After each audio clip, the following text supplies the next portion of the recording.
Okay, okay, okay, okay, okay. Okay. Let me do this real quick.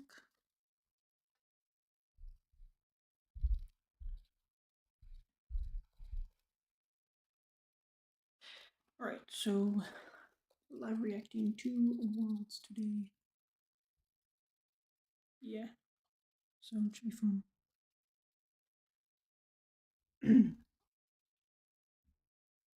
I'm just letting go finish up before I unmute everything.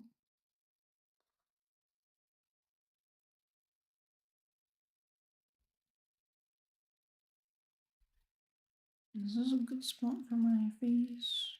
We'll find out.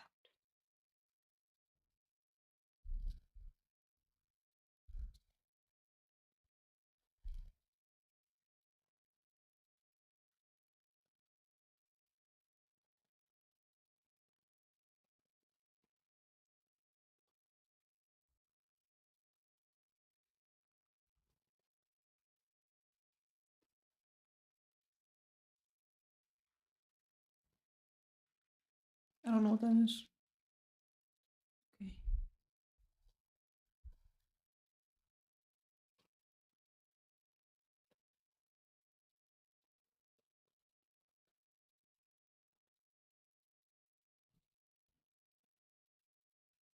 Oh, is it that? Okay, okay, I understand.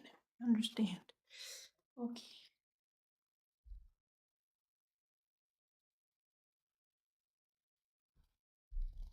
I think I understand. Who knows? We're not gonna listen to the Go stuff because the Go stuff doesn't matter right now. To me, I guess, is the better way to put it.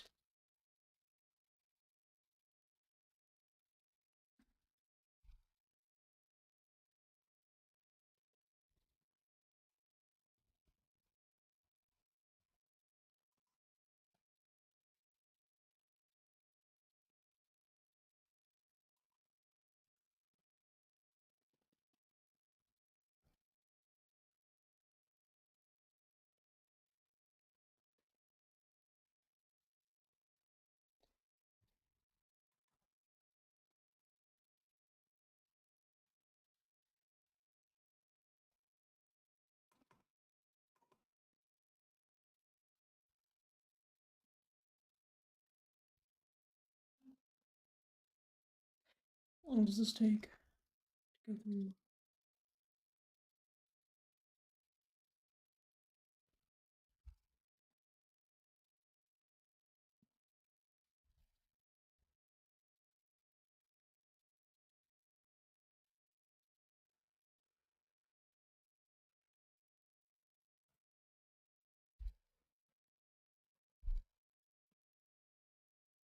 I don't know. I don't know, man. I don't know. I don't know, guys. I don't know.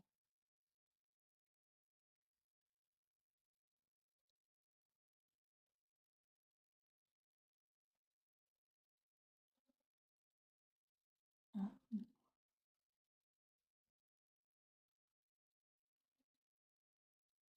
I think I should turn on subtitles just because it's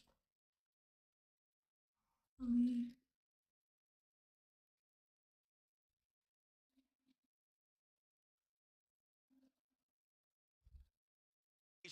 And just the want to put on a show, have fun, and that attitude is what brought him to the biggest stage at the first time in an arena, and that's what brought him the first place trophy. Let's crown our champions here. Anna's on the stage.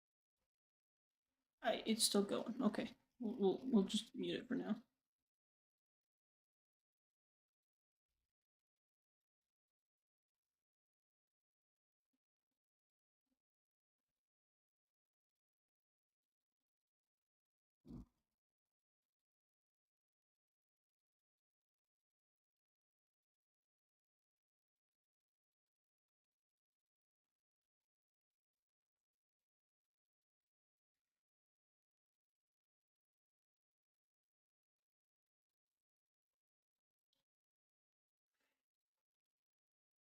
I don't remember what TGC decks made it to the finals, but we'll find out soon.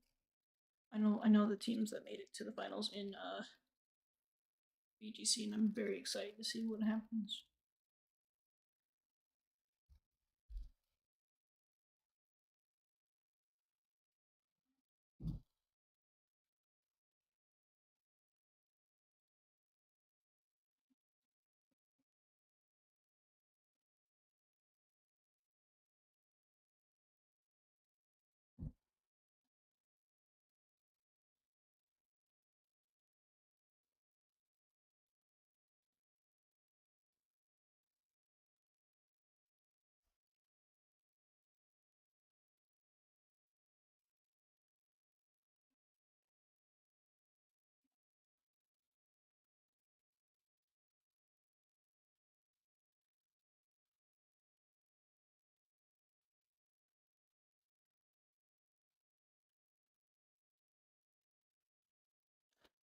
Oh, that's right, we're gonna watch all divisions.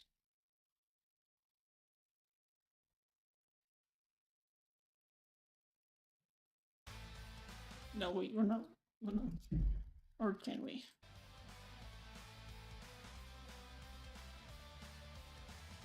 I'm not sure if I'm supposed to have volume on for this or not, but we're just gonna do it, and if I get in trouble, I get in trouble. Oh well. Well, we've crowned champions in 2 games, and now we're moving on to the Pokemon trading card game, where our juniors, seniors, and masters will battle it out to see who can become the very best. Welcome in. My name is Ethan Heggie. Freya Pierce is alongside me, and what an honor this is. We are going to see excellent star-studded players battle it out here in the arena. Not just an honor for the players, course, but for us, for the first time ever, our TCG Finals cast in this awesome arena. Everyone, a round of applause for the trading card game finalists. Absolutely. We have 3 different storylines to showcase. Starting They off look with nervous. our juniors division players, it will be an international battle. We will have Jose Cruz, a decorated US player, up against a junior from Japan, Yuya Okita. This is going to be an absolutely epic battle between our 2 competitors. 2 titans of the game have been playing for such a long time in their respective divisions, and of course representing almost like the 2 big forces in the Pokemon trading card game, Japan versus the United States. Who is going to come out on top today? We will have to see as things build up. This will be a best of 3 match between both players. Battled through the first day of competition, Swiss rounds, played their final round of Swiss on day 2, and then had to treacher through a very difficult path. Asymmetric top cut, top 8, top 4, and are now here 1 match away from becoming a Pokemon trading card game world champion. Yeah, and we've talked so many times before about how this is really the moment for the juniors and seniors to sign. Normally, we're only featuring the Masters players, but now if you make it to Championship Sunday, it doesn't matter what age division you're in, you get to show the world just how good you really are. You have to feel for these players here. Don't get a lot of opportunities to play on the big stage, and what a large stage this is. The arena filled up after we've crowned our Pokemon Unite and Pokemon Go champions. If you're in that spot, you know, there's a lot riding on the line. I'm sure you're excited, but you've got to be feeling just a little bit nervous, no matter how confident you are going into this final match. I'm feeling secondhand nervousness just like standing here, and I'm not even playing, so I can't imagine how our juniors are feeling right now. Are getting ready. We are almost set to get into this first matchup. It will be Dragapult EX up against Raging Bolt. So this seems to be the continuing story of 2024 and 2025. Dragon-type Pokemon in the Pokemon TCG continuing to be a dominating force. That'll be fun. Two very different kinds of deck, right? The Raging Bolt just dealing with everything in front of it. That huge bellowing thunder attack, able to take a 1-hit knockout on anything in its path by discarding all the energy from the field. The Dragapult decks, on the other hand, a little bit more sneaky. You're placing the damage on the bench with the Phantom Dive. You're setting up multiple prize turns. 2 very different play styles of deck that we're going to see in this junior finals. We'll get into the nitty-gritty bit of it once these players are sat down at the table. Excited to see how things play out at this point. This is every player's dream in the Pokemon TCG. You battle through a 1-per-year tournament. You only get 1 shot at the World Championships. You have to play through the entire season through local events, regional, international championships, battle it out for those championship points, and then the whole slate sort of resets going into Worlds. There's no day 1, day 2 system anymore. Everybody is on an even playing field to start out the year. and they have just as good of a shot as anybody does to become a world champion. These players are no exceptions. Yeah, and what a place to do it as well. 8 years ago, when we were last here in this very convention center for the 2017 World Championships, we played on the stage in the hall, but now we are here in the arena to crown our 3 champions. And what a better, I can't imagine a better stage to do it on. Imagine winning here, but maybe the most hype moment of your entire life, let alone just in your Pokemon trading card game career. As mentioned, these players had a treacherous journey to get here as we look at the bracket for our top cut. Japan having a dominating force, taking up over half the amount of slots in this top cut. 5 representatives that you see here. Jose Cruz just going on an absolute tear, taking down Japanese representative in top 8, beating Haruki in the top 4, and is now in a finals playing against Japan's final representative in this top cut, Yuya Okita. 2 down, 1 to go if you're Jose, but for Yuya, taking down a fellow Japanese Minato, and then Cedric from Finland in the semifinals, and now going to be facing up against Jose in the finals for another US face-off. And this is such a Dragon polarizing bracket to look Raging at. Bull is going to be a very no fun matchup. 2-1s at all. Every single match was decisive in this top cut. 2-0s all across the board in top 8, 2-0s all across the board in the top 4. Who knows? It could be pretty one-sided. These 2 players on an absolute tear through the bracket are going to give each other a run for their money. If there's ever going to be a 2-1, I imagine it's got to be in the finals, especially as you rightly pointed out, given what a clean sweep it was up until this point for both these players. So who will emerge victorious? Will it be the hard-hitting power of Raging Bolt EX Hope so. on and off the forefront of the meta since its release? Or will it be the disruptive and explosive pressure late in the game that Dragon Ball EX can provide? 2 very different strategies. We'll see which one comes out on top. Yeah, and an interesting thing we were just talking about before coming up here, Jose is no stranger to the Raging Ball deck, having played it himself at previous tournaments and done very, very well with it, now kind of going up against what he had success with before, so that's going to add an interesting interplay as well. That is interesting, yeah. yeah. Betrayal in a sense. This is your partner Pokemon. You were an international champion with it. And now, for the biggest accomplishment, the biggest match in your career, you have to go up against your old friend, somebody who has helped you so much in your trading card game journey. It's now essentially the final boss for Jose to take down if he wants to become a champion this weekend. There's something a little bit poetic in that, isn't there, you could say, but I cannot wait to see which of these 2 comes up on top for these 2 players. The biggest match of their life so far, no doubt about that. Let's not Well, forget I mean, you what's can't on get the any line bigger for than these Worlds players. The world Final. champion Like, gets how do you get so much more than prestige that? and is immortalized There's in the history literally of the Pokemon nothing trading more card than game. There's of this. course the prize money, and let's not forget the Pikachu trophy, and more so for our trading card game fans, that exclusive World Championship really playmat. cool. That's gotta be Oh about yeah, I as big forgot of a about flex that. as They get a possible. playmat, don't Just they? imagine going to your local league, Challenger League Cup, and Do you know just what the slamming playmat that looks down. like this Your year? opponent just goes, oh, that's what I'm up against. I'm up against champion material. That's got to send some nerves across, I imagine. Intimidating indeed. These players waiting backstage, anxiously awaiting their appearance on the arena. Their first players ever to come out for the Pokemon TCG will be playing a 75-minute best-of-3 match. The player who can win 2 out of the 3 games will be emerged victorious.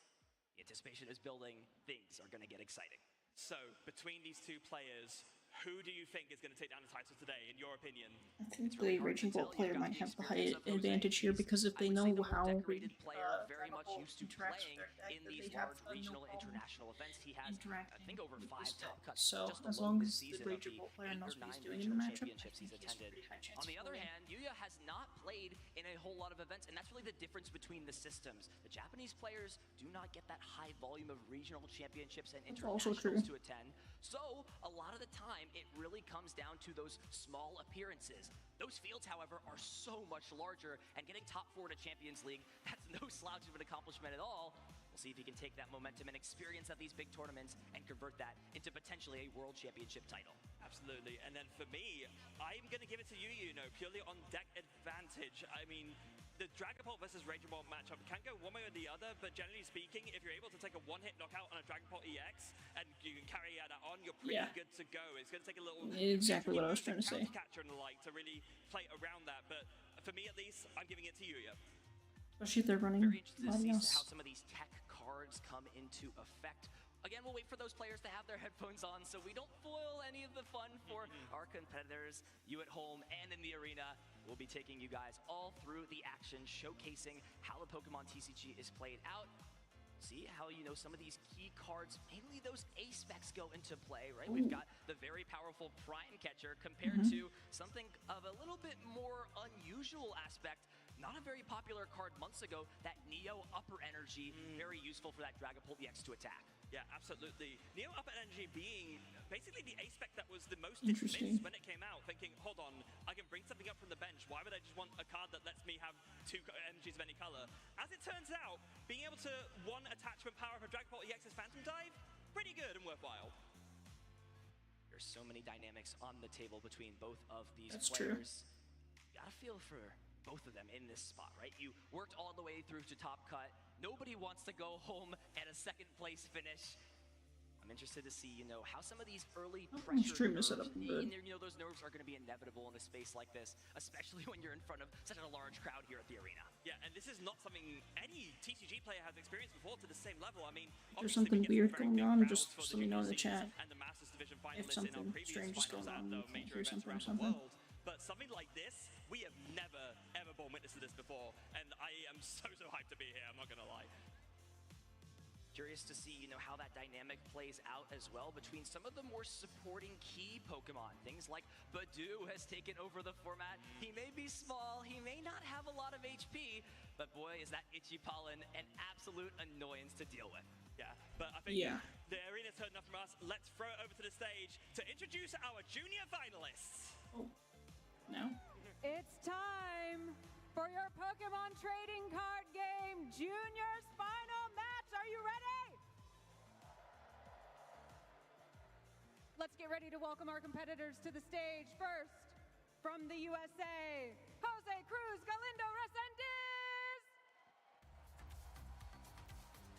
Oh. I don't recognize him at all, so I don't know what events he won.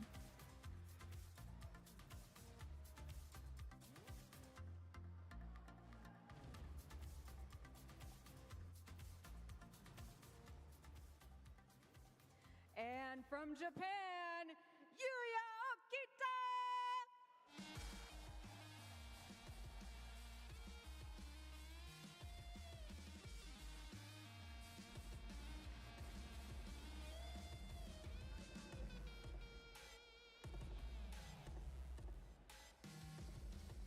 Congratulations to our finalists for getting this far, and now it's time to watch them play. Casters, take us away.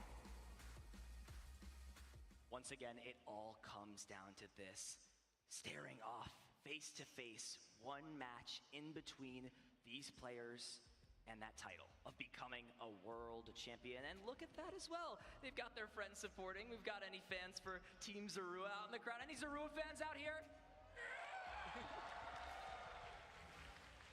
And you gotta ask the other way here. We got any Dreepy fans? Who loves Dreepy out here? Come on, you gotta give it up for Dreepy, right?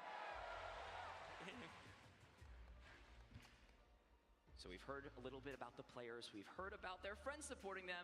There's some other friends out in the crowd supporting them as well. Let's throw it to Chip and hear for some of these player supporters. Here with Jose's family and Yuya's family here in the venue, and they are so excited to see their children up there competing. I'll start with you, Ram. Jose's got some experience under his belt. He's the North American International Champion from a couple seasons ago. How do you think he'll rise to the occasion here on the stage? How do you think he's feeling in this moment right now? I'm sure he's a little nervous, but he's used to the big stage. He practices a lot, so I think he's ready to go. And now over to Yuya's family. I'll ask you, Mom, the journey for your family to get to this point, what does it mean to now see your son up on this stage? ご家族として長い道を渡ってきたと、ここまでたどり着くまでに長い道を通ってきたと思うんですが、お息子さんが舞台に登ってどういうお気持ちですか？とても嬉しい気持ちです。私もとても緊張しています。I'm very happy, but I'm also very nervous. I love to hear that. I love to hear that. And now for you, Yuya's brother, I'm sure you both practiced a lot together leading to this tournament. Do you think he's ready for this moment? お兄さんもたくさん準備してできたと思うんですけど、準備はしっかりできてると思いますか？完璧です。Yep, he's doing well, and I think he's ready. All right, love to hear from these family members who I'm sure are rooting on these players. I'm sure everyone in the crowd is going to be ready to root on these players as well. Let's kick off. I think it's gonna be a our very interesting junior match. Final match. We'll see. We'll see. We'll see. We'll see if we cook it. I think our crowd is ready. I think our players are ready, and the families are as well. Now all that's left is for these competitors to shuffle up and get ready to play some Pokemon TCG. Dragapult EX, piloted by Jose Cruz, paired with that Dusknoir and its Curse Blast ability, going up against one of the strongest Dragon-type Pokemon in the format, Raging Bolt EX, piloted by Yuya. Now, we've asked, or rather, we've been between ourselves who we think Just is for going the to fun of win. it. We've asked about support for the Pokemon, but for our players, let's ask everyone in the arena, if you're backing Yuya to win, make some noise! Got some solid support. If you think Jose's got what it takes, let me hear you There we go. scream!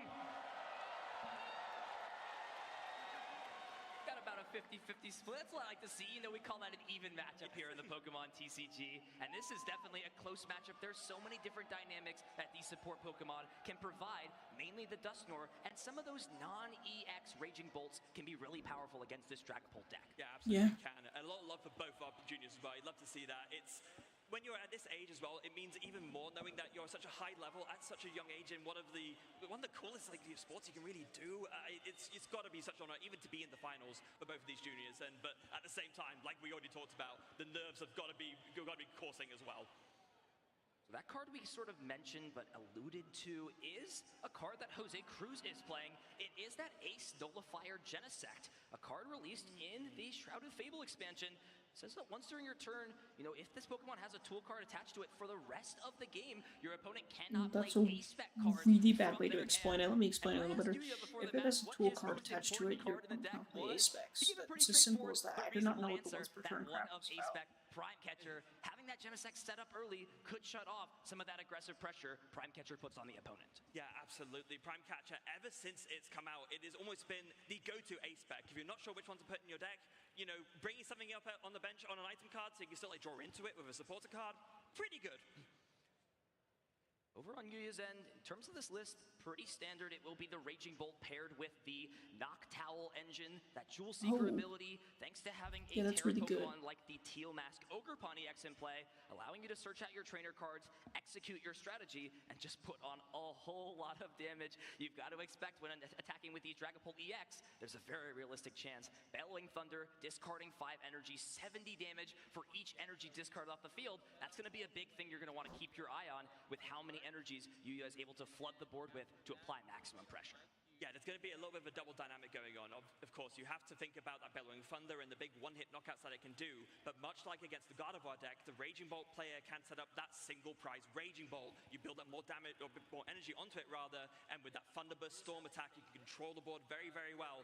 30 damage to one of your opponent's Pokemon for each energy on that single prize Raging Bolt. A very strong attack. Players will shuffle up, of course, the Pokemon TCG. Before anything is done, players will flip a coin, see who goes first and second. Player who wins does get to choose, and this is, again, a little bit of an interesting dynamic with the deck. We talked about this on the mainstream for TCG yesterday. This Raging Bolt deck, thanks to the Fan Rotom and Noctowl, a lot of the times wants to go first, and on Jose's side, his deck sort of wants to go second and get this Budu pressure. Is there a world where, you know, each player has their own sort of philosophy with how they want to start? Or they decide, you know, my opponent going first is too powerful, maybe I'm okay to put myself on a little bit of a back foot in terms of playing supporters and deny my opponent the opportunity of starting the game off. Yeah, it's a bit of a funny one. It's something I actually talked about with Joe a couple of times before, one of our fellow casters. You never really want to agree on who goes first or second, right? So even though your deck might normally want to do one or the other, if, like you were saying, the kind of you're weighing up the imbalance, if the disadvantage or advantages go differently because of the matchup, maybe you opt to go first or second when you wouldn't do otherwise. So we will be ready to draw those first 7 cards from the top of the deck. We'll take a look and see what the coin flip result was. Who is going first in this game? And Yuya will be starting things off. Exactly what you want as this Raging Bolt player. You get that first turn 1 fan call. That's the Rotom's ability. It lets you search out all of the colorless Pokemon. And then from there, can start applying pressure with the various ancient Pokemon you have at your disposal. Yeah, Raging Bolt is specifically this version with the Noctowl engine with the Fan Rotom, one of the few decks that really doesn't mind going first at all. You want to get this Hoot down, so then on your second turn, you get that Teal Mask Ogerpon down, you evolve into Noctowl, your Dual Seeker for exactly what you need, and you pretty much can pick out the perfect turn to respond to whatever your opponent's done. Taking all 6 prize cards in the Pokemon TCG, how a player can win the match.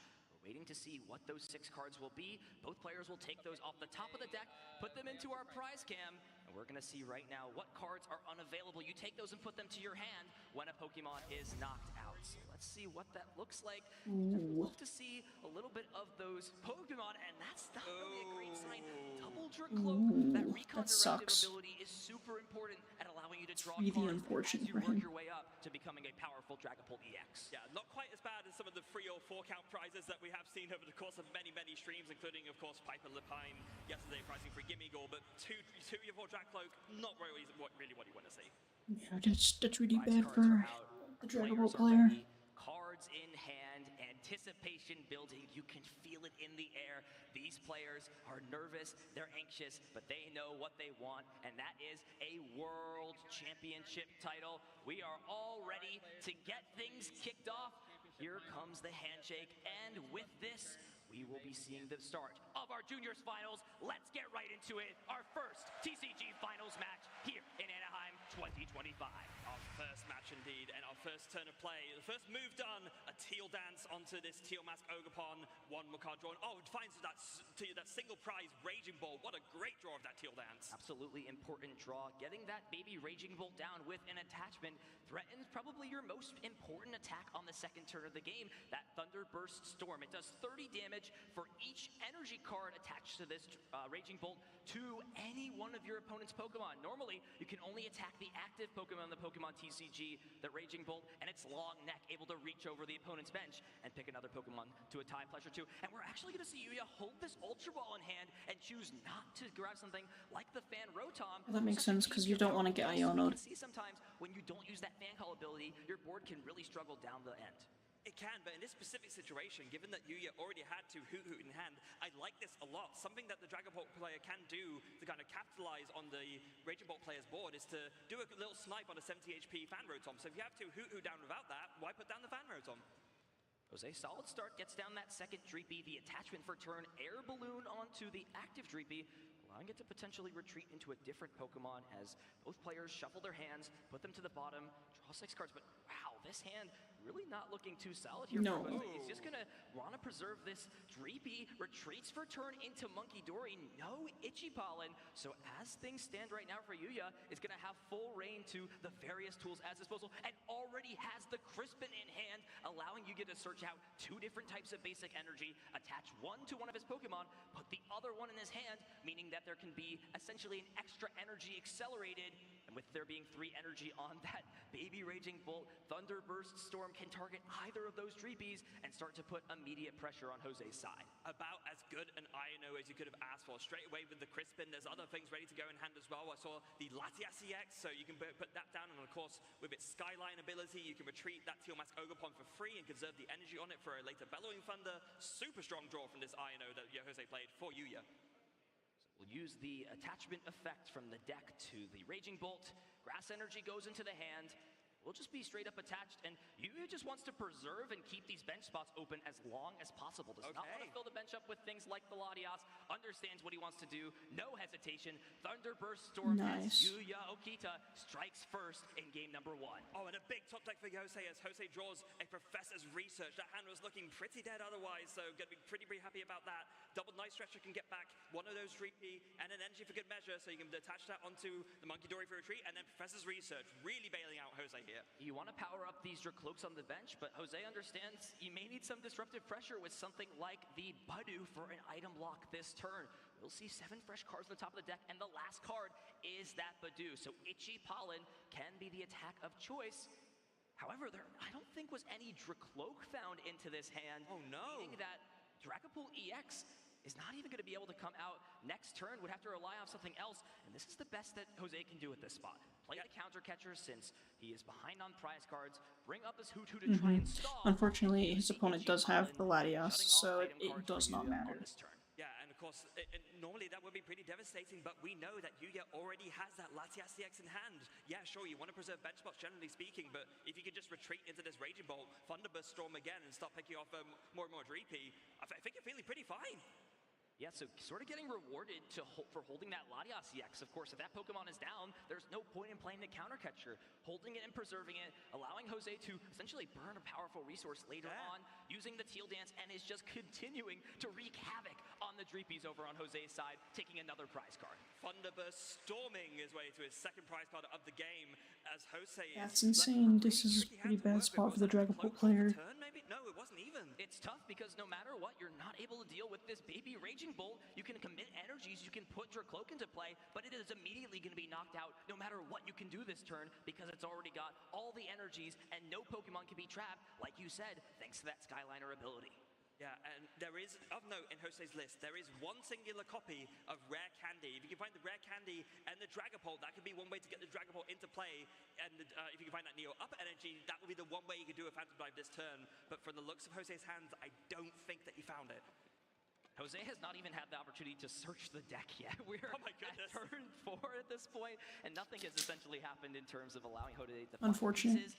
We'll have the Buddy Buddy Poffin, one of the staple item cards in many evolution decks, allowing you to search your deck for 2 basic Pokemon with 70 HP or less. The big thing to note, though, there's a Dreepy in the prize cards, a Dreepy in the discard pile, and a Dreepy on the bench. So this Buddy Buddy Poffin can only grab a single Dreepy, and this baby Raging Bolt already having a guaranteed lineup on one of these Dreepy means there will only be that last one remaining as a potential attacking threat. Your Dragapult EX deck will do nothing if you, shocker, can't attack with the Dragapult EX itself. Yeah, and given all of that, Jose's shaking his head, and who can blame him? Such a rough start in this game. This one singular Raging Bolt is just wreaking havoc on your board, and there's nothing you can do. See if Duskull is a potential choice. You know, that Curse Blast ability, a lot stronger in the game when, you know, the prize race is a little bit more even, but with a guaranteed another prize being taken and Yuya having taken 3 of the 6 prize cards come next turn, it's got to sort of debate what the rest of his board is going to look like this turn. Do you just grab the single Dreepy and maybe lean into something like a Phantom Dive later on in the game? We talked about some of the cool inclusions that are in the deck list here for Jose, but one of the big omissions from this deck list is it plays no copies of that Blood Moon Ursaluna EX, which can be an easy way to close things out at the end of the game and attack with an energy-efficient Pokemon. Yeah, absolutely. It's been near stable in so many different archetypes with its Blood Moon attack and the ability. For every prize card that your opponent takes, the Blood Moon Ursaluna EX attacks for 1 less energy, but so in the late stage of the game, absolutely 1 energy attack for 240 damage, very effective. Not an option available to Jose though, unfortunately for him. It will be the Duskull and Dreepy, the 2 choices from the Buddy Buddy Poffin. And there is an energy attachment, but you kind of have to wonder, is it even worth attaching it to Dreepy if your opponent's going to want to knock one of them out anyways? They're just going to choose the one that has the energy, and because of that, it looks like we're actually going to see, is that a Psychic Energy? Wow, Psychic Energy being put on the Monkey Dory. We may see some Mind Bend action as a desperation attempt from Jose with how poorly things are going in this Game 1. No, who can really blame him at this point? So it really is on Yuya here just to keep capitalizing and actually just going to attach to the active and Thunderburst Storm for 120, dealing with the Monkey Dory before it even can do anything. Wants nothing to do with any attacking options outside of Buddy Buddy Poffin.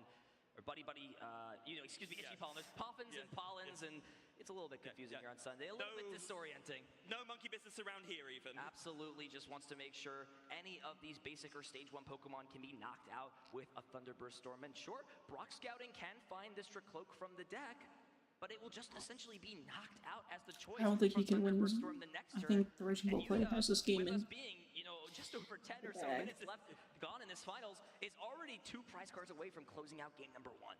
Just this Raging Bolt wreaking absolute havoc and just really sitting uncontested. And this is the power of that single prize Raging Bolt. It's something that if you just aren't able to deal with, you just keep letting it do these bench sniping attacks. You control your opponent's board and you can't evolve up into your Dragapult. And if you can't evolve up into your Dragapult, you're not controlling your opponent's board and your whole deck shuts down. Does have Ultra Ball, so this is the bare minimum Jose really needed to find this turn to stay in the game. 2 Cloak, meaning that even if one of them are knocked out thanks to the Thunderburst Storm on Yuya's side, Dragapult EX can finally come into play and start providing some sort of attacking threat, and more importantly, deal with this Raging Bolt in the active spot. Yeah, going to be some big recon directives coming up. Of course, that really strong ability in the Drac Cloak. What you want to put each Drac Cloak you have out, you can look at the top 2 cards of your deck, and then you put one into your hand, the other one goes in the bottom. There's going to be some big recon directives these next few turns. Really not what you want to see if you're Jose. You already have the energy attachment for turn. You're going to be left with just 2 cards in hand. None of them a supporter, none of them a way to draw more cards, and it's just going to be the attachment, Itchy Pollen. But this is the situation where Yuya was going to knock out one of these Dracloak regardless, and now we'll just choose your energy attachment. You're essentially just sending it to the discard pile over on Jose's side. I think it's important to say, Yuya's basically done almost nothing this game. Like, what's Yuya done? Put a bunch of energy onto this Yeah, he bolt, didn't have to Thunderburst do Storm anything. 3 now 4 He just times, kind of taken 4 was given the knockouts. win Even here. Hose can mount to come back, and let's not forget, Dragapult, like Gardevoir, is one of those decks that can make use of a lot of comeback cards to try and mount a really, really big comeback. We've seen loads over our time casting all of these games, but even this situation, I mean, the fact that you haven't even got a Dragapult down when your opponent only has 2 prize cards left to take, I am not liking Jose's odds here. Sometimes the simplest strategies are the ones that are most successful. We may see 6 Thunderburst Storms take this game. That's Thunderburst Storm number 4, taking a knockout on the Dracloak. And while Jose does have the opportunity to put Dragapult EX in, This is Yuya rough, can just man. take another prize card next turn. Rough. There may be a position where we may not see Phantom Dive announced at all during this game. Needs to find something, and does find 2 supporter cards to choose from, that Hilda and the Iono.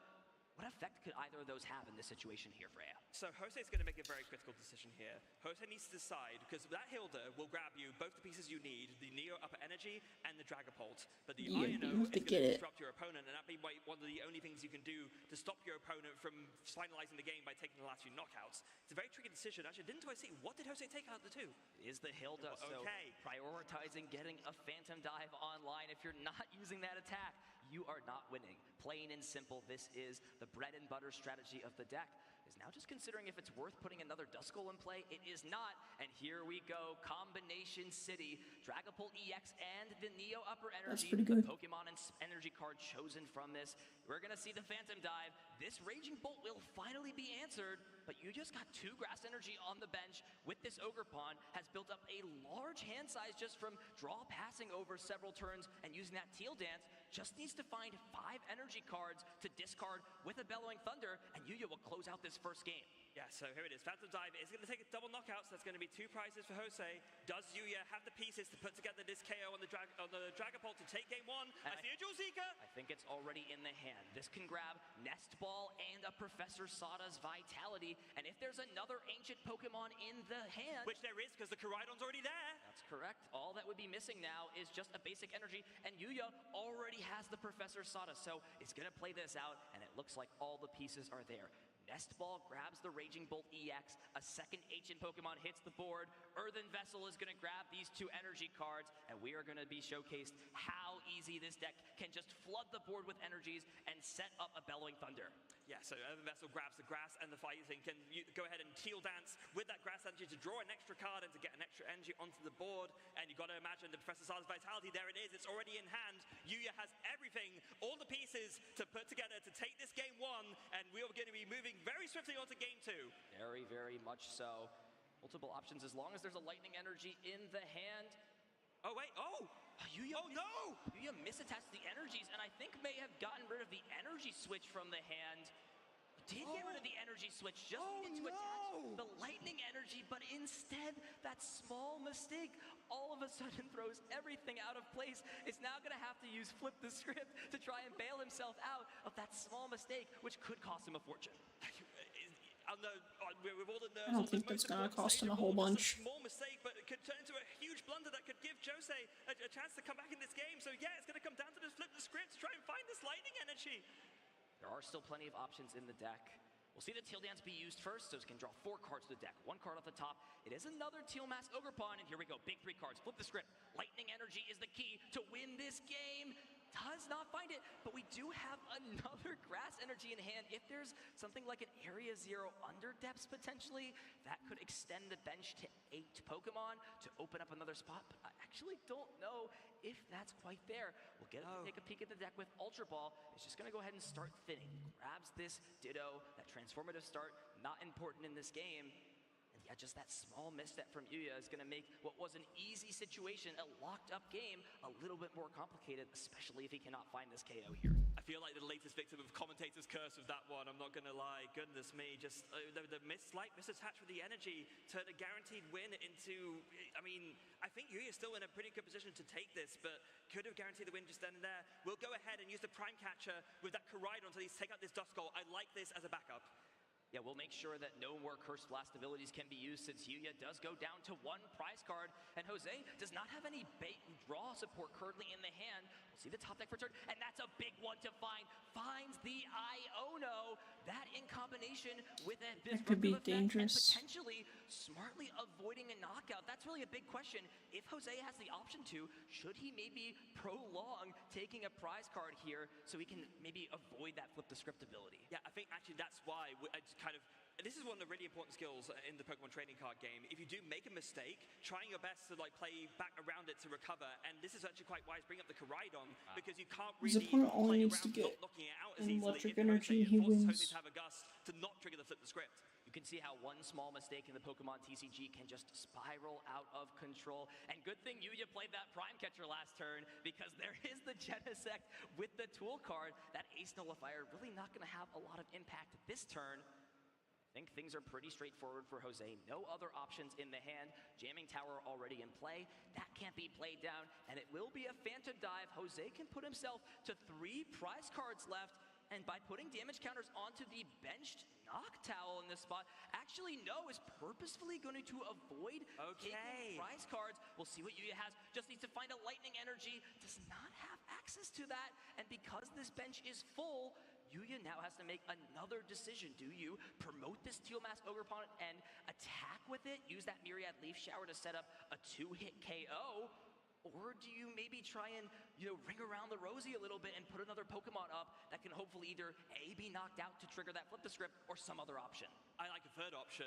You bring up you bring up this Rage Ball EX, burst, roar, discard your hand and draw 6 cards. Sometimes the best way to end is not by dealing damage, but setting yourself up for success the following turn. And now Jose is put in another tough situation. We'll need to potentially find another way to disrupt the hand.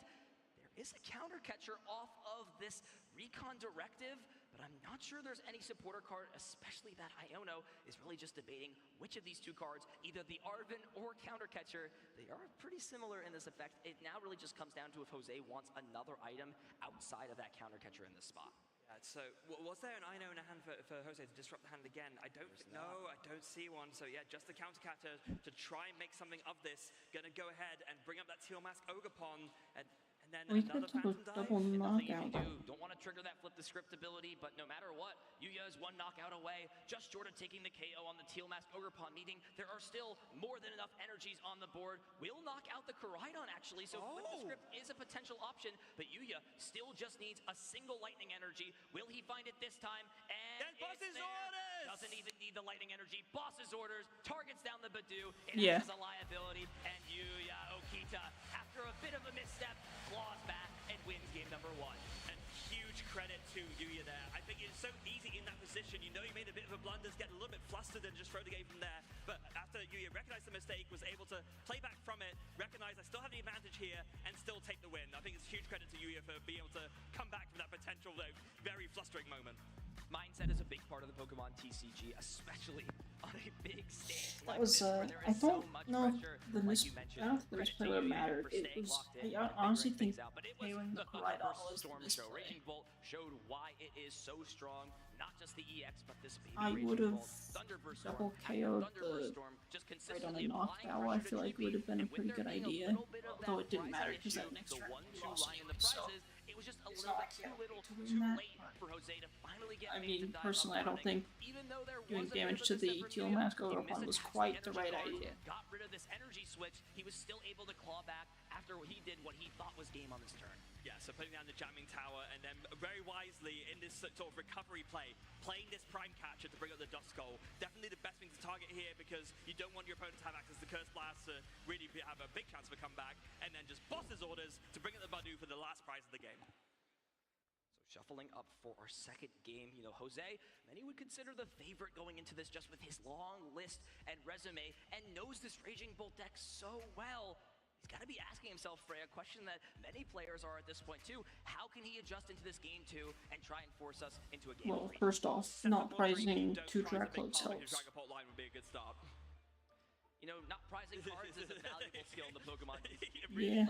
If you just believe you don't prize any important pieces, or if you just never check that they're there, it's almost as if, you know, they're not prized if you really think about Oh, it. is that how it works? That's how it works. Yeah. See Yeah. what the decision is That's how here that from works. Jose. If he wants to go first, we'll go ahead and go second in game number 2. So both players, it seems, very set on their opening strategies. Going first with Yuya's Raging Bolt deck, and Jose valuing the plethora of options he has on that first turn going second. Yeah, I guess as well, if you're Jose, you don't want to be in a situation where you go first, don't open with a supporter, and then your one lone Dreepy or something can be KO'd with something like a fan rotom. That's definitely not a situation you want to be in.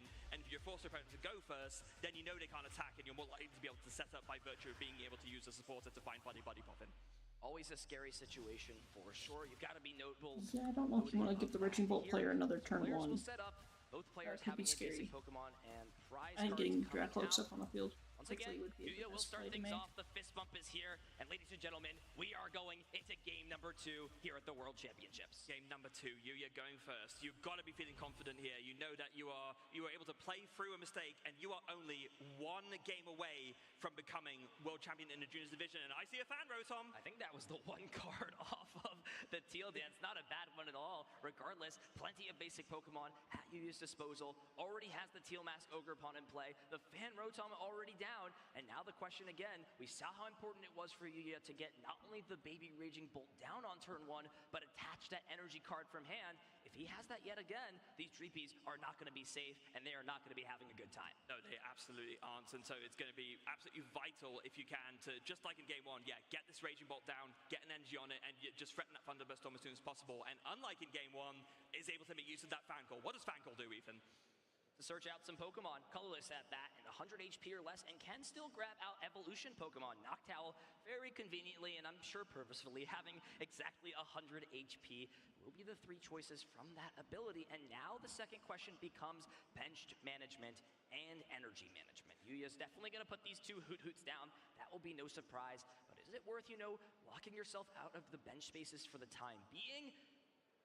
You want to put this energy, and Yuya does have the fighting energy in hand. It seems small and insignificant, but down the line, it really is going to matter when a Thunderburst Storm for 90 is just so impactful in the second turn of the game. Absolutely is. These Dreepy have 70 HP, so if you can get an energy down on the first turn, then on the second turn, either with a Crispin or a Professor Sada's Vitality, you can get 2 more energy onto this Raging Ball, and then want to retreat so Thunderburst Storm is early. doing that devastating 90 damage snipe that we saw Yuya basically carry him all through the first game. And deciding to preemptively retreat that Teal Mask Ogerpon, it of course is always an option to retreat in the Pokemon TCG, but just wants to make sure that Pokemon EX with 210 HP does not take the 10 damage from the Pidgey Pollen. It sounds insignificant, but it does put you in exact math range for a Phantom Dive down the line. Would be a little bit more happy if this Raging Bolt in the active spot takes the small little tickles that come out from Itchy Pollen. Yeah, so often we see that Phantom Dive maths works out really nicely. If you hit something in the active, you hit a bunch of 200 HP. Double Dracloaks again? Jose! Dang. You didn't take our advice! I don't think you win. To direct yourself to the main stage here. You cannot be in the prize cards. That is not a happy home if you are a fan of Jose Cruz. Does also prize the Monkey Dory. It's not an important card in this matchup, but you always got to keep note of what pieces are Well, available. I think counter catching Still the 2 Dracloaks are manageable. actually Other times, really, you know, really like bad. you said, that one copy of Rare Candy, just getting Dragapult EX into play and not having to worry about the long and treacherous path of normal, regular evolution when you're facing down constant pressure from Thunderburst Storm could be the main piece Jose was missing in that first game to get himself back in game number 2. Yeah, and in this game, Jose is starting off nicely with an Arven, so we'll be able to get some Dreepy down quite nicely. Is already leading with the Budu, so we know that this turn is going to end on an Itchy Pollen, which is going to put Yuya in the back foot a little bit. We do know, of course, that the Noctowl is already in hand from that Fan Call. Yeah. So we'll be able to Jewel Seeker for a Crispin to get all the energy onto this Raging Bolt and start doing some damage to Jose. All you can ask, getting Pokemon down, getting ready for evolution, and the energy attachments, on this turn at least, not really significant, since you put them on the Dreepy, it's just the choice from the Thunderbird Storm to be KO'd. Yes. Jose, I'm not sure, has that energy card right now, but that's okay. Usually they're important pieces. put it to a side for now. Number one fact, getting these Pokemon down, ready to put into play, and did have the Brock scouting in hand too, but smartly choosing to play the Arven this turn, since finding Dracloak could be a valuable option on the following turn. Yeah, absolutely could. You want to make sure you have the option to find that. And of course, now Jose will be looking through the deck. Unlike in game one, able to look through the deck a lot earlier, and we'll realize, oh, the 2 Dracloak again? Are you kidding me? I need you in my deck, not in the prize cards. This could be a Jose taking 2-0 a decent amount of time is nicely told by the judge that match. we'll need to It's gonna be really select a hard card. You don't have all day in the Pokemon in TCG. Come on, the Jose. Dragapult's We got plenty position. of matches to showcase here. We got to pick things up respectfully, of course. Will be the Air Balloon as well for the item card, or rather the tool card of choice. Poffin gets played. Double Dreepy comes down, and sure, you're going to item lock your opponent. And interestingly enough, Jose is actually going to also get Duskull down. okay. Ultra Ball is always a key piece to grab evolution Pokemon, but just values potentially getting that up and running some point in the future. It's pretty Yeah, just gonna interesting. go ahead and get that now. I mean, we did see in the first game, Yuya targeted down that Duskull, knowing that some combo turns with Dusknoir can be absolutely devastating. But in the meantime, Itchy Pollen, that small little Badu that could, preventing Yuya from playing items on his next turn. How does Yuya respond? Jewel Seeker, the prime ability choice for Yuya. Just going to make sure he checks how many cards are in the hand. Of course, both players want to make sure they have track of all resources available, how many cards you work with are a big option, and it's actually going to be Yuya going for the Professor Sada and finds the lightning energy off the top 3. Are you kidding me here? What a draw from Yuya. Yeah. I guess it was already guaranteed because the Noctowl was in hand, so you could go ahead and search for the Earthen Vessel. Oh no, you can't, of course, because of the Buddy Fight. That's huge. That's why you go for, I mean, do you know the Crispin's? Oh, the Crispin's prized! And he plays 1, that's why he had to go for that risk. Only one Crispin in the deck. Yuya taking note off of that fan call on turn 1. That piece was not available. You gotta risk it sometimes in the Pokemon TCG, and this is the best match for you to find those pieces you need. Hits one of those 3 lightning energy in the deck off of the Professor Sada, and now Dracloak are no longer safe in play. Thunderburst Storm again striking, and with how Jose has again been drawing to the deck, it seems like we're seeing yet another repeat of this first game. The Dreepies and Dracloaks slowly come down, but that's all they do. They sit there and draw cards and are prime targets for Thunderburst Storm turn after turn. Maybe the biggest lightning energy draw of Yuya's life off there with the Crispin prize, able to find it and start putting this pressure on, and now Jose is once again, even with leading with that Itchy Pollen, it's very much on the back foot. Gonna go ahead and use that Buddy Puffin and get some more Dreepy down from that, maybe a second Duskull. He feels like that might be the best move to make. Nope, just gonna go for the 4th Dreepy.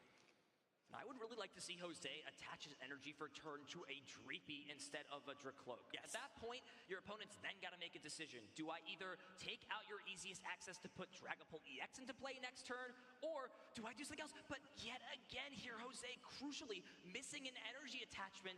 That's going to make it even harder, especially with the pressure Thunderburst Storm is putting on. And Yuya doesn't even need to do anything. He knows what he wants. His eye is on the prize. Draw for turn, attack. Go, buddy. I've got everything I need here with my Raging Bolt. Is this the Thunderburst Storm World Championships we're seeing here in the Junior Finals? It sure feels like it right now.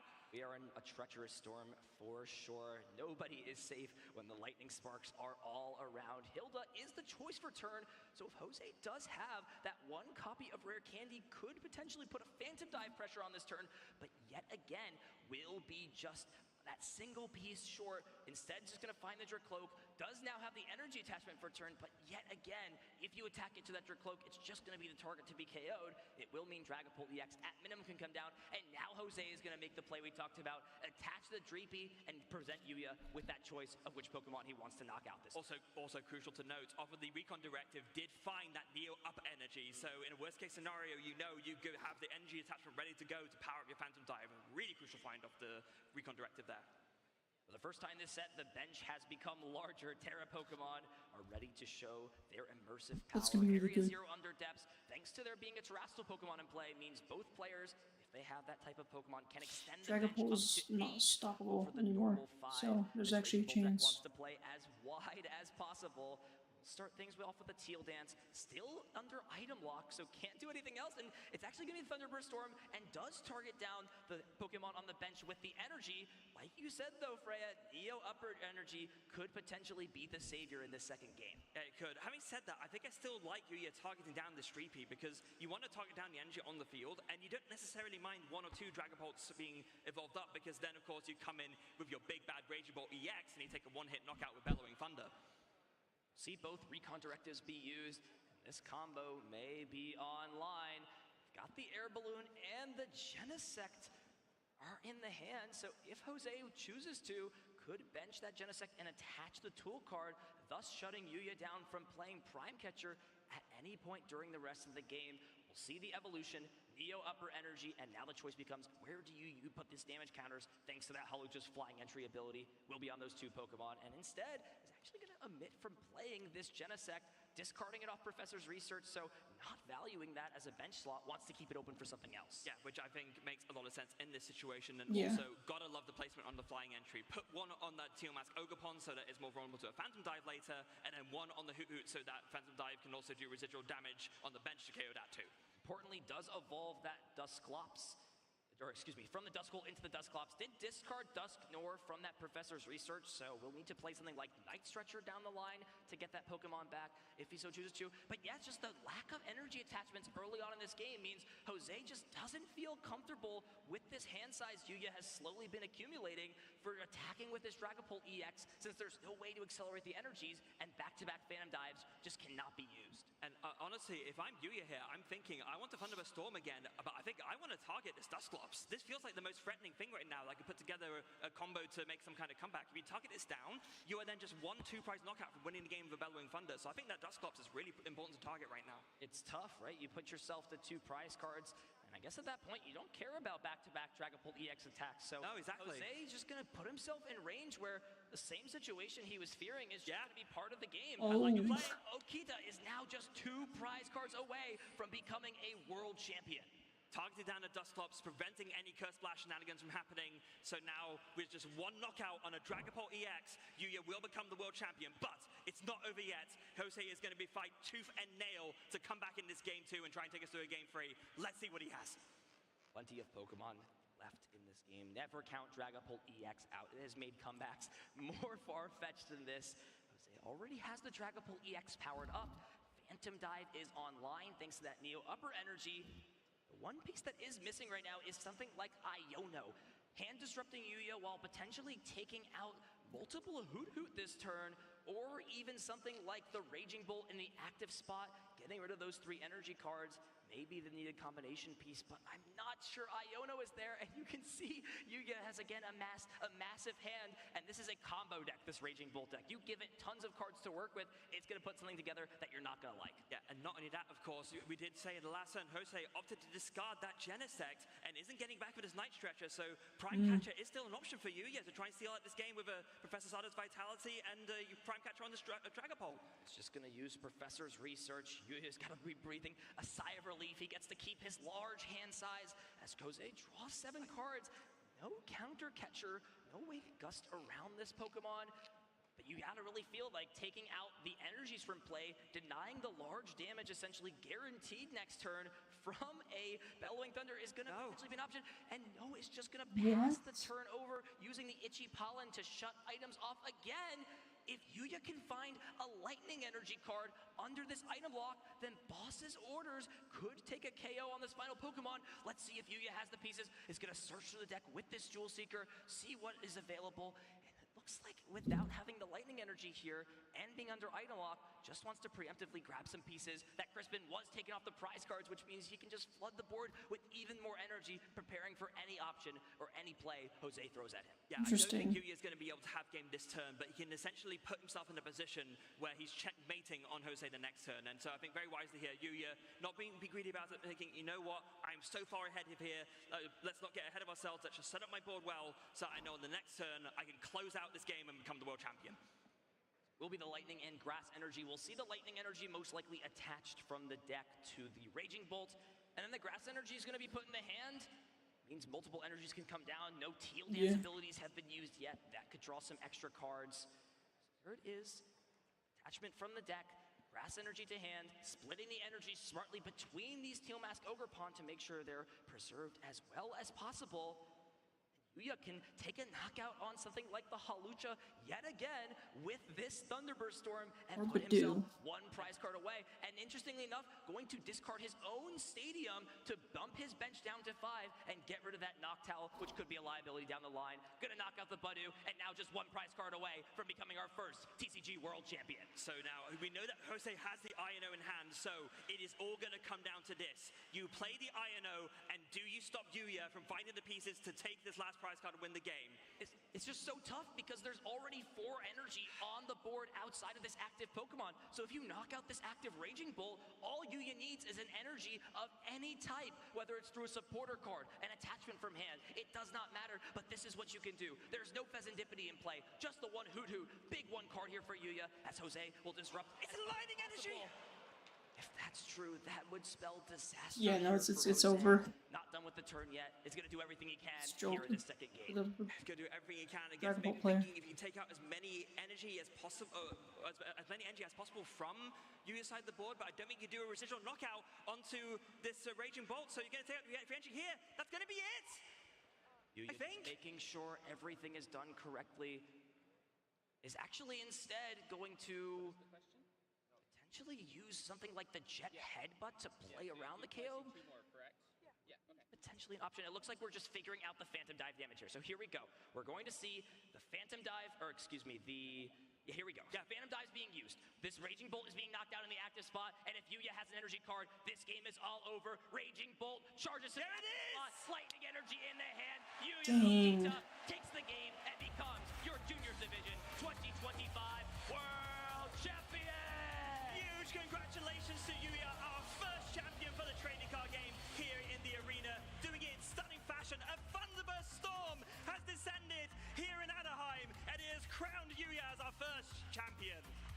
Put on an excellent display, showcasing It's how very strong Raging Bolt impressive. can be when it gets the pieces set up, and Thunderburst Storm puts on work.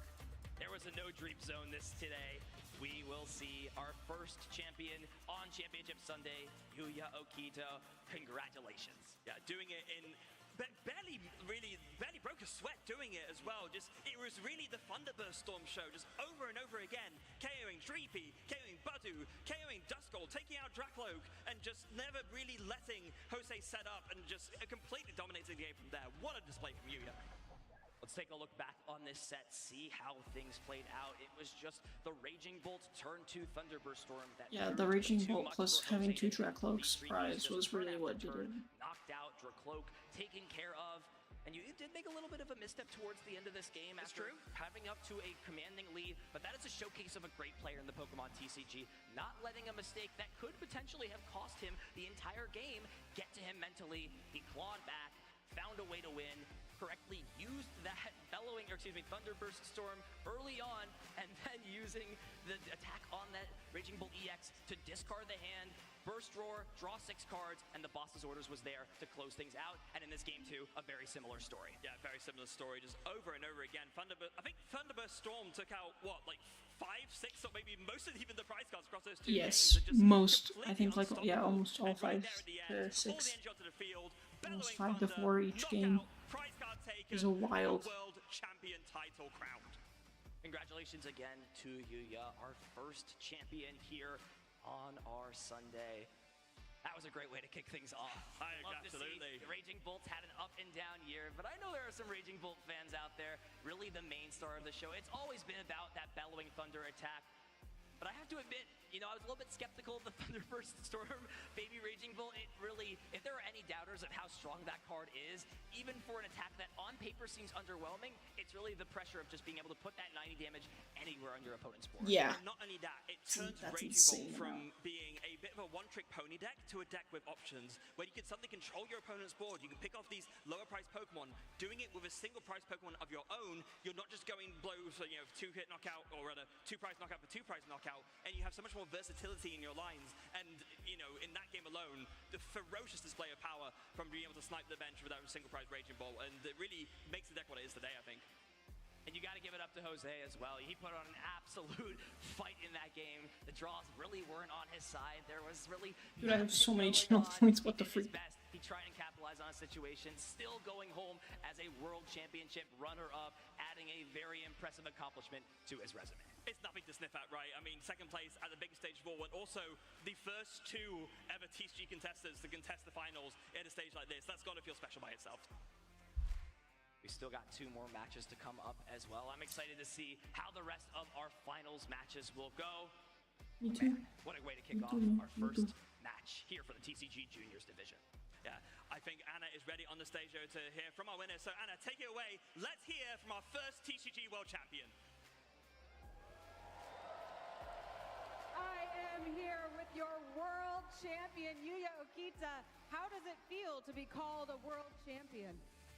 気持ちはどうですか? Okay. では嬉しいです。 He's very happy. You should- I would be too. I bet a lot of people here are also very happy for you. Is there anything you want to say to the audience or your family? 何か観客とかお客様に言いたいこととかメッセージありますか?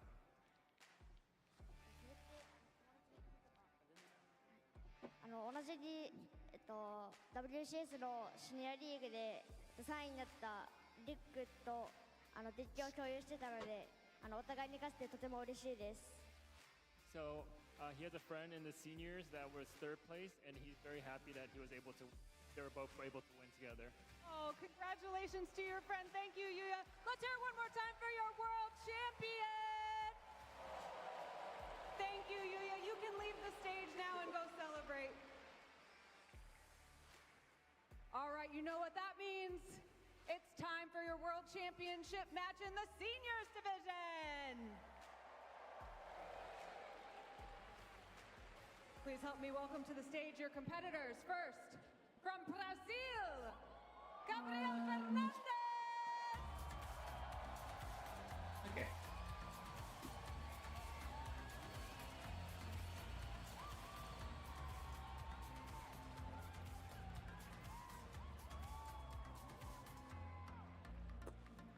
Hello. And now, please welcome from China, Fuguan Liao.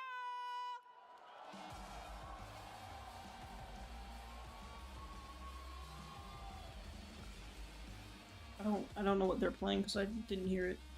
Oops.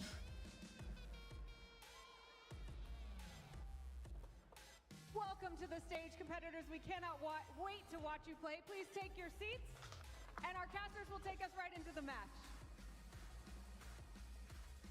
Well, thank you very much, Anna. What an entrance to have there. The player we're all watching in the senior division, Gabriel Fernandez, coming out. The storyline we're watching.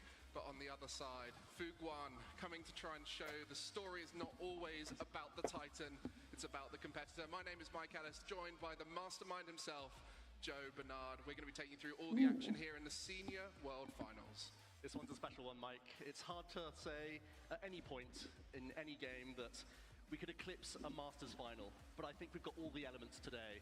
This is going to be an absolute thriller. Strap yourselves in. Yeah, we had a lot of players making their way through the tournament. We started 353 seniors, went through 10 rounds of Swiss, and it ended in the top cut here.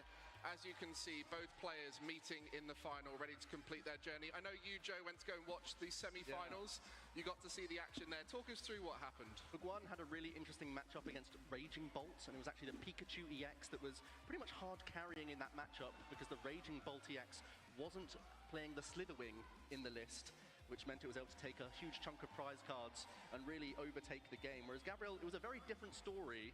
He was able to overcome a Golden Go EX deck, and it was all about patient play and setting up that position. And I think that could be a story of our final, in fact, Mike, because that use of Toadscroll, that use of Iono, that's going to be critical coming into this final. There's no secret that Gabriel has taken on a number of Golden Go, but this is a slightly different list, and it's going to cause new headaches and new challenges. And there we go. We get to see the deck choices from both our senior finalists. Gabriel Fernandez leaning into that Enzo Rock, a card we didn't expect to see much here at the World Championship. Two made it into the top 8 in Masters. And Gabriel finding his way all the way here, as well as Fuguan Liao on the other side, merging two decks together, a Golden Go EX and that Joltik box, trying to cover each other's weakness, and it's worked so well. Yeah, it's so interesting to see Golden Go has been the talk of the tournament in our Masters division, being so popular in day 1 and in day 2, a number of them in the top cut. The same story could be said for the seniors division, but this list is a mash. We're also throwing in early game Joltik, Iron Hands as a potential threat, Pikachu EX as a threat as well. I'm trying to coin the new name for this deck. I'm calling it Cash in Hand. What do you think? You are a bit of a master of merging decks together. You've tried it in the past, but no one has been as successful as Fuguan has here, taking down many Golden Go. In fact, through rounds 2 to 5, went through the Golden Go gauntlet and took down 4 in a row. And on the other side, Gabriel Fernandez has faced off against 4 himself. So, interesting storyline here. We've got 2 decks, Golden Go, Joltik Box merged together for Fuguan. Gabriel Fernandez has beaten both Joltik Box and Golden Go on the route to this final. It's just Trying to decide who's the advantage here. I think it's more pretty dangerous even perhaps match. with Fuguan having that early game aggression at the disposal, especially because that can take on the Toedscruel so effectively with only 120 hit points. Perfect math for the Ampu, very much an attack that I'm sure our players have heard throughout the season. It's been such a ever-present Pokemon in our TCG. And as you said, Mike, it's a combination of Fuguan, who is undefeated in the tournament, up against Gabriel, who's been essentially undefeated the entire season. I think that to be honest Zormark with you. actually might Winning have the 4 advantage regional here, victories potentially. And the Grand Slam, all 3 international championship victories this season. The crowning achievement awaits. Already a world champion in Yokohama, picked up another Pikachu trophy with a top 4 in Honolulu, is now back on the final stage, trying to become a 2-time world champion. Yeah, that is quite the achievement. No one's done it quite like Jason Kaczynski in the past, but Gabriel Fernandez could be the one to make history in many ways today. And on the other side, Fuguan Liao, our first world's finalist in the TCG from mainland China, only introduced in 2024 season, making their way all the way here. And both players have shuffled their decks, taken their first hand, put their active Pokemons out, and we're just getting ready for that start. I'm sure this is one of the most anticipated finals of the day. History will be made here. About to see some prize cards coming out already. I saw Gabrielle looking up at the heavens, possibly frustrated with that opening hand. Let's see if there's any jeopardy here. Well, Mike, I see a couple of one-off Pokemon already in the prizes for Fuguan. That's a 1 copy of the Miraidon EX tandem unit, one of the easiest ways that you can grab both Iron Hands in addition to Joltik on those opening stages. Also a couple of those supporter cards that can help you get into the early Jolting charge attack. And for Gabrielle, one of the few Pokemon that can reach knockouts cleanly onto Fuguan's EX Pokemon, that Blood Moon Ursaluna EX in the prizes as well. Typically only attacking at the end of the game, right at the top of those prize cards. Might not see it this game, but our players are ready. Are you guys ready in the crowd? Well, we've been anticipating it all through the season. The perfect season from Gabriel Fernandez. All 3 ICs won by him. 4 regional champions. Even went to locals and won 4 cups and 4 challenges. Looking to try and complete the perfect season. And here it is. The players begin as we begin our Seniors Worlds Final. We have the fist bump, we have the draw for the foot turn. It looks like Fuguan has been forced first here with a Genesect EX in the active position. A phenomenal new inclusion from the Black Bolt set with that metallic signal. We also see early game Bull Search and a Gimmighoul to boot. So a pretty decent opener here for Fuguan. Yeah, looking for those Bull Search cards. Nest Ball featuring in many of the top decks, allowing you to find a basic Pokemon and put it straight onto your bench. 2 in the hand there for Fuguan. And we'll look to try and find the Gimmighouls as well as that potential Miraidon, which he's now going to find is in the prize cards. Fortunately, a couple of Nest Ball actually in this hand, so he still can go the long way about things. I think there's even the Brock Scouting in hand for next turn as well, which would open up the door for the likes of Latias EX with that Skyliner to move the 2 retreat cost Genesect EX. So we can start developing a few of these basics, and even without the Miraidon EX, it looks like the hand is strong enough that we should be working towards a Jolting charge. It's basically the only way this deck gets into the game. It's not like a regular Golden Go EX deck where you can try and find that Energy Search Pro very early on. This build is quite different. The A-Spec is the Prime Catcher. So typically you try and flood your energy early with a Joltik. You allow your Lightning Pokemon to get knocked out, and then you use Superior Energy Retrieval throughout the game to reload with your Golden Go EX. It's quite a different flow to a regular Golden Go deck. Now we see Fuguan's lucky Charizard on the table with him. His favorite Pokemon has brought it here to the world stage, and will have just completed that prize check. How important is prize checking for these players in those pressure moments? Well, we've already seen a few pressure moments in that junior division, so no doubt you want to be caught in a strange situation based on something you didn't check.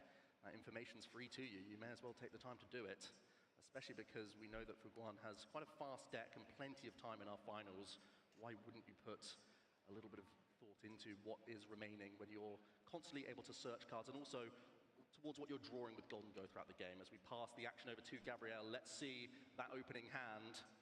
Have the turn 1 Arven. This is a phenomenal supporter card in Gabrielle's deck, allowing us to get early access to ball search cards. In addition to that, we have some phenomenal tools, Mike. Yeah, Arven allowing you to search for 1 item card and 1 tool card from your deck, introduced in Obsidian Flames, right near the beginning of the Scarlet and Violet era, and it has remained a consistent card, especially in these evolving decks, as the TM Evolution is a great way to get things set up early on, and I'm sure we'll see Gabrielle using it many a time in this final. Combination would mean an energy in hand or a ball searching card, and then the Arven can find the other pieces alongside that technical machine evolution. So a buddy popping to get a couple Zorua would mean that we could end our turn on 2 N Zoroark EX, exactly where you want to be as Gabrielle, because not only is the N Zoroark EX one of your early game attacking options, but also it's the way that you draw through your deck, and already we're seeing Gabrielle look through their prize cards. One of the cards already on top of that deck is that Toad School, that Toad Scroll tech card in the list, Mike. Yeah, the Slime Mold Colony has helped Gabrielle take down all the Golden Go in the tournament, but this is a different matchup, as that superior energy retrieval in Golden Go is not the only way to attack. So we'll shut that down, as well as the Levincia in the deck. Right. But there are other ways to attack thanks to the Iron Hands, and so Fuguan will find another way, and that's why that Joltik has been the target early on. But Gabrielle, including this Toad Scroll, is a great decision coming into the tournament. Especially when you've seen how many he's had to face on his route to the final, beating Golden Go in the top 8 and top 4 matches. Yeah, I think that also could make this a very going on in this finals. In his top 4, he had to navigate a Cornerstone Mask Ogapon EX and had to position quite carefully, using his Monkey Dory and whatnot. I think it was actually a scratch attack from an Enzarua, which closed him out the way to this final, with a Binding Mochi tool in the list. As we're going through those final actions of this turn number 1 from Gabrielle, it looks like we are lining up. There's an Earthen Vessel now to grab some Darkness energy. It is. So our 2023 World Champion, Gabrielle, has come here to try and make it too, but in this situation, he's come up with an unusual deck that many will not be ready for, but he's up against something a little bit unusual on the other side. That Joltik box combined with Golden Go is not something he necessarily would have prepared for, and we had got a chance to chat to him before, and he thinks it's a pretty even matchup, so this will be a very skill-heavy matchup between our 2 seniors here. Yeah, you would think a regular Golden Go EX deck is much more routine. You can have that breathing room when the Toad Scroll is in play, and even if the Golden Go is choosing to take it out, that's a single prize knockout, which typically doesn't help them in their prize map. But in this instance, an Iron Hands EX, it has a lot of hit points. It's difficult for a Zoroark EX to punish early on, but also that Ampu very much can brute force through some 2 prize knockouts, even on these lower hit point Pokemon. Yeah, when Iron Hands EX came into the format back in LEIC a few years back, it was the star of the show, a fan favorite that amped you very much, a very powerful attack, and one of the main reasons why Joltik box has been included in this Golden Go, allowing you to do what Golden Go cannot at the start of the game. And that Genesect EX in the active spot has been a fundamental part of why Golden Go has been so popular here. Metallic Signal, such a powerful ability. Allowing you to search for 2 Metal Evolution Pokemon immediately, as we see the support of the turn, that Brock Scouting. That will grant access to a Pikachu EX in addition to a Latias EX, it looks like. So rather than the Iron Hands EX, there's also this attacking option, Mike. We know the Resolute Heart is a very frustrating ability to get around for certain archetypes. Gabrielle's is one of those, so the Pikachu EX can quite confidently put a huge number of energy on it, all from this Joltik. And we're even searching some metal energy out as well here, Mike, from the Earthen Vessel. This Pikachu EX can run riot on a board, and it doesn't have to be concerned with Toad Scroll either. Many of you will be very familiar with this Pikachu EX, a very popular Pokemon, a very popular card, and that ability has allowed it to sustain an aggressive deck like Joltik box and like this deck here today. 300 damage, a great number into these stage 1 archetypes like Enzarok, and I'm sure Fuguan has been using it into the Golden Goes throughout the tournament. And that Latias EX with the Skyliner ability, allowing all the basics to retreat for free. And the Joltik will be in the active spot. Jolting Charge, allowing Fuguan to put 2 lightning and 2 grass energy from his deck onto any of his Pokemon. A very powerful way to set things up. I love this turn 1, spending your energy attachment as metal onto the Pikachu EX, knowing that the Jolting Charge can pull out 2 lightning and 2 grass energy onto your Pokemon in any way that you like. Such a versatile attack. That's the only use of the Joltik in this list. There's no Galvantula in this instance, which you would see in more traditional builds of Joltik box, but we don't necessarily have the space in this build to go for that. So instead, we're going to put 3 energy onto the Iron Hands EX and looking at floating the lightning onto the Pikachu EX. It's going to be all 4 energy from Fuguan going towards the Iron Hands. Now, you still have 1 hit KO threatened via your Golden Go EX, so you can go down this direction and allow your Pikachu to be more of a late game sweep option. Well, we're going to see the Iron Hands EX powered up, but if there's no Pokemon on Gabriel's side with 120 HP or less, it's going to be tough to utilize that Ampy very much. The Pikachu EX will be a viable option at some point during this game, and that's why these decisions are so tough for someone like Fuguan in this moment. A lack of familiarity with this unusual pick from Gabriel and Zoroark, it's going to be really tough to navigate it here. Stop me if you've heard this one before. The ability trade, allowing you to discard 1 card from the hand and draw 2. Such a phenomenal ability that allows you to cycle away cards that you don't need right now, or also fuel your discard pile for resources later, all the while you're drawing 2, and that's such a great effect, especially from a Stage 1 Pokemon. Gabriel opting to evolve his active Ends Zoroark as well now. Just 1 energy attachment and an Ends Reshiram away from using that Night Joker attack to begin putting on the pressure here. Yeah, those trades have been so key for Ends Zoroark throughout the tournament. One of the most consistent cards in the format once set up. Golden Go on the other side has been touting that with the coin bonus, but being able to see 2 cards just for 1 discard, often that discard being a benefit, is a great way to get through your deck nice and fast. And that double darkness attack, Night Joker in the active, does nothing unless there's a Pokemon with N in its name on the bench to attack with, and that will be the Ends Reshiram, which we don't see currently, but Gabriel will be looking to try and find it right now. We have 1 more trade. It's a tough debate. I think there is a counter catcher that might be discarded here. See a couple more cards. No supporter just yet. We do have a Nest Ball coming down now, though.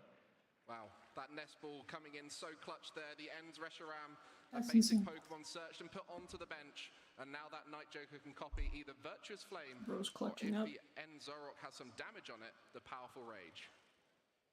Well, what a moment to start the thing off here. We've got all 3 of the Ends Zoroark on setup, and the Ends Reshiram waiting to take the first knockout here in our Seniors World Final, and it will be Gabriel Fernandez. A decent start, Mike. It's just a single prize knockout, though, and I think from this stage on, Fuguan might look to just keep this board of multi-prize Pokemon. The 1 prize KO means that Fuguan can't put down additional Gimme Ghoul without some sort of major drawback, and I think that's what Gabriel's going for here with the single prize KO, trying to say that at some point my win condition might involve INO. So I want to try and stop my opponent from having access to too many Golden Go EX to still coin bonus their way towards any combination. Wow, and another Joltik coming down. One of the huge benefits of that Joltik box archetype is the singular Joltik in play is just a 1 prizer, nothing to worry about, but you can see how vital it is for Fuguan to get all that energy in play and set up all those attackers, as Ends Zoroark can't really knock out much on this board, can only hit for 170 with the Night Joker copying the Ends Reshiram, so all of these big basic Pokemon EX are safe from a knockout. Using an Arbon here as our supporter card for the turn, I only saw 1 energy available right now, with no easy targets for that Iron Hands. It's looking like a tough turn. If we'd floated 1 lightning energy to the Pikachu EX or one of those grass energy, we could have had an easy route to take a KO, but we could be holding back on that Topaz Bolt, knowing that it's such a late game great option. So we're actually going to go back into the Joltik here instead, and just go for another Jolting Charge. Wow, here we go, another Jolting Charge, and you mentioned about that knockout. You've got to be worried about the ace spec of Gabriel, the unfair stamp that requires a knockout to be taken and can be very disruptive in these early turns. And so maybe this was the game plan that Fuguan prepared with his friends. We heard that he had some practice into this exact deck. A complete difference here in the finals we see at Pokemon, where you can practice exactly what you're going to be playing against the next day, and I'm sure they've been thinking through all the different lines, and it seems like the double Jolting Charge is the line Fuguan has gone for. We're over-attaching to the Pikachu EX. The Topaz Bolt only requires 3 energy, but it does discard 3 energy as well. So by having 4 energy on, we can then keep manually attaching up to continue to chain this Topaz Bolt attack. We're basically trying to make the Toedscruel a non-factor in this instance, Mike, so that we don't rely on that Make It Rain to be our late-game win condition. Well, nothing much for Gabriel to do here other than swing into that Joltik, but we'll be looking to stabilize throughout the game, and that's the advantage of the trade. You can discard all those cards you don't want to ever see again, but also start finding those powerful one-off cards like the Unfair Stamp, the Professor Turo scenario, these options that you want to be sprinkling in at the right moment. The more of them you have in your hand, the more options you have in those vital turns. And I think we will still have to work towards a Toad School. It's just about the timing for Gabriel. That's what he has to get absolutely perfectly in this game number 1 here. One of them will be discarded. It's a 2-1 line, so don't be too panicked just yet. We do have additional darkness energy. Keeping up on attachments is really important maintenance here for Gabriel as well. This is a tough position for both players, I think, honestly. Be quite content still with the board overall, knowing that we're gripping the Unfair Stamp. You know that TM evolution will be possible to get the Toad Scroll out in a single turn. It won't have to sit in play for long, so there are those options to think about. And on the other side, Fuguan, our only undefeated player in seniors. Gabriel Fernandez did sustain a loss in the Swiss to Raging Bolt EX, but in this final moment, it doesn't matter. All that matters now is one match to find out who will be the world champion here in Anaheim. Gabriel will be using his support for the turn on an Arven, one of these situations where you didn't have much else to do, so instead we'll grab some resources for a future turn. In this case, it's going to be the energy switch. Already holding on to some Nest Ball and some other options. As we have a massive hand size, you have to expect Gabriel to be constantly holding on to plenty of cards with the amount of trade on the board, and with Fuguan not having access to any hand disruption whatsoever. Gabriel's in complete control of how many cards he has. We know that Toad Scroll will come down at some point. Now, there is a number that's very important on that Toad Scroll that we'll be looking at as we go forward, but Gabriel taking a knockout there on the Joltik, and now it is on Fuguan to look to respond with a knockout. 2 prizes ahead for Gabriel, but do not count out Fuguan. He's gone for the setup. Typically, you would expect the Joltik Golden Go deck to go ahead and at least attempt to, allowing 1 knockout on the Joltik perhaps, but I really like the setup from Fuguan here. Opens up the space to bench a Gimme Ghoul this turn pretty reliably. Has an easy knockout lined up already with the Pikachu without access to any other cards required just yet. Yeah. You also see the Air Balloon attached to the Golden Go EX now, making that coin bonus an even more effective draw engine. In addition to a flip the script now from a Pheasantipity EX, having suffered a KO on the previous turn, you can now draw 3 additional cards. Now we have a superior energy retrieval. I do like the use of this proactively, knowing that you shouldn't have too much difficulty to reach when you need to. And getting any manual attachment at this stage onto Pikachu EX seems really valuable, and it's actually going to be alongside a Bravery Charm as well here. Well, that Iron Hands EX is sitting on the bench, and we mentioned earlier on how it wouldn't have a target on the board. The Enzorok on the other side is 280 HP, is out of range. The Pikachu is the attacker there, but why is that Iron Hands on the bench such a worry for Gabriel as the Pikachu comes forward to take a knockout? You're trying to starve your opponent from putting down that Toad Scroll combination. At any point, Fuguan can then capitalize and pounce and take an easy 2-prize knockout. And Gabriel is aware of that, so it also keeps the Golden Go EX open as an attacking option, especially as we start to throw these energy in the discard pile with Topaz Bolt here and taking a big 2-prize swing. Topaz Bolt, a hard attack cost to get, a Grass, a Lightning, and a Metal Energy. But on this occasion, it will take the knockout on the Enzorok for 300 damage. Pikachu taking 1. Passing action back over to Gabriel now. In a tough position, the board doesn't look easy to navigate here. There is a Dark, weak Latias EX you can try and target down this turn if you would like. You could go down to 2 prize cards remaining yourself. And then you can try and pivot your attacking options towards the likes of a Petulant EX with its Irritated Outburst attack that can get stronger in the late game, or the Blood Moon Ursaluna EX that can combine with Binding Mochi to take knockouts on even very high hit point Pokemon, including that Golden Go EX. So I think that's what Gabriel has to do in this instance. He's ahead in the race. There's an easy 2-prize Pokemon that he can look to take out with Night Joker this turn. That could be his means of closing here. I actually think his positioning, provided he can work towards energy switch combinations, possibly even Janine's Secret Art as a decent choice during the game, could be a way for him to weave in a late game Petulant EX sweep. So those first 2 prize cards could be key for Gabriel, and that Pheasantipity EX mirrored on the other side by Gabriel. So much draw on board, trade on the Enzorok, combined with that Flip the Script, which could only be used after one of your Pokemon was knocked out.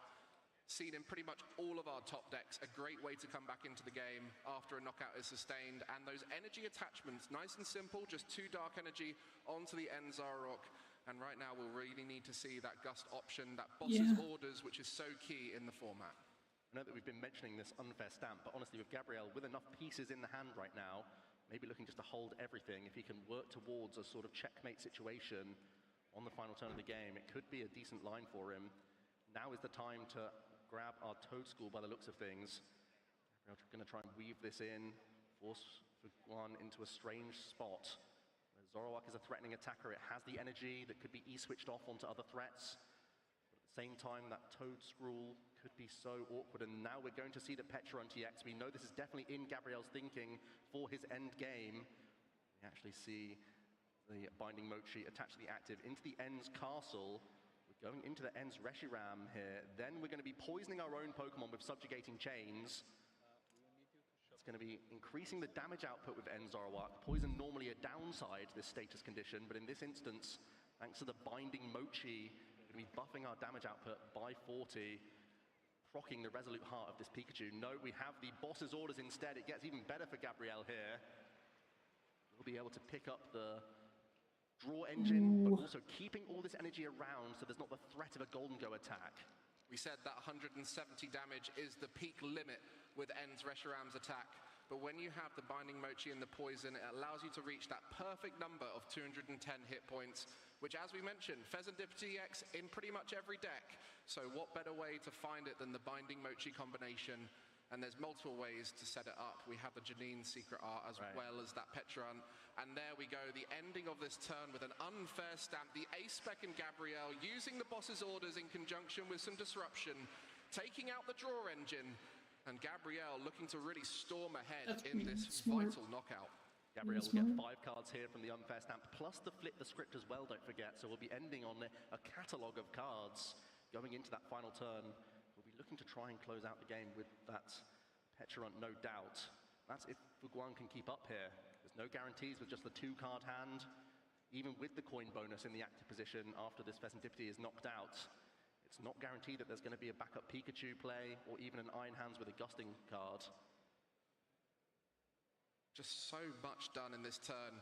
Really setting up Gabriel for the next turn. The knockout on the active, the hand looking pretty weak on the other side, and that Golden Go is going to have to pull some levers with that coin bonus as we draw another Buddy Puffin. That's not quite going to do it, but it will help set up a little more, and this is why that Pikachu, having extra energy on it was so key, limiting the amount required this turn for a knockout, but it is really tough right now for Fuguan. The perfect turn for Gabriel preceding this one, and the draws will be big now. It's just 2 draws with that coin bonus when it's in the active spot. 2 cards can be enough in the Pokemon TCG, but will they be the 2 draws Fuguan needs? This is massive, folks. Game number 1 of our Seniors Division Final. 2 draws from coin bonus. Oh, is that a Metal Energy? That's the right combination for Pikachu EX. This is going to come down to the wire.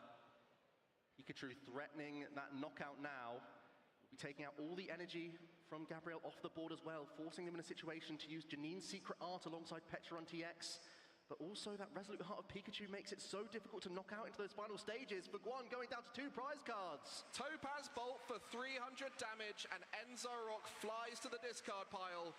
Now Gabriel will have to find a way to respond. The disruption didn't work, but now the draws to find the win. Can he do it?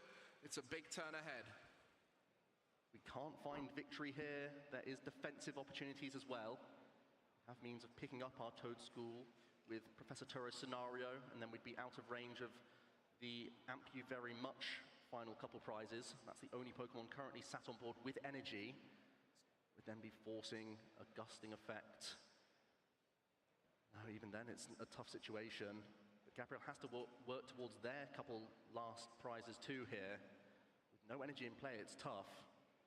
Yeah, that Pikachu EX, the Resolute Heart, really denying a knockout this moment. Also the Bravery Charm, putting up to 250 HP, helps a little bit. But being able to deny a one-hit knockout forces so many resources out of Gabriel. You can only play one supporter per turn, so the Janine Secret Art in combination with the boss's orders isn't possible. The counter catcher isn't live right now. They are equal on prize cards. And what you just mentioned, that defensive play, has been initiated. It's what we have to do here. Gabriel can now slowly attach to his Petrarch EX and look to have a gusting supporter on the next turn to win the game, hoping that Fuguan has no outs to close here. Not impossible, though. We could try and get a Golden Go EX attacking, and it could close out the win. This is where that synergy comes in. The Golden Go EX, the finisher, when you have all that energy in the discard pile, the superior energy retrievals on the other side will be possible, and promoting the ends Reshiram, forcing even more. And this is the kind of positional play we see at the highest level of Pokemon TCG. That's smart. Defensive positions where you're waiting for your turn, next turn, asking questions while you set up. And Gabriel Fernandez, one of the best at that in the game. That's why he played decks like this. Charizard EX previously, the kind of decks where he can dictate the pace of the play. If you can't win on this turn, make it difficult for your opponent too. And in this case, Gabriel is forcing Fuguan into a means of moving this Pikachu. We have the Latias to do that, but then the coin bonus would have to find a combination of superior energy retrievals and gusting effects to make it happen. Well, boss's orders going back in the deck. The card came out back in Rebel Clash over 5 years ago. A very powerful card, and has been so in the format for a while now. Throughout the Scarlet and Violet era, it's been a key component of many of these decks. Palpad, a familiar face for those who've played the TCG a while, putting it back into the deck, and now we see that turn of Gabriel setting up, just passing back to Fuguan. It's his chance now to try and win the game. Does he have it in hand? Will he draw into it? We've drawn the boss's orders. That means we're just a few energy away with 2 coin bonuses, one of which can draw the maximum 2 cards, giving us outs towards superior. We'd need more than just one, though. We'd have to find superior in addition to an extra energy. 5 is the combination here to knock out that Petrarch EX, only having 190 hit points, so we have to manually attach to our Golden Go EX, as well as find a superior here. We're going to use the Pokegear first to thin the deck, hopefully, of a supporter card, knowing that Boss's Orders is already their best option. And then we have some big coin bonuses, Mike. You love to see the Rockets Petrol there. It's a one-of in the list, a 5th Arven, if you will. Just getting that one out to thin it. Not the supporter required this turn to win. The boss's orders that's in hand waiting there. And now 3 cards from the Golden Go to draw into superior energy retrieval and something like a Night Stretcher or a Levincia to complete the combination. Will be that Golden Go in the active, ready to swing in just a moment. Coin bonus. Is it there? Earthen Vessel? Earthen Vessel could easily be a piece here, Mike. We can thin any energy of the deck. I know we've thinned plenty with those early Joltik. Are there any remaining in the deck?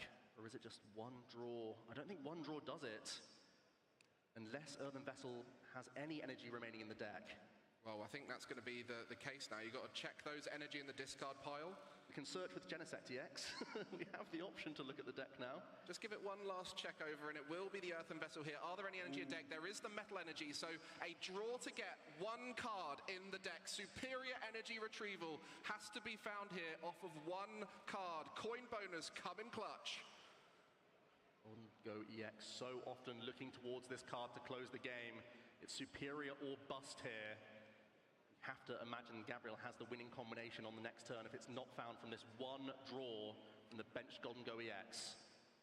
Just checking, always important to check. 190 hit points on that Petrarch EX. That will be what it takes for the knockout here. Oh, tense moment right here, Joe. This is everything we're going. Is there any other option before we have this one card draw? This is a rough matchup. I don't see it. Man, we need the boss's orders as a supporter to push the ends Reshiram out of the way. Situation. So it has to be superior, and it has to be now. Just working out what to do. Is it better to Arven now? Play it safe? Yes, Arven. Rely on the missed opportunity here? There is the Prime Catcher. Prime Catcher play instead here. Well, that would guarantee more draw as well. 2 draw from that coin bonus. Great vision here from Fuguan. Not only will that thinner card that's not superior energy retrieval out the deck, but it will give you an extra 2 cards. So going to commit to the play at this moment. That's why Fuguan's in the finals. We're not. We were thinking it was just one card. Now we get to see 2. The find that superior to close the game. Holding on to that A-spec has been so vital to keep these outs open. They've been held the entire time to keep Iron Hands EX as a threat, but now the Golden Go could make it rain. One additional card here. We've already spent the retreat, but the Prime Catcher allows us to push away the Golden Go EX. Oh, I need to shuffle my deck more. No. Just confirming here with the players, making sure everything is done fairly. In these tense moments, this is something we often see in the Pokemon TCG. You could think for hours about every decision in these high-pressure moments, but the players will be looking to try and conclude the game in either of their next turns. Whether it's now for Fuguan or Gabriel will look to try and do it next turn. And it will be that Prime Catcher committing to the play, needs to draw 2 from this next coin bonus. Golden Go from the bench into the active. Will it be now, Fuguan? The chips are all in the middle. Let's see 2 cards. Oh! My goodness. Not sure what's happened there. That is an unfortunate moment. That is the superior energy retrieval, but not how you want to see it at this moment. Fuguan will just be waiting now to find out from the judges how we pan things out. Talk about suspense. You have to understand, folks, this is going to take a while to sort out, no doubt about it, but what a high-pressure situation. Something no one expected to see. That sucks. Superior. I'm sure this can be resolved with the judges. As we were shuffling, give us a moment and we'll keep you as up-to-date as possible, but this is this moment in the game number 1 of the Seniors Finals. Fuguan staring down 1 draw to win this game number 1. It's only the superior energy retrieval that can do it. And make it rain, knocking out this low hit point Pecharunt EX is his route. He played so well on this final turn to identify the Arven as the better option than the boss's orders. To thin a couple cards, give himself maximum outs. We know that Gabriel, with access to a couple of trade, should have an easy means of closing the game. Or just the one Zoroark EX in play, I should say, but with so many cards already in the hand and so few in the deck, he should have an easy means of winning this game if Fuguan cannot find it. Well, Anaheim, we're just going to take a moment here, but I want to find out who you guys are supporting. If you're behind Fuguan Liao, cheer for me now! I hate to see stuff like that, man. That's and if really you want to see unfortunate. the perfect season complete, Gabriel Fernandez, make some noise!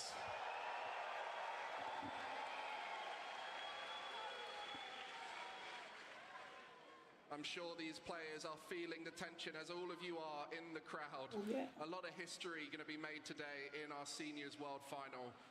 Whether it is that perfect season from Gabriel, or whether it's Fuguan in the 2nd season of mainland China, competing at the World Championship, taking that victory, and so much to adapt for them in the tournament structure out here at the World Championship.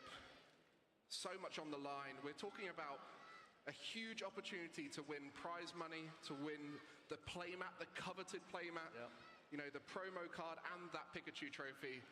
And I'm sure these players right now are just focusing on the Pokemon itself. Not to mention the history, the acclaim. Both players have played so well in this game number 1. Just to remind you, just tuning in, we are under a judge review right now on this final turn by the looks of things from Fuguan. Just trying to sort out how the card was flipped during a shuffle. We'll get that information to you as quickly as we can, but right now Fuguan is right on the edge of winning this game number 1. If he can find the winning card, which would be that superior energy retrieval. Gabriel Fernandez has been on this final table before, is already a world champion. 2 years ago, had to sit and watch in the stands last year, only getting that top 4. Still walked away with a Pikachu trophy, mind you, so it's not bad. Another one for the collection Another today. one for the collection. Had the most impressive season of any player.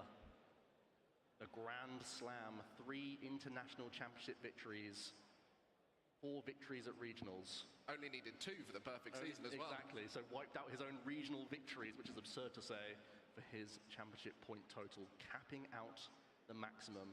Gabriel truly is a prodigy. One of the best players we've ever seen, regardless of division. And will be in the Masters division next season, already competing in challenges and cups. A scary sight for many. I mean, in our Masters final, we have a senior who has aged up. Right. It shows you how strong these seniors are. You know, the coaching, the support, and for Gabriel, he's got his brother to test with and improve.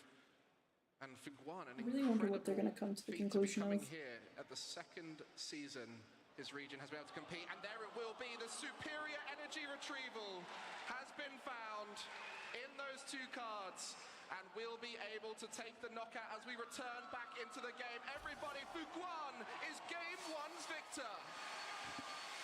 Talk about drama. Wow. Surprised he didn't get a game lost for that.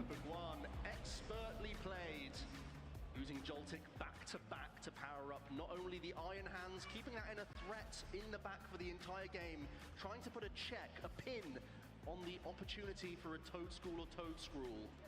Gabriel found the spot to Turo up that Pokemon and put himself in a reasonable shot of still closing out that game.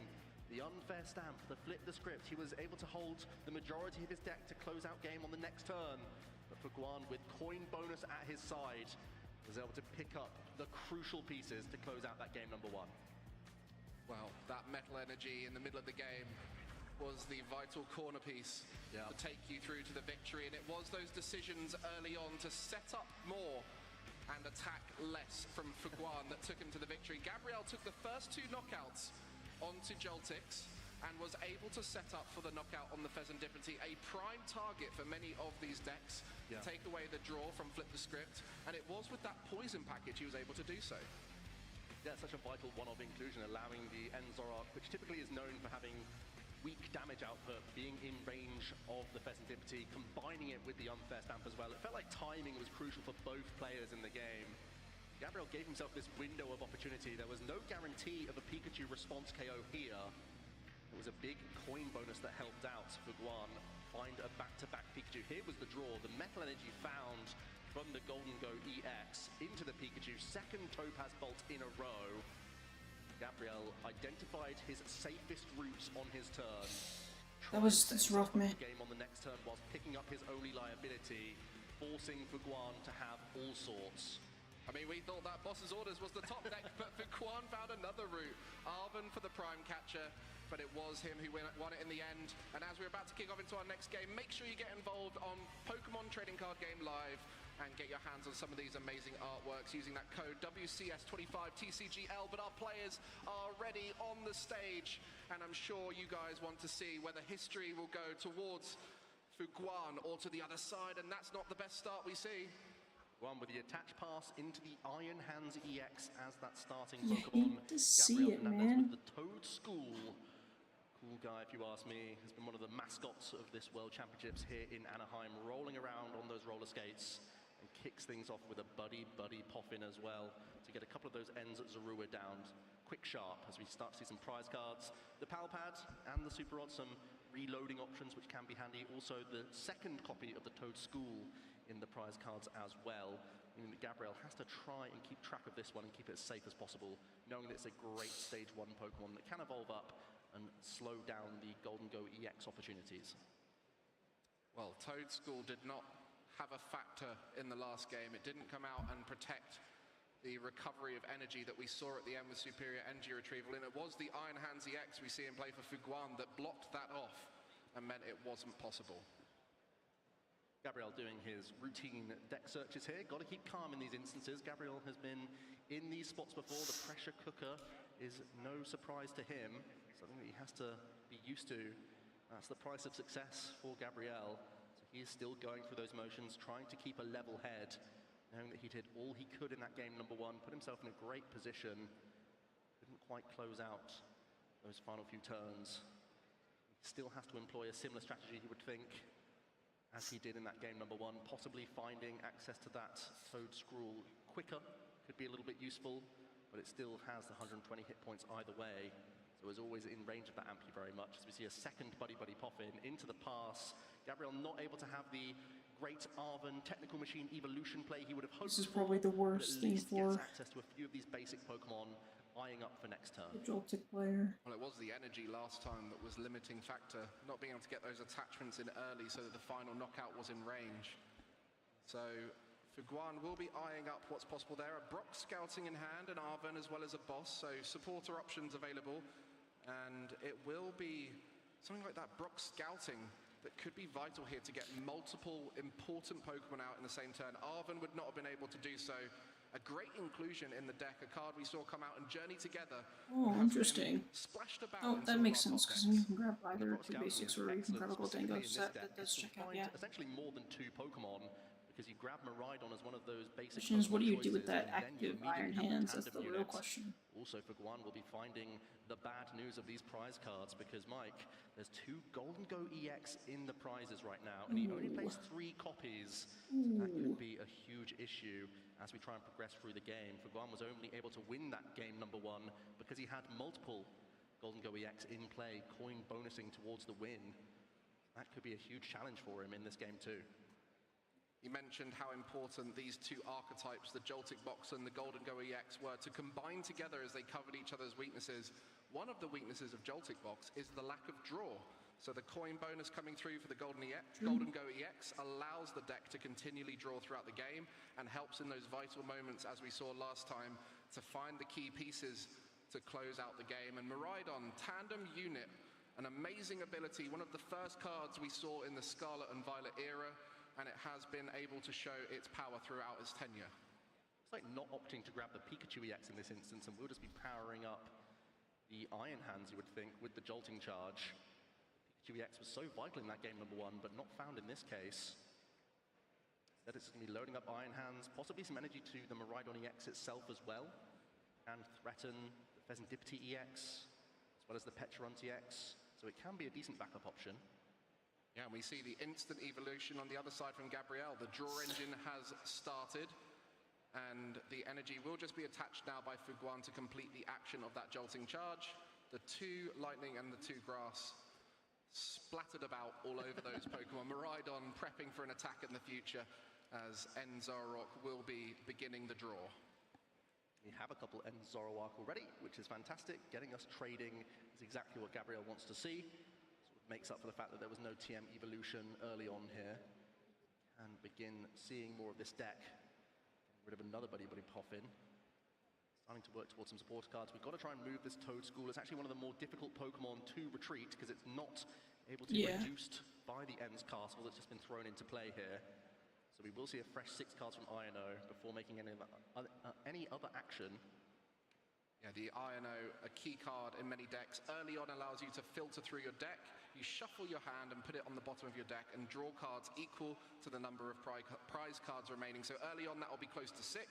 Towards the end you can force your opponent to have 1, 2 or 3 card hands, and it will just be a pass there. No tempo from Gabrielle like we saw in the first game, and will be offering Fuguan the opportunity to race away with this. That target in the active, weak to Iron Hands EX, and Iron Hands EX is able to defend against all of the attacks on Gabrielle's side until the end of the game. This is looking very promising for Fuguan here, although we do know that he'd like to go slower in that game number 1. But we are seeing the tandem unit just to shuffle the deck. This is a heads-up play, knowing that you've been hit with an Iono on the previous turn. You'd like to have access to some of the cards that were just thrown to the bottom of the deck. But that indicates we're not going to be going for a Jolting Charge, powering up a Pikachu slowly, unless it's already in the hand. Instead, it's going to be a Boss's Orders, bringing up an Enzarua here. It's going to be, by the looks of things, the Skyliner allowing us to retreat this Joltik freely straight into the Iron Hands EX, threatening that huge Ampu very much. Another 2 prize knockout now. Vital text on that Ampu very much, and Fuguan races ahead. Iron Hands EX taking 2 prize cards from a 1 prize card Pokemon. It's now all on Gabrielle to try and restabilize and take the game back. The Toadscroll is in play, but no energy is in the discard pile at this point. Fuguan is in a prime position to keep running away with this. What can you do at this point, Gabrielle? Show us that world champion ability you showed so well in Yokohama. Step 1 seems to be Unfair Stamp, immediately searched from the Arven here, in addition to the Binding Mochi tool card. It means that Gabrielle is unlikely to be launching any attack here. Your energy acceleration, not the En's PP up that you would sometimes see in traditional builds of the Enzoroark. Instead, it's going to be supporter-based acceleration. So we're actually just going to be spending an attachment on the bench and seeing a fresh 5 cards for Gabrielle. Just 2 for Fuguan, who, crucially in this case, doesn't have access to any Golden Go EX. No draw on board, so those 2 cards will likely be the only cards, plus the draw for turn for Fuguan in the next. And that Unfair Stamp, a great card seen in many of the decks since it came out in Twilight Masquerade. the A-spec of choice in these decks that like to give up knockouts early on, Enzorok one of those. So a great decision from Gabriel to include it, and one that can punish decks just like Joltik Box. Gabriel will have a few trades after these 5 cards, so still we will be developing this hand, but his board position is still looking rather shoddy.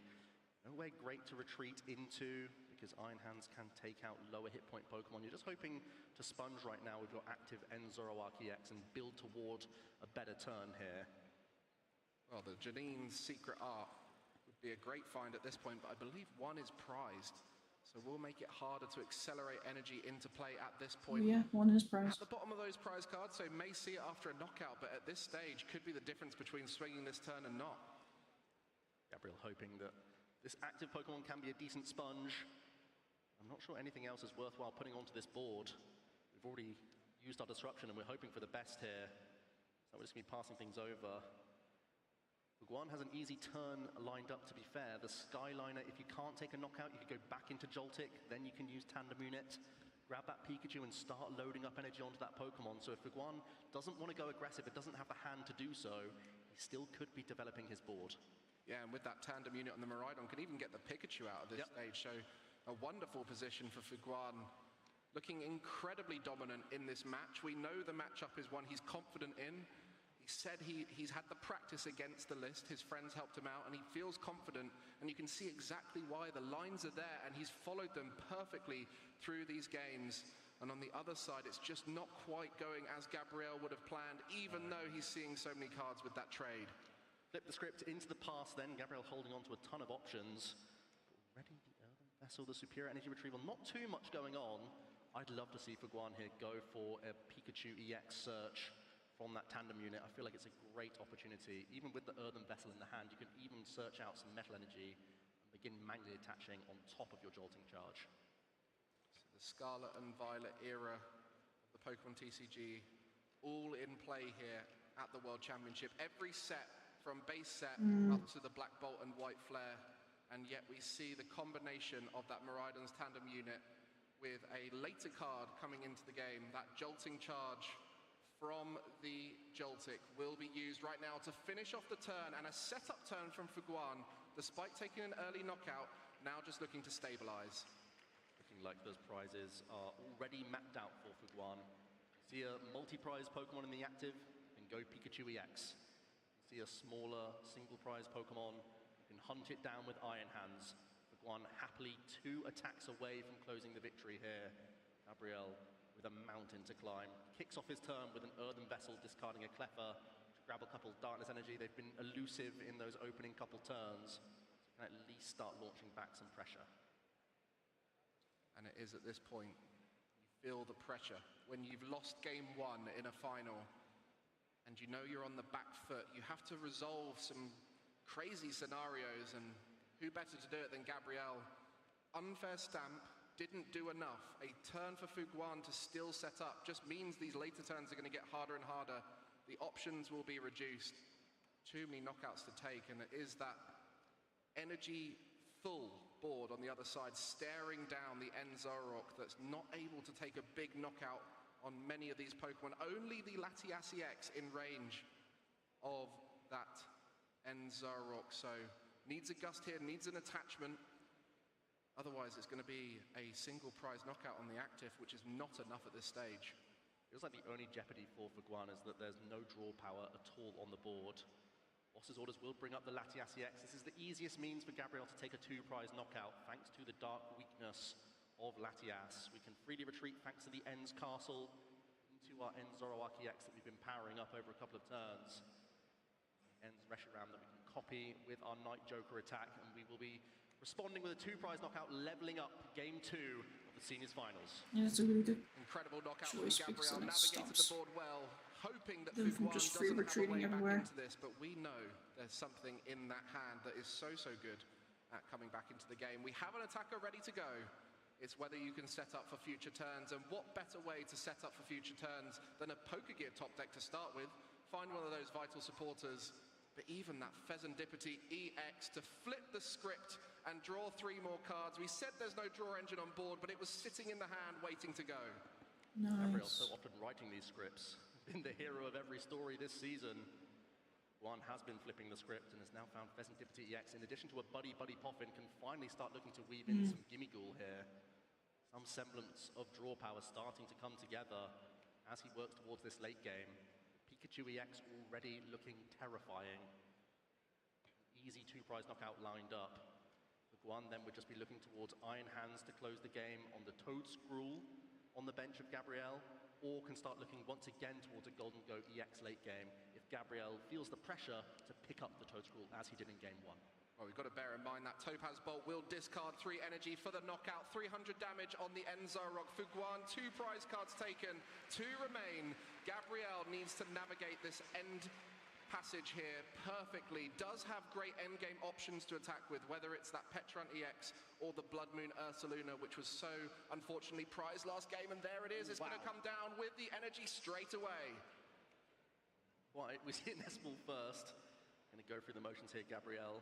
As we know, so clinical, making sure his outs are always in his favor.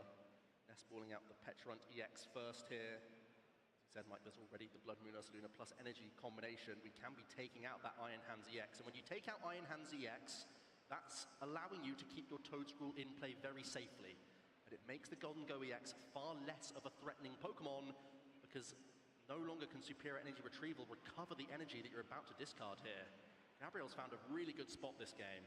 That counter catcher coming in here Nice, allows for a supportive nice. return as well, so maybe even some disruption at this moment. Blood Moon Ursaluna, a great way to knock out. And that's going to be a scoop from Fuguan. Gabriel Fernandez takes game 2, and it's that relentless pressure from Blood Moon. I mean, he doesn't have a way to use Goldengo because of the Toad Scroll, no way to knock out the Toad Scroll because all of his energies are gone, so he really didn't have anything. Where champions reveal themselves. A game down in the finals. The pressure mounting. The Guan with just 2 prize cards remaining. Gabrielle found the perfect line, removing all the energy from play. The threat of the Iron Hands EX was looming. Gabrielle picked it apart with the Blood Moon Ursaluna EX. So capably. Thanks to that Tech Stage 1 Pokemon, the Toad Scroll has been so vital to get him into the finals, as we see how it played out in this game number 2. Well, the early turns looked perfect for Fuguan, taking a knockout not only on a 1-prize Pokemon turning into 2 without very much, but the Enzarug before it evolved. And then we saw the return knockout on the Latias, and we could see a shimmer of hope for Gabrielle as he navigated those 2 prize knockouts. But it was the energy dissolving from the play, the Topaz Bolt. Later on, not able to be returned as the Toad Scroll sitting on the bench. So effective here at the tournament. Been a great tech card into Golden Go, but on this occasion, it was taking out all those energy that meant there was no way to return them. Yeah, I think the big issue there was an energy floated on Miraidon. There wasn't an easy way to chain Pikachu EX. That's what allowed Fuguan to get into such a great position in that game number 1 here. It made it too easy for Gabrielle to nullify the threats of Golden Go in the later stages whilst also taking out that threat of Iron Hands. So often in the Pokemon trading card game, it's about having a backup strategy for when your active Pokemon is knocked out, so that you have something to do on the following turn. But Gabrielle able to neutralize one, knock out another, put him in a great closing board state. And Fuguan recognized that.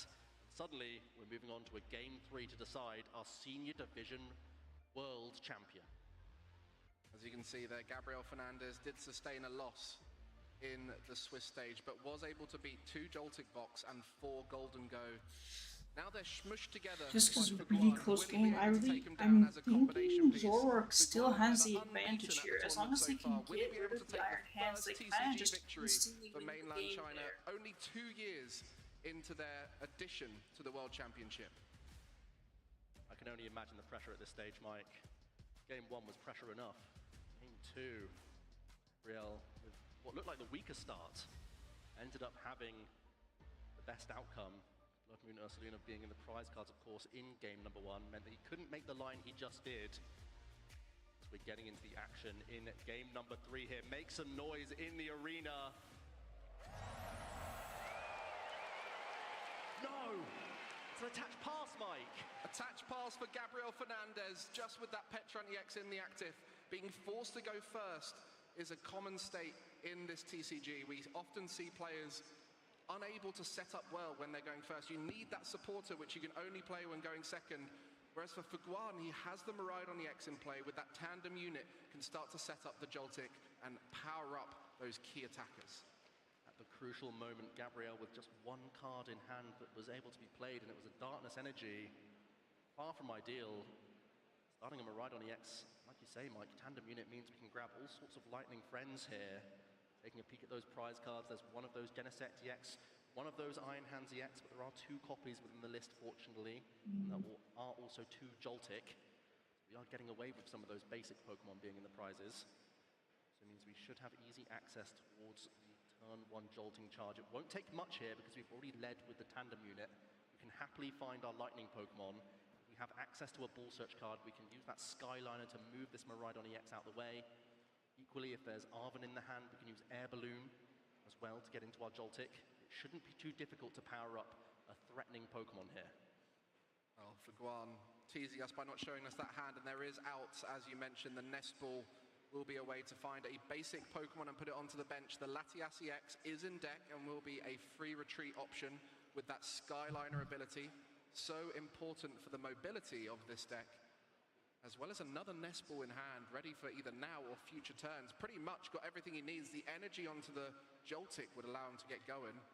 But we'll be playing that Nest Ball, just trying to find all of those important cards at this stage. The Gimme Ghoul to set up the draw engine from Golden Go. And pretty much the perfect time for Fuguan early on here. As everyone expects, we're going straight into the Joltik. We're going to swing an energy on and Jolting charge up. Miraidon EX might even be powered up in this stage. Be threatening the Petron. If you've caught Gabriel on a weak hand, you could try and put 2 energy onto that Miraidon EX and put the pressure on that way.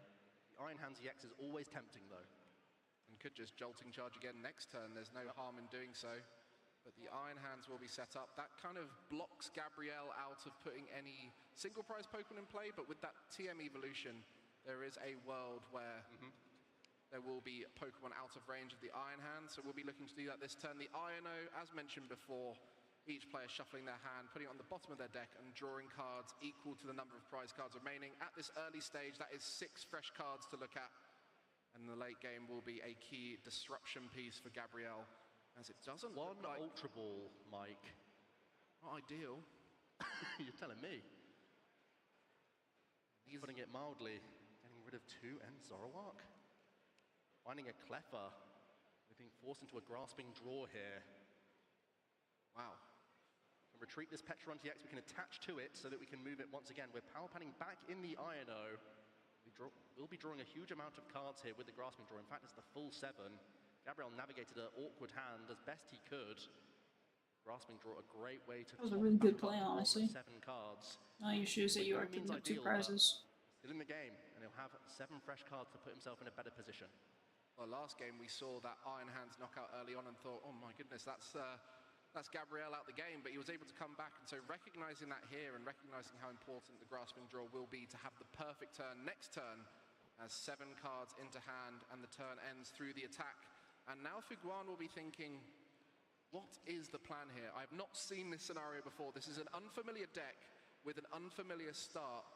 All the testing they would have done last night to prepare for the final would not have seen this, so he now has to work out, does he play it safe and go for another Jolting charge, or does he get aggressive and take a knockout on that Cleffa?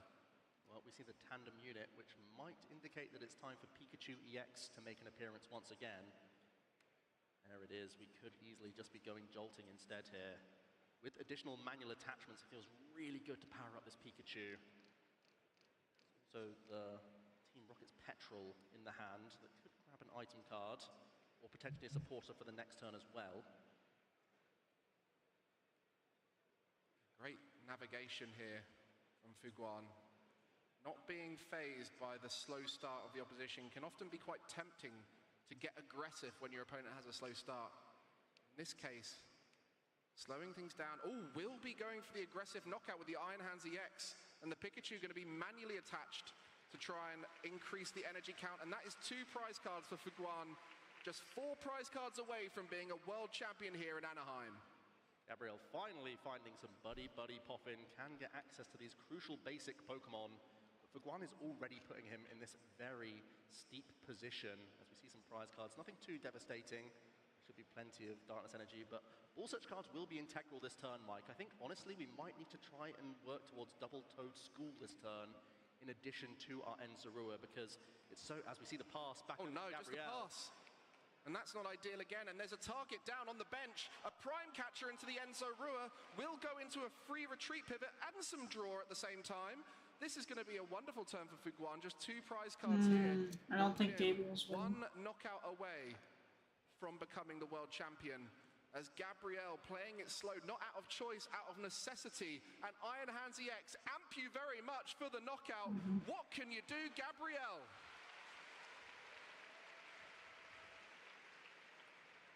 The one trade from Enzarowak. Can we get any disruption into the mix? Are we going to have to use Irritated Outburst into this Iron Hands EX? Going to be pivoting into the Enzarowak, poisoning with Subjugating Change, going into the Blood Moon Ursaluna E-Switch combination. We have the Professor Turbo scenario to pick up our Enzarowak, which means we can get a response KO here. Gabrielle is not out yet. And that response KO, using that Blood Moon for 240 damage.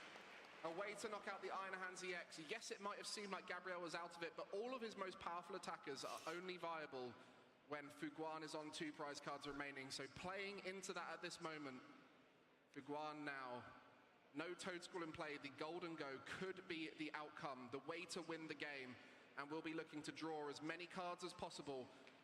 And with some superior energy retrievals, an Earthen Vessel, something to get the knockout. This could be the winning play right now. Fuguan, what have you got? Already have 1 energy in the hand. Here's Flip the Script for 3 additional cards. Golden Go EX already there. It looks like all the pieces are coming together, Mike. We're just making sure with this coin bonus, but ripping onto so much here. Arven in the hand. We have Metal Energy in the discard pile. Is that the only piece missing? Do we have access? We're going through the motions with 1 here. Is it there? Superior would be game, but as long as we had access to metal energy, but we don't right now. Somehow, there's no metal here. The only metal energy we've seen is attached to a Joltik right now. Is there one in deck? The Earthen Vessel could find it out of the deck. That's not enough to deal with this Blood Moon Ursaluna. 260 hit points is still a lot. Gabrielle, skin of his teeth stuff here. Let's make sure. As he puts the play together here, there's that metal energy, which will be used to attach to the Golden Go. The question really is there a superior energy retrieval in hand? If there is, Fuguan will be making history here, and it looks to be a jolting charge.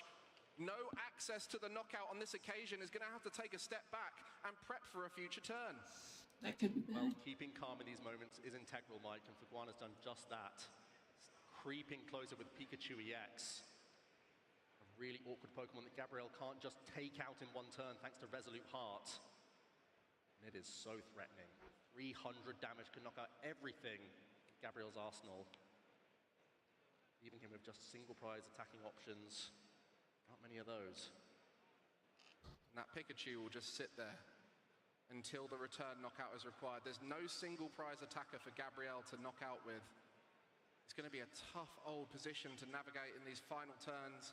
Can't even leave damage on board. We don't have anything like that Monkey Dory. We don't have the ability to finish off. Maybe even a scratch into the Pikachu might be the only option at this stage to set it up for a knockout in future turns. That's definitely the best play this turn, Mike. That's a weird play, but I don't think that's the play this turn. Move on to the Enzarua. The only way we can proc the Resolute Heart and put some damage in safely. Try and 2-shot the Pikachu EX. In combination with a bit of disruption, that could be a mighty effective way, but no Gust here. We'll need to find it on the other side of this Iono. And how does Gabrielle move this Blood Moon Ursaluna EX is the last question. Well, we have the Heteron EX to do that, so it will... Can we find a counter catcher here from this Iono? Big 4 cards. Is there counter catcher? Yes, there it is! Oh wow, Gabriel Fernandez always finds a way. Got that scratch from the Enzarua to put some damage on the Pikachu with Resolute Heart. Unable to 1-hit knock it out. The only way around it here is 20 damage now and hope to finish it off later. No other attacker on Fuguan's board. Disruption. That was it. Boss's orders in hand, and topples the Titan to become your world champion. Wow, that was really lucky.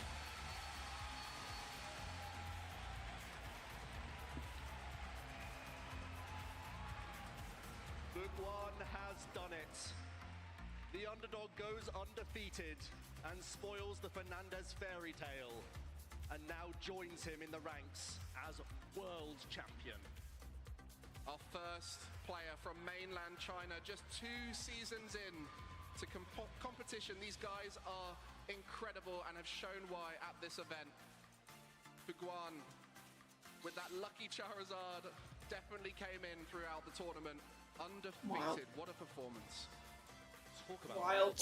I think she had to use just a rough start for the Roar player. Let's see how it played out. This was so intricate, getting the early It was like the only reason that kicking off so bad. Game 3 here. Gabriel with the weaker starts, the prime catcher pickup allowed the Iron Hands to get into the mix, take a bunch of prize cards, and crucially the Golden Go EX still stuck on the board here. A bigger threat and some additional draw power. Ampu very much going down to just 2 prize cards remaining in quick succession.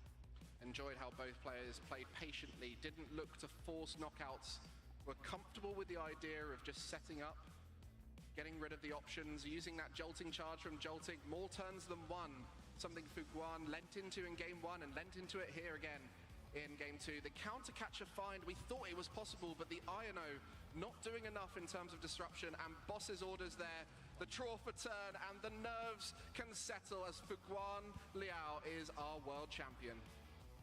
How many times have we heard Boss's orders for the game? And once again, the World Championships decided by such a crucial supporter card. What a crazy deck that we've just seen winning the World Championships. Who would have thought it, Mike?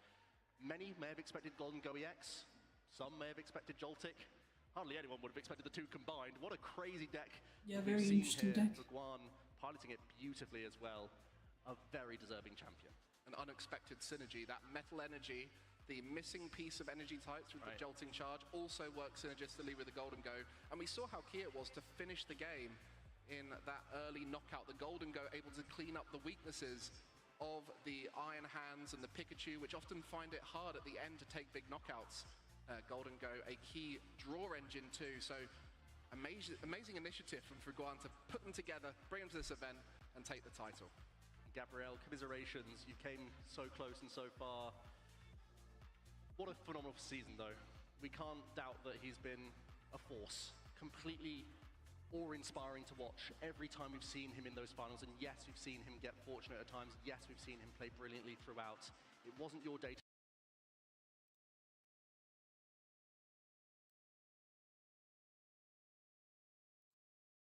Okay, let's chat about what I think about that. I think really realistically it was the MP very much at the very start of the game that lost him that game too.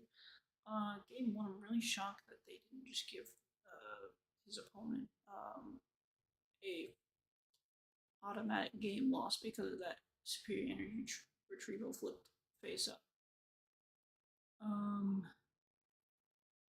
Yeah, so hopefully we'll get to see some cool stuff in Masters Division. Tug of war between these 2 stage 2 archetypes. What do you think about it?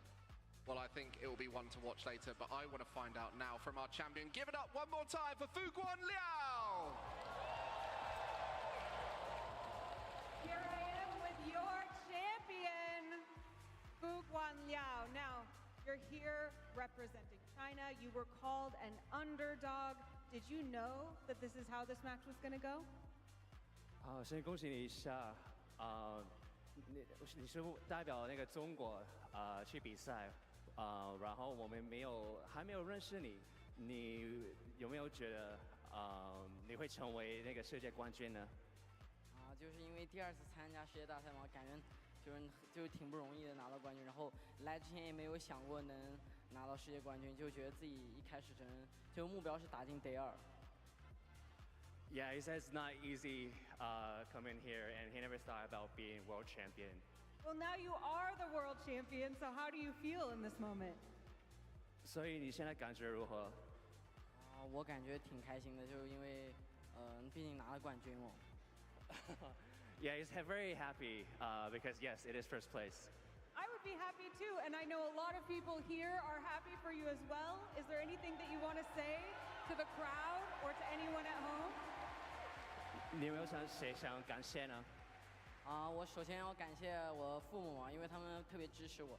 然后我还要感谢我们 VG 战队，然后他们的大哥他们都会跟我打牌，然后还要感谢我那些朋友啊，比如说什么9区白 Chester， 很多人他们都会跟我打牌，然后对，然后还要感谢所有人。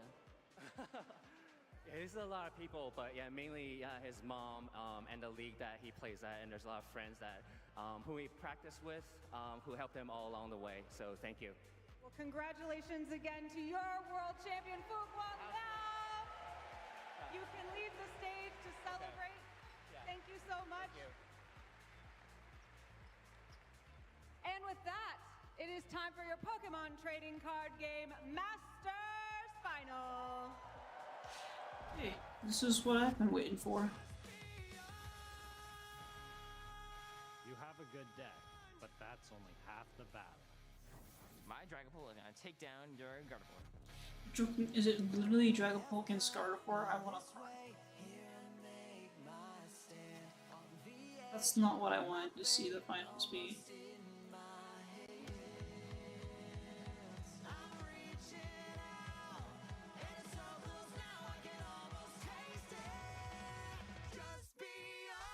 I'm pretty sure I can't. I'm gonna wait till after the music. Gardevoir against Dragapult. Okay, cool. You know, I guess I expected it, but also I really was hoping that was not gonna be the case.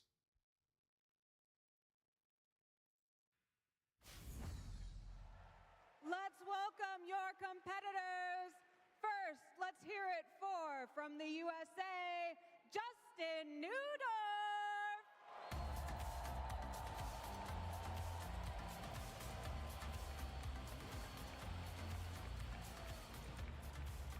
Come hang out with me, Justin.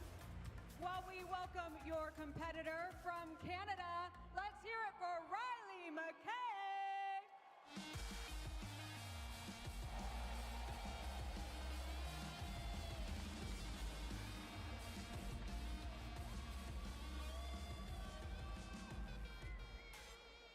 Come join us, Riley.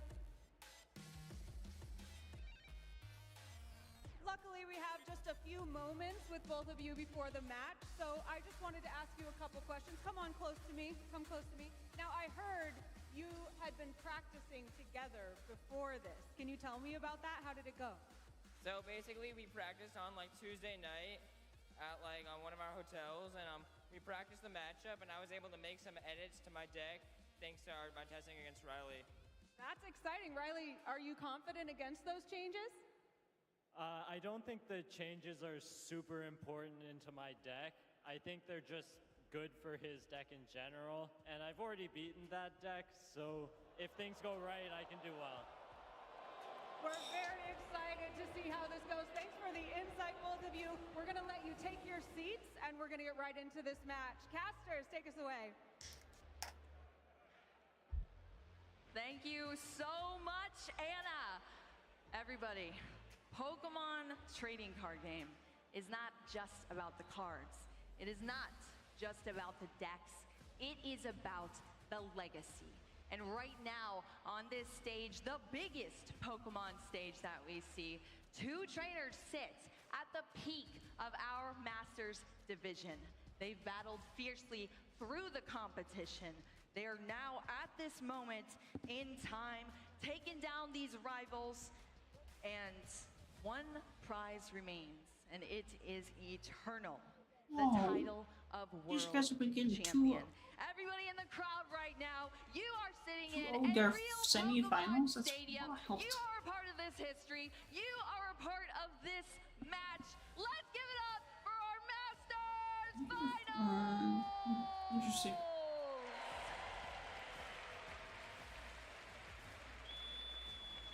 Of course, here on the casting desk right now, Shelby Boo joined with Kyle Sablehouse. You just saw that bracket. You've heard from our players. They're sitting down. The lights are bright. This is the setup here, Kyle. Are you ready for this match? We are in an arena to cast the World Championships. It does not get much better than this. Two incredible players, two amazing decks. Which player will come out on top? We've got Justin Neudorf sitting on our left. He is challenging Riley McKay, who was just at the NAIC finals table.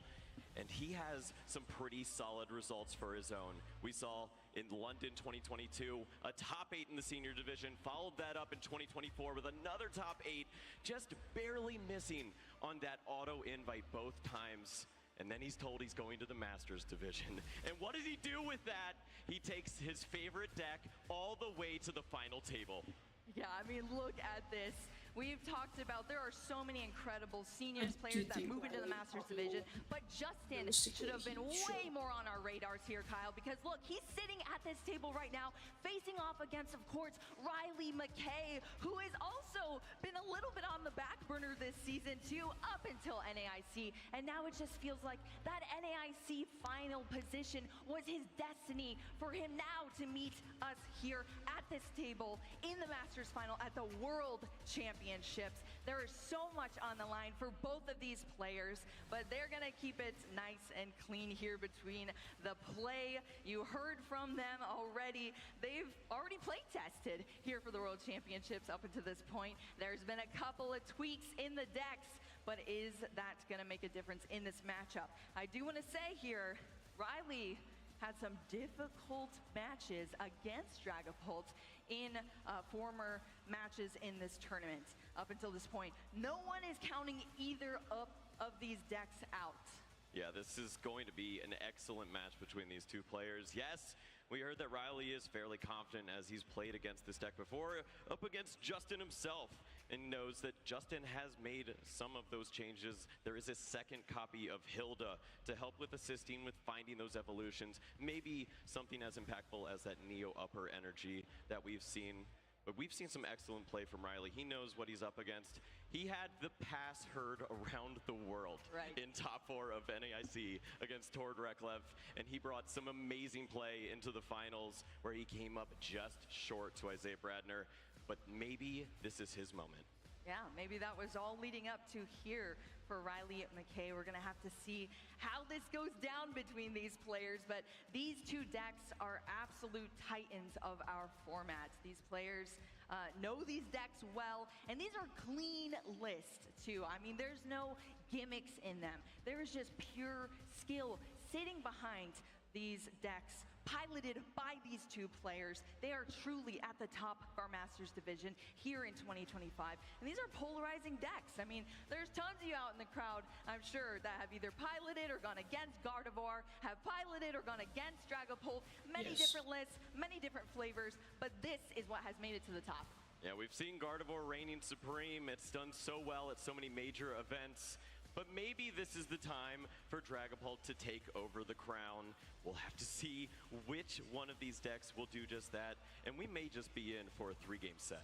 Oh, I hope so, Kyle. It's always been so exciting here, and how much more exciting could it get in a giant Pokemon stadium for both of these trainers? You're gonna see these animations on our floor here so you can follow along with our match as well. I mean, this is just such a cool experience. And both players drawing those opening hands, something so important as you think about this all throughout the night, all throughout the tournament. What will that hand look like? Maybe a buddy puffin. Let's hope so. I like to feed my Pokemon here. They be eating. Yeah, I mean, that is, of course, one of the major setup cards in our format at the moment. But there is going to be a lot more than just the setups between these players. There are cards that do change the pace of this match. What the Pokemon TCG is, it always comes down to these big, pivotal moments that might just be small decisions, like, for example, taking a quick pass. You know, it might just come down to that, but all of those decisions are well thought out by these players. I mean, their minds are like none other in this game, and to get to this point now is just incredible. So you know, both these players are competing at the top of their game. They're ready for this Masters Finals. They're going to get set up, and we'll see how those intricate decisions come into play in this match. Yeah, there's so much to think about, and obviously for both players, it has a different approach for you. For Riley's taking that deep breath, that composure, you're trying to regain that for yourself. As you know, this is going to be a long battle. You have a great competitor against you who has been to this stage before, top 8.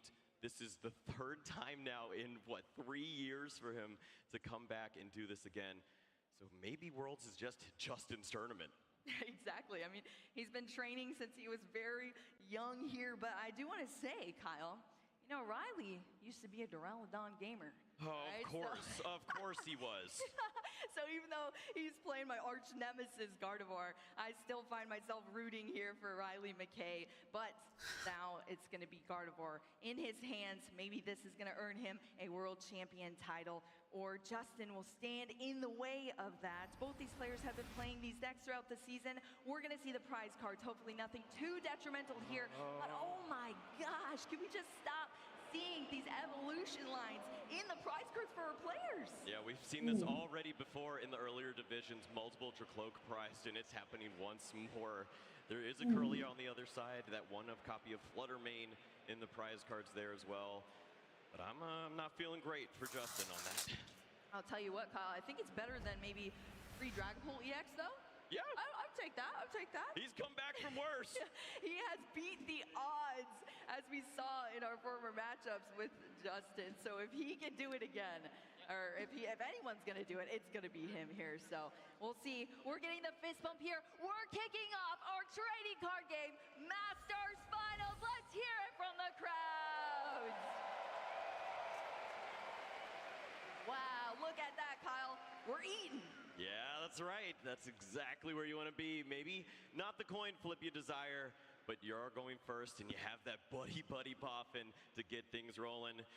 Unfortunately, you're rolling right into Bad News Bears Town. Oh, yeah. Oh, my goodness. We're going to see the shuffle through here to get these basic Pokemon out. But you see right now, Justin is shuffling all these Pokemon to keep track of what is in the prize cards, a major component of the Pokemon trading card game.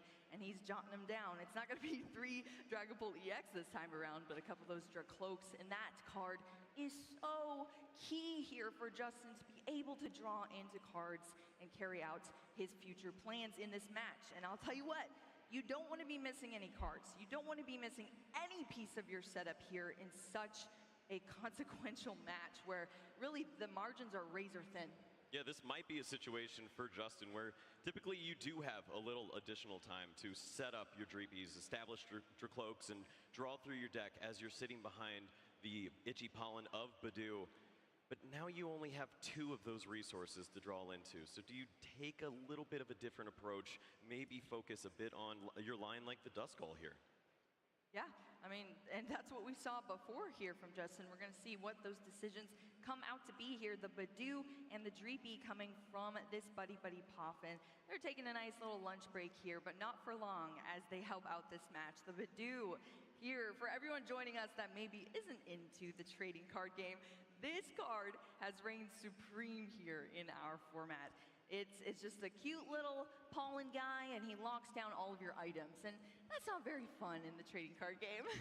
Sometimes 10 damage does add up as well. You have just 30 hit points, but that free retreat has been pivotal. Attacking for free, buying time so that you can accelerate energies once at a time from your hand, but honestly, it's enough. You set up your cloak, eventually Dragon Ball comes out, and it is one of the best attacks we have seen. Yeah, I mean, Phantom Dive on the Dragapult EX. One of the best attacks in the game, of course, facing off against Gardevoir. That is one of the best decks in the game as well. But this move right here, 200 damage. But not only that, you also get 6 damage counters to spread onto your opponent's field as well.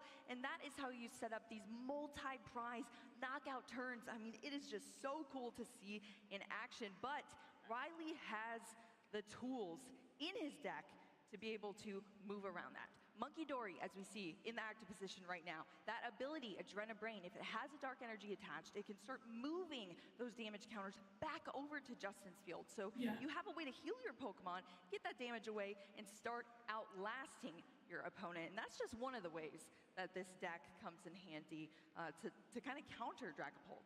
Yeah, spreading that damage around, avoiding some of those knockouts, and then making sure to combine that into a big combo turn. If you can remove potentially 2 Drew Cloak from play at the same time, target down lines of the Duskull so that you don't have to deal with the impact of Curse Blast, it can be very pivotal for your strategy.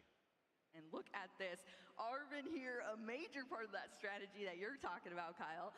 Seeking out a tool card and an item card, but there's something a little bit different about that item card that y'all are seeing. It is bright pink, and that's because it's an ace spec. You can only have one of these in your deck, and it is because of the sheer power behind them. What does this one do, Kyle? What's in the box? Oh, the secret box. It could be anything. It could even be a box. It's got so many different ways to help you, especially in the early stages here. You can search out that supporter, you can search out that stadium card, you get the item to go along with it, you have the tool, you have everything to help out here. And it's exactly what you need. Just fill your board, find the Ralts and other pieces so eventually you can evolve them here. Yeah, I mean, one way to evolve those evolutions is a technical machine.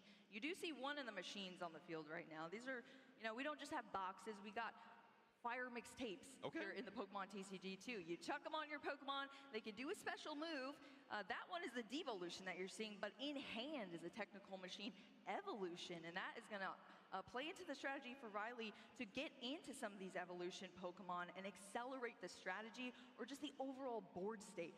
But I will mention, Justin also plays some stadium cards that could potentially counter those tool cards down the line. Of course, there's other tool cards in the list for Riley McKay too, and the Bravery Charms. That is definitely one of the most important pieces here. Not only with the secret box do you find great resources, but you can also place them in the discard pile. The early discard of Psychic Energies, I cannot speak to that enough. Against Itchy Pollen, it can be so hard to find the energies and then throw them away. To already see 2 in the discard, that means there's potential for some fireworks here pretty soon. Exactly, that is what we want to see here, that Psychic Embrace ability on Gardevoir EX. It takes those energies right out of the discard pile, accelerates them to the field. It's one of the reasons this deck is so strong, but you have to get them in the discard pile first. So seeing that here from Riley with the secret box is huge. Of course, a Monkey Dory joining them as well. And then we get one of each of these items out of the deck here. Artisan being the stadium. We saw Professor's Research here for Riley. And now we're seeing the Ralts come down. Yeah, this is the way you can play Buddy Buddy Poffin, I suppose. It kind of lines up like that. It's Artisan in combination with Nest Ball. It's not as cute, but it does the job. Dark Energy for Monkey Dory, along with TM Evolution. That's double Curlia. Ooh, baby, well, we like to see it here. That Curly is one step closer to getting into Gardevoir. Actually, that's single Curlia. That's a little bit of a problem. Oh my gosh, yeah, one of those Curliates at the bottom of the prize cards here for Riley, and just searching through, making sure in the deck, that's going to be it, and that's huge news there for Justin. That is information that he now has. One of those Curlia is in the prize cards. So Riley's going to end that turn. Thanks to that TM Evolution, it does discard. Now we're back over to Justin. Yeah, a bit of information for Justin to work with. Seeing that alone Curlia means you could target down this Pokemon once you get a setup and maybe avoid seeing Gardevoir for a long time. Even a few turns can be pivotal in this matchup, as energies don't stick around too long once that card's gone. Well, here's one other Pokemon as well off this Ultra Ball here into one of the Dracloaks that we still have access to, which is nice. Of course, we were talking about Recon Directive. It allows you to look at the top 2 cards in your deck, and then you get to keep one to your hand, the other goes to the bottom. It's a fantastic way to draw cards, get into more items. We see the Duskull coming down off of that Artisan as well. Stadiums in the TCG can be used between both players. We're here in a stadium now, they're at Artisan right now, and it's getting those Pokemon out of the deck onto the field. Let's talk about this matchup and the board states we're currently seeing, Kyle. What do you think? Which way is the momentum swinging, do you think, just from what we've seen so far? I mean, the prize cards are intimidating, but I'm pretty comfortable with Justin's side of the board here. If he has a good draw off of this Iono specifically, you fill up with the Recon Directive. You might see an attack here if you'd like to get some damage on board. It's difficult with a Munkidori staring you down, but we could see a Dragapult attacking with a Dusclops, trying to remove multiple pieces of this Gardevoir line here. Right, so you have to sort of outpace your opponent if you can. You have to make those big moves, not fall behind, and continue to keep up the pressure. And honestly, Justin is doing that just fine here. The Iono from Justin, both players shuffled up their hands, so now whatever Riley had, it's gone. It's shuffled up, put at the bottom of the deck, and both of them draw cards up to the prize cards represented on both their boards. So 6 new cards from that. We saw the Buddy Buddy Poffin found for Justin. That's what's getting him all of these Pokemon out on the field. And I'm just saying, Kyle, when Justin is going with a board like this, he seems unstoppable. Yes, it's lining up pretty nice. You see the Buddy Buddy, you're looking for a little more help. His hand has a lot of great tools when you already have a setup. You see an energy to go along with a Dragapult, to go along with Boss's Orders, and Iono now.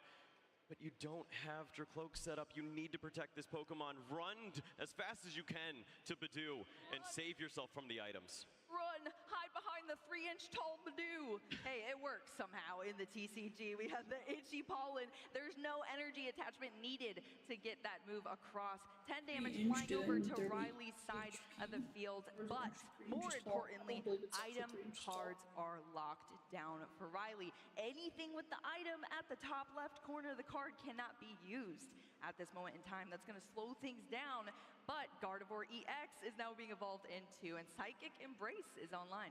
Yeah, this is pretty safe to at least see that there's no Boss's Orders on the other side from Riley. This deck does not play that, but there is another way. The Scream Tail. We have 2 Psychic Energies sitting in the discard pile. A damage counter on the Monkey Dory. If you push that damage counter over to this Dracloak here, you could potentially knock this out in combination with the Scream Tail. It all lines up. I mean, this Scream Tail is absolutely nuts in this. Here's Psychic Embrace, allowing for that 2 energy attachment here. For each damage counter, 20 damage is able to be dealt anywhere for Riley, and that is huge here. You want to eliminate those liabilities that could be coming back at you, and that is going to be so bad there for Justin.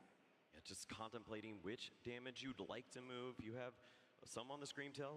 You can't really mess with that. But 1 damage counter from the Monkey Dory is nice to see because you can move the rest of those later on, especially if you're targeting down a second Dracloak next turn. Right, big brain moves there from Riley, and it's going to net him the first prize card here in our Masters Finals Game 1 between these players. So the momentum has been swinging both ways back and forth, but you just see why Gardevoir EX honestly is such a pain. It has these Pokemon that are single prize attackers that can do so much damage, and they're accelerated pretty much for free by the Gardevoir EX ability. I mean, it is just dirty. But over on Justin's side, we have another Dracloak.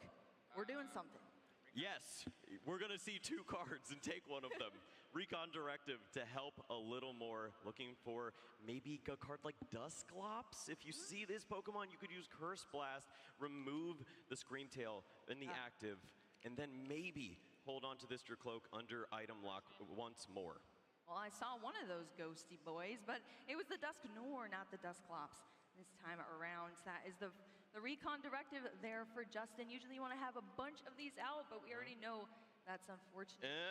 Is this the time? Is it time for the Hilda? Oh. Thanks for the help, Riley. This is going to work out just fine.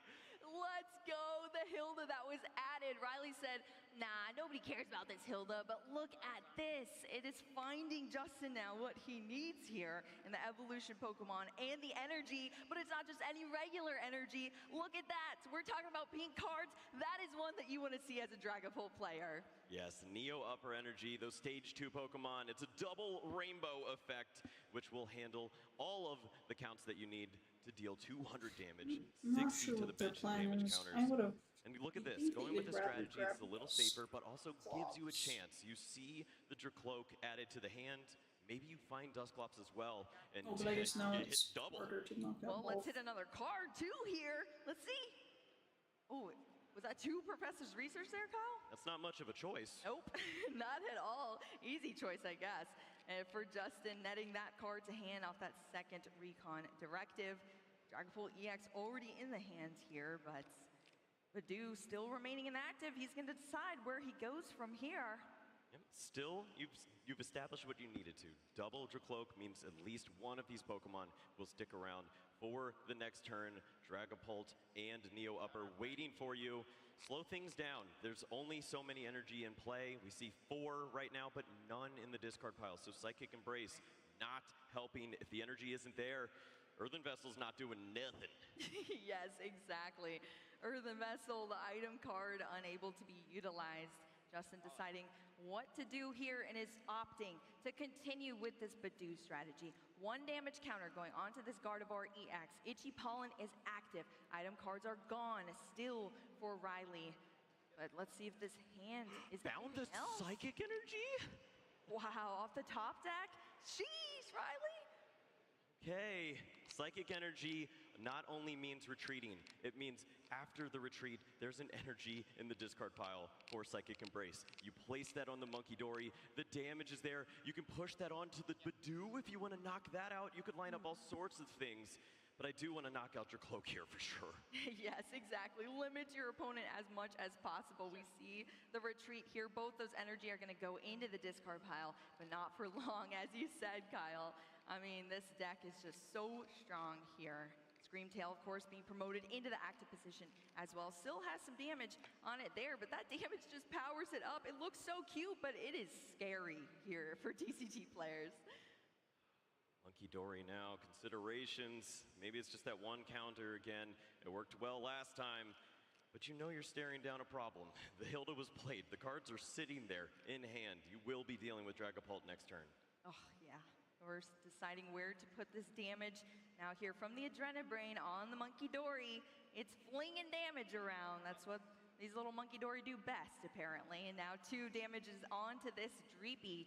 That's currently making it 50 HP left. Duskull being wiped off the field as the choice. What do you think about that, Kyle? Yeah, this is actually pretty interesting as we can see this incredible That was a smart setup we idea. have here Get in the them less arena. Duskull Once that blood. Duskull falls, double Dusclops is not nearly as prominent. You can't do it.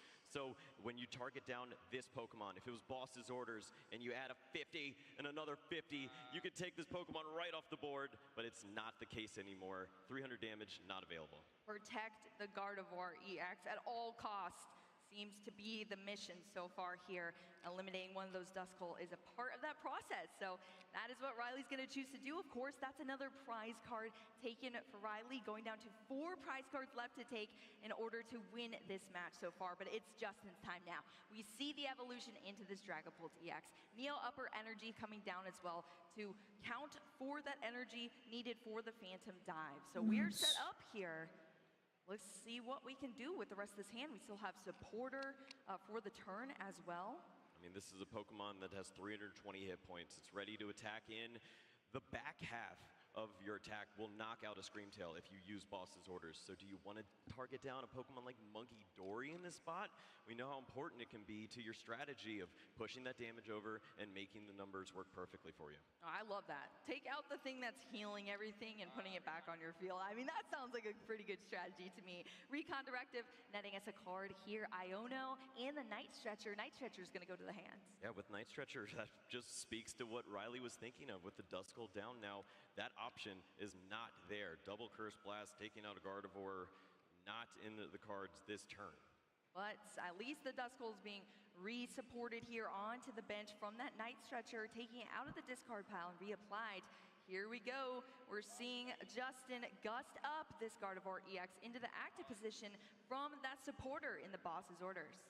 You can see how close Justin is right now. With the lack of that Kirlia, a Hawlucha down, placing 10 damage on that Ralts, and then attacking through with the Dragapult would do so much for him. He's setting it up again. There's only 1 Psychic Energy in the discard pile. If Riley doesn't have a way to retrieve this Pokemon, he can take a triple knockout, taking out the Gardevoir for 2 prize cards, the Ralts for 1, and then he has nothing to work with on the other side. Exactly. It's just a ticking time counter at this point here for Riley, and he's working through that scenario here. And look at that, the Kirlia was found off the prizes, so has the evolution and will disrupt the hand with Iono. Well, that's going to help out a little bit here. Of course, Riley's going to take less cards off this Iono draw than Justin is, but maybe we need some different cards in the hands. Well, there's a lot of potential here. With Night Stretcher along with a Dusknoir would lead to The exact same situation. It's just the Curse Blasts are a little bit stronger this time around. A little bit stronger indeed. What do we find, Kyle? Energy. What else is going on there? There's the Lily's Clefairy, so you have answers for the Dragapult later, but can you move here? There's a Psychic in the discard still. Yeah, one Psychic, I believe, so far. The other one's Dark. You can only accelerate those Psychic energy. One coming down onto the Gardevoir EX from the hands. He's moving, which is exactly where he needed to be. Off 4 cards, it was a big risk, but he did find that. But now, where do you go? Screamtail has been your friend for a long time. Maybe it takes another great prize card for you. You could take down a card like Dusclops, which we know could lead to a lot of trouble next turn. Screamtail is going to be the option here, brought into the active position. Heavily damaged, but still taking some names here. We have that damage being placed onto the Dusclops. They're from the Monkey Dory, Adrenabrain. Yeah, and you see, you could have moved, well, you moved the 3 there, but just taking damage off the Gardevoir always feels great. You need to protect this Pokemon because you know it's at risk if all the cards line up. And Riley moving swiftly through this opening game. 3 prize cards down already, and Justin on the back foot once more. Exactly. Usually you're wanting to Curse Blast and give your opponent the prize, but you're doing a ton of damage. But look at this. Riley's able to just eliminate these Dusclops before they can even do it themselves here. And he's churning through these prize cards. Only 3 left to take. I mean, we were talking about the margins being razor thin, and he's barely been hanging on here, but it's been enough to face off against Justin so far. Can Justin mount a comeback here, though, Kyle? He's looking for it. He has Monkey Dory. He's considering how much damage can be placed on the other side of the board, but with only 2 damage counters, not really targeting something like that Gardevoir just yet this turn. You can take out this Screamtail. It's not really the main issue, though. How do you go about this? I mean, there's just so many hit points still there on Riley's field. The Gardevoir EX been protected this whole time, thanks to that little monkey supporter on the bench as well. And it is strong. I mean, 310 HP total. That is brutal. There's just a few cards to potentially even find in a spot like this. The prize cards haven't moved for Justin, so finding more resources with Dracloaks is not available. Maybe an energy for that Monkey Dory, so you can spread more damage counters. Position for the Dragapult player. All those really big attacks.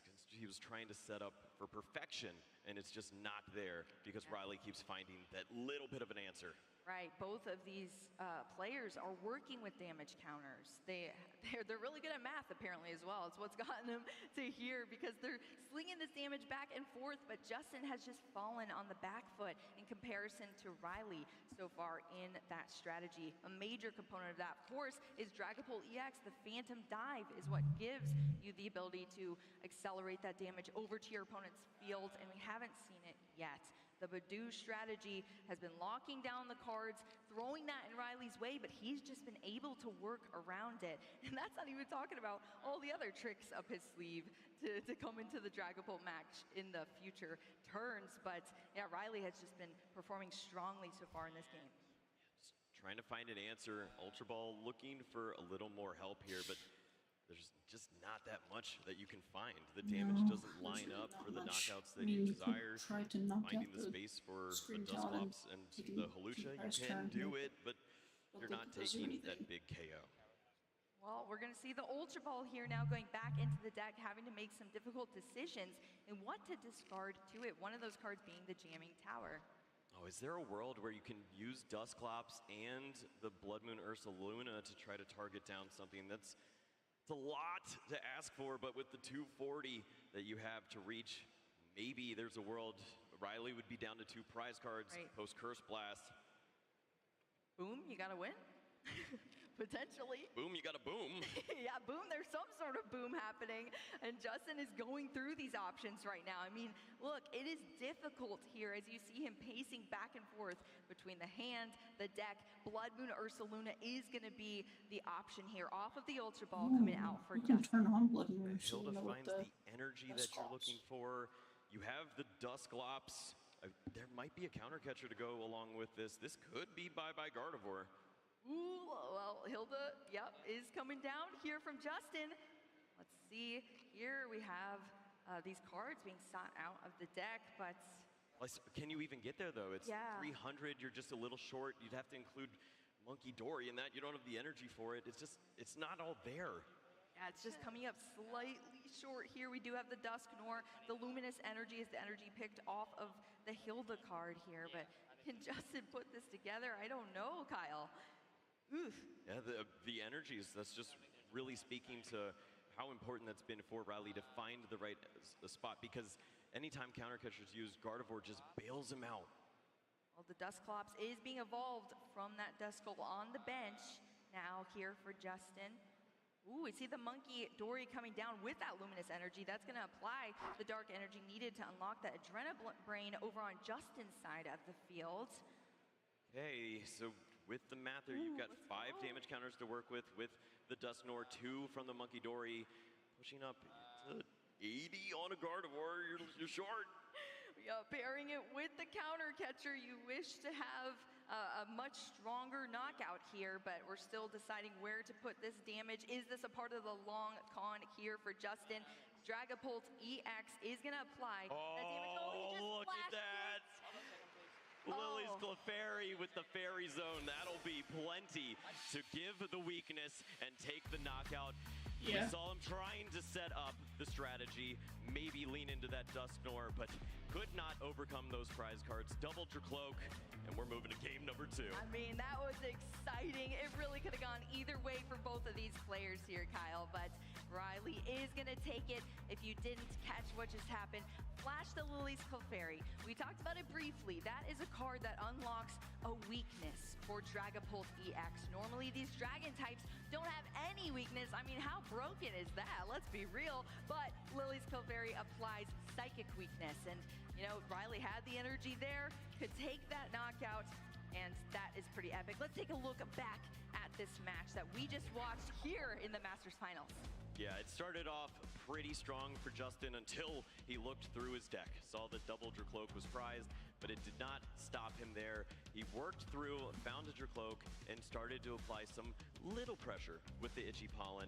However, Riley had the answer every time a Pokemon was moved by way of boss's orders. Counter catcher, he found the energies and Yeah, that moved was a them rough perfectly. game Had for Monkey Dory to Dragapult. place I damage really over don't and think the take the Dragapult perfect can piece off the win board unless they every get a single time. perfect Yeah, that is game. exactly what Riley needed to do, and he was able to execute it despite all of the issues in the way thrown at him by Justin. It just kept going. He got the energy needed. He was able to apply that pressure, and that is what led to the consistent taking of these prize cards here for Riley, and that was just beautiful. I mean, Riley still had a lot in his way, and he was able to come out on top here, but I don't want to count out either of these decks. They both have tricks up their sleeve. We've talked about the stadiums that could potentially shut down key pieces in these matchups before. And I mean, if that Badoo sticks a little harder, if Riley didn't get into the energy needed, all of those things could have changed in an instant, Kyle. So everything is still not over yet. You cannot count Justin out just yet because he has the skill. He has an extremely powerful deck. We just need to see the Pokemon luck on his side as well. Let's give a big round of applause for both of these players after completing that first match here. We're gonna head into our game 2, but let's show him some love. What a big crowd here that we have, Kyle. Yeah. We got to shoot some t-shirts at him earlier. Yep, the cannons were firing, and so are our players as they are ready to give us more Pokemon TCG action. We're moving into game number 2, and the prize cards coming down. Yeah, I mean, you're talking about cannons. What about little Dreepy cannons? Dragapult EX, I mean, what a cool Pokemon there. He's big, he's awesome. Gardevoir, of course, as well. But, you know, who's going to come out on top? Which deck is going to win? Which player is going to take the title here? We're kicking off our game 2 in our Masters Final here in Anaheim 2025 World Championships. Let's get into this. Badoo as the active Pokemon for Justin and Monkey. Wow, what a familiar sight, huh, Kyle? Yeah, we've seen this card once or twice, or 30,000 times. It's pretty good. And so is Nestball in this opener. Not terrible prize cards, as you see, for Riley. Can work with that. I think we saw a little bit of help there in the hand. Maybe an Ultra Ball to go along with this. So, setup coming our way. Setup indeed. We love to see it here. I mean, the worst sensation to feel is when you're in such a high stakes match and you just see energy pass. I mean, that is terrible, but nope, not here today for Riley. We're getting some cards down. The Nest Ball is going to bring out this Mew EX. This is also a card we have not got to showcase yet for this deck. How important is this card here for Riley, especially in this matchup, Kyle? Yeah, it can be really helpful with drawing out of some of those situations in the early stages of the game. And occasionally, you do see a genome hacking. Yes, it's a pretty solid attack that you can incorporate, surprise your opponent, and take a big knockout with Phantom Dive. If you combine that with a Lily's Clefairy, you're taking the KO on a Dragapult and probably knocking out something on the bench for 3 prize cards. I mean, the Dreepy Cannon's firing on all cylinders, but nope.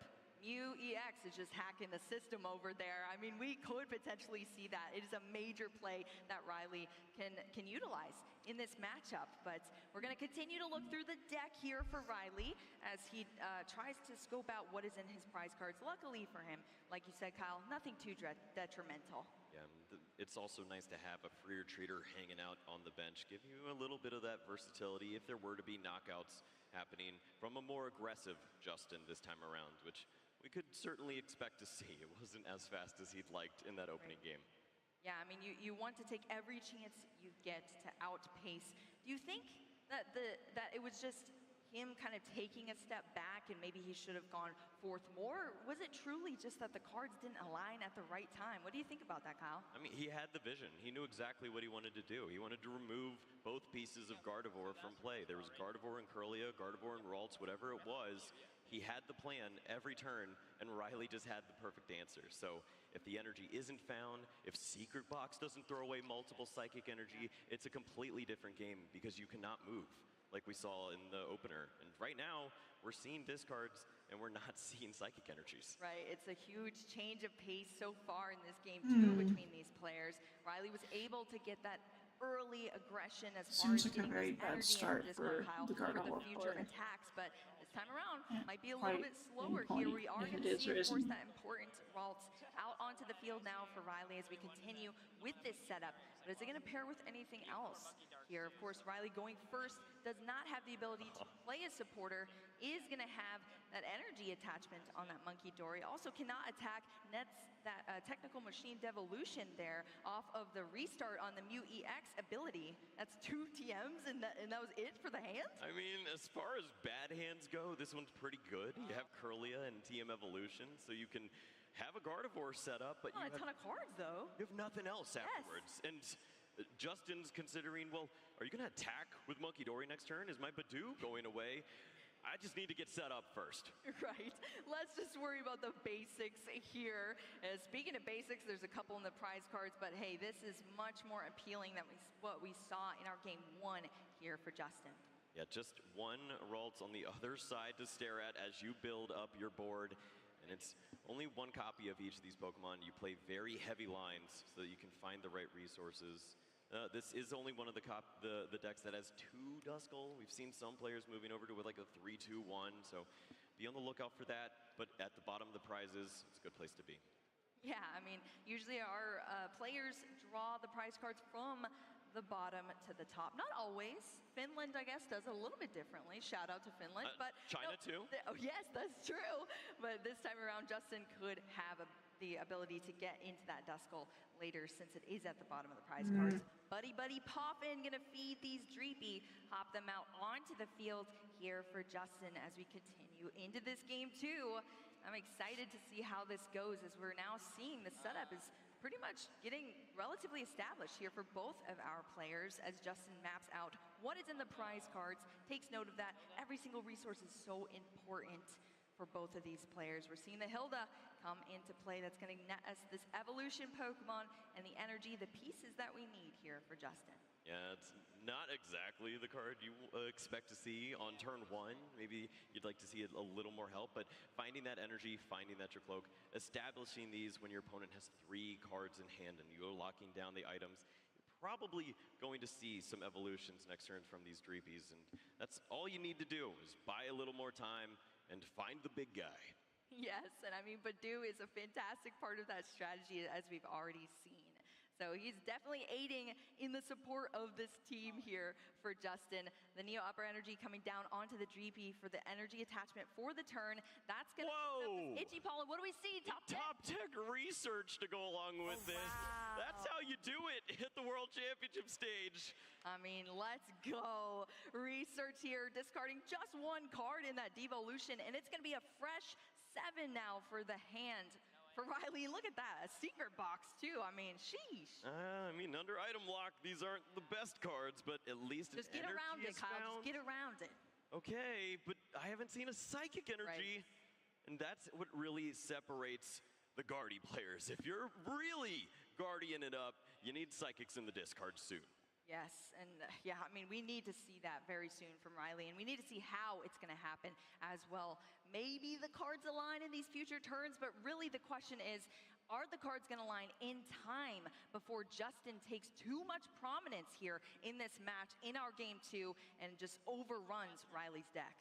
Yeah, we see Curlia and Ralts, the targets here, both evolutions in the deck. TM evolution doing absolute work here. Great. So Riley may not have the psychic energies, but he has the setup. I mean, Gardevoir EX, we love to see it down on the field now. Curlia as well. Riley is setting up. We just need everything to align here for the future turns. Of course, Monkey Dory also already has that dark energy on it as well for the Adrena Brain to be utilized for Riley. Well, as far as top deck goes, I guess you maybe want Iona next turn instead of the Professor's Research, because this hand was still held on to for Justin. Double Dracloak, and now he's going to use the Iono, find a fresh new hand to work with, and this is where you can set up once more for that big turn. If you find Duskull, you have the resources to have that Dragapult in your hand, maybe we build something pretty prominent here.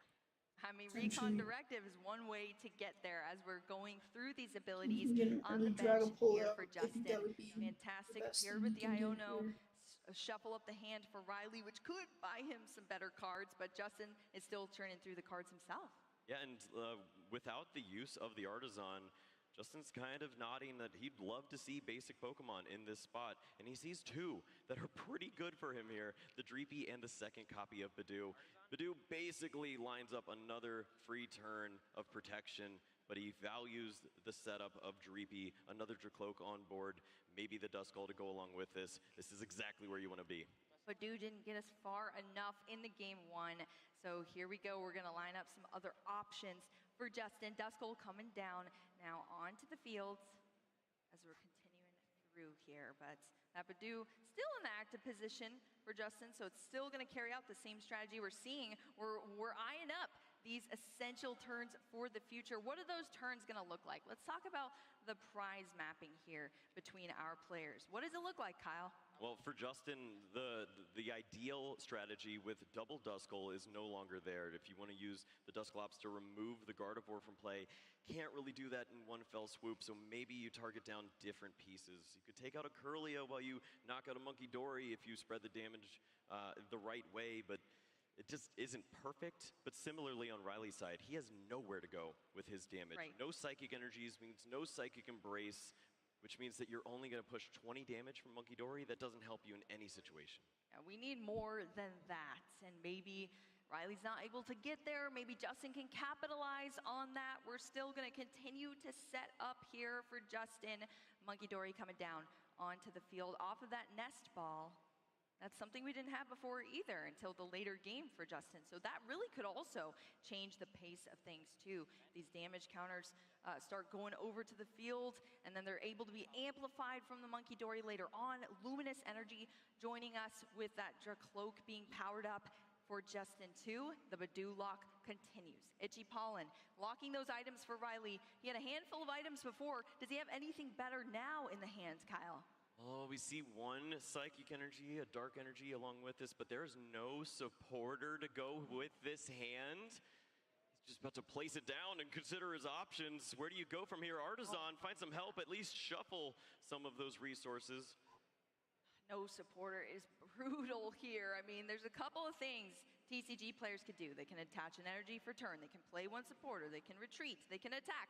But if you don't have the supporter, how are you supposed to help out your hand? How are you supposed to help out your gameplay? So that is difficult there for Riley, but Artisan gonna be shuffled up now from this deck. What did he grab, Kyle? I didn't see it.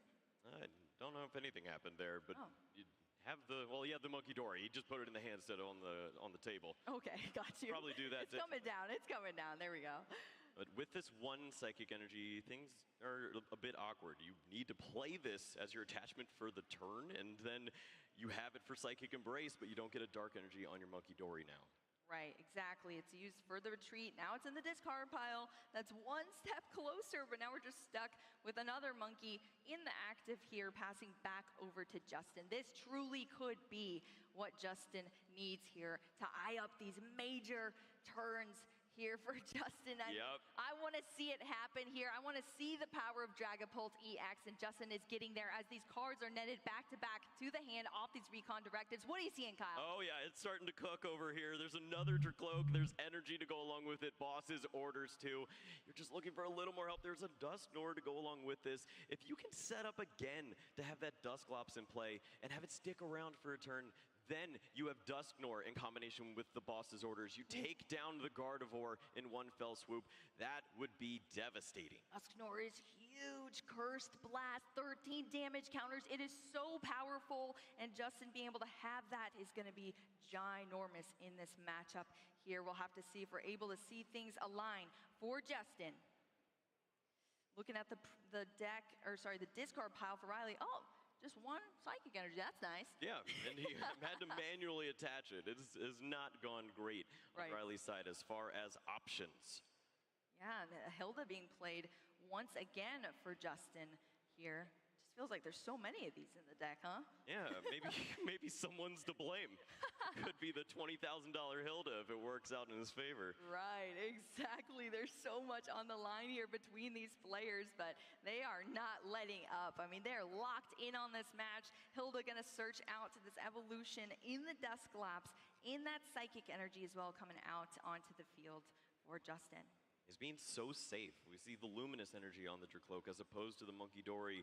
Wants to have multiple attackers if there was a bad thing on the other side. If Riley off the Iono had triple psychic energy Professor's Research into a Scream Tail, he was prepared with another attacker ready to go. Instead, he has the energy here for another Dracloak. He has the Dusclops. He's waiting one more turn. If he can make it happen, we are not going to see Gardevoir on that side of the table. Yep, the safety nets have been put in place here as we continue forward. The Badoo locking up this Monkey Dory, 10 damage, item card still down. Justin is creating a checkmate situation. Is Riley gonna be able to get around it? Think about this. Neither player has taken a prize card yet, but that is not gonna last very long. Very soon, things are gonna start flying and going quickly in this match. Yeah, the one piece that's missing for Justin is he has no way to remove Curlia. It has Hawlucha and moving damage, but he doesn't have any damage on his side of the board. So Monkey Dory is not helping out. It's another pass of the turn. He's just waiting to see what is on the other side from Riley, and Riley's content. He's just gonna pass over the turn and say, if you can make this work, great, but it's not there yet. Yeah, it's not there yet. Can you get there? It's going to be all up to Justin here. At least that dark energy was attached to that Monkey Dory there from Riley. Justin now going through these recon directive here. I saw the Blood Moon Ursaluna as one of the options. Looks like that is going to be what's going to the hand here. And if you're wondering on Justin's side, why he's so defensive, why is he worrying? It's because of that Lily's Clefairy that he saw in that other game. You know that you're walking into a knockout. Yeah, 320 hit points is nothing when you're dealing with the weakness on the other side. So you have to make sure that when you attack, it is for all the marbles. Right, you need to have multiple attackers set up, multiple strategies to carry out the end game here so that you don't see it yourself. And if you're just getting one shot, that is a scary situation to walk into. So Justin is setting up everything possible to be prepared for it. We talk about the bear trap all the time on the Blood Moon Ursaluna, but there's a fairy trap out there and it's looming on Riley's side. So Justin is gonna continue to set things up for that dominant position to take this game. And he needs to take it to bring us to a game 3. Well, what would be enough in this spot? Is it Dusknoir? Is it Dragapult? Is it Iono in combination with Counter Catcher? Do you feel comfortable leaving your opponent with just 5 cards and a Curlia, or do you want to wait a little longer?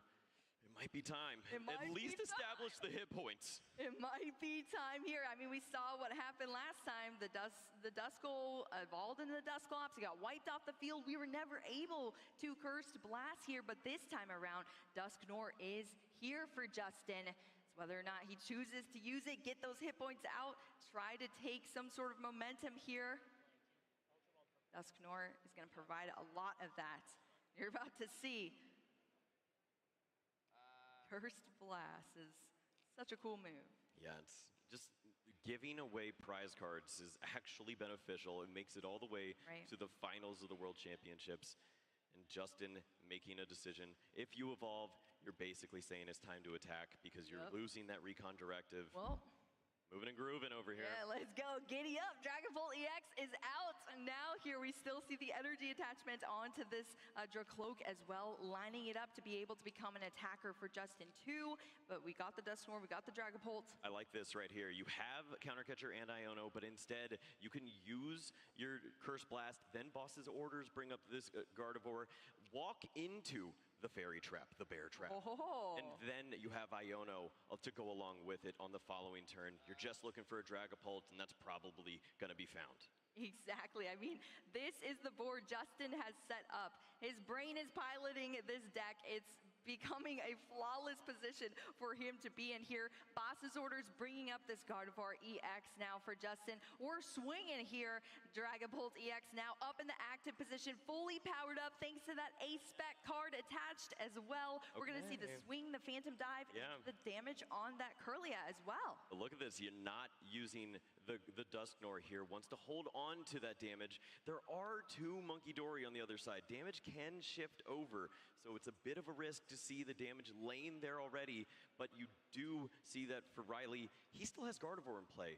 And he has items now. This could get wild. Yes, I'm ready to see the pop-off here. Can Riley mount the comeback? Because now we have items. I didn't get to see what the hand we were working with is, but I'm seeing energy, and that's pretty huge, Kyle. There's double Earthen Vessel in this 5-card, 6-card hand now with the top deck. He's moving through. We'll see more energies. Is there a supporter to go along with it? If you could discard all of these, we are talking trouble. And there's a research to go along with it. If there's ever a turn to not have item lock in play, it's not right now. Oh, this is beautiful here for Riley. Netting these energy into the hand thanks to these Earthen Vessel, an urn full of psychic energy as we see. Professors research the perfect supporter to discard the hand, draw 7 cards. That is gonna get Riley the energy needed to carry out these attacks. Oh, and Justin's just thinking, I had you with 1 psychic energy in the discard pile, and I thought this was the turn. I could put you in this spot. Maybe your hand isn't strong enough, and it is one of the best hands to see here. Plenty of energies to fly through. We know that there's some resources that can be drawn into that can close things out, at least on this Dragapult, and it starts with the Lily's Clefairy. Yes, absolutely. 7 cards we're about to see here for Riley. Pink Guide. Is it the right one? Still looking. 1 last card. Oh my gosh. Playing it close to the chest here. Riley trying to give us a show. But yeah, I am just not seeing it here, Kyle. Well, there's a Scream Tail to go along with this, but you're not taking out the main threat. We know there's Monkey Dory damage, so still a lot to consider. And Artisan is the play. Artisan being used now to bring out one of these Pokemon onto the field for Riley. It's just unfortunate having to take a little bit of a step back here. I mean, but think about this, Kyle. This is what we're seeing now from Riley. Coming up slightly short here, but he was locked on items that whole time. Imagine if you could just play your whole deck. I mean, this deck is insane here that Riley is piloting. You see why it has made it into our finals. And we'll see if Riley's able to take it to the top. Get a 2-0 here. There's a lot against him, but he's not out yet. Yeah, how do you complain with 5 Psychic in the discard pile? I guess it's because you don't have Lily's Clefairy. There is Scream Tail. You can hit for a fairly large amount, but you're not taking out this Dragapult with this type of board. right? And it's scary. You know, you have a lot of damage there. You don't want to give your opponent any sort of multi-prize knockout turn, but look how much damage has already mounted there for Riley on the right side of the field. Screamtail going to join us in the active position. And what do we do here at this point? Yes, you have some damage you can move with the Monkey Dories, shift over, but what separates you from having the Gardevoirs on board and not playing in the game? It's this situation. How do you manipulate the damage counters? Because we don't see another Gardevoir to evolve into. Let's do some math here, Kyle, your specialty. Uh-oh. Uh-oh, what are we doing here? Of course, that Screamtail taking the damage from the Psychic Embrace ability on the Gardevoir EX to apply that damage there, making it so that it powers up its attack, and we're gonna see some damage on this Dusknoir. What do you think about that? Now, it stayed into play, and now it is here getting damage stacked all over it, Kyle. What do you think? Yep, once again, this is just a same situation. Justin sets up for a checkmate and hopes that it exists, and next turn, it dissipates. We see the Dusknoir hit the discard pile, not on its own accord.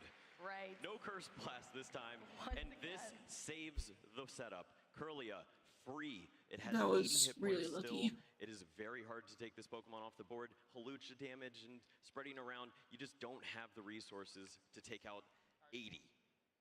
I mean, those ghost Pokemon help out so much here for Justin, but you see the Dusknoir was wiped away. There's no Duskull there. We're not going to see any extra damage. And is that just going to be what truly turns the tides of this game? Is it not going to be able to be enough damage aligned, or is Justin going to still be able to close things out with how much damage on board?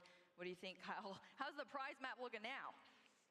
Rough, depends on where you're looking from, but this is the spot that Riley really wanted to be in. Not only do you remove that automatic threat of Gardevoir and Curlia being knocked out, but you have multiple energies still in the discard pile. Counter Catcher, Boss's Orders, anything to stall at this point and slow things down doesn't really help out.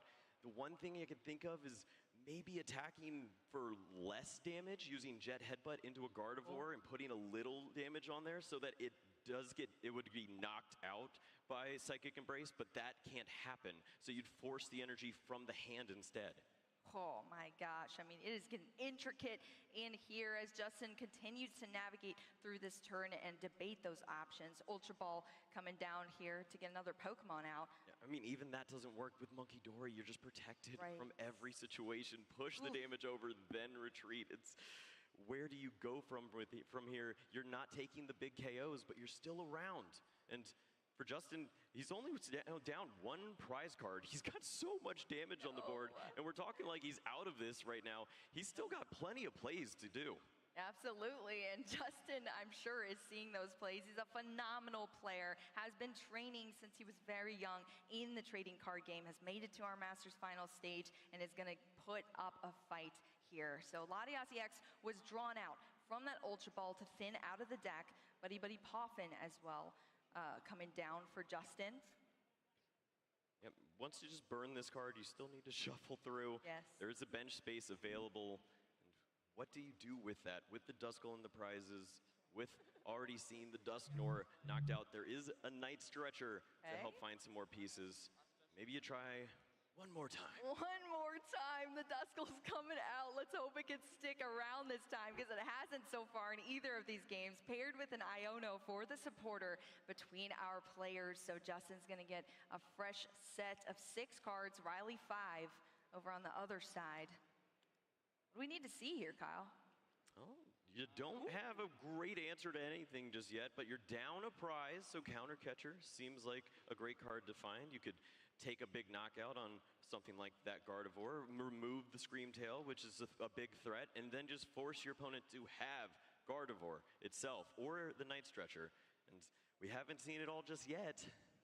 Well, but what we have seen is Justin leaving these opportunities open and then Riley just taking them down. I mean, it is scary here for Justin to be able to leave anything up for grabs for Riley, but hey, we're going through these recon directives. We're trying to still get there, start taking some prize cards, take the win, but first we have to build up a little bit more, and all of that is just because of the sheer power of Riley's deck. He's got the potential to surprise you out of nowhere and take big KOs, remove this massive 320 hit point Pokemon. And we do see that tech inclusion. It is a one of or two of in most lists now. Jamming Tower to take over the stadium here now. It will lock out all of those other tool cards. Yes, exactly. The items are locked, the tool cards are separate, but now they're locked as well. We don't really see any tool cards out there yet, but that card could be a major inclusion sometimes in this matchup here for Justin. We'll have to see if it comes into play in the future of this game. But first, Luminous Energy. That's going to apply the Dark on this Monkey Dory, so we can start flinging some stuff back in the future, of course, once it hits the board. I mean, the monkey is just such a meme in the TCG. It flings so much damage. It is such a powerful card, but this time around, we're gonna see the knockout here on the Scream Tail for Justin. That's one prize card down. And when you consider what could have been if the cards did line up here for Justin, taking a knockout on something like Gardevoir and not having to just place 60 damage on Curlia, that could just be pushed right back over. It could be a completely different story. Are the resources there right now for the Lily's Clefairy? We see the Earthen Vessel for the Psychic Energy, and I believe Ultra Ball is in the hand to go along with this. There's a knockout lined up. I am scared here. We're about to see the full potential of why Gardevoir has the answers. Oh, hold up. We're in for the big knockout if we want. The Genome Hacking knockout is lined up too. The Duskull could be taken off the board in combination with this. Oh my There's a lot to look out for. Oh my gosh, Genome Hacking, not just having its own move, it's hacking the system, copying the Dragapult EX, and able to use its powerful move against it here and then applied with that Fairy Zone on the Lily. Oh, he's ready to just give up the game. It's over. What? In the 2025 season. Oh, I see. Masters Finals, Riley McKay is taking things down with Gardevoir EX. Wow, Kyle. That is the look of a world champion as he has played his Gardevoir deck flawlessly, not just at North America International Championships, but now at the World Championships. He's found his way to the final table once again, and he has done it. Riley McKay, our world champion. He's been through so much now to get here, and now he's taken that title. As I said, I mean, it is a title that's gonna last for a lifetime. The rest of his life, I mean, 20 world championships we've had, and here is the winner of one of them, Riley McKay. Soak it in, soak it in. Congratulations. I mean, that is so cool. You see the family, the friends that have been supporting it through this journey. Now he's taking it all down here. I'm sure he's feeling fantastic as he's waving out into the crowd. And this is in the stadium here as well. Well, let's see how he got here, Kyle, through that match. I mean, this was something else.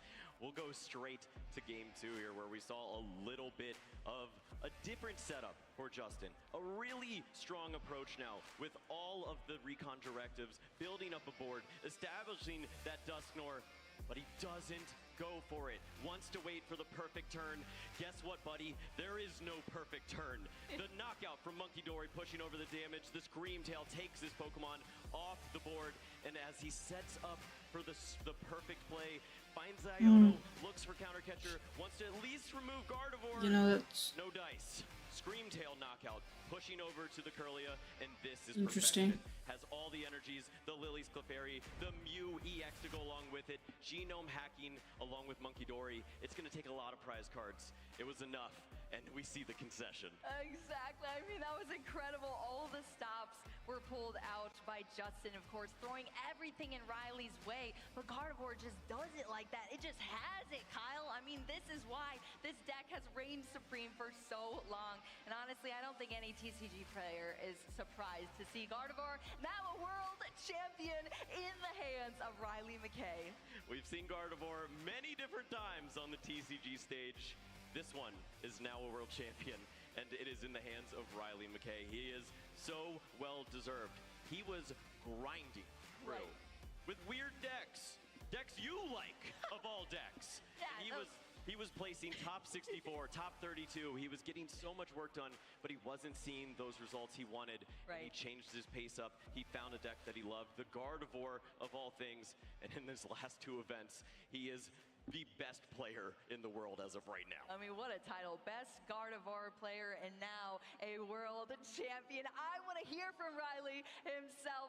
Let's throw it down to our stage. Let's hear it for Riley!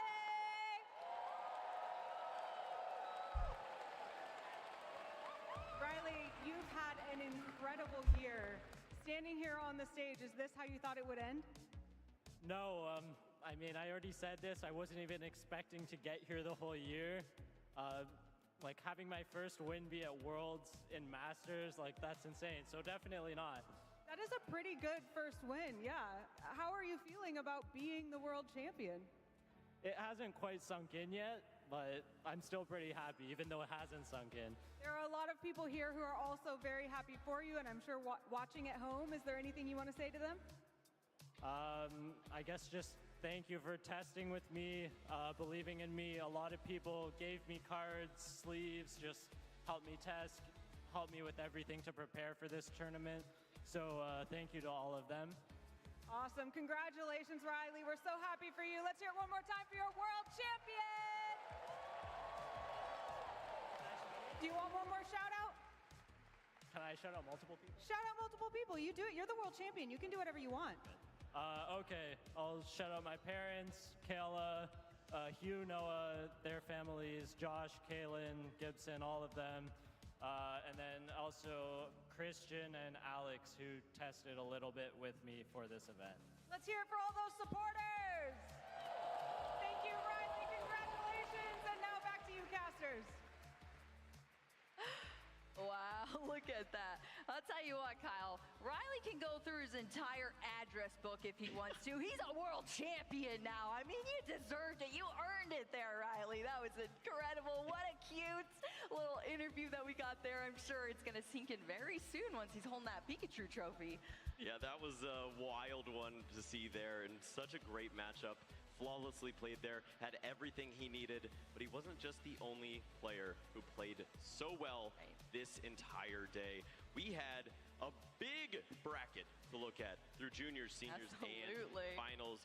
This was incredible to see when we started off with the juniors division. Boo, do you notice a trend? I don't see a single one on there. These were 2 O's over and over and over again. Yeah, these kids are taking names here. I mean, the skill level does not drop when we go down to former age divisions. Our juniors came out fierce, came out strong. We got to see that incredible match in the juniors, but you know, we also had the seniors too, Kyle, that did a phenomenal job. I mean, we're talking about players that have made history. Gabriel Fernandez is one of those, but look at this. I mean, it was truly a David and Goliath story, but it had a different conclusion than a lot of people were hoping for. Yeah, I mean, this deck over on the other side from Fuguan was incredible. We talked about it in the Masters division. We saw the power of the combination. Sometimes at the World Championships, you just take 2 good decks and smash them together and see what happens. Iron Hands Golden Go is a world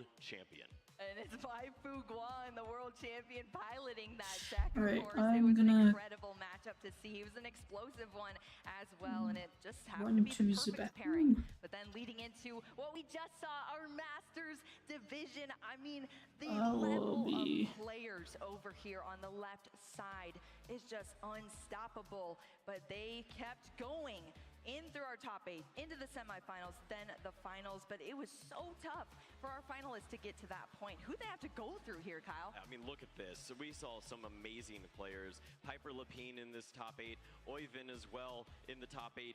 Marco Cifuentes potentially running it back for his brother to have a repeat in the household would be incredible. But it came down to Riley McKay and Justin Newdorf. Justin with an amazing last few years here at the World Championships. Have to give it up to him.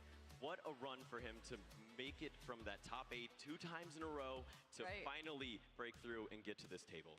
I'm telling you, Kyle, the NAIC finals was not his destiny. He has been destined by the Pokemon gods to become a world champion, and now he has.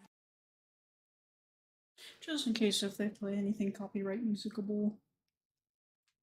Oh, why is there a Dracofish V? Who did that? Who did it? Why is there a Dracofish V? Who did that?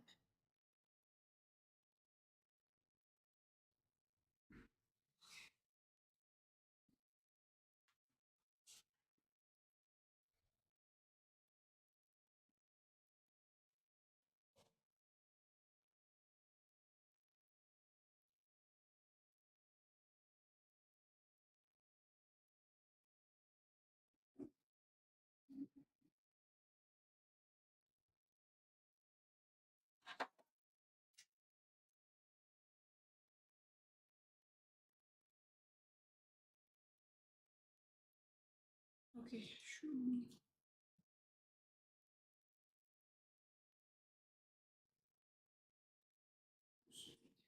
This real quick before I get a water bottle to fill up.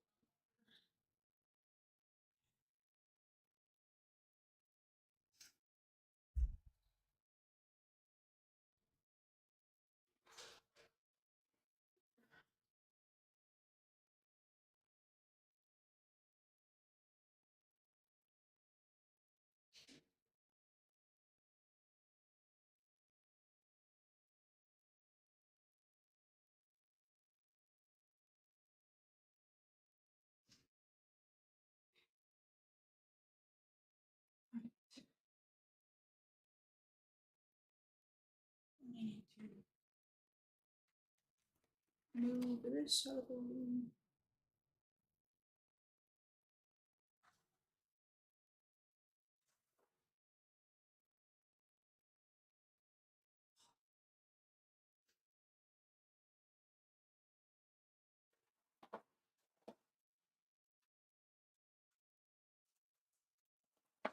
Move this real quick. What I said to mute it is just I can't. I don't have my earbuds in right now, so I don't know. Just gonna not worry about it.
It really warms my heart to see trainers of all ages compete and showcase how many of us the Pokemon trading card game has inspired over the years. Commitment brought these trainers to this point, and it's time to reward them with the recognition they deserve. Are you ready? Good. We're going to bring our finalists and our champions up to the stage, so let's hear it for them first. Congratulations to our trading card game junior finalist, Jose Cruz Galindo Resendiz.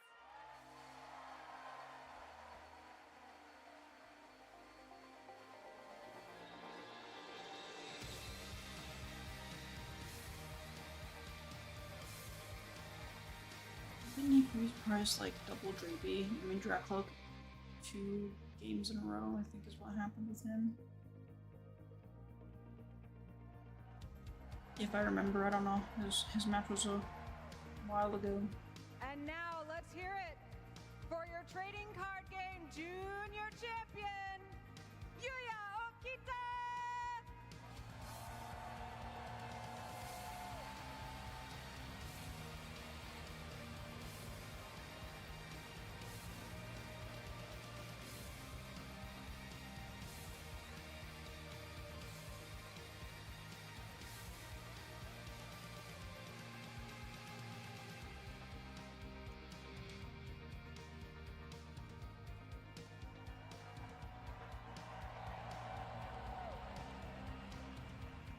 Now, our trading card game senior finalist, Gabriel Fernandez!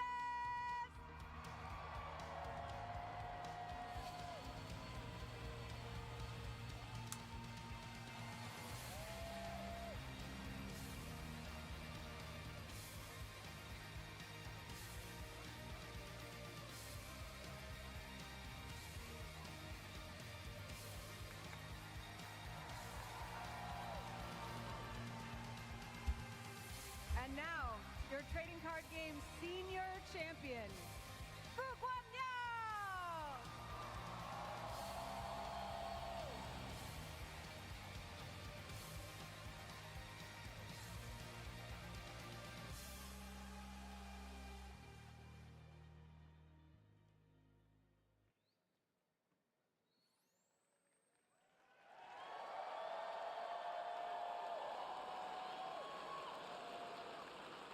Spilled water all over myself. Now please welcome to the stage your trading card game Masters finalist, Justin Noodle!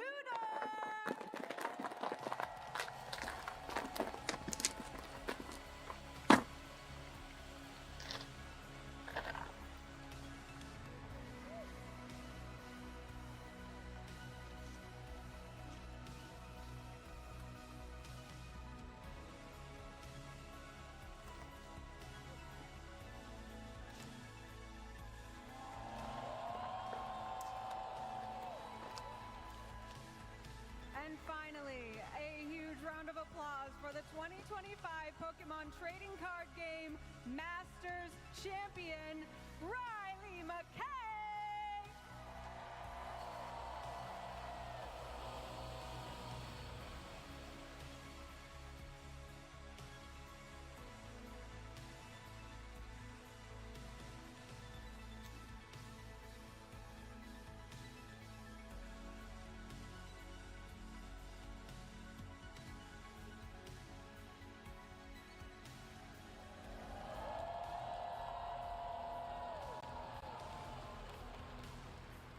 These are the top trainers of the 2025 Pokemon World Championships. Trainers, raise those trophies up one more time.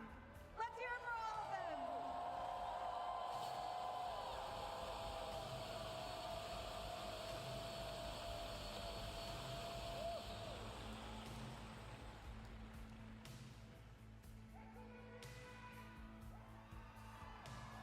We have more Pokemon action to come. The Pokemon video game is up next, and then closing ceremonies.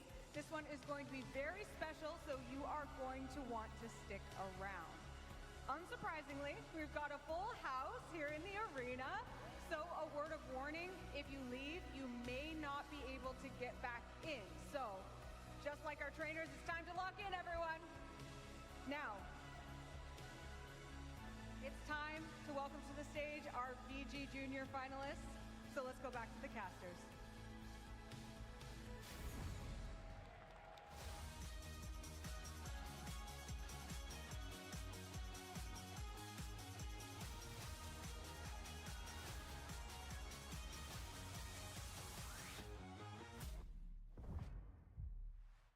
How are we doing, everybody?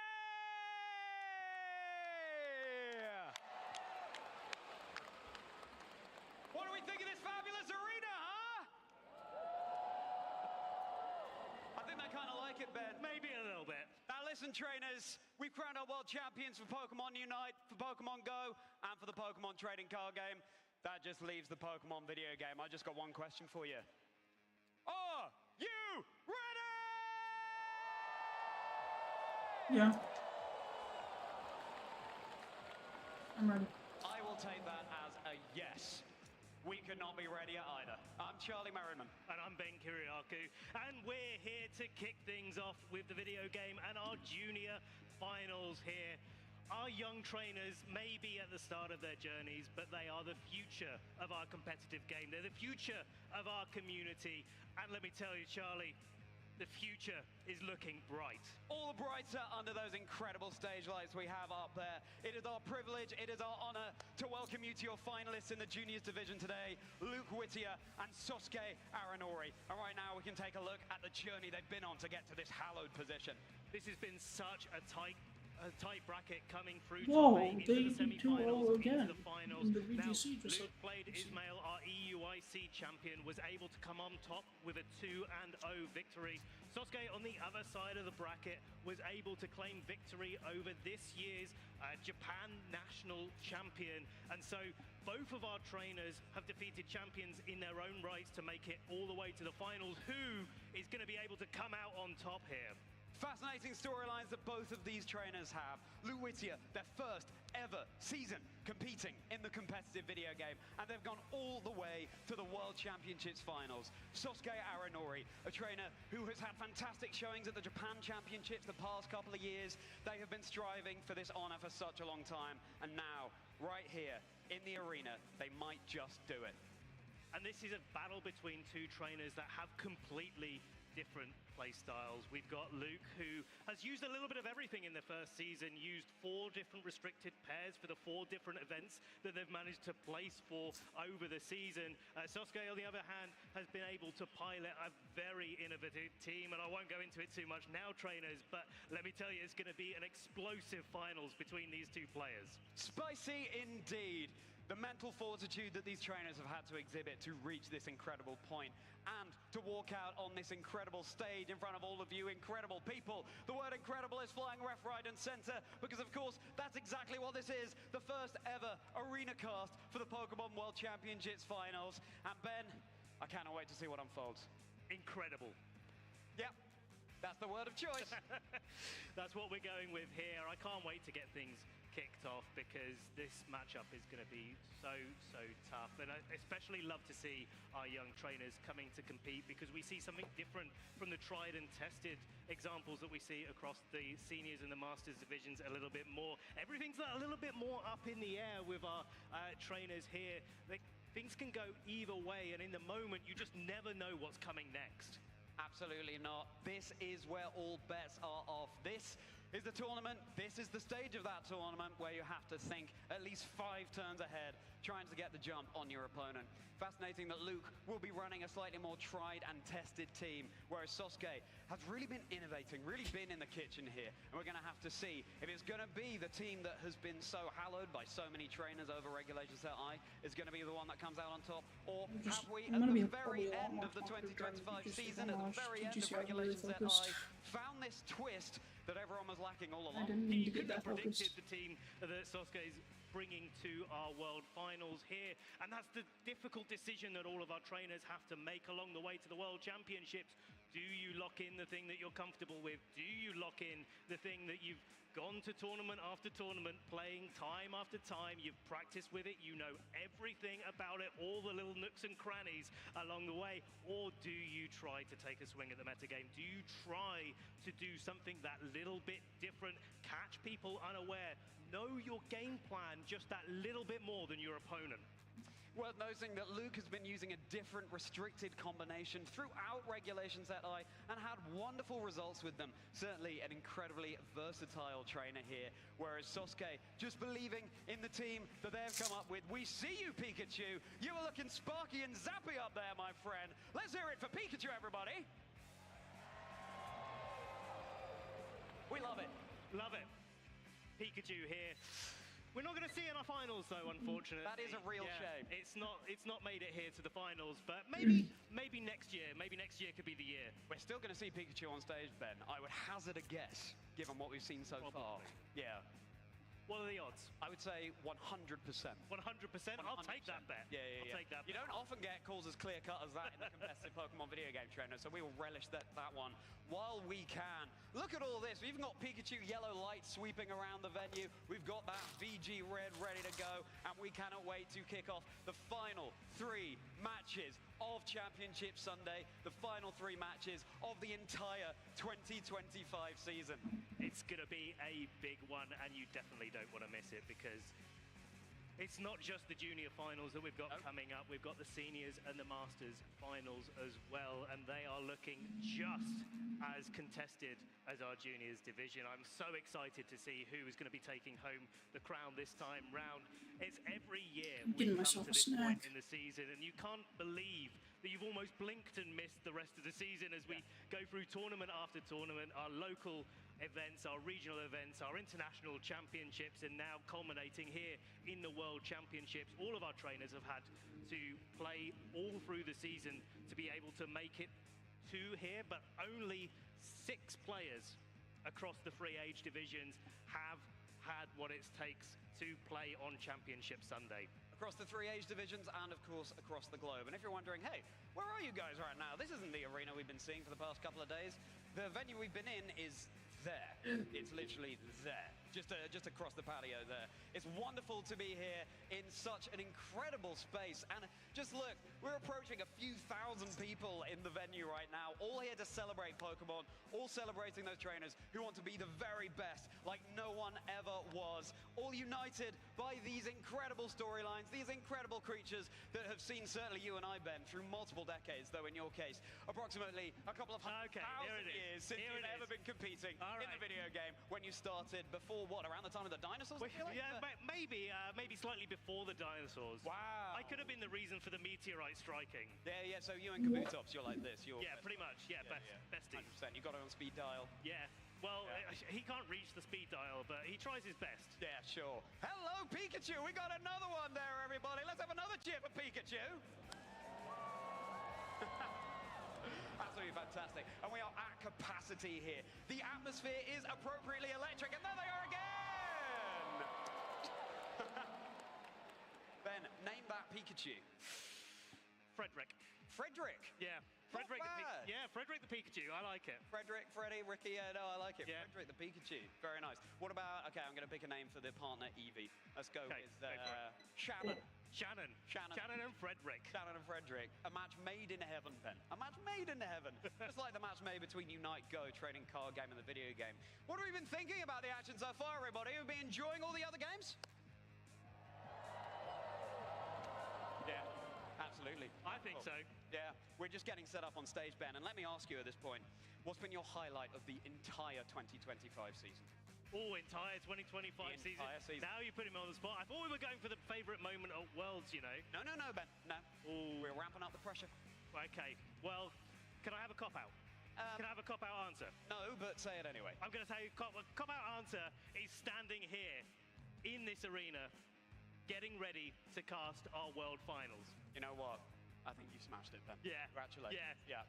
I prepared this earlier, by the way. I don't think you did. You do yourself a disservice there, Ben. I got to say, it's the same for me, just standing up here alongside you, my friend.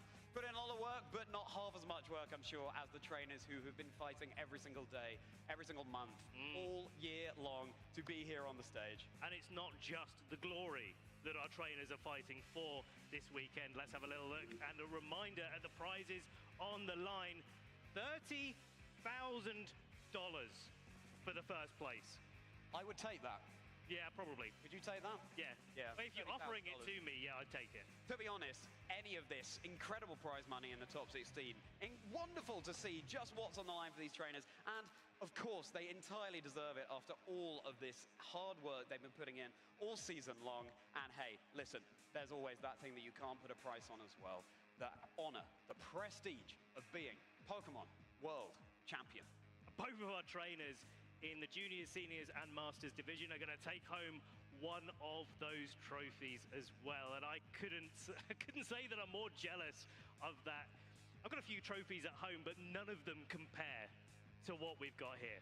But Ben, how on earth would you take that back with you to the UK in your suitcase? Yeah, it's a bit chock-a-block in there after the Pokemon Center. Yeah, we'll just give Pikachu a trophy featuring Pikachu, and then Pikachu can Pikachu. We all love Pikachu.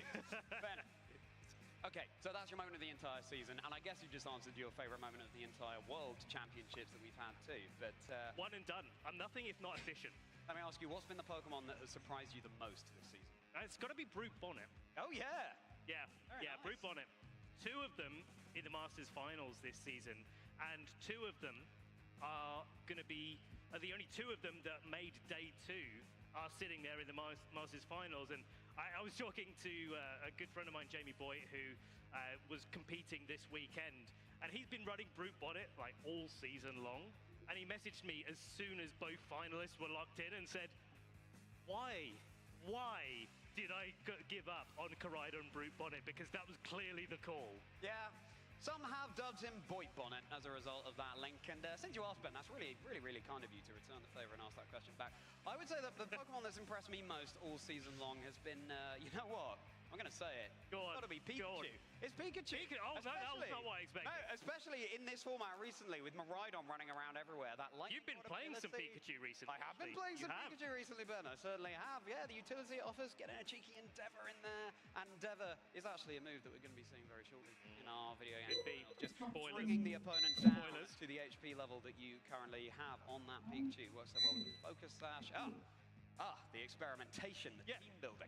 I was going to say that you were going to give the opportunity to give Kingdra a shout-out here at this world stage. Well, to be fair, it did win a regional championship. There you go. Favorite Pokemon, but as of late, yeah, I mean, when you got double restricted format, I'm not sure Kingdra's quite pulling its weight. I know you're a Sableye fan, Ben. I am, yeah, but it's not really.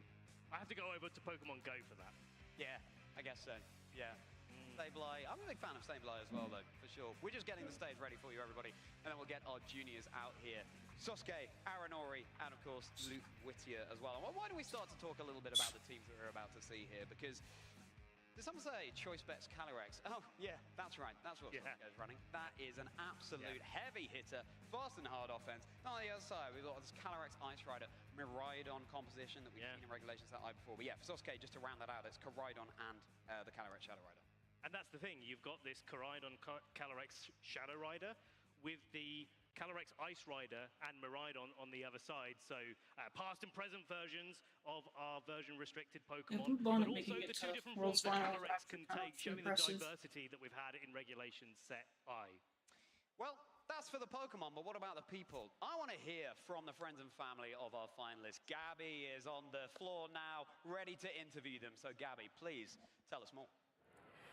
Thank you so much, Charlie. I'm here with Tom and Koichi, who are the parents of our upcoming junior competitors. And first of all, I want to congratulate you on your son's accomplishments. It's truly incredible. First of all, Koichi, I want to ask you, how did your son prepare for this tournament? 小林さん、おめでとうございます、まずは。はい。それと、ここで来るまでの準備についてお伝えしていますか？ですね、2023年からポケモンを始めまして、3年連続で全国大会には日本での全国大会には出させていただいてたんですけど、今回初めて世界大会にも呼んでいただいて、今非常に興奮してます。We started in 2023. We have also participated in 4 tournaments inside in Japan, and now we're finally here. That is truly incredible. I'm so excited to see him compete on the stage. Yeah, let's make some noise for our junior competitors. I bet they can't wait to be out here. Koichi, do you have any words of advice for your son as he goes to play the most important battle of his life? 息子さんへのメッセージやアドバイスなどありますか？最後まで自分のペースでやりきれば、きっと最高の結果は出てくるよということを伝えたいです。So till the very end, if he's able to play in his own pace, he will be able to get his results. Thank you so much, Koichi. Arigatou gozaimasu.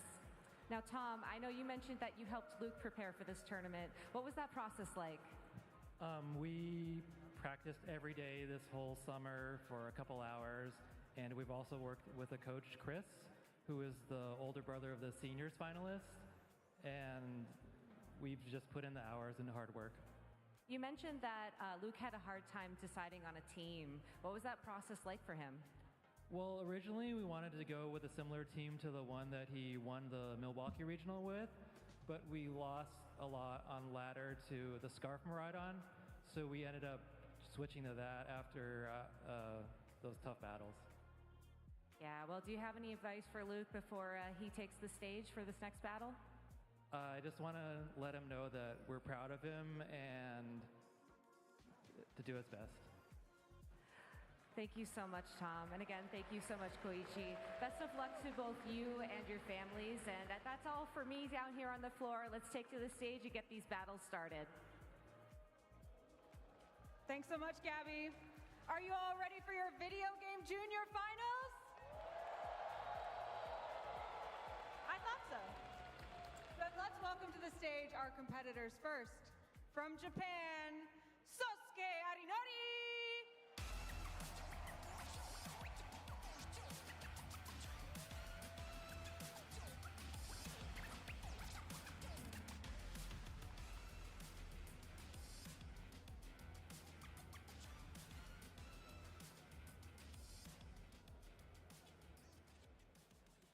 And from the United States, Luke Whittier.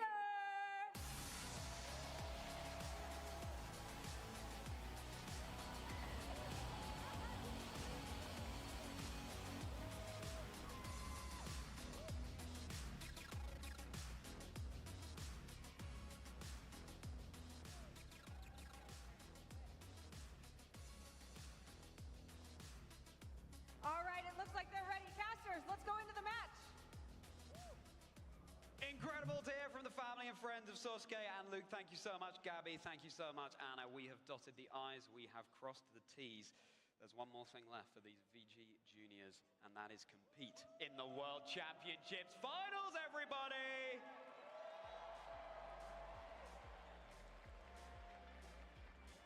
And as they get up, let's give them a hand for coming on. You've got a big audience here, a big stage to play on. This is a very, very difficult thing to do. The pressure that it's on these young contestants is so high right now, but look how calm and composed they look, getting ready to set up for their match. Let's take a look at these achievements that they've accumulated over the years. I say over the years, but in the case of Luke, of course, it's just over the year, because this is their very first season competing, and now they have the opportunity to go all the way and become your junior world champion for the video game. They won Milwaukee, they were second in Portland, top 4 at San Antonio, top 16 at the North America International Championships. And you can see that progression from Sosuke as well. 128 at the Japan National Championships, to 64th, to getting top 4, getting their first opportunity to play at Worlds, and absolutely capitalizing on that. We've got a Snivy riding on a Miraidon there, Ben. I love that. Use the Bicycle Beast to its full advantage. Why not? And the shiny Rayquaza too. Let's take a deeper dive now into Sosuke Arinori's team. There is that Calyrex Shadow Rider holding the choice specs. We got Koraidon. We see you indeedy. Welcome Walking Wake. Hi Whimsicott. Hey there, Saluna. This is innovation at its best. A team like this, you'd have never expected to make it this far. It's a team that really wants to go fast and offensive, really catch their opponent off guard. But it's one that you need to make the reads in the moment. You can't just protect the Calyrex. There is one of those problem Pokemon that you want to protect that has got such a target on its back. The choice specs doesn't allow that to happen. But maybe the extra damage will be able to be what Sosuke is using to be able to break through this match, as well as that Walking Wake, his Hydro Steam boosted by the sun. That's going to make a big difference to the Calyrex Ice Rider with a Terra Fire on the other side. And if Luke wants to go into Trick Room, hey, there's an Ursaluna there ready to meet it head on. Sosuke, of course, can also boost up their offense even further with Indeedee's helping hand, meaning that the allies' move is going to be hitting all the harder. Certainly, Luke is going to have to be on their guard against this team. Let's take a little bit of a deeper look at the composition that Luke will be running. Let's hear it for Luke, everybody, and this incredible team. Calyrex Ice Rider, Miraidon, Iron Hands, Earthly Rapid Strike, Frigorov, and Landorus Incarnate. This is tried and tested stuff at its best. You've got the Focus Sash on the Urshifu to make sure it can take one of those deadly attacks from his opponent. You've got the Miraidon with a Choice Scarf, and the training of all of the Pokemon here, the Choice Scarf on the Miraidon may make a big difference with the Photosynthesis boost on Walking Wake. Maybe this Miraidon could outspeed it still with the Choice Scarf. That could give Luke a lot of breathing room depending on how this match shakes out. But also, Luke has the opportunity to play this slow, use the Iron Hands, use the Farigiraf, try to play that terrain war with a Miraidon and utilize their Calyrex Ice Rider to spread lots of damage across the board and to be able to put them on the front foot with their Glacial, or with the boosts from their Chilling Neigh ability. It's going to be fascinating to see the speed interactions between Iron Hands, Calyrex Ice Rider, and the Ursaluna. Which one is going to be able to get the jump on their opponent within those Trick Room conditions where the faster Pokemon are moving more slowly. Very and this is not to say, interesting. despite the fact that It's like a Sosuke Trick has Room such an offensive team, that Luke doesn't Pokemon have that want those to be options in available Trick to it. Room. What with Terrastella on the Earth-Free Rapid Strike, giving a one-time boost to any move of any different type. So in this case, water and fighting, just the one time. A lot of this matchup really comes down to whether Luke can withstand the onslaught, the damage that is coming out from Sosuke's side of the field, and that could really determine the pace of this match. All right, everybody, you've been waiting long It's enough. gonna be a really It's interesting finally match, though. time to get into the first game of our VGC Juniors Finals!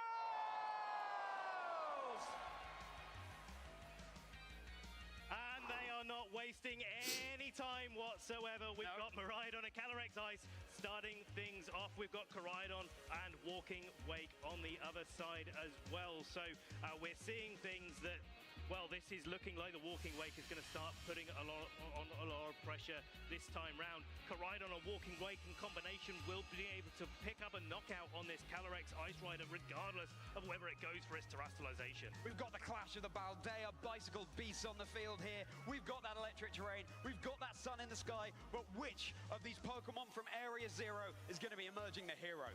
And worth noting here that the Miraidon with the Choice Scarf will be able to potentially pick their choice of knockouts here. A Draco Meteor coming down will be able to knock out either the Coridon or the Walking Wake, depending on Luke wants to target down. But equally, they could just go for the switch.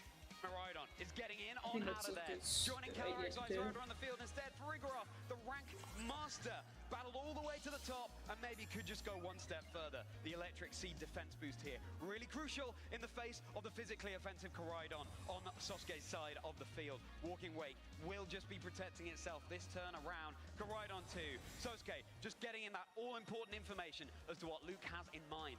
Always against a choice Pokemon, you do want to think about what it's locking into to protect their fails on the Calyrex. So seeing Sosuke have the experience to play this turn defensively, where it's really quite tempting to start trying to put damage on the board as quickly as possible. Both of these trainers trying to feel out their opponents, feel how they want to play this match. But now Calyrex has failed the protect. It can protect again. And both of the Pokemon on Luke's side of the field are able to put up a Trick Room. So targeting becomes so important in this position.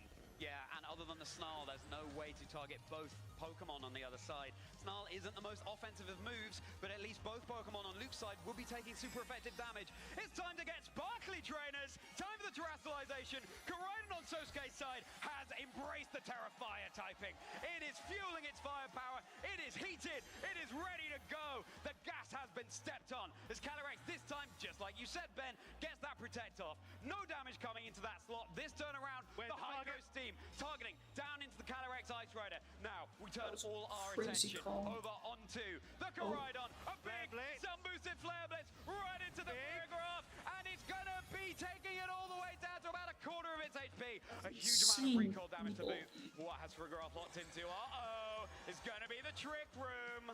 And now the Coridon not being a fighting type anymore, it's not going to resist the foul play on the Farigiraf, so that could be taking some key knockouts here. And of course, the Calyrex Ice Rider on the other side of the field has the high horsepower. That's going to hit that now Terra Fire Coridon for super effective damage. So just like that, we have an offensive team in Sosuke's just having the tables flipped on them. I love this adaptation from Luke. We've seen Leech Seed so often, but this time it will be the high horsepower. Time for the responding terrestrialization. It's time for this Calyrex to get all crystalline. Gone for its Terra Fire. so much safer in the face of Sasuke's Koraidon, but is it gonna be enough? The helping hand. Luke is going all in on this. Helping hoof, can we get an ooh? Everybody building up in the arena. The walking wake, going for that protect. It will be keeping itself safe, but is it gonna be the highest horsepower into the Koraidon? No, just the Glacial Lance. It's gonna be resisting this handily. And we'll see how well the Koraidon takes this. It's going to be pretty well, but will the follow-up be that foul play? The collision course, and it's going to be targeted from Area 0 right into the Frigoroth. That's going to be enough for the KO.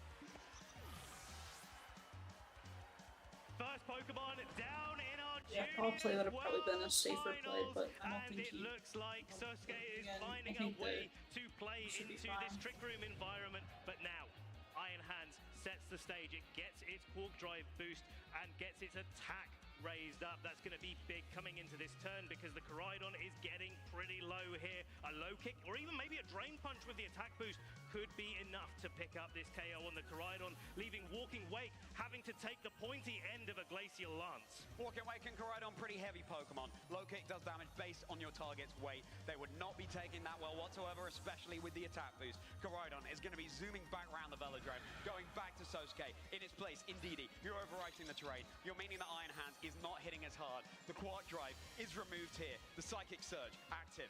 This may give the Walking Wake the ability to take this attack this turn, give it a chance to attack. It's a low kick Walking Wake, one of those heavy Pokemon, 57 HP, but not the follow-up. It's a high horsepower into the Indeedee. Hydro Steam! Into the Calyrex, but it takes it oh so well, even though it's super effective. Terra Fire as well. Walking Wake is one of those Pokemon that can act in the sun too. Hydro Steam gets more powerful rather than less powerful in that sunny condition. It's the best part of using Walking Wake in this scenario, but so impressive that the Calyrex took that so well. Now, all decisions on the line here in this Trick Room environment. Can Luke capitalize? Can they make sure they are hitting fast and hitting hard? Sweeping through Sosuke's team, which has indexed more on the offensive. Does it have the resources to be able to withstand the onslaught? Walking Wake is just going to scout out behind Protect. Love that Protect. You can't redirect any Glacial Lances because it does hit two The Drain Pokemon at once. Punch. Indeedee is going to be hanging on through that. Again, the Quark Drive boost removed. The Glacial Lance. Here we go. Uh-oh, it looks like Indeedee might be going down this turn around. It's charging up that Frosty energy. It's connecting down. Indeedee was at your service, but now it's going back to its Pokeball. And that is a chilling KO there as Luke responds with a KO, getting that chilling Nay boost, boosting up that Calyrex yet further. It doesn't look like Sasuke has brought their Ursaluna to combat this Trick Room environment. They were really depending on being able to knock out that Trick Room threat, but weren't able to do it in the early game. Now, Sasuke is a little bit The under Indeedee pressure, but KO is gonna matter. remember, getting to the end of our Trick Room environment, and this is when Sasuke has the opportunity to bite back. Go on the offensive. Koraidon has rejoined the field here, and it's reset that sun as well, meaning that the Orichalcum Pulse is very much online. It's hitting so hard. Walking Wake now has its booster energy online as well. This, from Sasuke, this combination of Pokemon says, I want to hit fast, I want to hit hard, but as long as the Trick Room is still up, they can't be hitting as fast as they would like to. If Luke had two Trick Room Pokemon on the field at this point, this would be the turn where we see the double Trick Room extending Trick Room yet further, but on the last turn of Trick Room, which is where we're at right now, it's just a double Protect that separates Sasuke from being in Trick Room or being out of Trick Room and being able to really put some pressure on, but here's a clever switch from Luke. Luke pivoting in the Miraidon, ready for the end of Trick Room so that they can hit fast, and meaning that they can get the jump on Sasuke. Miraidon just stalling out that Trick Room environment once more. We turn our attention over to the Walking Wake. It attempts a Protect, but it will be failing here. And now, the Glacial Lance. Walking Wake going to be taking neutral damage from this, but just how well is it going to be taking it? Connecting down the Walking Wake. That's going to be going all the way back to his Pokeball as well. Sasuke, we're down to their final two Pokemon. This is the perfect environment for this Choice Specs Miraidon. One of the difficulties when you've got to lock in a move is you don't know exactly what move in the early game you want to lock into. Well, now we're here at the end of the match. The Indeedee has gone down, so this electric train for the Miraidon is uncontested. An Electro Drift into this Calyrex Shadow Rider that's just joined the field could be picking up a KO, and then it's two Pokemon against one, especially with that Iron Hands in the back. Luke looking like they've got the advantage here. Rhydon has the Choice Scarf as well, outspeeding the Calyrex when once it would have been slower. Luke has really got Sosuke under the thumb. Can they capitalize? Can they kick this into overdrive? Can they step on the gas and take us all the way into game 2 as they race around the arena?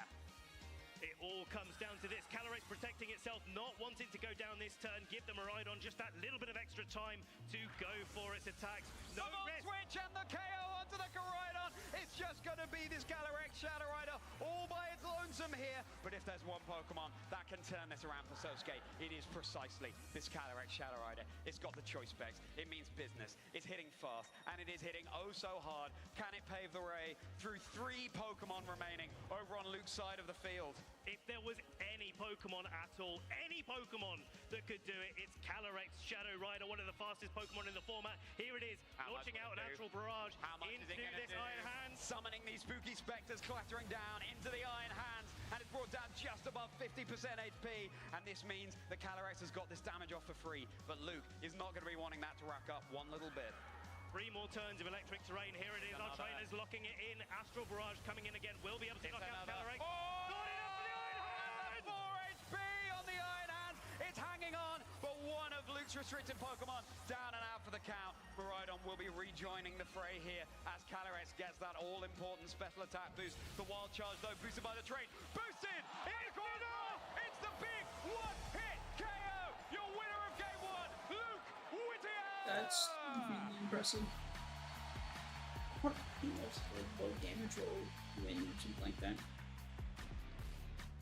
Or was that just straight up math? Unbelievable that Luke was able to play so well in the face of Sosuke's just unbelievable amount of damage output that they've got. Just finding those little windows, finding a way to get into Trick Room and capitalizing on it, taking every opportunity, playing it safe, getting that little switch in on the Miraidon at the end of it to be able to take it all, and just to be able to have the fortitude to say, no, I'm not just going to go for the Calyrex, I'm going to get my Miraidon out there, I'm not going to take any risks whatsoever, and clean this game up. All-out offense coming out from Sosuke's side of the field, but Luke's team had the backbone that it needed to be able to withstand that onslaught. And now, as we approach Game 2, Luke is 1 game away from becoming your junior video game world champion 2025. Sosuke would have to win the next one to take us to a Game 3. Best of 3 is how it works here, trainers. I'm telling you now, Charlie, it looks like Luke's been playing for a lot longer than 1 season right now. 100%. A lot longer. Look at that. Final Wild Charge KO. I'm so impressed that this Iron Hands managed to hang on as well. It's just a testament to the training that Luke has put in. He was speaking, the friends and family were speaking, and they were talking about the preparation for this event. Luke was thinking, hey, I don't know what team to run, working through a few different options, something that he'd won a regional championships with, but I bet he's happy that he changed things up right now. 100% Ben, this master of versatility, and now just 1 game stands between them and the title. But Ben, approaching the second game, what adaptations do you want to see? I mean, if you're going to go for the same game, if you're Sosuke, you've got to really get those targets right. I mean, if you don't KO those Trick Room Pokemon, then you really get into trouble quite quickly. The other way to do this is to allow the Trick Room, bring in your Ursaluna in the back and say, you know what, no.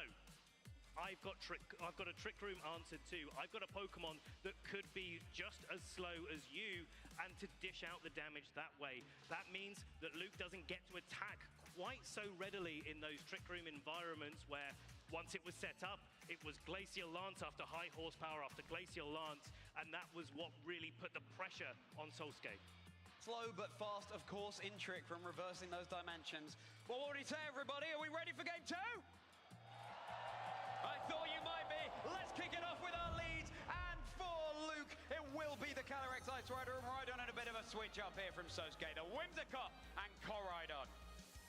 Whimsicott here is a really nice switch up because it's got the ability to go for an Endeavor as well as the ability to taunt. But I'm wondering, I'm looking at this Tailwind as an option, and maybe one of the game plans that Sosuke's thinking that they can go for is try to catch this Miraidon or whatever switches in early in the game, get a Tailwind up. You know that you're going to be slower than Luke's team under Trick Room, so getting a Tailwind really not going to make too much difference here. But if you can pick up a KO on something, if you can stop Luke being able to switch around, if you can take away some of Luke's offensive options early, that makes it just that bit easier to get all the way through a Trick Room environment. It's a really fantastic point, Ben. You could even just go on the offense and go for a Moonblast into that Miraidon. Sure, Whimsicott isn't the biggest of attackers, but every little bit of damage will rack up and just pave the way through Luke's team that, of course, was so difficult for Sosuke to face in that game one.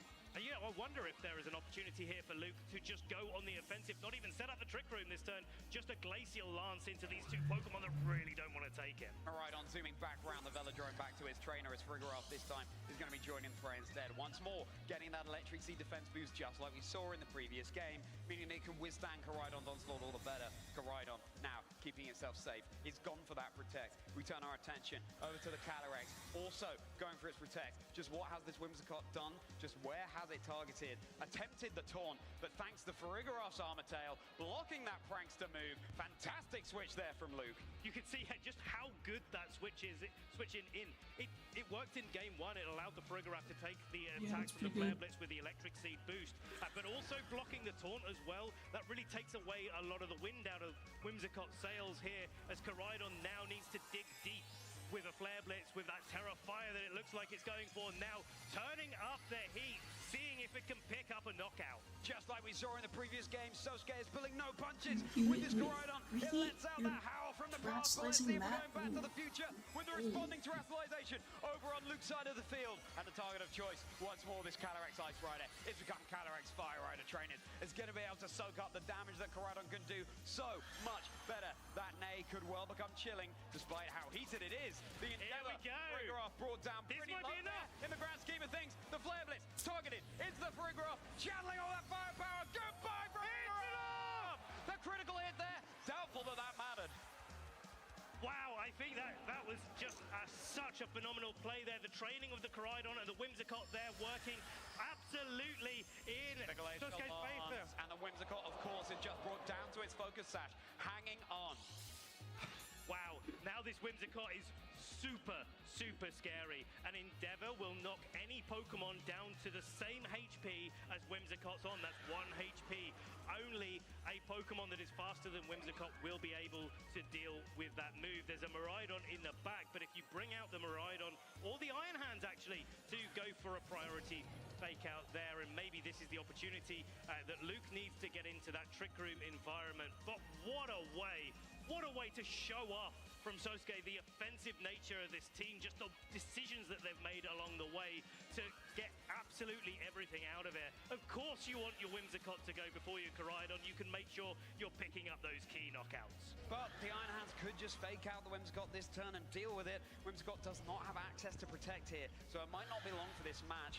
1 HP, infinitely more than 0, Ben. Might be that Sosuke is considering a switch in from the back. And of course, you've got the potential for the Psychic Terrain to be there to block the fake out as well. That would also block the damage and maybe get this one of these Pokemon. Yeah, that was the obvious play, like the only play that you had to make. Goes down no more Endeavor for the rest of this match. Cotton Puff has been dealt with. The big Sun boosted, Orichalcum boosted, Terra Fire boosted, Flare Blitz, and it's charging right into the Iron Hand. It's brought down to 17 HP. It's enough to hang on, but Koraidon takes so much recoil in return. And there it is, Ben. Those twisted dimensions that were such a thorn in Sosuke's side, they have just gone up. One of the things that makes Iron Hands, though, so dangerous in this format, yes, it can tank all those big hits every day of the week, but it can also heal them back up. Heal its HP back up with a Drain Punch here. So with the Walking Wake coming and that Koraidon so low, so easily in range of a Glacial Lance, this Iron Hands has its pick on how it wants to target. Now a low kick would probably put that Walking Wake into range of a Glacial Lance as well. I think that's probably what Luke is thinking about locking in this spot. As the Koraidon plays on the defensive, you've got to take every opportunity if you're Sosuke to try and get through this Trick Room. double protect on the Walking Wake. Unsurprising to see as those Trick Room turns expire. The low kick attempted to be targeted into the Walking Wake here, just to deal with that heavy Pokemon. Calyrex, the Glacial Lance, just able to probably pick off the Koraidon from this range, despite the fact that it's not very effective. But now heading into the next turn, of course, that Protect has been burned. Only a third as likely to succeed as we get into the next turn. And looking in the back, there's not many Pokemon that really want to switch into this Glacial Lance and low kick. You've got the Calyrex, which would not take any damage from the low kick whatsoever, but 2 Glacial Lances is probably enough to knock that out. The Indeedee is in pretty much the same spot, and Ursaluna as well. 2 super effective moves. It definitely doesn't want to switch in this environment. Now Sosuke is going to have to still try to find a way to play on the defensive. They managed it so well in game 1. If they manage it in game 2, we could be seeing a game 3 here. It's the reveal of the final Pokemon Sosuke's brought, and it will be that Calyrex Shadow Rider. You don't want to see it in the Trick Room, but as you said, Ben, if it was the low kick targeted into that slot, won't be doing any damage here. Too nervous to eat berries, too nervous to do anything than keep your eyes on the screen. Koraidon gets the double protect here, stalling out those turns so masterfully. The low kick attempted right into that Calyrex Shadow Rider. Sosuke is adapting so masterfully, but how well is it going to be able to take this Glacial Lance now? It's summoning that frosty energy. Calyrex staring down Calyrex, the showdown of the Galar Titans, and it's brought down to about a quarter of its HP. Now there's still a few turns of Trick Room left. But one thing that Sosuke has in their favor with 2 turns of Trick Room left on the field is that electric terrain has left. And so that Iron Hands is going to be doing just that little bit less damage. That may mean there's an avenue for Sosuke to bring in the Walking Wake here. Try to take the Glacial Lance, try to avoid any damage from the low kick. Try to maybe take that so they can get out of Trick Room with a double protect. It's going to be the switch of the Calyrex galloping back to his trainer. Walking Wake has risen from the past right into the present on the field once more. Activating the booster energy now that the sun is no longer in the sky. It's going to be going all the faster, which outside of Trick Room will be handy. The Drain Punch now, that's enough, easily enough to secure the KO onto Koraidon, and that's the terrestrialization option down and out too. Slowly but surely, Sosuke's resources are being whittled away. And it's going to be a single target Glacial Lance here coming out from this Calyrex into the Walking Wake. That's going to be even more powerful than usual. Here it comes. It's going to be a lot, doing more damage. The Walking Wake brought down to about a fifth of its HP. But it is still on the field. There is one more turn of Trick Room for these trainers to have to navigate. Luke needs to pick up a KO on this Calyrex, and Sosuke isn't able to protect it this turn. The Walking Wake will be able to protect itself, get itself out of Trick Room, and then it's got the uphill battle against the rest of the Pokemon at Luke's disposal. This is looking a little bit difficult for Sosuke here. The Calyrex cannot protect. The Glacial Lance just able to secure the KO, and then Walking Wake left all by its lonesome. It's going to be the switch of the Iron Hands for Luke. Coming in its stead, zooming onto the field, that Miraidon back around this direction of the Velodrome, and now activating that electric terrain once more. The Hadron engine getting it pumped up. Walking Wake is able to stall out for one more turn, but this Calyrex Shadow Rider is looking mighty vulnerable. Glacial Lance, this should be curtains for Sosuke's Crown Tundra hero now. Here it comes, the pointy end of the Glacial Lance, and that's Calyrex returning to his Pokeball. One Pokemon stands between Luke Whittier and the Video Game Junior Division World Championships title 2025. He's played this so well. Twisted Dimensions return to normal. We got a twist off Pokemon. Miraidon right into that Walking Wake. It's down. It's going to be Luke Whittier. Give a big hand to your Junior Video Game World Champion, Luke Whittier!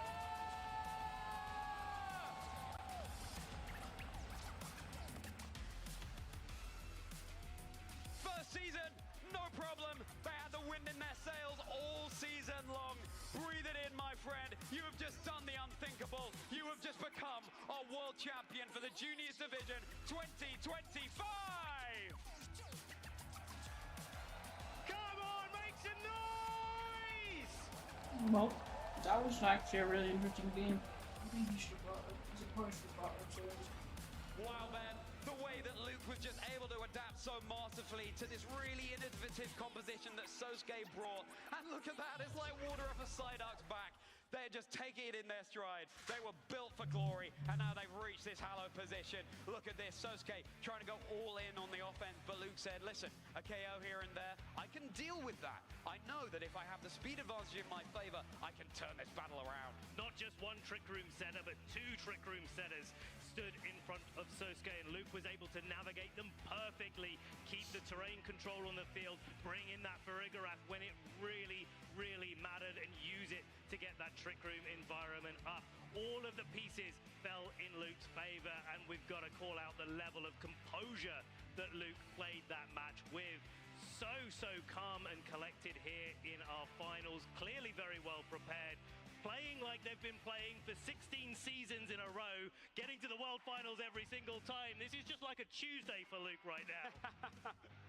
Tuesday, Sunday, whatever day of the week it is, we know who our Video Game Juniors World Champion is. But we cannot take away from the fantastic achievement of Sosuke Aranori, innovating this incredible team that has got them all the way through to the World Championships finals. It wasn't enough in the end, but I hope you're walking away with your head held high, Sosuke. That World Championships title, we are sure, is just around the corner. It's got to be. The progression has been there. Top 128. Top 64, now second at the Pokémon World Championships. Sosuke's got such a bright future in this game, and I cannot wait to see what they've got in store for us next season. Just look at this. Luke went 2-0 in the top 8, went 2-0 in the semi-finals as well, and now 2-0 in the World Championships finals. If that's not a vote of confidence, if that's not a star in the making, if that's not someone's star rising, Ben, then I do not know what is. Well, it's come to that time, Charlie. Shall we hear from our world champion in the juniors division? Anna, take it away. This is your junior division world champion. Luke, you were just telling me a little bit about how you feel. How are you feeling right now as the world champion? I'm feeling amazing. Also, I mean, this is insane. Yeah? What's it like being up on this big stage? Crazy. There's lots of people here cheering for you. They're excited. Is there anyone you want to say hello or thank you to? I would like to say thank you to all my friends in the USA and also to my parents and my coach, Christopher Hahn. Thank you all for that support. And let's hear it one more time for Luke Whittier. Thank you, Luke. We'll let you go celebrate off stage. Head over there. And now it is time for your seniors division final match. Are you ready?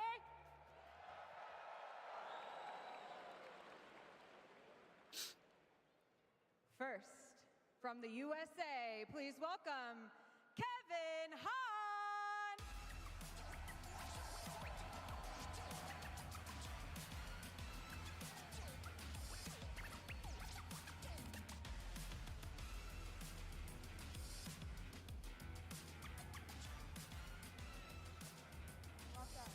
Welcome, Kevin.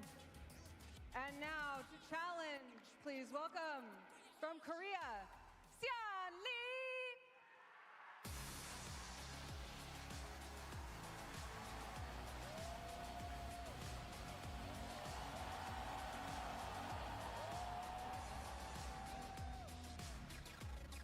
Welcome to the stage. We just have a quick moment with each of you, so I want to know what's going through your head right now? What are you doing to try to prepare for the match? I'm feeling very nervous, but I'm very excited. It's the first time Worlds has hosted an arena like this, and I get to experience it. That's awesome. We're rooting for you both. What about you? What's going through your mind right now as you prepare for the match? 네, 선수님 지금 마음이 어떠신가요? 굉장히 행복합니다. I am just so happy to be here. We have time for one more question. So, what do you want the audience to watch for? What's going to be your signature, the coolest thing that you do? What do you want to be known for that they can look for? Glacial Lance. All right, you heard it. And same question, what should the audience look for? What will they remember about your play? 선수님 경기에서 주의 볼 게 하나가 있을까요? 오거폰이 잘해줄 것 같습니다. My Ogrepan is pretty great. All right, keep your eyes open. Go ahead and take your seats. Casters, let's play this game. Oh, it's about to be a good game here as we're getting started with the seniors division here at the Pokemon World Championships. I'm Sierra Dawn, joined by Lee Provost. What an honor to be here. Wow, it's incredible, isn't it? This venue is just such a fitting stage for two potential champions. One of them's going to be a champion, and it's just so exciting to be here.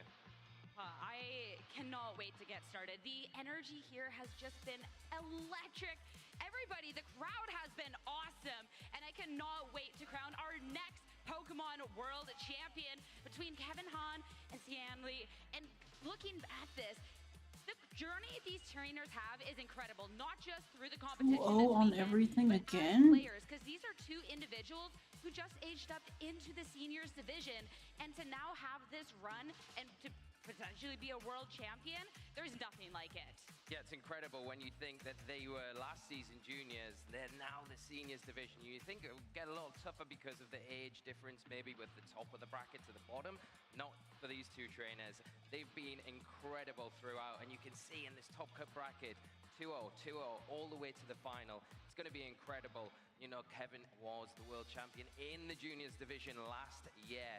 And also Xian finished really well. Top 16 finish, 11th place overall. Incredible trainers. Going to give us an electric match. And the dominance through this bracket is impressive, but Kevin Han as well. You are looking at this weekend undefeated, and now just one match away from being a two-time world champion. There is nothing like that, and I cannot wait to see this showdown. But this is the showdown these two trainers had last year, and in that matchup, it was Xian who took Kevin down and handed him a loss, so... Yeah, it was. And I mean, you know, Kevin only lost 2 times in the World Championships last year. One of those was to Xian. So there's a bit of rivalry already building up between these two, which makes it more stakes on this final. But let's not hang about. Let's throw it to Gabby down on the floor and hear from the families. Thank you so much, Lee. I'm here with Sonyun and Chris, the brother and the father of our next two competitors. So, Sonyun, what has it been like traveling to the World Championships to watch your son compete? 아드님의 경기를 보기 위해서 미국까지 오셨는데 지금 기분이 어떠신가요? 많이 긴장되고요. He's very nervous. Understandable for sure. Do you have any words of advice or encouragement for your son? 아드님께 응원 한마디 해주시겠습니까? 많이 항상 꿈꿨던 무대인데 충분히 스스로도 자랑스러워하고 있을 거고 저도 자랑스럽고 그리고 잘 할 거라고 믿고 있습니다. It's been his dream to be on this stage, and I'm sure he's very proud of himself. I'm also very proud of him, and I know that he's going to be doing well. Thank you so much, Xiang. Best of luck. All right, now Chris, I just spoke to you the other day about you competing and how it's your brother up on stage once again. Your brother has a unique opportunity here to be one of the first people to win the World Championships in 2 different age divisions. Do you know what he's feeling about all this? I can tell you one thing, Kevin's super nervous. I try to, I try to kind of alleviate the pressure, but I think for anyone standing on that World Champion stage, it's daunting. But Kevin's got this, so he has no reason to feel nervous. Did you help him prepare it all last night? Yeah, we've been working yesterday and today on the matchup. We've been running games. I've been showing him some ins and outs of the matchup. I would say he knew like 70% of it, and I just kind of helped him with like the extra 30% and really showed him like what's best, All right, well, Chris, do you have any words of advice or encouragement for Kevin before we get started? I don't have any words of advice, just trust your gut, Kevin, and you know exactly what to do. All right, well, Chris, Sonyun, thank you so much. Best of luck to your family up there competing. Casters, back to you.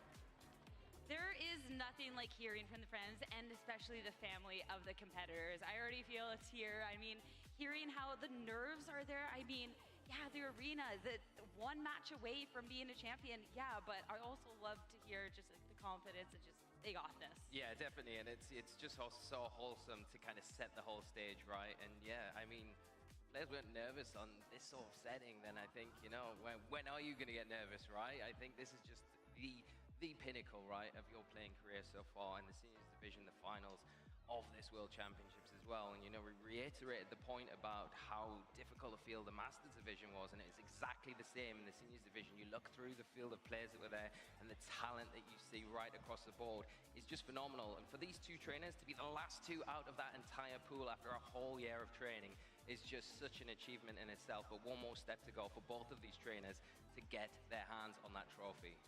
I mean, the trophy, to be able to walk away from this weekend a world champion. I mean, for Sian the first time, for Kevin the second time, is just truly incredible. And you know, that championship title and that trophy is the greatest prize of all. And I'm really excited for the competitors. Like, and I cannot wait for a great match ahead. Yeah, and you've got to say as well, because Kevin obviously has that experience from this position last year. Does that help? You would suggest probably it does, being in that situation once before in this exact same match, just in a different division. So I think a little bit of an advantage there. But you've got to say that Sian also has that experience from the Trainers' Cup in Korea in the 2024, where they were the champion there. So they still have that kind of championship experience as well. Especially too, when you look at Sian, this is an individual that I know has played in these other tournaments, these non-officials, and has played up against Masters players and has done a really good job. So you want to talk about calming nerves? I mean, this is a trainer with some skill. And when we're looking at Kevin Hahn in his season within juniors, it was absolutely dominant. And it can be scary for the trainers when they do age up to a new division. It's a whole new world out there, and we have not seen that performance drop off whatsoever. Instead, just so strong. So you know this is going to be a great one getting into it. And let's start talking about the teams that these trainers have and start with Sian, because yeah, we talk about a Calyrex Shadow Rider and a Zamazenta, two of the strongest Pokemon, piloted by one of the strongest trainers in the world. Yeah, and a really strong, oppressive, offensive option that you've got for Sian here, where the Nasty Plot. You've got that double fake out support as well that can come in beside the Calyrex, give it a little bit of room to allow that Nasty Plot setup. And then if that does happen, you've also got the spell tag as well, boosting those Astral Barrages, single target to get around any obscure kind of options where the Astral Barrage might not be optimal. And in this matchup in particular, you've got the Wide Guard there and the Zamazenta. It's going to provide a lot of coverage against what we're going to see from Kevin's side of the field. Got some nice options there. The special side of things, the Raging Bolt, might find it a bit difficult in this match, but those support options in particular are Interesting choice. Interesting could play choice. a key role, and I love the Alright, Electric is insertion of also a Grassy very Glide. interesting They're not choice. something we see too often, Eastern but Tree really is going to also be benefiting interesting. from that grassy terrain that it can be set up. You've got that double Grassy Glide that could be a really nice option to something like the Landorus that we see on the opposite side of the field.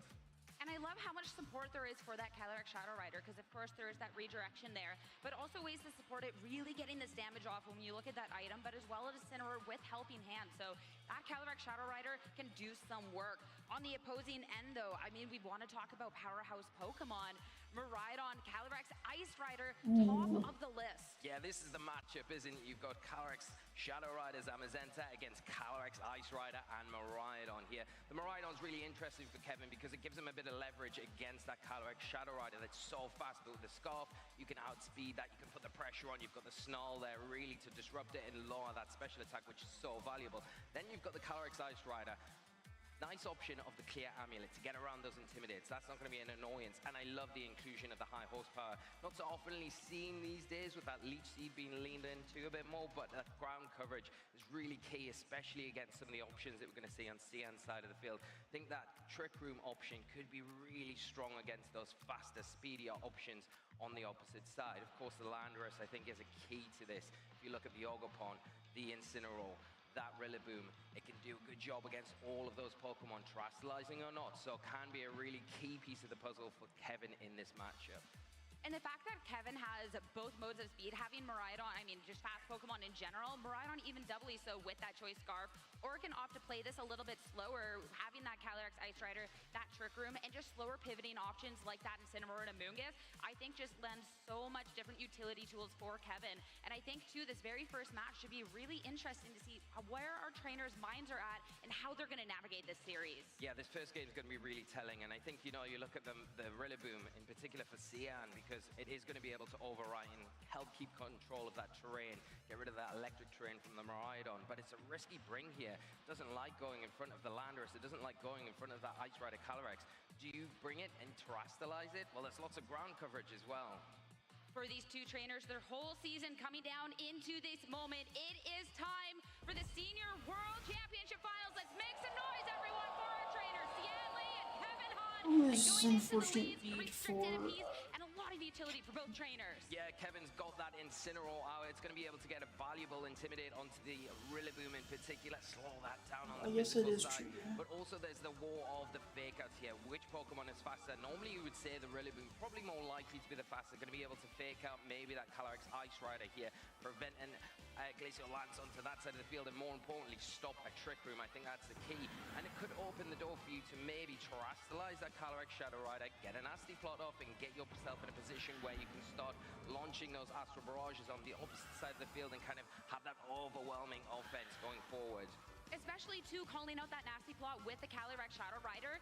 That makes it so if Kevin does take a turn to be a little bit more passive, if that Calyrex gets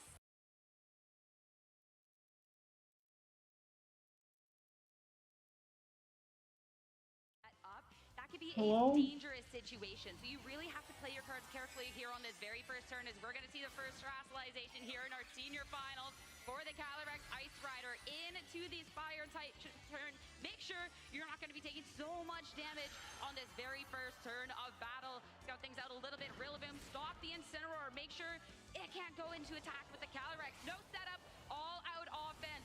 Astral Barrage into both of these Pokemon, but look how well they're going to take the hits. Incineroar cannot move at all. It's all down to the Calyrex Ice Rider and Trick Room. The speed advantage now in Kevin's favor. There it is, the Trick Room set up and perfect conditions for Kevin in this scenario. Now going to be able to fire back with those powerful Glacial Lances that are going to really threaten that Rillaboom and do some good, respectable damage to the Calyrex. You can see the defensive terastallization there on the Calyrex Ice Rider, really beneficial there, just brushing off, shrugging those Astral Barrages to the side, and the Incineroar in a really dominant position now to either get a parting shot off into either one of these targets, maybe even the Rillaboom. We know there's no Protect there, so it's a free target to go for something more optimal on the field. Do you want to try and get that Landorus on the field in case of anything else, if there is a shift up from Cian, or do you want to just take advantage of it here, kind of punish a no terastallization from the Calyrex with a knockoff? Yeah, that's exactly it, because there is so much damage potential. If you don't want to be going for the terastallization on this turn for Cian, then that Calyrex has to get out of there. The Rillaboom would be the one to switch instead, Intimidate, and it cannot drop the attack on the opposing Calyrex Ice Rider, so it still will be able to attack with full effect. And Glacial Lance, Incineroar again will be able to take the hit. Calyrex not so well, but Flare Blitz from Incineroar targeting it to the other slot instead, so great switch coming out from Cian on that turn. Calyrex Shadow Rider is going to be able to stick around. It could have been in a precarious situation, but gets this opportunity to go for another round of attacks.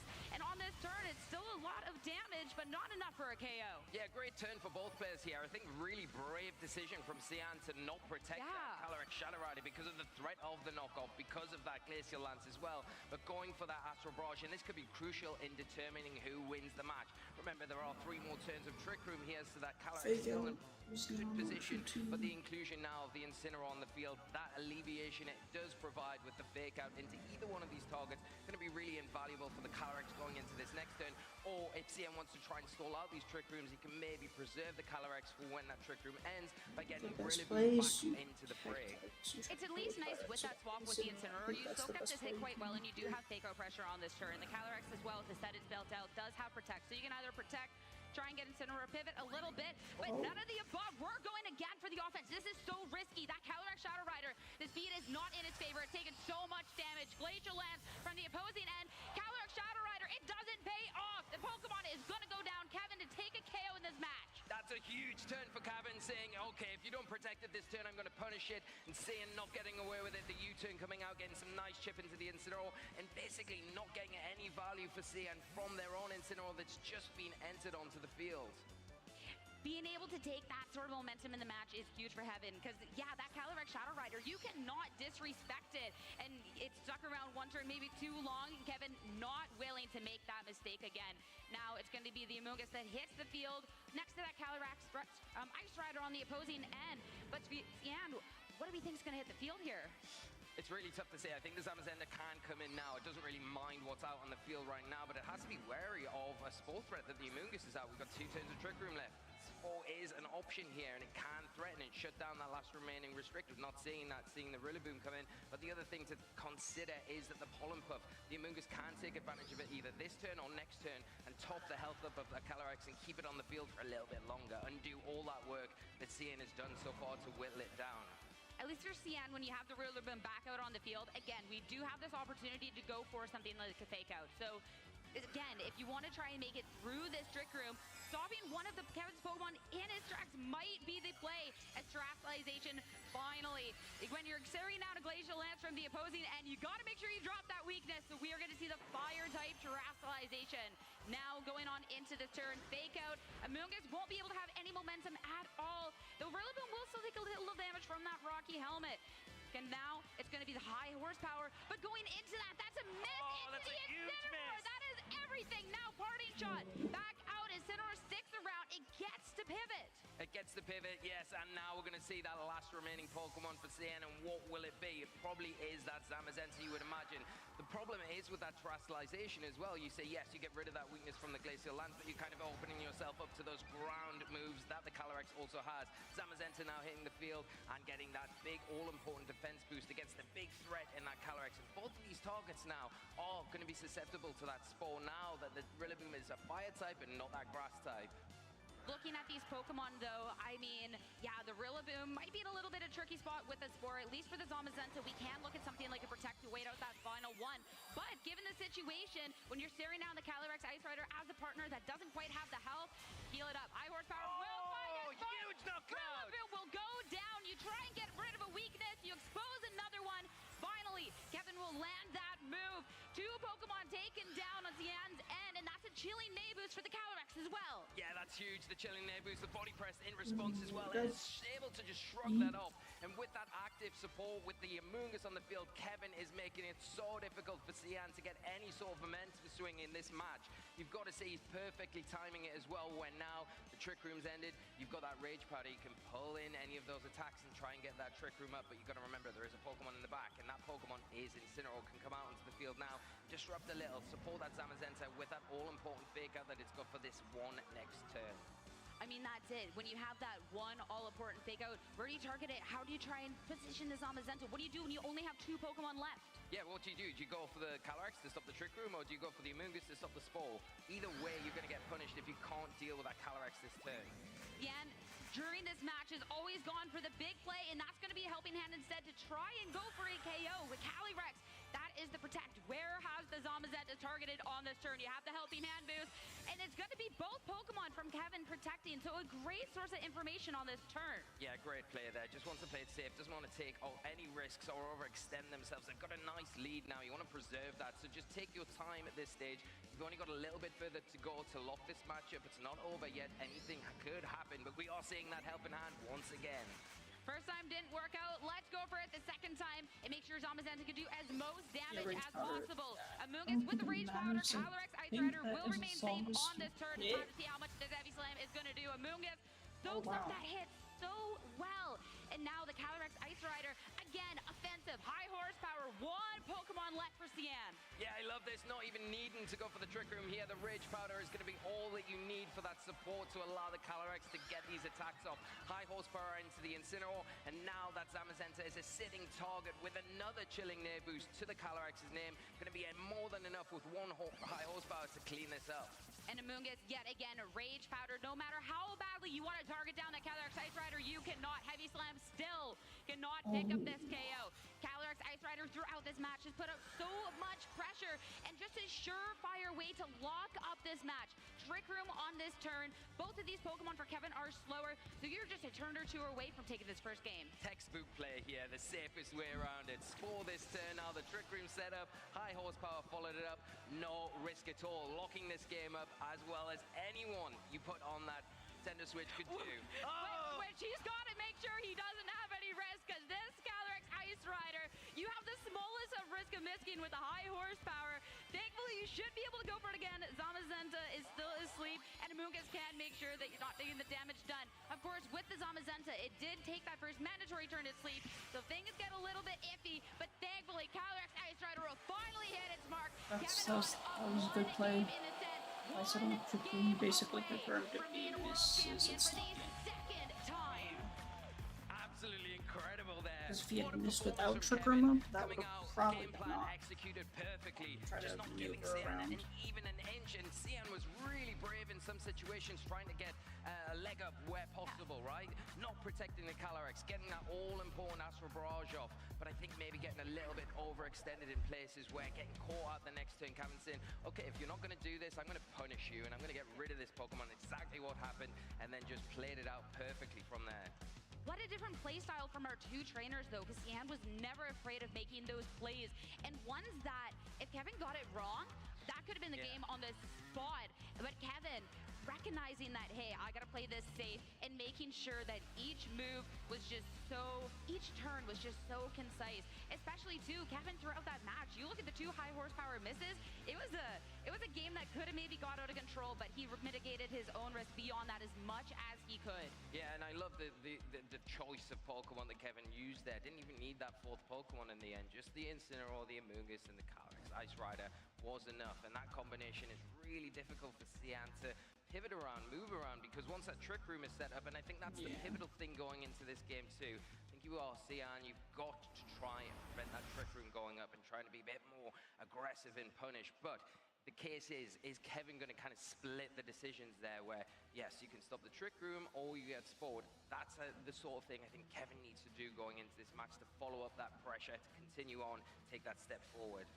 After Kevin Hahn became a Pokemon World Champion last year, he talked about the match, talked about in the World Championship Finals, you can't quite go for the same thing. You can get punished. He was down a game, still able to bounce back, making the adjustments. Now he is up one, but you know he has the mind, he has the mentality to be able to try and call this out. For Sian, this is back against the wall, but still, when you're looking at the caliber of players, someone who's consistently leveled up and is on this stage, I mean, the world is the possibility. Yeah, and I mean, you've got a lot of options to switch things up with Kevin. You've got that nice option in the Miraidon. We didn't see that. It's got the Choice Scarf. It's going to be the fastest thing on the field, and I think the one thing that Sian kind of struggles a little bit with is that speed control. There are no options of it on their team. It's more I think his Sian's best play is to kind of lean into the fact that Trick Room's coming up. Like Calyrex, to help things like that Raging Ball and the Zamazenta to get those big damaging attacks off, to cut through this glacial lances and stuff Kevin, like if he does bring the Miraidon, and if kind of we the see play it he being made. against that, it could be very dangerous, especially if we don't see the Rillaboom to kind of get rid of that electric train that But I don't think activates the Hadron that might engine. not even Gives you be that enough. Who automatic knows? boost, and then you've got the terrestrialization to consider on top of that. It could be a quick way to get burst damage, pick up a key knockout early on, and start closing the door down from there. Knowing that Kevin can go for an early Trick Room to take that momentum, I'm curious about the adjustment from Sian, where we can really start to see, is it the lead? Is it just going to be the play from there? I think I think the best way, if you look across the board, I think it is damage. I think it is the way to go with Fake Out into that Trick Room use there. It's just trying to mitigate the danger on the opposite side to that Calyrex, or the side of the Calyrex. If you kind of overcompensate on one Pokemon and leave the other one alone too much, it could be too much. Getting into game number 2 here, make some noise, trainers, because Kevin Hahn potentially one game away from becoming a world champion. Sian, we're going to see a powerful lead, but we do see the adjustment coming out from Kevin. Yeah, the adjustment here, it's going to be that Miraidon we talked about. It does and will put on pressure with that Snarl overall. I think the Calyrex Shadow Rider going to be one of those Pokemon, if it does take a special attack drop, becomes way less scary, right? I think if you are the Calyrex Ice Rider, you do need to still go for the Terrestrialization to get rid of those weaknesses that are facing you right now with the fire from the Incineroar and the Astral Barrage.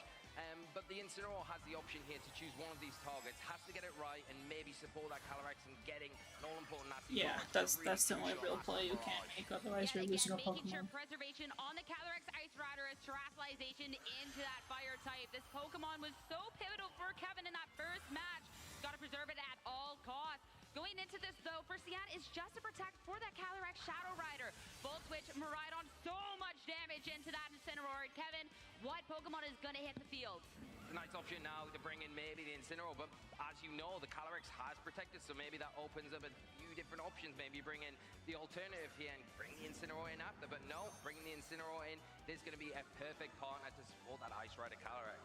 You got the fake out on the next turn and support for your other Pokemon and a knockoff that, well, the Incineroar's going to take that quite well. Sure, you don't have your Assault Vest, but now you're going to be in a situation where, well, you're going to be offensive, and that Calyrex Shadow Rider on the opposing end doesn't look as scary when it's going to be the slowest thing out on the field. Yeah, this is a really tough spot for Cyan to be in. With the Trick Room being set up, the Calyrex now cannot protect this next turn. You don't have fake out support anymore, and Kevin has the option to really get rid of this Incineroar high horsepower and then go for the knockoff into the Calyrex, and there's not really much risk of going for it there. You can see what the idea was from Cyan that last turn: protect your Calyrex, get rid of the Choice Scarf on the Miraidon, hope it goes into the Volt Switch on that Calyrex side, so then you're going to outspeed it the next Again, turn. I think he needs to have Straight broad through version that, Bolt just in saying, order to "No, I kind need of the take Trick Room, I'm advantage setting it of up, that. and here we go."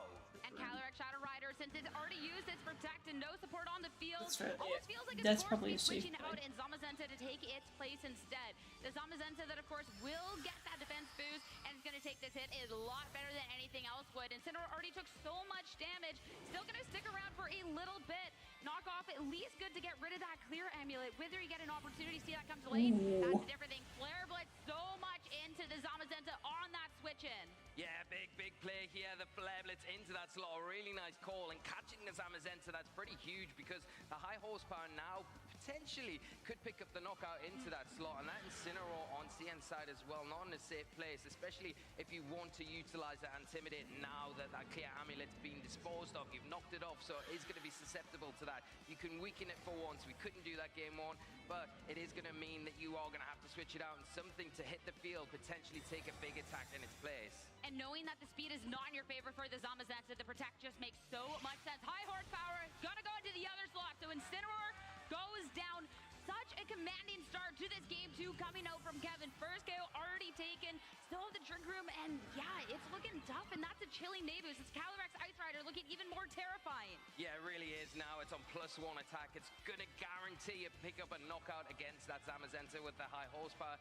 Doesn't go for a Trustalization. Now the Calyrex Shadow Rider coming back onto the field, and now it is in that really awkward spot. The one thing that you would say that CN has in their arsenal is the Wide Guard. It can protect you against that Glacial Lance and force almost a high horsepower. But if Kevin gets the slot right, this could be game over here. So you've got to get everything right at this moment in the game.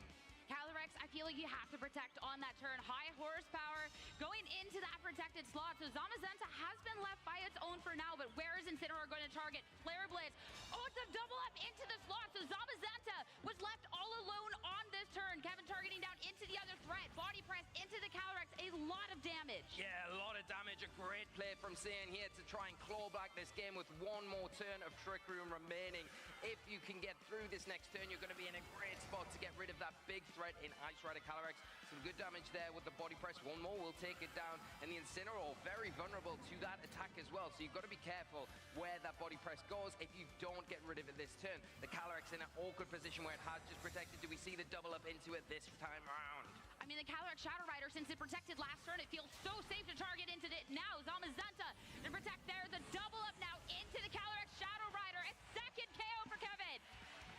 Huge knockout on such a threat on the last turn of Trick No, Room when you no, wanted wait, to get rid of this Pokemon. You did it, and now the Zamazenta half health and Twisted Dimensions turn back to normal. The electric terrain disappearing. So if that Amoonguss is in the back for Kevin, he can bring it in now. The spores will be active. He can start putting things to sleep. Looking at Kevin throughout this match, throughout his season, throughout his journey, dominance has been the word. Looking at this match, he's so close to closing this out. 2 Pokemon away. And now, I mean, you have every tool at your disposal. Rillaboom, it does have the Fake Out, but I feel like Kevin might have just taken too much momentum. Yeah, I think he's got so much momentum here. I mean, this turnaround, Calyrex is threatened from a body press. You've got the Fake Out active here, and that's why we're seeing the Protect on the Calyrex. Just wants to preserve it a little bit longer. Maybe try and pivot that Incineroar off the field if it sticks around.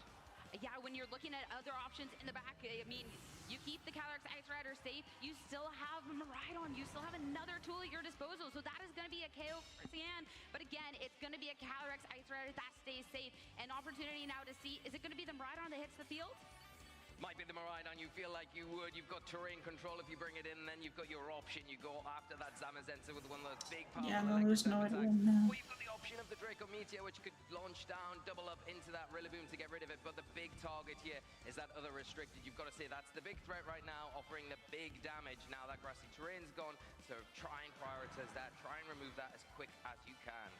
I mean, looking at the fact that these two Pokemon, the Zamazenta has taken so much damage for the Miraidon, when you are eyeing up the item of choice with the Choice Scarf, you have to make that decision now. But when you're looking at, hey, if I get rid of the Zamazenta first, it's a Rillaboom that doesn't really seem to have an answer into that Calyrex Ice Rider. We're going to be saving Terastallization right until the bitter end, though. Zamazenta into the Dragon type. If this is an electric move, that's going to be taking the hit so much better. Yeah, but if we say Glacial Lance and no Wide Guard, this could be it. And it is that Electro Drift. It will be taken a lot easier from this Zamazenta. Really great defensive terastallization there. Zamazenta is going to survive right here, right now. Body press into the Miraidon is not enough. Rillaboom, Woodhammer, still pick up the KO.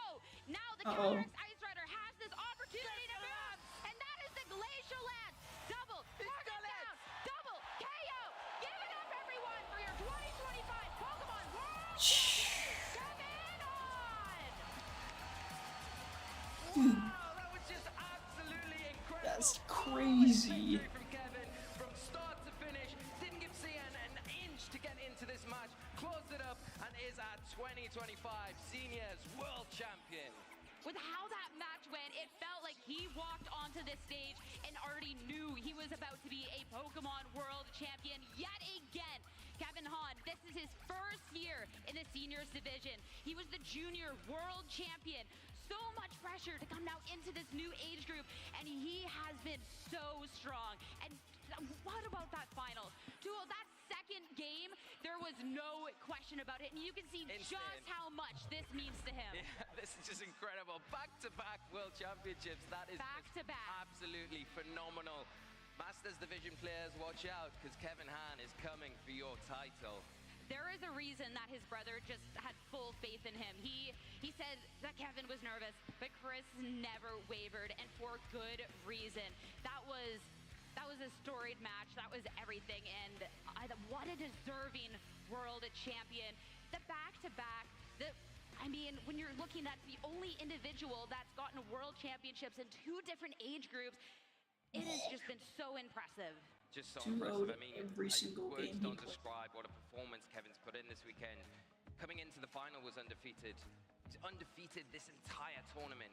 That is just, on top of winning the World Championships, what an incredible feat in itself. Undefeated, hasn't taken a loss this entire weekend with the team, just playing like that as well, so flawlessly. Really cannot give Kevin enough credit for that just magnificent show of Pokemon. There is very few trainers that can say they've won a world championships. Fewer that can say they've won two. But I don't know if anyone can say that they have won a world championship title just completely undefeated. This has been a run like absolutely no other, and for an elite group of trainers, and Kevin Hahn's one of them. Yeah, well, 100%.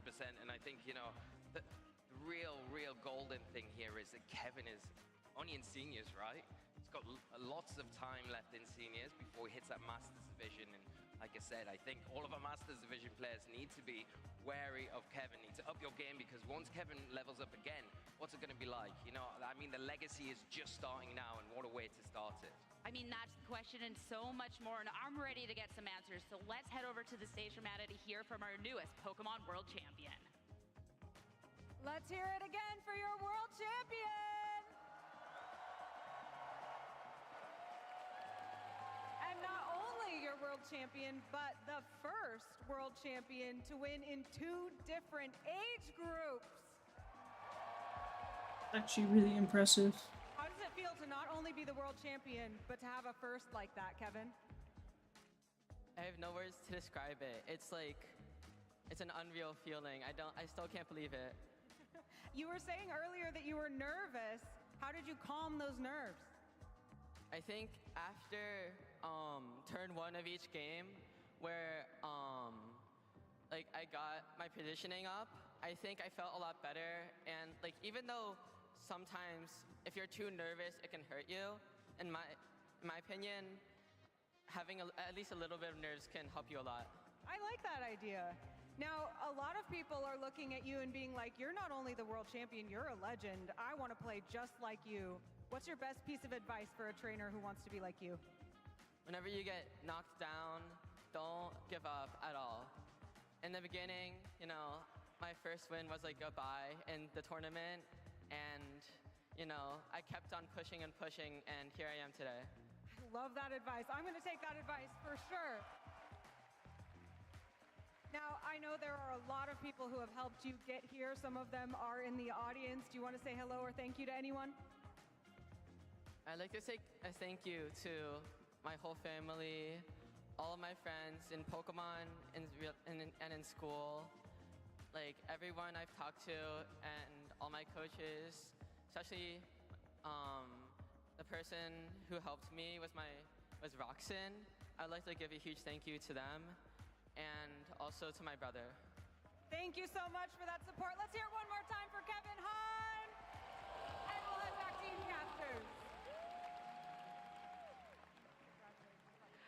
What an incredible series. What an incredible win for such a deserving trainer. I mean, after the World Championships last year, speaking about the win and everything else, and I mean, I'm just so happy for him. It's so well deserved. It's just an amazing accomplishment, isn't it? And what a privilege to be here to witness this. And I think this is going to be a real historic moment, not only for the arena, not the venue, not only this World Championships in a whole, but for Kevin's legacy that he's writing, he's starting, you know.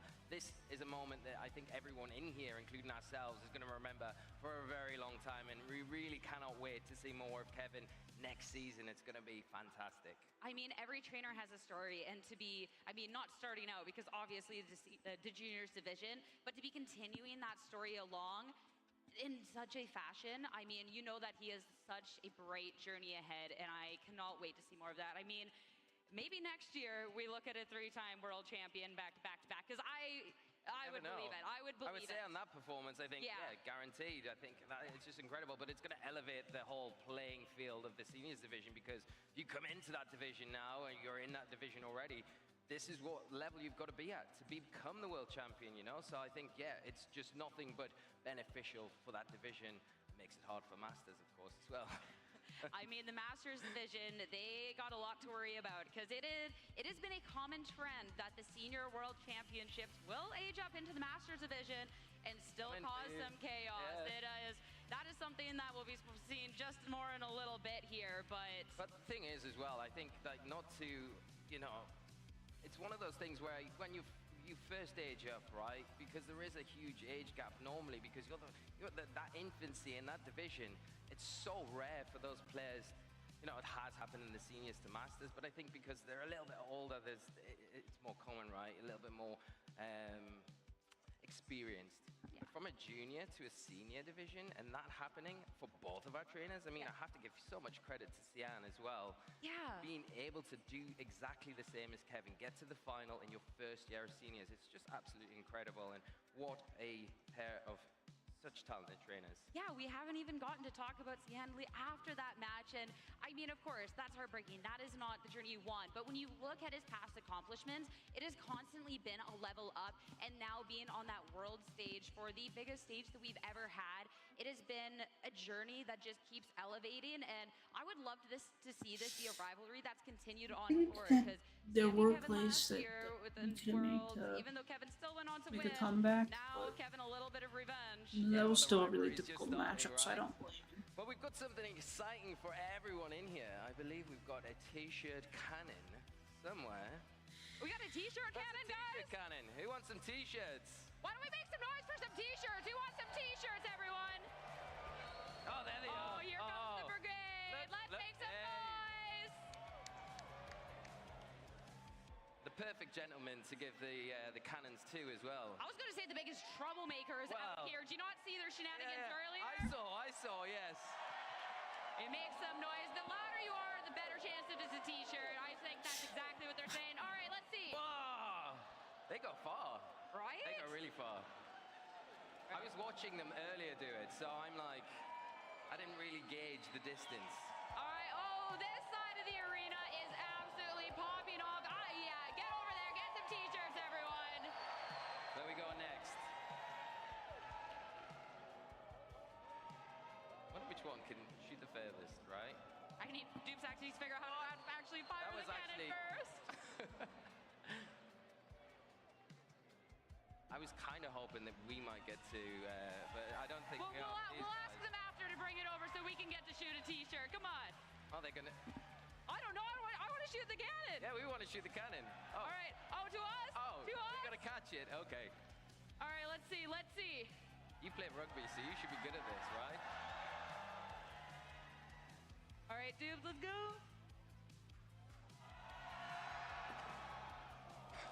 Oh, come on. You let him know. You let him know. All right, come Here on, we go. Fraggles.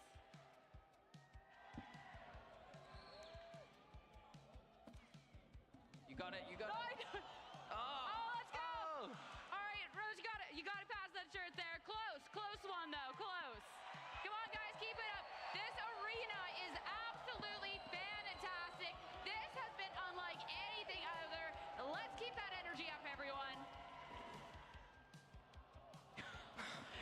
And that includes from our casters. What's over there. happening? Come on, unite. Get it together. Always unite.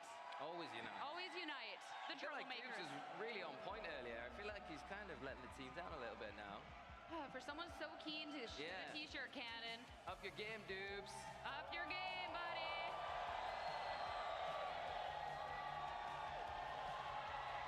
I feel like we need to cover this corner over here because I feel like these guys. Corner of the arena. Wait, why is it so long? What? No! Guys, I feel like this corner. They're not listening. They can't hear me. They're in their own world. They're in the Unite bubble. I mean, if I was shooting a t-shirt cannon, yeah, it'd be the I same think thing. I'd be doing exactly the same, Yeah. right?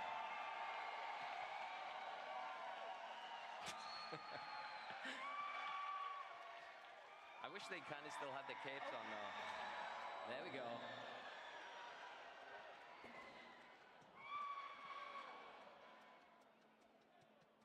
I feel like Dubes was telling me this is like been 4 years in the making as well, so this is like a dream moment. I heard Ultimate. he only became a caster for the one day he would be able to shoot a t-shirt cannon. This is the best day of his life. Best day of his life. Living his best life. There we go. Good Let's go. catch. Good Let's catch. go. Good catch over there. Those bags are full as well. We got plenty more t-shirts. Keep cheering. Oh, here, where we go?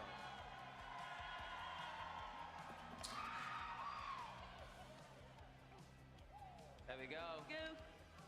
How's our 20 minutes?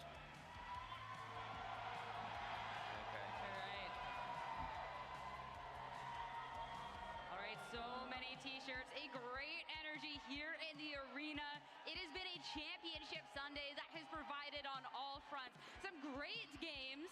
Incredible games. I mean, absolutely incredible. Juniors was just phenomenal. Seniors was, I mean, beyond expectations. That was just such a great game. And just, yeah, I'm just speechless a little bit on that one. And we've got Masters to come. We've still got Masters. But before that, while they're still dealing with t-shirts, we have Gabby standing by for an interview.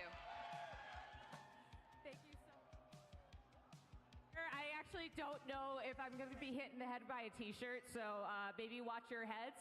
Also, this is Elliot and Aaron, who came all the way from the UK to watch the World Championships finals. Elliot, Aaron, I mean, this is crazy, right? It's insane. I love it. It's great here. It's so crazy.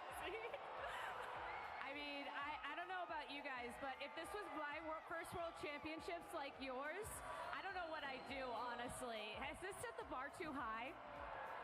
It's absolutely wild. I really hope it comes to like the UK again like it did a few years ago, because I would love to try and compete. It's been amazing here. So cool. It's just been so cool. All right, so tell me a little bit about yourselves. Obviously, huge Pokemon fans. A favorite Pokemon game, favorite Pokemon. You have the whole world here watching you. What would you like to share?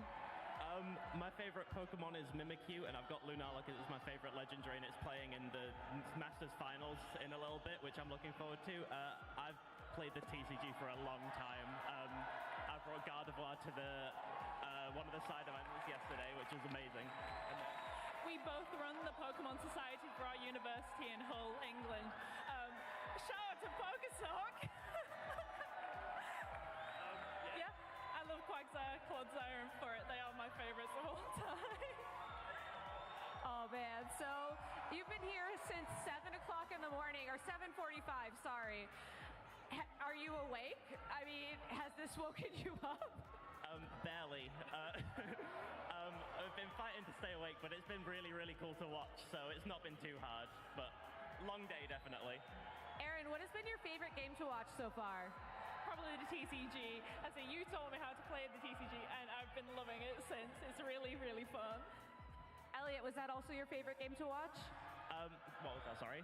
Was the TCG your favorite game to watch so far today? Oh, absolutely. It was really cool to see the Joltik Golden Go fusion. I haven't seen that before, but also seeing Gardevoir win after, it's deserved it, 100%. All right, well, I have to ask you two. This is a huge trip, obviously. What advice would you have for anybody at home who wants to be a part of, quite frankly, one of the most chaotic moments of my life? Do you have any advice? Like, what would you recommend if they want to come to the World Championships next year? If they wanted to come, what do I recommend, sorry? If they want to come to attend the World Championships next year and be part of whatever the heck this is. Definitely arrive early for the finals, get your good seats, but also all the side events are really cool. We played ZA, there's the TCG tournaments as well. Just spectate everything, it's amazing. Aaron, do you have any advice for anybody who wants to be part of this? Just do it. It's really, really fun. All right, well, thank you both so much for joining me throughout, again, the most chaotic moment of my life. Casters, I gotta watch my head. Back to you. Gabby, the chaos is all over the arena here. There's t-shirts going absolutely everywhere, but I absolutely love it. I mean, to hear for some people, this is the first World Championships, and this is the standard set. I mean, come on. That's incredible, right? I think this being the first experience of the World Championships, wow, what a way to do it, and it's only going to get bigger and better from here on out. Just incredible. And by the time we're finished with these guys from Unite, I think the entire arena is going to be dressed in play Pokemon at the end. I mean, everyone, give it up. They're out of shirts, but still, give it up, guys. They're stalling, I see. And just the energy here, guys. Make some noise. Maybe they'll bring out some more t-shirts, guys, all right? Come on, let's go.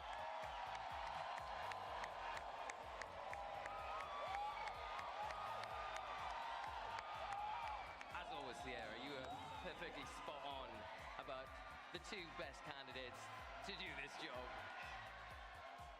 I mean, it's the duo. It is the chaos. Just watch out for them. Just watch out for them. Yeah. Don't let the power of the t-shirt cannons go to their head. It's too late. It's way, way too late. We're beyond that. They're about to go and just get their own t-shirt cannon, carry it They're around going to take their own themselves. t-shirts. Guys, watch out. That's a dangerous duo. Have they got one left? I don't know. They're off the stage, whether it's to get more t-shirts, whether it's to get in their seats for the next stage of competition. That is to be seen, because as it stands, we have one more match on the day, of course. We're still preparing. We got to make sure that it's as ready as possible. I don't know. We're just going for some noise. One last shirt. Who's making the most noise for the one final shirt? Louder than anything you've done before. If you want this last shirt, you've got to be the loudest group in here. Here we go.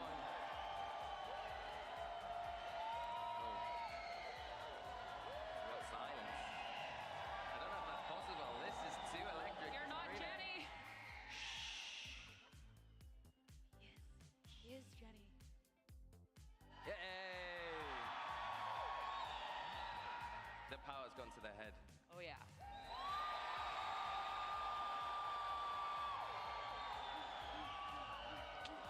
Ooh. That side's winning. Way louder. These guys know what they're doing. It's close. I think you should do a run back.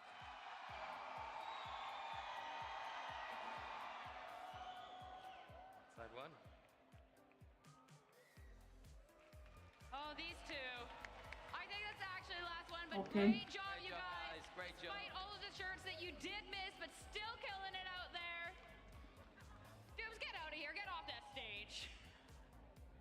follow those two. Let's go.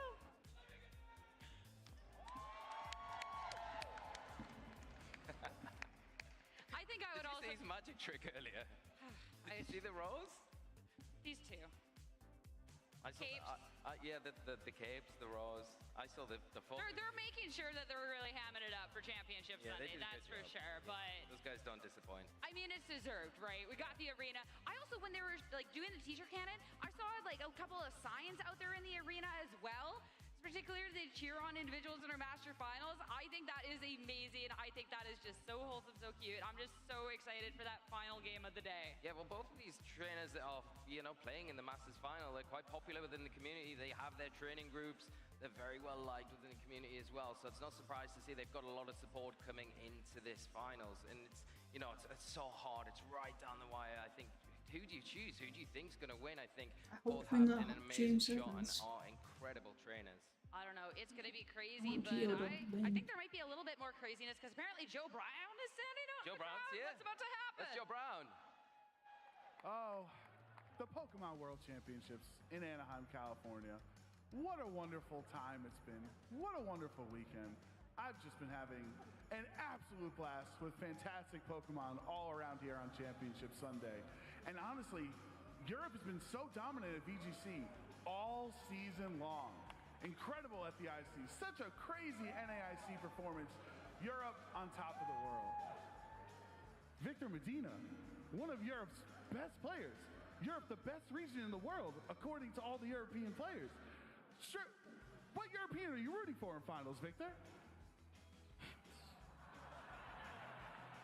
No answer. That's tough, buddy. Chris Hahn, brother of the two-time world champion, Kevin Hahn.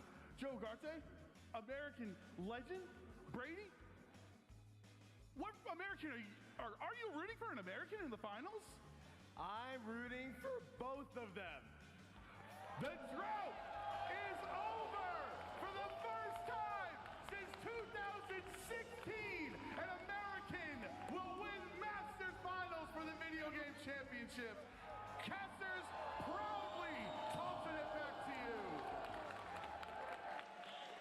Oh my goodness. I mean, first off, anyone but Victor. Come on. I know, right? Pick the nicest guy from Europe to pick on Joe Brown. And I feel like you engineered this. You created this, Joe. We do love you, though. Very funny. I mean, it's not wrong, though. When you look at this season, when you look at NAIC, the conversation was so different coming into the World Championships of, well, who are going to be the top players? It was so strong for Europe that you guys got two sides of players to watch. Yeah, and it's no surprise either from the performances that the European players came in and have done this season, right? LAIC starting there, then EYC slightly different. I mean, it's the Wolf effect. It's the Wolf Wolf effect. decided to land there, do his thing, but then we had NAIC, right, as well. So, and then all the regionals in between, across the pond and back home, they performed so well in whatever environment they were in. So they were the guaranteed favorites coming in. You felt like it, but then NA decided to show up and they put on an incredible show and kind of solidified why they are such strong trainers and kind of give everyone the reminder that they maybe did need, that they are here and they mean business. Especially, too, when you're looking at the changes to this World Championships and absolutely how stacked it is, I think that just holds so much more weight as well. When that was the whole conversation throughout the weekend was, this is such a stacked World Championships. This is one of the most stacked of all times. So to be able to see Gio and James in that finals of the most stacked World Championships of all time, the two Americans. It's pretty incredible, and yeah, I think a lot of the other regions everywhere else is going to be eating a little bit of humble pie after this weekend. Hey, a rising tide lifts all ships, right? So yeah. As the Salibro talent keeps getting stronger out there, then I've always been the biggest supporter of NA, so I've never been part of this.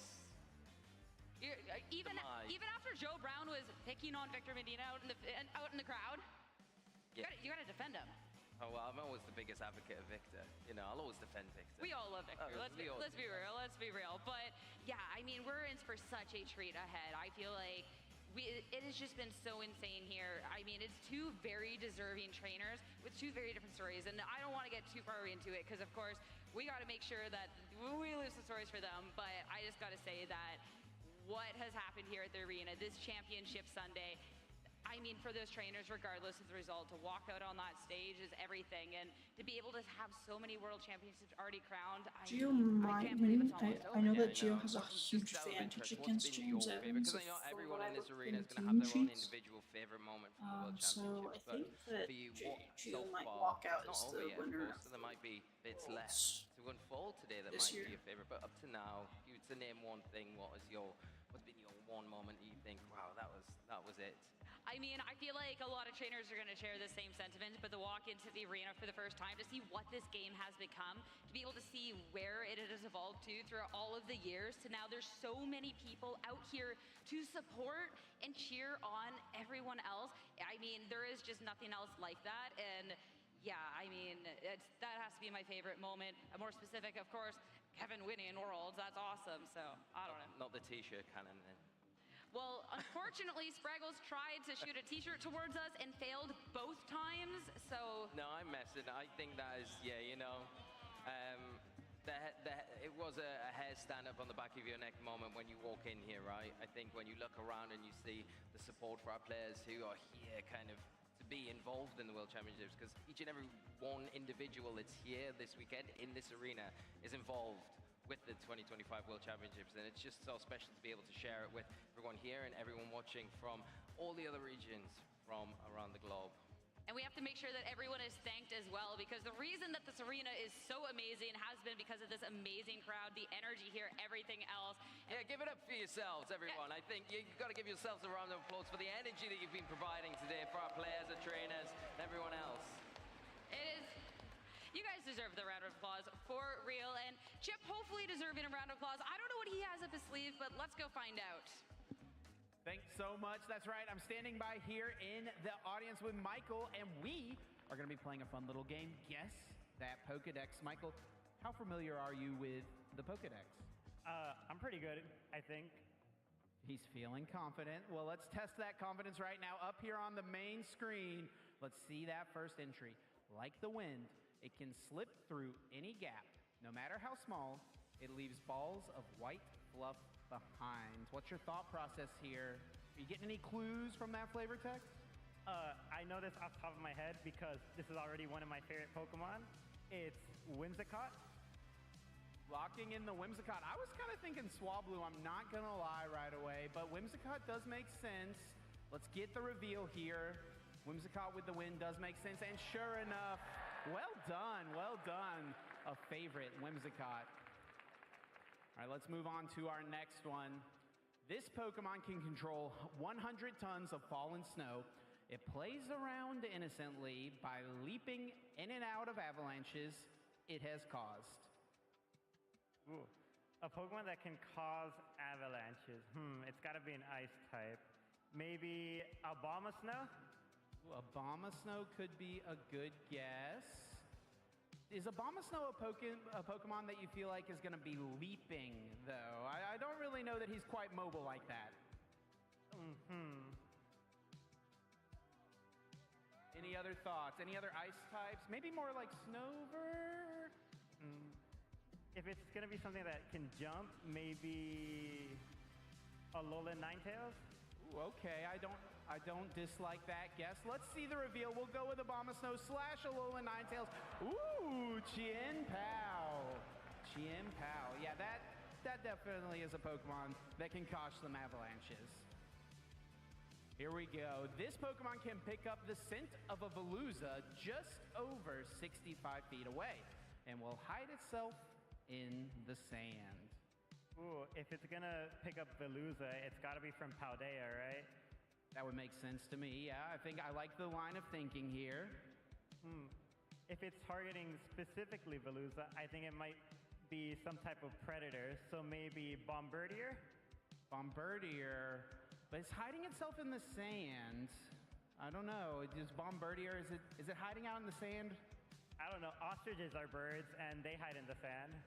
You know, I can't argue with that. Let's go with the Bombardier guess. Let's see the reveal here. Ooh, the Wiglet. I'd say that's definitely a Pokemon known for hiding in the sand. I wouldn't necessarily think of it and Veluza as enemies, though, so that's good to know. All right, here we go. When it flies, it releases shiny particles from its veil-like wings.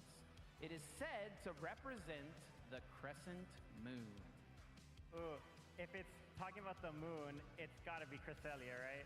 There's no other Pokemon that associates the moon. I don't dislike the line of thinking. Folks out there in the crowd, what do you guys think? Let's hear some guesses. Shout them out.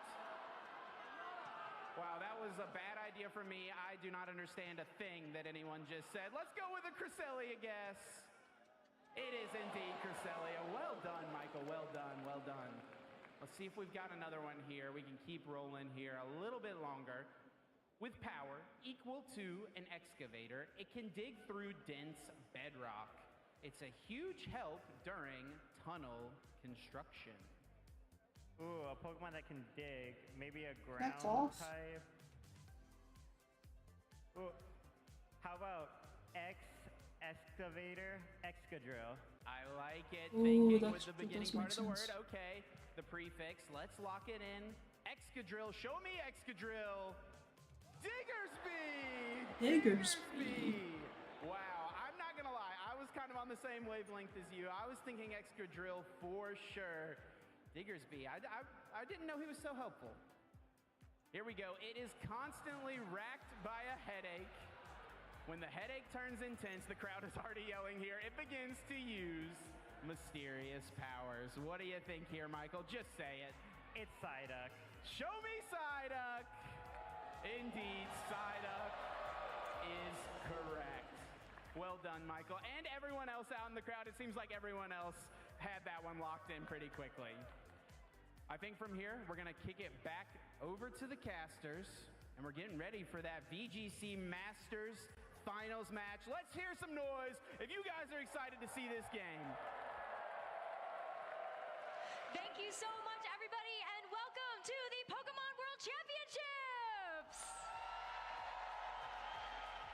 My name is Rosemary Kelly, and I'm joined by Aaron Cybertron Zhang, and we are getting so pumped to bring you through our final match of the evening, the Video Game Championship Masters Finals.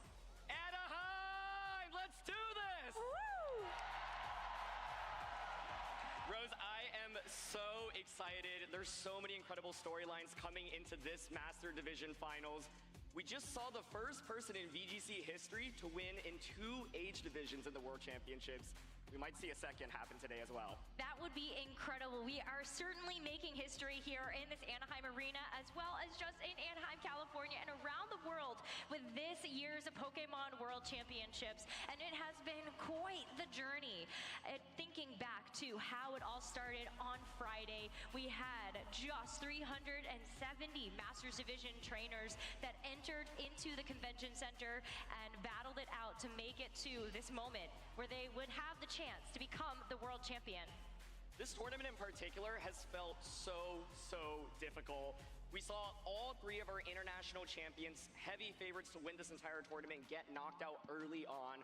Not a single one made it to the top cut bracket.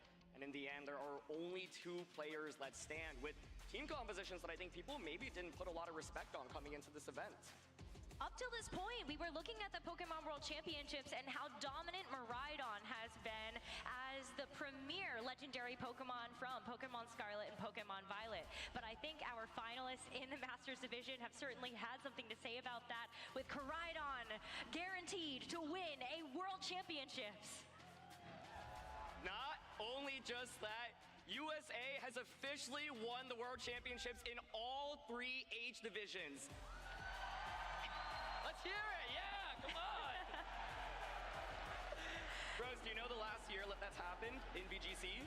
2016. That's right, almost 1 whole decade ago. USA is so back, and I think that's actually a big deal because coming out of the North American International Championships this year, people are like, hey, where's America at?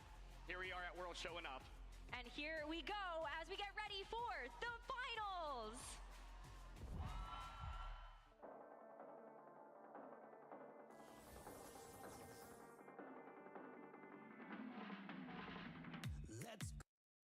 That is 100% gonna get me into Valentine's. Yeah, I hope Giovanni wins.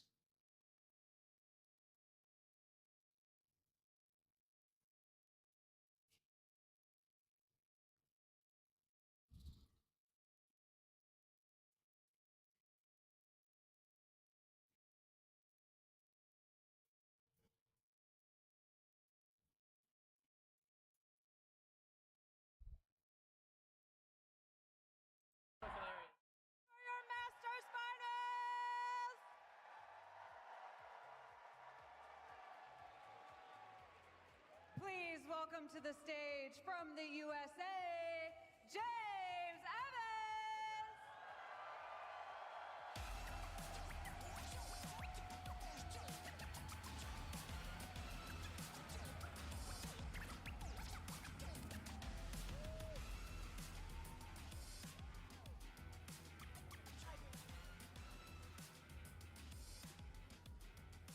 And also from the USA, please welcome Giovanni Siski!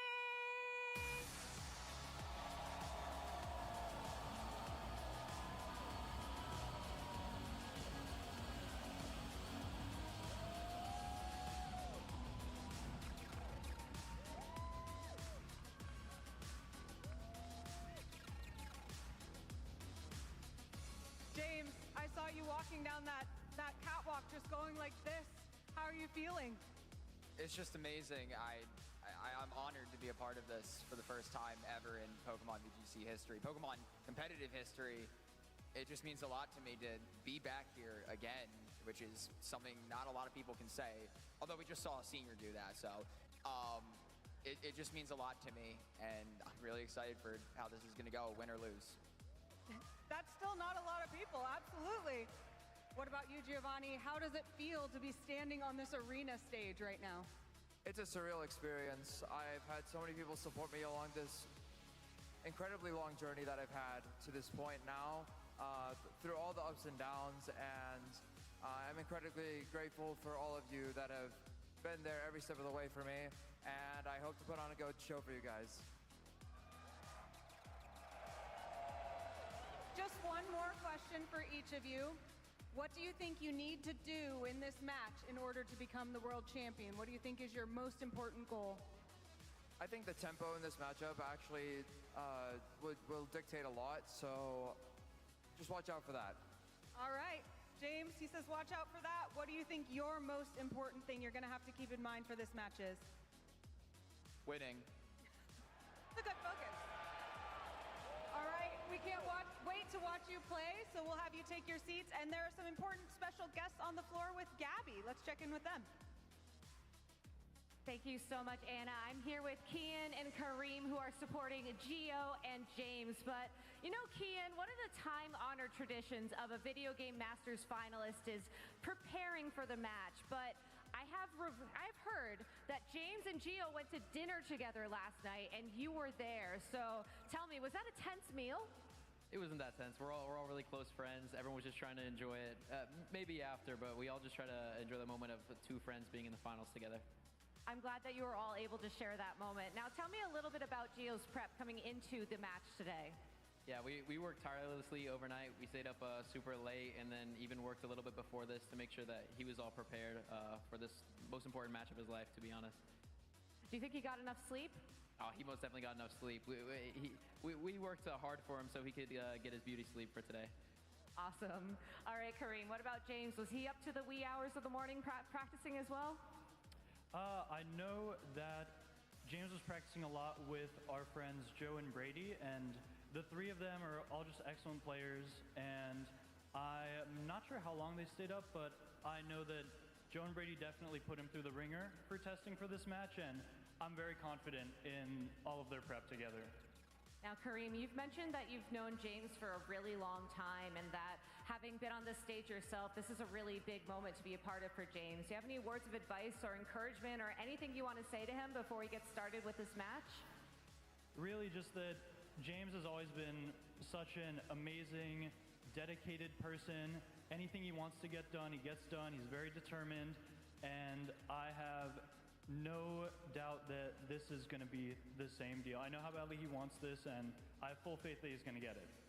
Thank you so much. Kian, do you have any words of advice, encouragement, anything you want to say to Gio before he starts this match?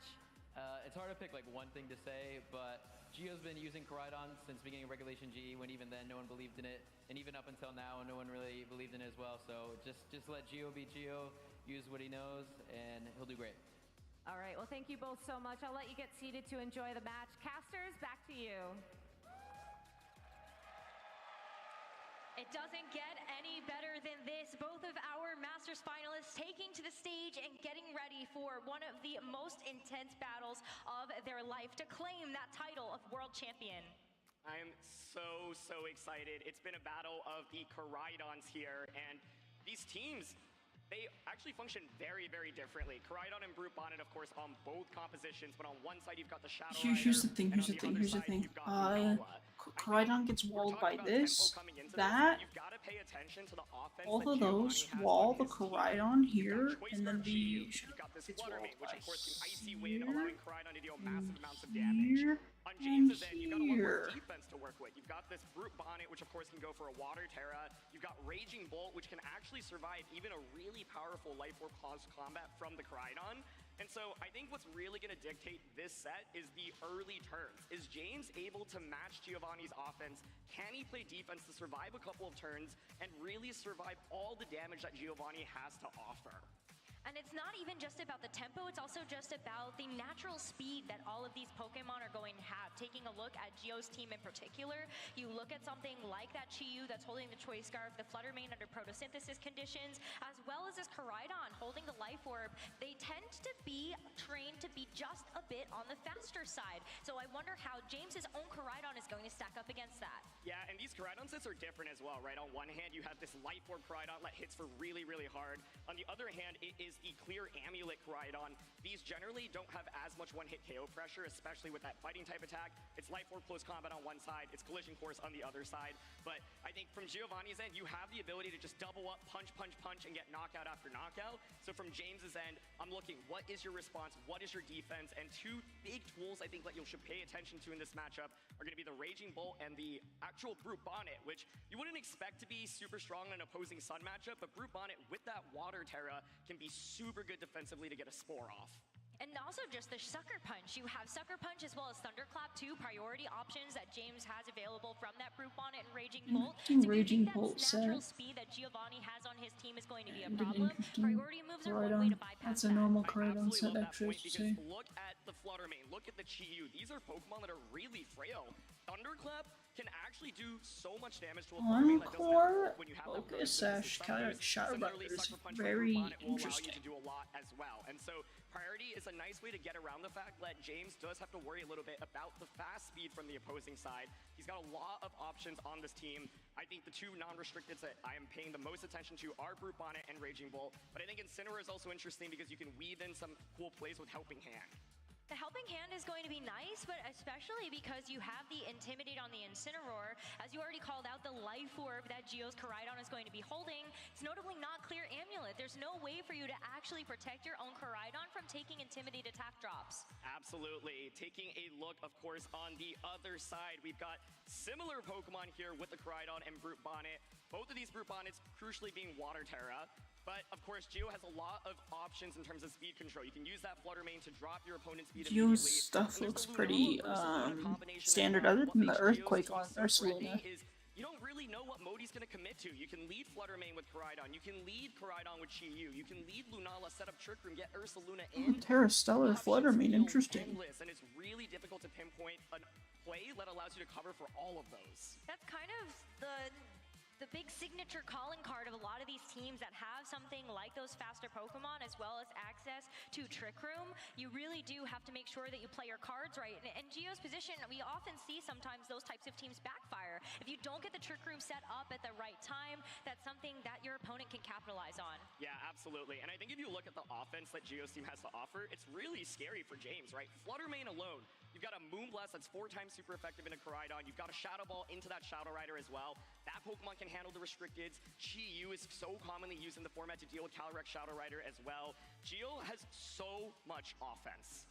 There's so much offense, but there is so much veterancy with both of these trainers that are on our stage right now. Each of them using their restricted duos the entirety of the Regulation I double restricted format. On the one hand, you have James Evans that comes in off the back of being able to get top 32 at NAIC as well as a top 16 at the Milwaukee Regional Championships with the 4 of the same Pokemon that are on his World Championship team. The only difference is that he used to have a Galarian Weezing on that team as well as a Chi-Yu of his own that he has now swapped out for Incineroar and Landorus Incarnate respectively. Absolutely. In a format that feels like there's so much volatility, so many different combinations that you can pick from in terms of restricteds, these players have been on this since day one. They have truly mastered what it takes to use Calyrex and Koraidon plus Lunala. And there's been a little bit of adaptation from James, but from Geo's end, he's actually been on the same 6 Pokemon basically since the very beginning, and he has gotten so much mastery. This was not a team that a lot of people actually had pegged as a favorite coming into this event,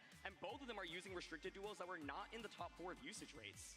And Gio, the power and the conviction that he's had to run this team since the very beginning is something that he's been heavily rewarded for. His season has been phenomenal. And as coming in as a trainer that hasn't had a major win yet, imagine if this is the one. Imagine if you have stuck to your guns and you're going to win the World Championships as your first major title. There's so much pressure on the line here. I know both players are also so excited to, of course, be here.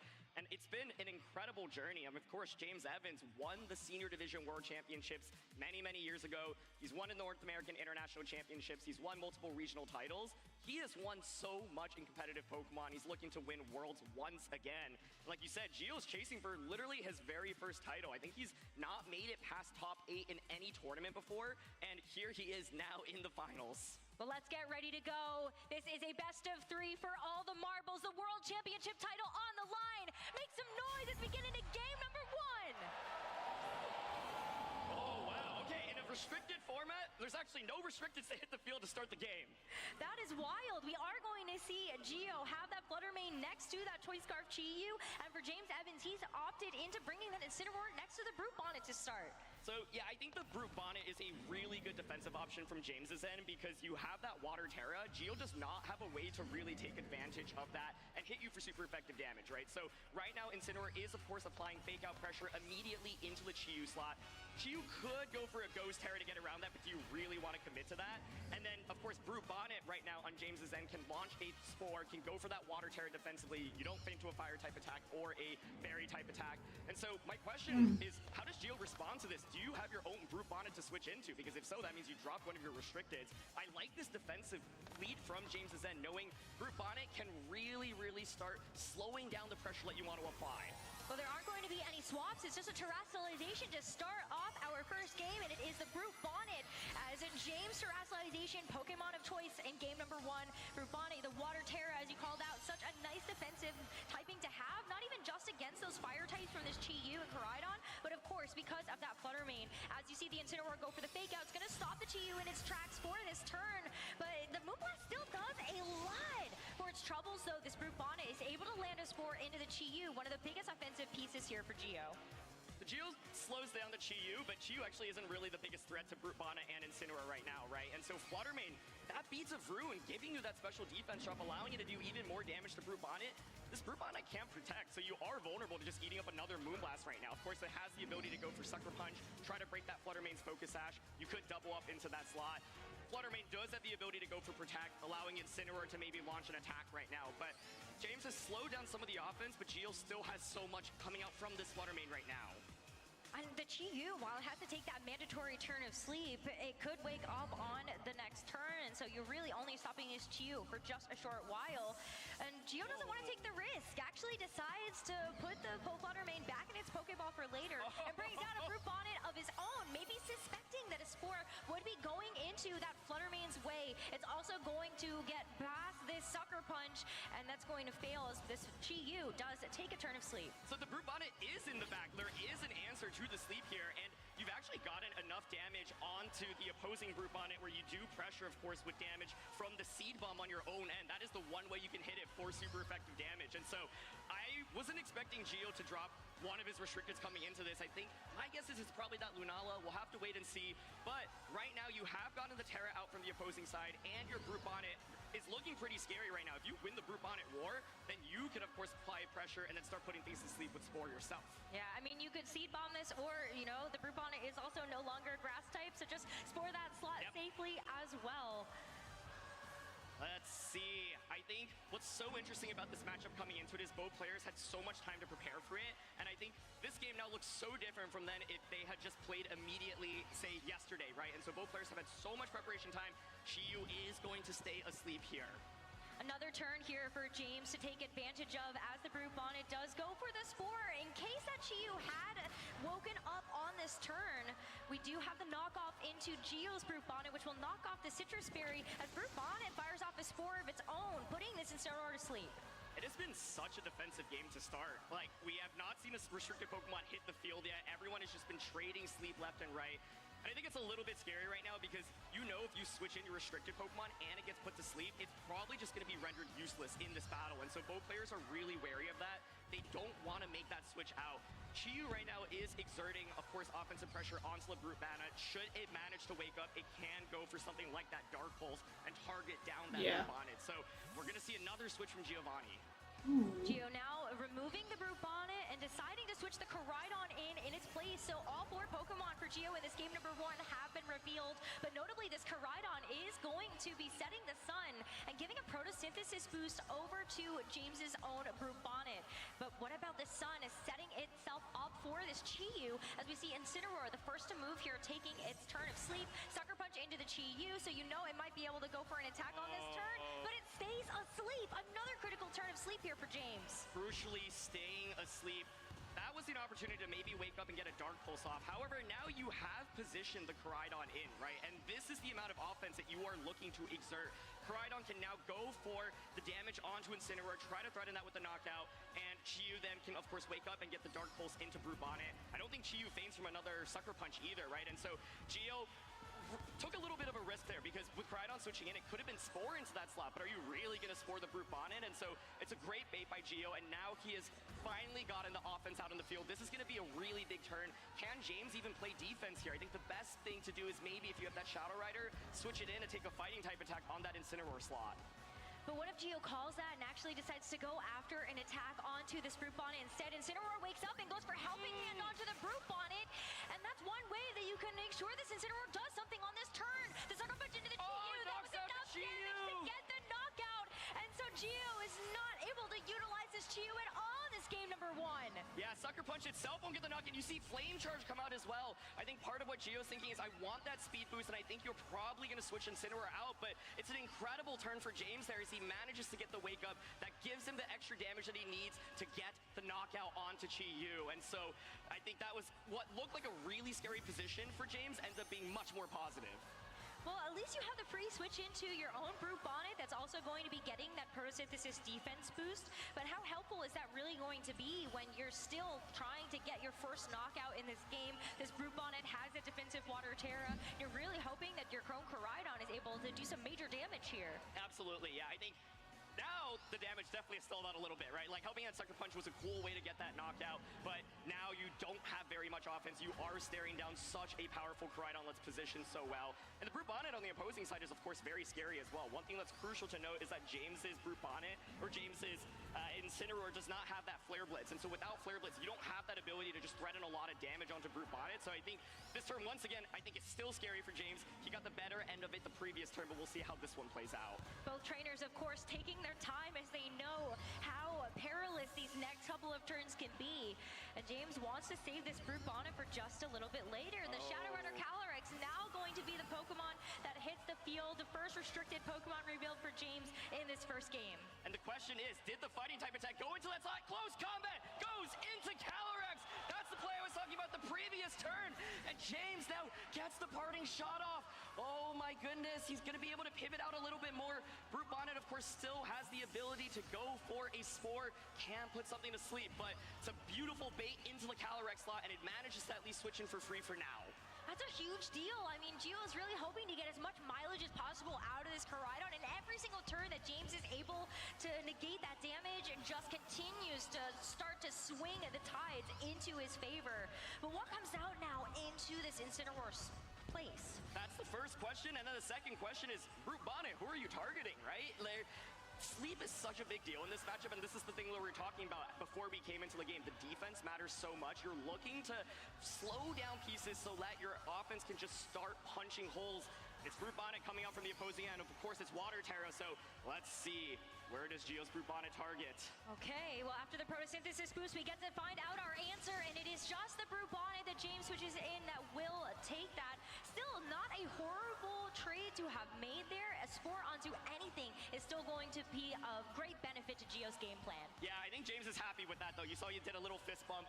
If that Calyrex gets put to sleep, it probably just does not get to attack in this game. So at least it's Brute Bonnet, which is the defensive piece. Calyrex right now is exerting a lot of offense, and crucially, you were able to neutralize the Chi-Yu in the early game, right? So with Chi-Yu eliminated, that no longer threatens Calyrex. It's still an awkward position for Calyrex, quite frankly, because your moves are Astral Barrage, you have Psychic, you have Encore, but which of those are really that powerful right now, right? The Koraidon, of course, on the opposing side also got that Flame Charge, so has the speed boost. Can threaten the Calyrex with the double up right now. We're gonna see a Terra come out. Feels like it has to be that Koraidon to go Terra Fire. You don't want to be super vulnerable to any of those extra attacks coming through later, but for now, it's also going to help you boost up your fire type attacks in the sun, whether it's the Flame Charge or that Flare Blitz. But Calyrex knows it has the pressure of a Sucker Punch from this Brute Bonnet, but we'll see James's Brute Bonnet also take its first turn of sleep. Exactly, and it is the close combat. It's not a fire type attack into Calyrex, but this now gives James a free switch-in. Do you actually want to give him that free switch-in right now? That's scary. The other thing to note, Koraidon now takes Life Orb damage. You've dropped your special defense. Calyrex, of course, can apply a lot of pressure with damage with an Astral Barrage, right? And so Brute Bonnet is not going to get the Spore off. James is willing to trade his defensive pieces, and he's looking to position his offense right now. So my question here is, do you finally bring out your fourth Pokemon? But I feel like Incineroar just makes such a great call here, knowing that you're able to keep an attack drop onto this Koraidon. Maybe it also forces Geo to have to try to switch out this Koraidon. You can play a bit more predictably that way, but it is going to be the Koraidon. So the fourth and final for James now, also revealed in here. Both restricteds for him have hit the field. Oh, this is so scary for Geo though, right? Like the Brute Bonnet now cannot Terra on the opposing end. Koraidon, of course, provides that collision course pressure, and there's that special defense drop from the opposing Koraidon. So if you're Geo, you could double up onto the Calyrex here with a Sucker Punch and a close or a fire type attack. Obviously, you don't want to close combat a Calyrex, but if you go for that, and Calyrex, of course, could go for a Protect. It could switch out as well. And the question is, how do you get out of this turn positively? James has played so defensively for so long, but this is it. This is the turn to finally exert so much offense. If you get one more knockout here, James is in such a good position to close out this game with a win, but he has still a tough call to make. Koraidon now going to switch out, wants to also try to cleanse those special defense drops, as Fluttermane is going to be the Pokemon that takes its place. Super risky when you're staring down the barrel of an Astral Barrage, but knowing if you can hold on with this Focus Sash at the end of the day, then you will be able to help yourself out with that speed. I'm like trying to think of what I can say about this, but this is just a really close. Like, this is still technically anyone's game right now. There was a lot of offense being exerted. It's going to be the Sucker Punch. There was the ability to, of course, go for a Spore, but trying to get damage there. And Collision Course, it's a fantastic turn for James here. It's going to deal super effective damage into the Brute Bonnet and get a one-hit knockout. No way. Another Pokemon down, and only 2 more to go here for James to close out this first game. And Geo at least has timed it so that you can bring this Koraidon out when the sun has freshly expired, but you're also going to still be giving that sun over to the opposing Koraidon. Now you have positioned yourself where you have Fluttermane and Koraidon. There's no more Terra available, so you can just go Moonblast into Koraidon, close combat, instantly Incineroar. So then the response, obviously, right now, Incineroar, of course, does have fake out pressure. You could just protect to bypass the fake out pressure. One of the key things that we've already seen this turn is, do you predict the Shadow Rider to switch in? Geo's gone 0 for 2 on it so far, right? He went for the Flame Charge when Incineroar was out on the field, and then tried to close combat, and then the Calyrex Shadow Rider switched in. So it feels like if Geo gets it right, he gets such a major advantage, but if he gets it wrong, of course, does lose him a lot of momentum. It's hard when you have to make that call, knowing that there are so many distinct possibilities of the outcomes of each of these individual decisions, and hopefully it's all going to boil together and get you a win in this game. And so both trainers, of course, still taking all the time they can in order to make protecting Koraidon and then the Focus Sash is being conserved on the ghost types is such a big blasting deal here. So here we go. It's actually a pivot Koraidon is the immediately best into a Shadow Rider way saying, to do things. you might just go for a protect with your Pokemon right now. If it is a protect, maybe Geo is able to try to read one step ahead and go for a Flare Blitz into that slot instead. That would do major damage to that Calyrex. But the Moonblast first, there's no protect. The Koraidon gets knocked down in one hit, and just like that, Geo is evened up the Pokemon count. Oh, that's a really greedy play there. And Flame Charge as well! All it takes is one key turn, and that's what Geo gets.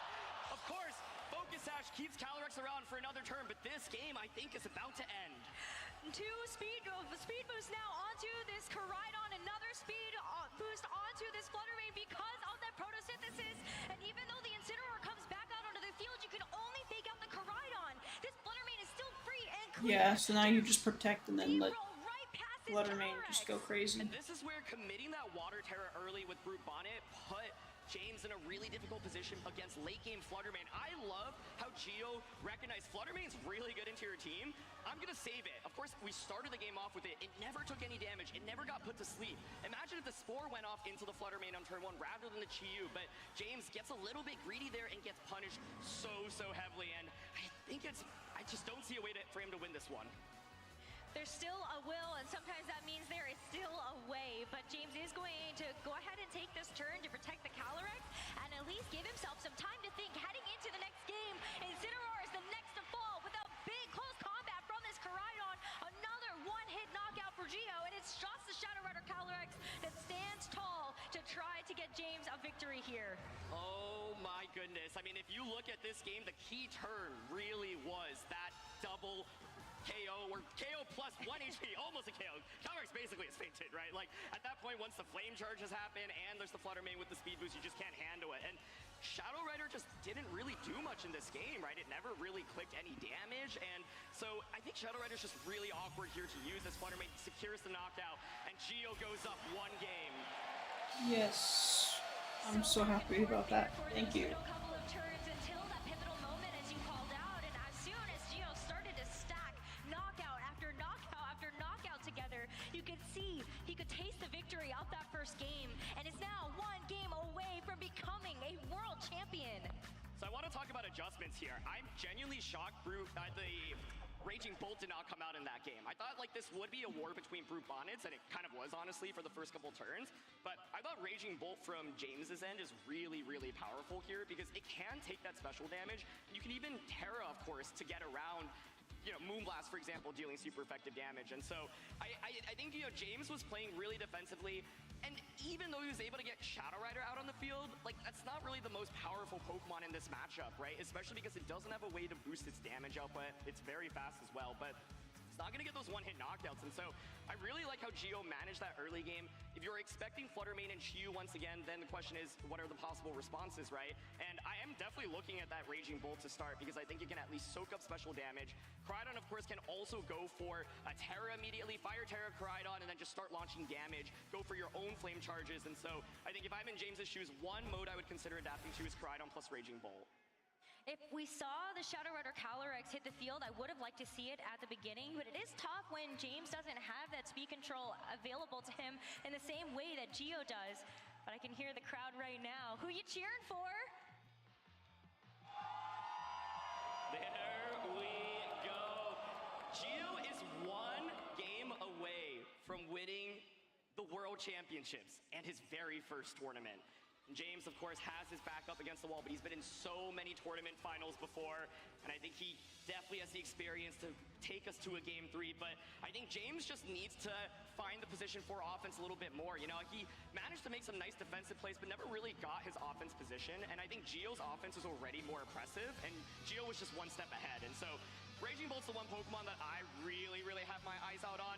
I think Incineroar from James's end is nice for a fake out, but the problem is it becomes such a liability against the close combat from Geo's end, right? And so the Incineroar not having Flare Blitz, I think honestly makes it a slightly weaker pick in this one as well, because you can't do nearly as much damage to Brute Bonnet.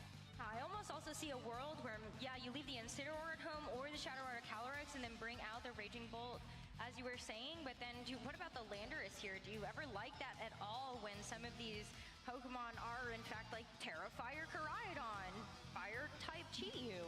Yeah, I think Landorus feels really awkward to bring here, but it's certainly possible, especially because you have a defensive Terra with it as well. I think if you are bringing it, you have to be so careful because it means you probably have to Terra your Landorus. If you're Terraing Landorus, it means you're not Terraing anything else, and it leaves you so vulnerable to so much damage. Well, our trainers are locked in. They are ready to go as the second game gets underway for the grand finals of the Pokemon World Championship. Same leads for Geo is very interesting. Same leads for both. Decides to go for that Fluttermane and Chi-Yu again, as well as James Evans running back this Incineroar and Brute Bonnet combo.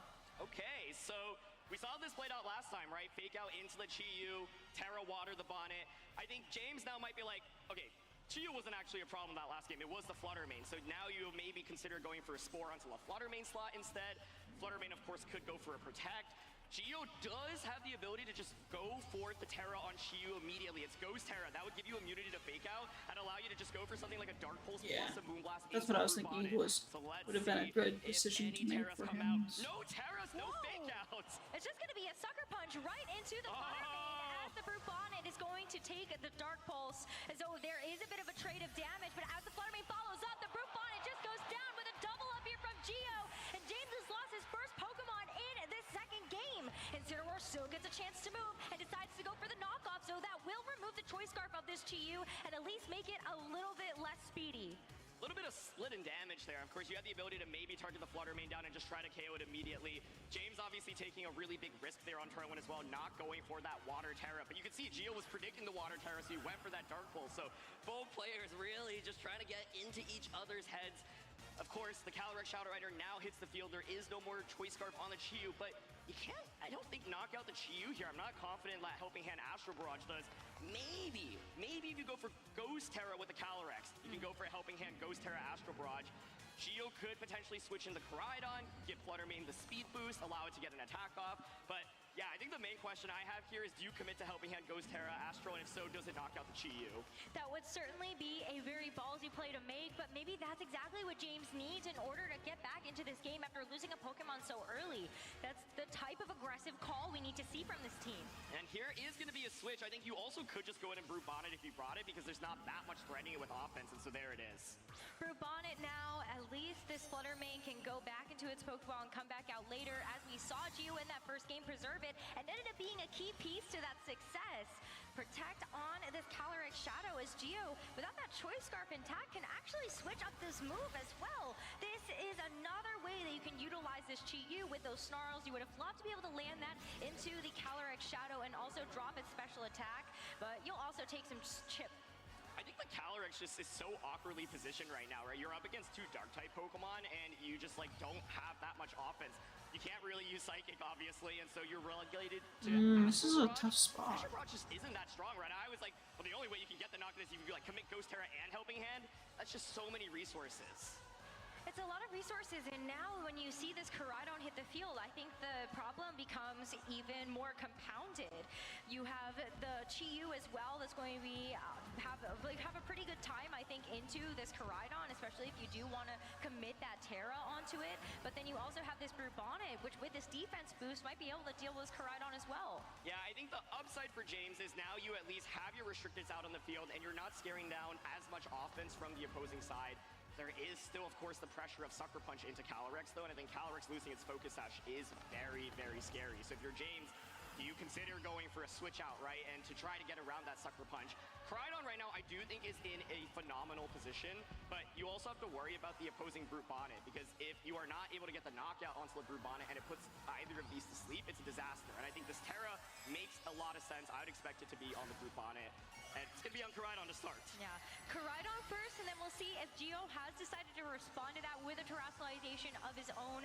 But this Koraidon now uniquely positioned to be able to at least get some more damage down, hopefully, before it does get put to sleep by this Brute Bonnet. But Gio does go for that water terrestrialization, so great Terra here, but both of them, you know they're going for the gold now. With both of these terrestrializations expended, a lot is going to come down to the rest of this turn. That Brute Bonnet is no longer a dark type, and as this Astral Barrage gets fired out, this Brute Bonnet actually takes about 70% damage. Flame Charge! The Flame Charge is going to give this Koraidon a boost, but as it goes into the Chiyu, it actually gets a knockout. It gets the knockout, but Brute Bonnet survives the turn there. I was thinking, well, if you just double up until the Brute Bonnet slot, can you get the knockout with Astral Barrage and Collision Course? This is now a Spore coming out, and it's going to go out into the Shadow Rider, now putting it to sleep and putting it in a really difficult position.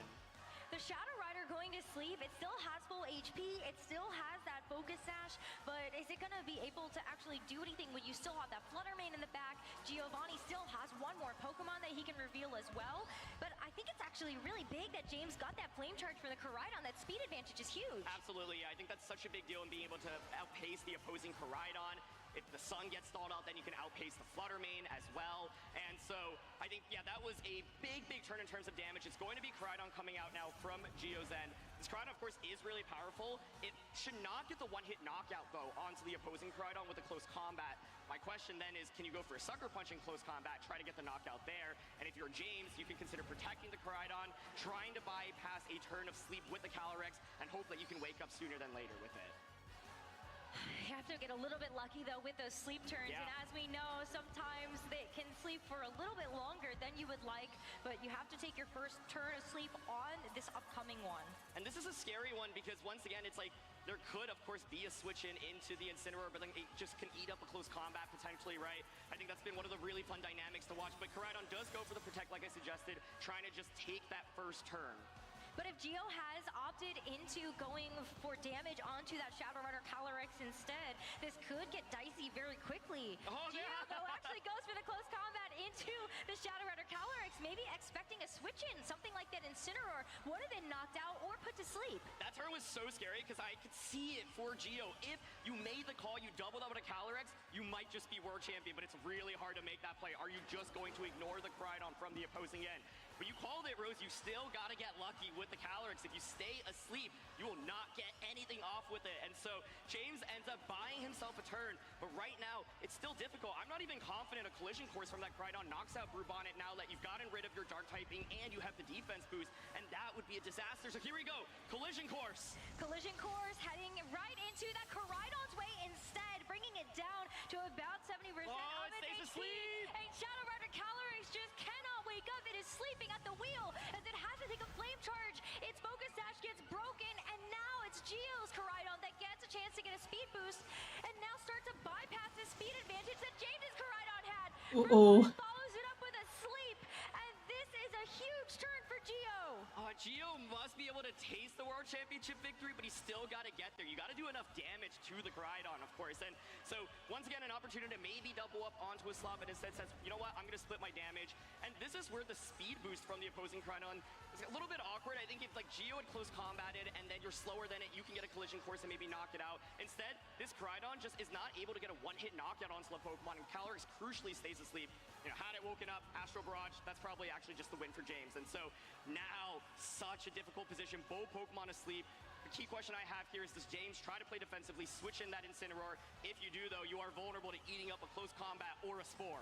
It's hard to make that call to go for the close combat, though, when you know that one of the drawbacks is going to be dropping your special defense and defense. But the Shadow Rider Calyrex does wake up. It just goes for a protect. Decides to play it just a little safe, as now we will see Giovanni go for that close combat into the opposing Koraidon. It's so much damage, but there needs to be a bit more to follow it up. So maybe this Brute Bonnet is able to do just that. It does have access to that Seed Bomb, but decides to go for the Spore instead into the opposing Shadow Rider. And that was a really safe play, right? Basically, close combat into the Koraidon, just fell asleep. I get a ton of damage off. If you switch into Incineroar, it's eating that up as well. And honestly, Calyrex has just felt so useless throughout the course of this set. It's constantly not applying that much pressure with Astral Barrage, and you are threatened by that Sucker Punch as well. So this next turn, you could go for the Sucker Punch onto the Calyrex slot. If you're James, you consider going for maybe an Encore or a Protect, for example.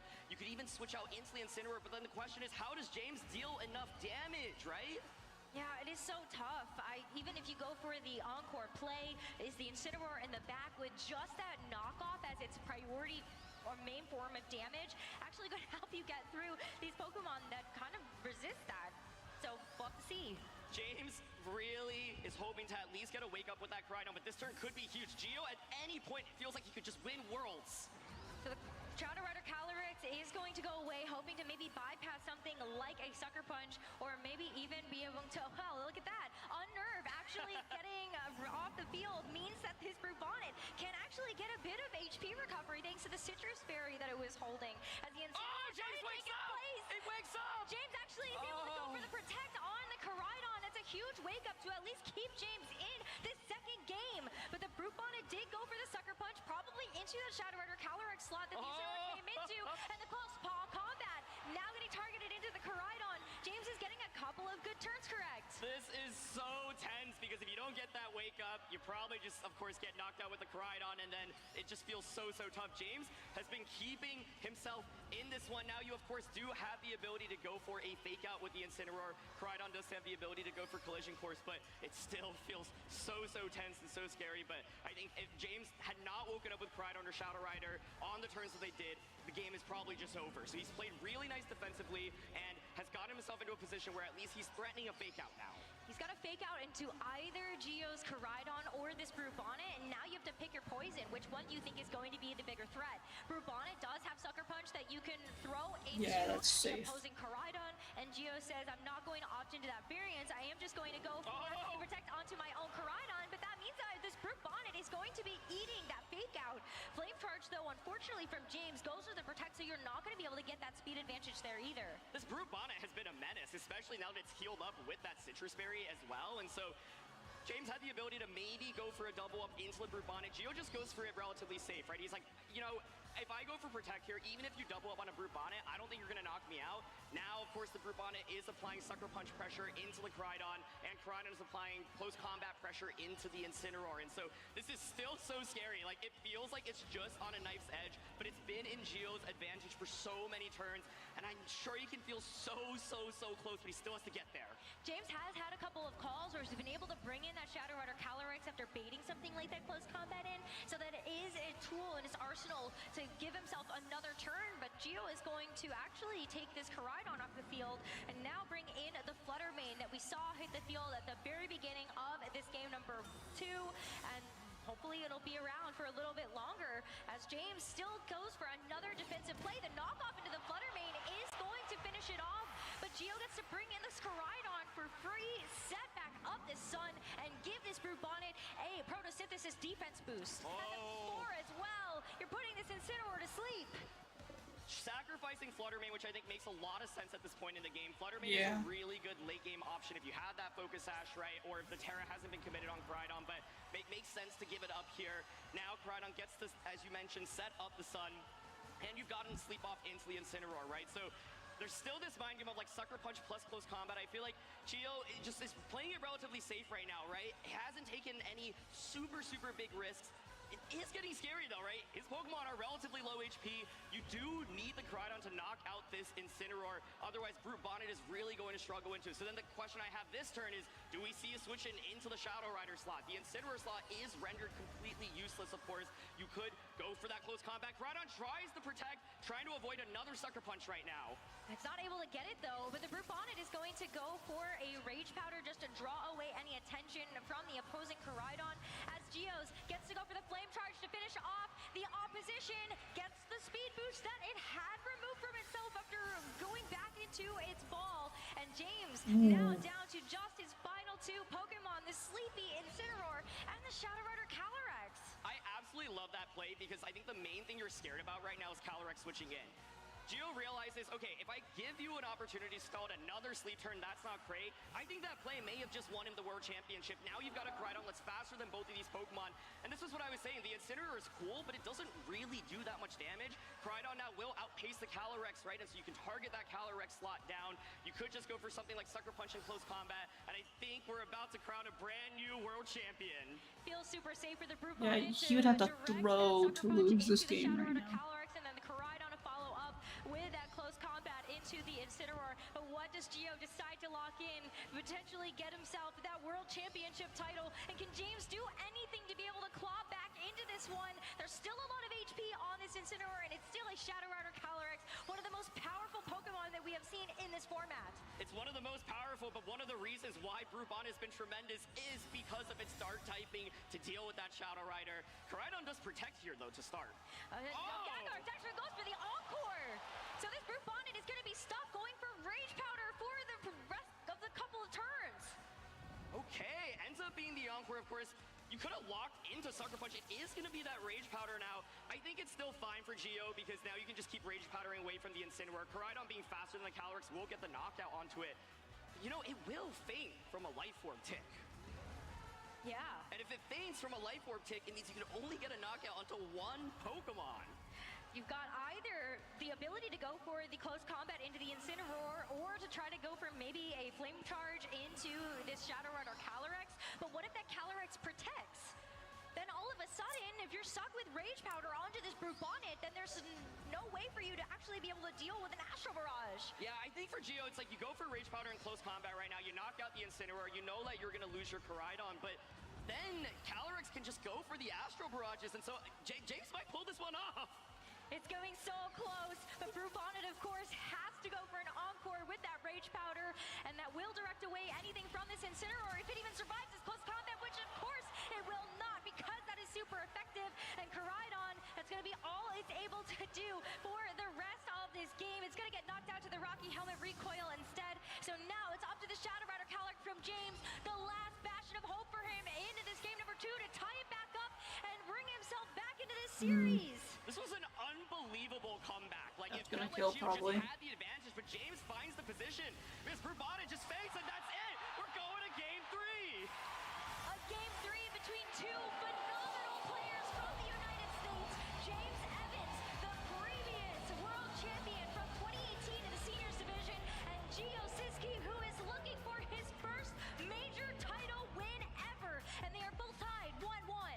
That felt so close. Like, it felt like Gio had the advantage every turn, and James got turn after turn after turn right defensively. He needed to get some early wake-ups, but he managed to pull it off, and Gio gives up some of that offense, you know, switches in the Flutter Mane. The Flutter Mane ends up fainting. Koraidon comes back in, and oh my goodness, like I was saying, I think Gio's got it. He's got it. It's over, but no, James manages to pull it off, and Shadow Rider finally finding the position to deal damage. What a comeback by James. That was masterful. He had to play defensively for so many turns, and I think Gio's probably thinking, oh, if I just like made one aggressive prediction in that couple of turns where I was getting baited out by the protects, I think that's it, I win.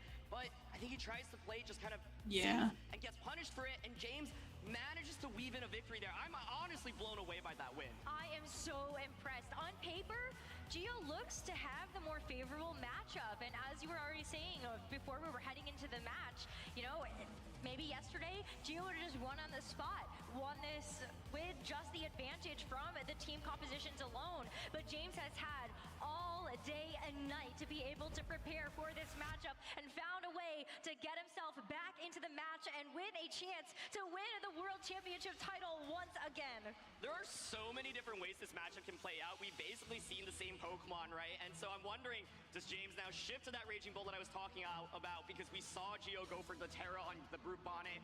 If you Water Terra that Brute Bonnet, you are exceptionally weak to Raging Blow. Gio has gone with this Flutter Mane Chiyu lead, and honestly, coming into this matchup, that was not a lead that I thought he would even really consider, right? Like, you have a lot of even more aggressive offense from things like Flutter Mane Koraidon, Chiyu Koraidon. Lunala has not even made an appearance in this one, but of course has the ability to go for the wide guard, which of course can be really nice against the Calyrex Shadow Rider. We also have not seen Ursaluna hit the field. I think Ursaluna would be such a bold adjustment, but it's really difficult to feel confident with it, especially because James keeps showing, I'm going to go Incineroar, I'm going to go Brute Bonnet. But if you think maybe the Incineroar is going to get dropped, Raging Bolt comes out, then Ursaluna and a moat around that could work. It could, but it's still so tough because you're going to need to have the Trick Room set up. You want to make sure you have a turn to actually activate the Guts ability with that Flame Orb to give yourself the burn. And that's just some valuable time you might not be able to get if James decides to go for an aggressive game plan. This is so scary for both players because you've both seen each other do the same thing in terms of Pokemon choice, right? And Team Preview has so many implications.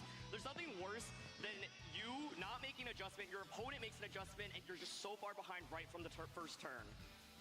Well, one more game between Gio and James will decide who becomes the world champion at the 2025 Pokemon World Championships. And let's just run it back. It's the same leads from games 1 and 2. Not once, not twice, but 3 times, just like a Surging Strikes here, as there is such a different position here because both players are really trying to get into each other's heads, right? We saw the Dark Pulse go onto Brute Bonnet last time around. There is the ability, once again, for the Ghost Terra from the Chiyu, but that only gets you past one turn of Fake Out. That is a really big liability, so I think Gio recognizes, well, that's nice, but then does that actually get me enough of an advantage to really commit going for it? So we've seen so many different turns play out. I'm curious if it's going to be a repeat of the last 2 games or if it's something new here. It's tough because even when James has had access to the Fake Out onto the Incineroar, that's actually sometimes not a move he's decided to go for. Maybe looking at something like the parting shot a little bit better, but Gio actually is going to go ahead and save that Chi-Yu for later. It's going to be the Brute Bonnet that comes in, and a pretty defensive turn all around as that Flutter Mane is also going to go for the Protect. With the Brute Bonnet switching in, it means that that's going to be what has to eat the fake out, and Brute Bonnet isn't able to get the Sucker Punch damage onto Gio's Flutter Mane this time around. Oh, crucially, the ability to once again go for damage onto the Brute Bonnet. That's now twice that Brute Bonnet has not terra'd in front of so much super effective special damage, right? And so now the opposing Brute Bonnet is out. There is a lot of Spore pressure from both sides. We thought coming into this battle would be the war of the Brute Bonnets, and that is certainly the case here. There's so many options that these Brute Bonnets can go for as well. If you don't Terra, you're susceptible to the Spore. You can also Rage Powder to try to redirect away an opposing Sucker Punch. So that's one way that Gio can actually keep this Flutter Mane partner safe. And then you can just go for all of these Moonblasts or even just some of these Shadow Balls to make sure you're getting any valuable damage down onto either this Incineroar, this Brute Bonnet, or whatever decides to switch in. But we are going to see a Terrestrialization on this turn. Oh, it's going to be onto the Flutter Mane. That, of course, is going to give it a nice little damage boost. And so this could be an absolutely huge turn. Giovanni could just get the knockout onto the Brute Bonnet and then put Incineroar to sleep. Oh, there's and no Terra! This Brute Bonnet is going to stay on Dark type, which means that this Moonblast is going to get a one-hit knockout. It is super effective, and Gio is able to get one Pokemon knockout right away in this game 3. And there wasn't even a Sucker Punch and its knockoff in a Brute Bonnet. It's a disaster for James Evans here, as the Brute Bonnet now gets a Spore off as well. Oh my goodness, I was gonna say Gio there could have maybe protected the Flutter Mane, could have just gone for a regular Moonblast, but it ends up being Stellar Moonblast, saying, you have not terra'd your Brute Bonnet so many times in front of my offense. I mean, this is an unbelievable lead for Gio. Last game I thought Gio had a That lead. I think that might have just ended the game potentially. It has to take that Brute Bonnet's place, but it doesn't want to be on the receiving end of a Moonblast either. James has preserved the Terrestrialization, so you are able to use that to try to take this Koraidon's negative energy away from it. But it's still a tough uphill battle. James played a defensive masterclass in game 2 though, and found the switches that he needed to keep himself in the game. He is Gio's wanted to move the Gio major to make his disadvantage right protect now, but Flutter Mane we've seen him pull it off once. And Spore. so right now, you know, the upside is that you are not threatened by one-hit knockouts from the opposing side, and you are pressuring your own knockout onto the opposing Brute Bonnet. Flutter Mane Shadow Ball, however, of course, will do considerable damage, and so you could consider just going for something like a Sucker Punch on a Shadow Ball, or Rage Powder on a Shadow Ball, for example. For Gio's end, you're looking to just get that Koraidon low enough, and I think Shadow Ball plus Sucker Punch puts it in KO range from another subsequent Shadow Ball. Feels like James is almost forced to have to go for a Protect here onto the Koraidon. Make sure you aren't going to be taking too much damage from those boosted Shadow Balls, but we do see the Terrestrialization committed, and so it's going to be that Koraidon that does get rid of its Dragon typing, now becomes a full Fire type, and maybe that means we're going to see something like a Flame Charge or a Flare Blitz. Really make sure that you're getting as much out of these Fire returns as possible, but Incineroar is going to be on the receiving end of an attack, as the Collision Course now will finish off this Brute Bonnet once and for all. It's been such a menace so far in these games, but that critical hit, that's got to sting. Yeah, securing the knockout there onto Brute Bonnet. I mean, Brute Bonnet is actually very, very physically defensive on the opposing team, and so I think there's actually maybe a chance he could survive that without the critical hit. But you could see, Rose, you were saying, hey, Koraidon, you know, protect. That makes a lot of sense. That's what James kept doing in that last game. Protect, make a safe switch.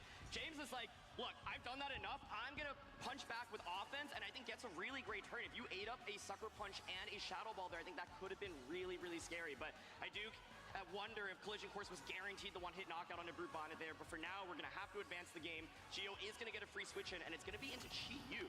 Okay, so the Chi-Yu comes back out, and that's going to give a nice special defense drop to both this Koraidon as well as this Incineroar, which is gonna make sure that this Flutter Mane can actually punch through a little bit more damage. Notably, we've only seen the Moonblast. It still has a Stellar Terra Power boosted Shadow Ball that it has access to throw that Koraidon's way. Yeah, this is so scary, right? Like, do you double up onto the Koraidon? Does Koraidon go for kind of the obvious protect? If so, an Incineroar faints, the next turn Koraidon is just vulnerable to eating up, double up, right? And so Chi-Yu and Flutter Mane now positioned so well. You've got the speed advantage, especially because it wasn't a Flame Charge the previous turn, and so I don't know what Gio to do has here, so man. This much is a offense tough on his position side, for and both the of them. Incineroar crucially did not take over 50% last turn, but now the Beads of Ruin are active.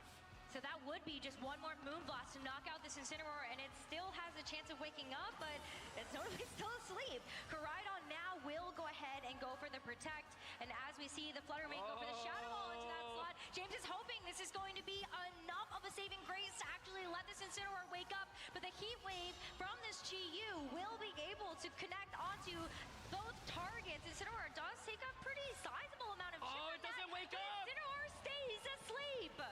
It stays asleep, but it is the Heat Wave lock. So now my question is, this Koraidon is bulky? Can it survive a Heat Wave and a Shadow Ball?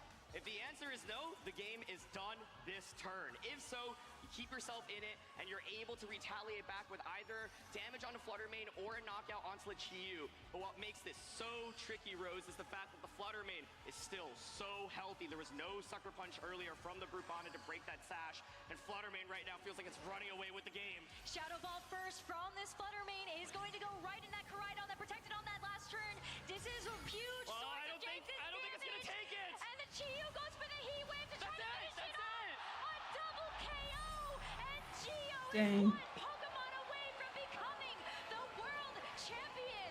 Someone who has hunted for a major Pokemon title win in so many events previously, dating back to his time in the seniors division alongside James. And this could be the day he cements himself in Pokemon history.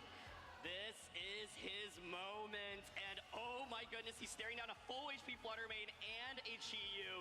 Calyrex can get one Astral Barrage off, but it's not knocking out Chi-Yu. And as it goes for the victory lap, this Flutter Mane brings this Calyrex down to its focus sash, and it's going to be the Chi-Yu looking at this final HP to deliver the finishing blow, and just like that, Giovanni Sisti is your 2025 Pokemon World Champion! In an arena with over 5,000 Yeah, I kind of predicted that. fans watching.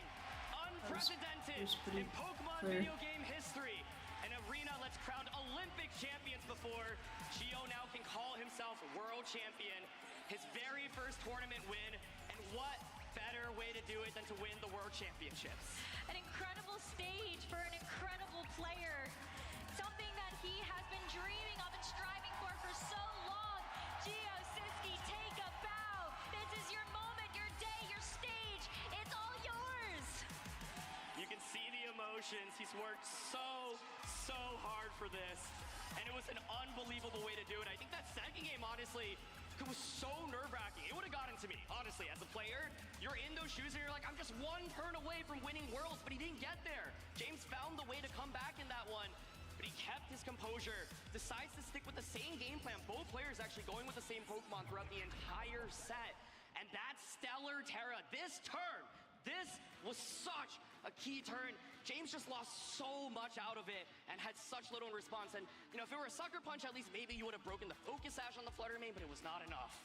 What a bold call there from Gio at the end of it all. And that's why the Stellar Terra on the Flutter Mane was such a big threat. He even saved that powered Shadow Ball to make sure you could deliver enough damage on this Koraidon, that's insane. so you could ensure the That Terra Stellar was the thing that won him the game. It connects, that's right.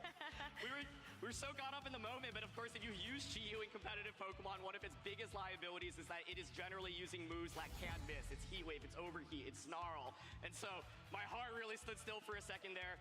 I was like, is there any chance the Koraidon even survives the double up? The answer is absolutely not with Stellar Terra as well as Beads of Ruin. So many multipliers. Koraidon is bulky, but it is not bulky enough. And Flutter Mane just ran away with the game here, doing so much damage. What an absolute superstar of a Pokemon. Wow, well, congratulations to Gio, to Brute Bonded, and to Koraidon for winning a World Championship. Let's head over to the stage to talk to our new World Champion. Let's hear it for your world champion!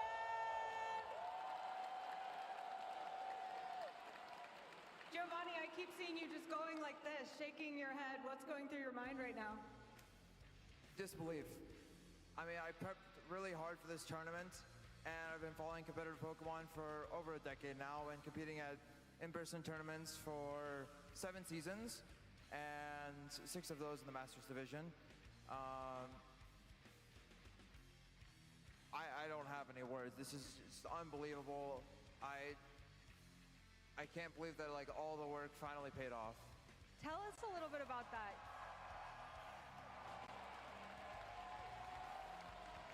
Everyone here is wondering what it's like to be standing where you're standing, and we know you put in so much work. There were probably moments where you felt discouraged or like you might give up. What advice do you have for people that want to put in the kind of work that you put in? Trust yourself. If you want to pursue something, go for it wholeheartedly. It's good advice. Great advice. Now, we want to let you get off this stage and take a few deep breaths and celebrate with your friends and family, but not before we give you a chance to say anything you'd like to say to this audience or your family or anyone at home. Thank you to my family. Thank you to my friends. Thank you to everyone who's supported me along the way. Thank you to all the spectators here that have made this event so wonderful. And I'm very grateful to be crowned as the new world champion. Crown you are! Let's hear it for Giovanni! Casters, back to you. I love that piece of advice. Trust your gut, trust your instinct, and that is exactly what Gio Siski has done the entirety of this format. These 6 Pokemon are Pokemon and a team he has championed since the very beginning, and it is that mastery that has earned him the title of world champion. What an absolute pleasure it was to watch his tournament run here. Absolutely unbelievable. And that was a very dramatic finals. It felt so tense. The first game, defensive play, back and forth, both players switching out, both players going for those sleeves. Games 2, honestly, an absolutely phenomenal comeback by James Evans. I was like, I think the game is over. I think Gio's about to win Worlds, but James continues to string defensive play after defensive play, gets it right, and manages to force us to a Game 3. And then in Game 3, it's Fluttermane, this brand new Pokemon in Scarlet and Violet. How fitting is it that it now wins the World Championships once again?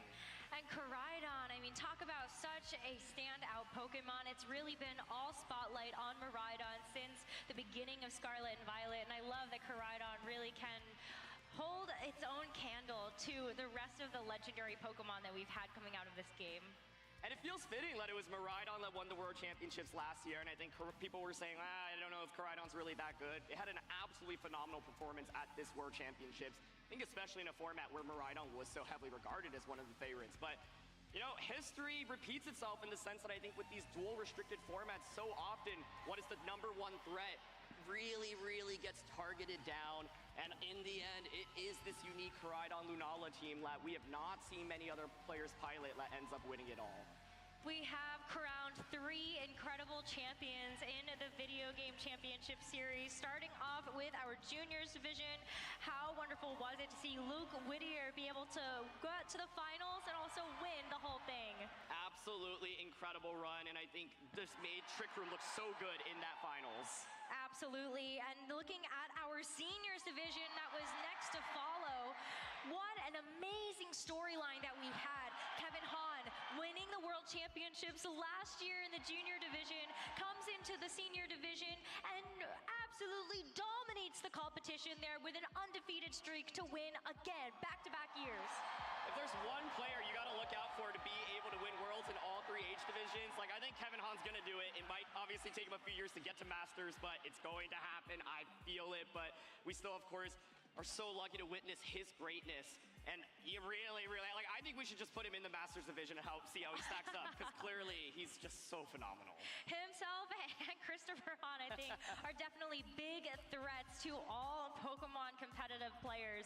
But as we finished out our day, we had an amazing 3-game set between James Evans and Giovanni Siski to put a wonderful bow on our Pokemon World Championships for this year. Congratulations to both of our trainers for making it to the finals, but major congratulations to Giovanni Siski for winning the whole thing. Of course, as we take a recap and look at our top 2 players, here we go once again. You just saw the finals, nothing new here, but of course, 2 different Koraidon teams that made it to the very end here. One with Lunala and one with Calyrex Shadow Rider. And our entire top 8 was so stacked for the Masters division. We got a chance to see our trainers battle it out yesterday through the final phases of our single elimination top cut bracket. And now you're the 8 that stood above the rest at the end of the day. 371 Masters division trainers come in. These are your top 8. And Gio Siski is standing above them all as number 1. And if you look at this field, there are so many players that have won championships before. James Evans, of course, a world champion previously. Hirofumi, of course, 2-time Japanese national champion. Montana Mott, regional champion.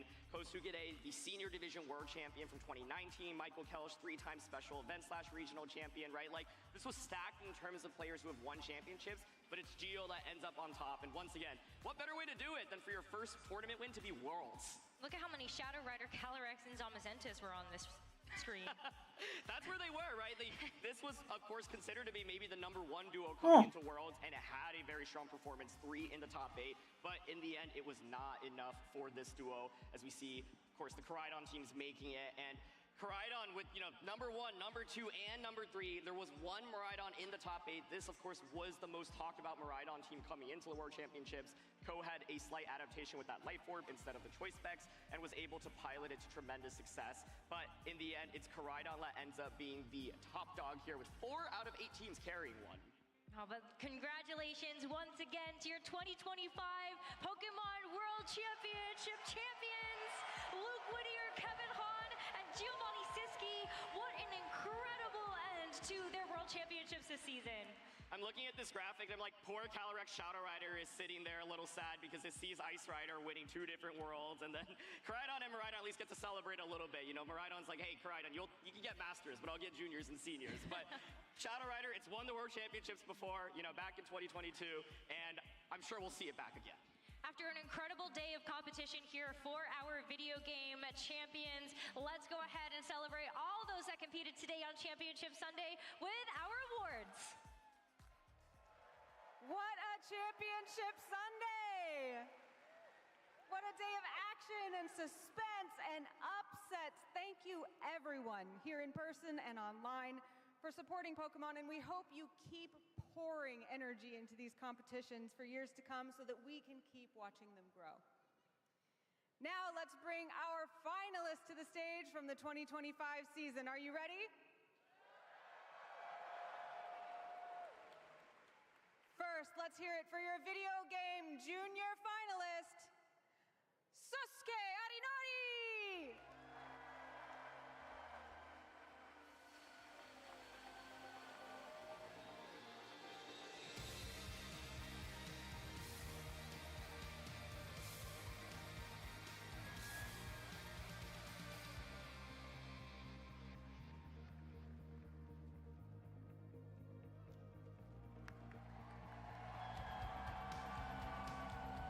And now, your video game junior champion, Luke Whittier!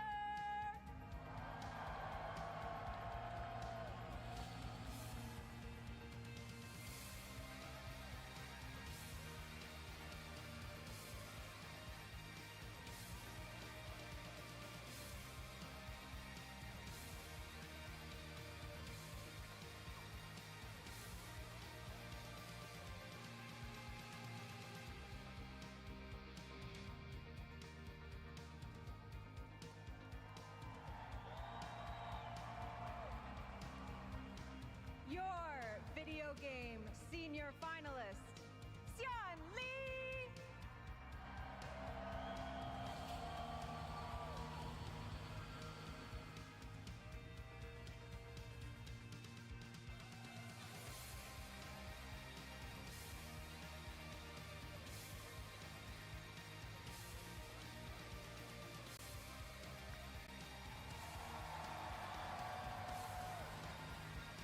Now let's hear it for your video game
trophies high and let's hear it. Raise them up.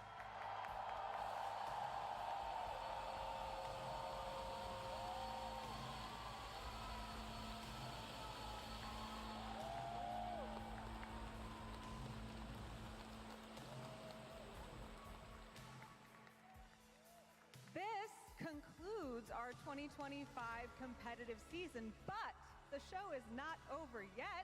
One of the most anticipated moments of the weekend is coming right up, and that's closing ceremonies. Just gotta give a What few will we gasps, you know. unveil? I'm not going to tell you. You have to come to find out. Have Don't beak. go anywhere.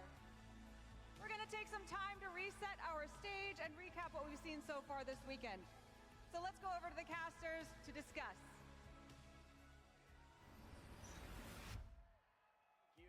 What an incredible way to wrap up our 2025 season. That was honestly a pretty incredible Worlds. James, congratulations again to Giovanni for an incredible win there in our Masters Video Game Championship there. We want to go through a couple recaps here with you guys. I'm Jim, joined by Chip, Gabby, and Chef.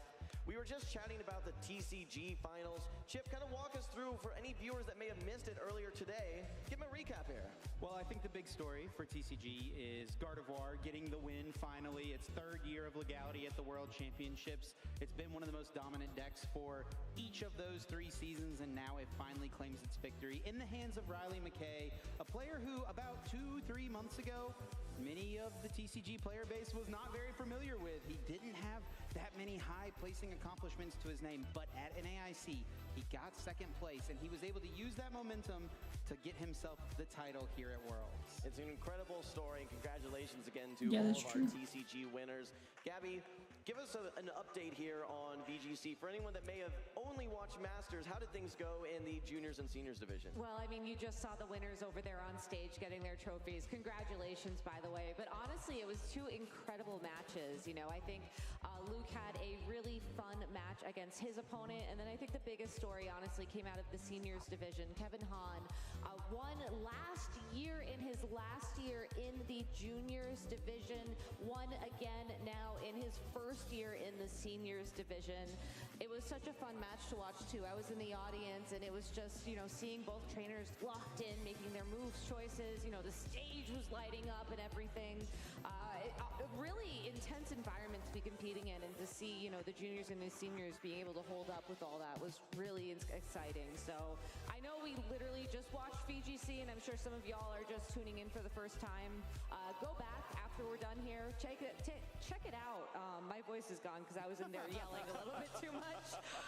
It's worth losing your voice over, I promise. Yeah, absolutely. What an incredible weekend it was, and we're all looking forward to closing ceremonies. Absolutely. Well, we're going to start from the top here. We started out the day with Unite. Chef, we had some major storylines. Can you give us a summarization? Yeah, of course, Unite got to start out the day. By the way, huge shout out to all of you for doing amazing interviews. You included, yes, you included. Of course, come on.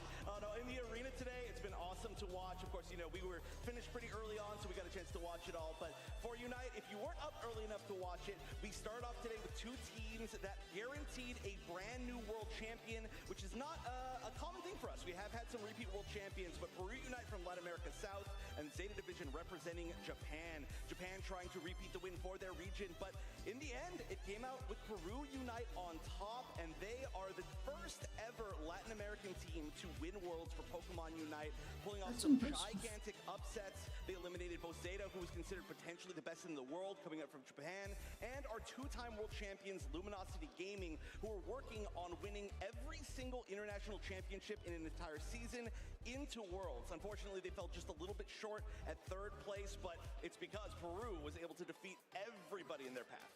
Absolutely. We just missed out on the season sweep there for LG, but congratulations again to Peru for what can only be described as incredible grand finals. As we continued on throughout the day, we moved on to our mobile game, Pokemon Go. We had 2 trainers from the EU region as well as the APAC region facing off. That was going to be Beelzeboy versus Patamon. Coming up just short, not making it to Championship Sunday from LATAM was LNDS Harjef.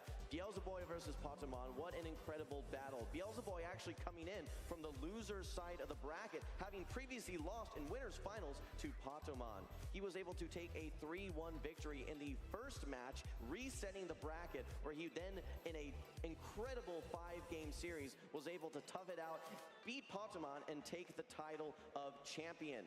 Don't forget, Beelzeboy was our 4th place finalist that ended up coming up just short in 2024. So it was an absolutely incredible story to take that next step in his journey. You know, I actually was talking to somebody earlier, and they mentioned that Beelzebub was one of 2 competitors who came from India to compete this weekend. That's correct. Only 2 trainers from the India region, and they both performed very well, both top cut. Again, Beelzeboy is a trainer that took 4th place last season, and this was his breakout moment. What's really interesting is that the India region doesn't necessarily get quite as much coverage on the main circuit as EU, LATAM, and NA. So it was great to see that spotlight that he does get. He was able to completely capitalize. That's so cool. I mean, I know that Pokemon Go has a very fast evolving metagame, and you had some moveset changes announced as well this morning. Do you think trainers were excited to hear that news? They were losing their minds. Absolutely. I was here in the crowd when they started announcing everything last night, and there may have been more energy for the moveset releases than a lot of the battles in day one. It was absolutely incredible. And it was very similar to last year as well. It's been a great opportunity for us to really get a preview of what the new meta is going to look like before the Worlds even wraps. Well, we're going to keep moving on here. Chip, I know you talked about a little bit as well, but can you kind of start from the top here and give us a recap for what we saw in TCG? Yeah, well, starting with the juniors division, this is where we kicked things off. We had Yuya Okita taking things down with his Raging Bolt deck. This has been a popular deck throughout the season. He was able to defeat Jose in that final match. And pictured there, we see Raging Bolt EX and Teal Mask Ogre Pawn EX, but the story of that match was really the single prize Raging Bolt, the non-EX Raging Bolt, using its Thunderburst Storm attack to target down Jose's benched Pokemon. Yuya was able to just totally control the pace of the board and really limited Jose's options. Then in the seniors division, Fuguan Liao from China, our first ever Chinese champion here at Worlds in the TCG. He was able to take down Gabriel Fernandez, which I think was one of the biggest stories of Worlds, was watching what Gabriel Fernandez would be able to do.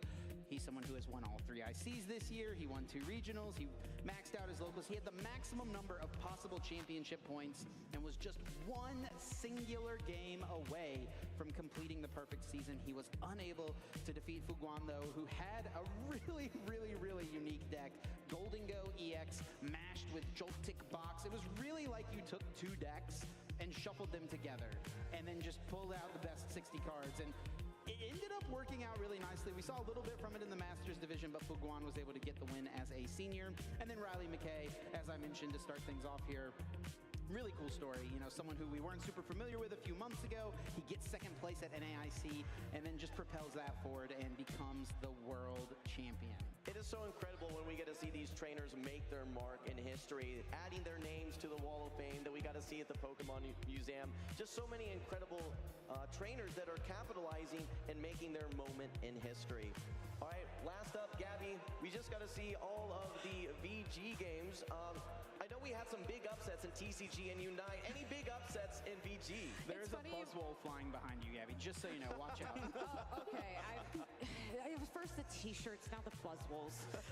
No, it's funny you mentioned that. Honestly, all of our upsets were earlier on in the weekend. I think that when it came down to the 3 finals matches that we had earlier today, they were very neck and neck. Now, in the juniors division, we had Luke Whittier versus Sosuke Arinori, and it was a cool matchup because Sosuke was running a team with Koraidon and Whimsicott, Walking Wake. Whimsicott and Walking Wake especially, we hadn't really seen much in the Masters division throughout the weekend, but Luke's team was very traditional. Miraidon, Calyrex, Ice Rider, had a Farigiraf and an Iron Hands, you know, very common Pokemon we've seen in the Masters division, a very comfortable Trick Room team. Just was able to stay 1 step ahead of Sosuke throughout those games. It was a very fun match to watch. I love to see how Luke was prioritizing, setting up the Trick Room, making sure the Miraidon got on the field at the right time. It was really a really fun match, so make sure you go back and watch that if you can. In the seniors division, though, like I said earlier, Kevin Hahn, our first ever competitor in the video game to win Worlds in both the juniors and the seniors division. But also, if you think about Ray Rizzo, there's a weird technicality that could mean he's first, but we're going to ignore that for now. His opponent was Xian Li from the Korea region. His opponent was running Calyrex Shadow Rider and Zamazenta. Again, another sort of common core that you see throughout the Masters division.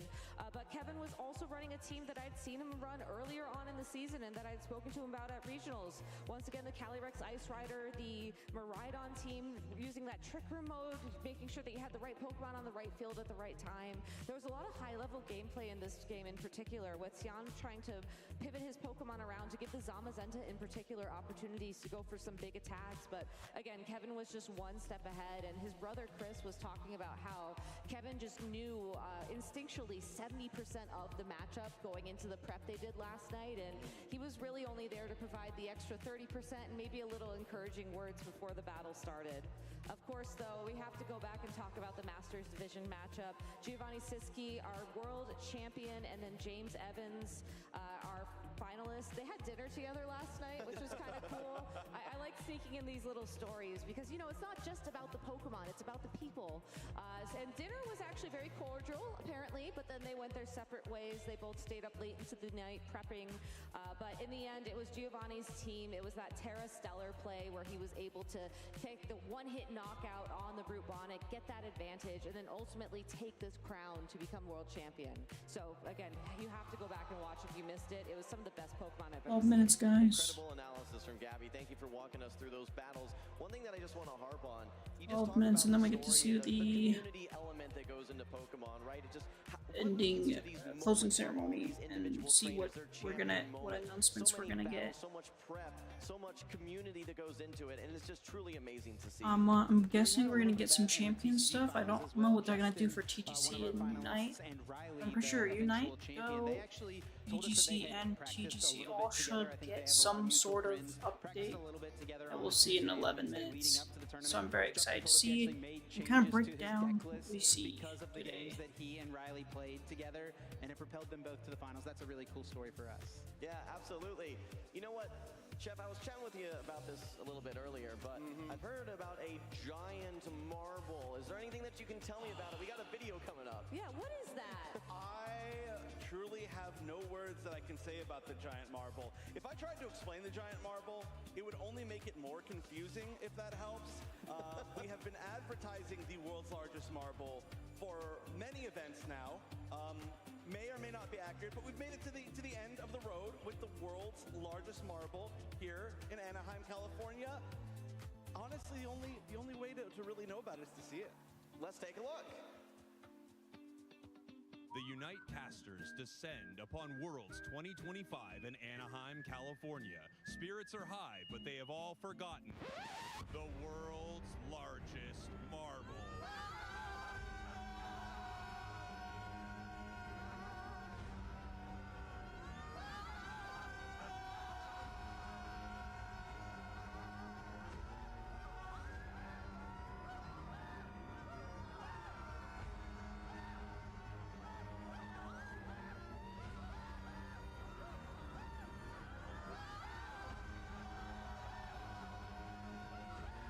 What in the world am I witnessing?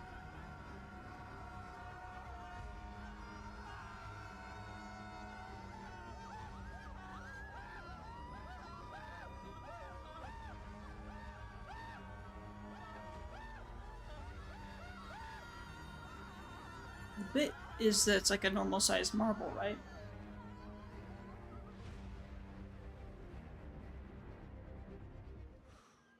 Anaheim, California, home of the world's largest marble. Ah! Oh, scared me. Well, glad to see that you're okay, Chef. That looked very, very dangerous. It was very scary. Also, let it be known, we actually screamed that long out by the line for the Pokemon Center. So there may have been about 1,000 people looking over and wondering what was going on. It was not edited to be longer than our actual screams were. That was genuinely... It was an experience, but hey, you know, we're terrified. The world's largest marble. You never know what's gonna happen. Someone was doing a great chimpanzee impression. I heard it there. Can you reveal who that was? I'm not 100% sure who each scream was, but I think it may have been Dupe Snacks. Oh, no shocker there whatsoever. They had a great T-shirt cannon segment earlier, if you guys were watching in between VG matches. Oh my Always a lot of fun with those two. I think they were born for that. They were not born to be casters. They were born to be T-shirt cannon operators. As someone who was in the hall in almost the direct line of fire, it was a lot, guys. Those guys are just getting a little too comfortable in front of the camera, if you ask me. It really was. They really were. And like, while I respect it, and you all deserve T-shirts. You really do. There has to be a safer way. Like, I was trying to give an interview. There were T-shirts flying. There were people screaming. They were doing like poses on the stage. I don't know, man. A lot of chaotic energy for sure. And, you know, when we talk about the energy here in Anaheim was absolutely electric all weekend long. A huge venue that we have here. So many event activations and different activities that folks can participate in. Let's take a look at a video for everything that you folks at home may have missed out on.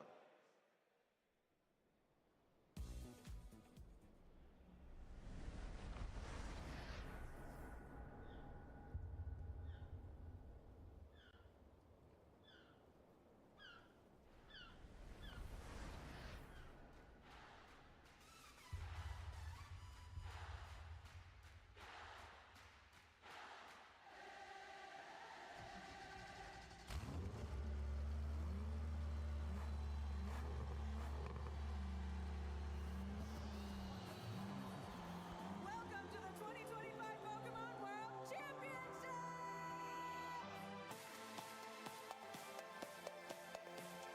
Six minutes, let's go. We're almost there. And we can see the closing ceremony.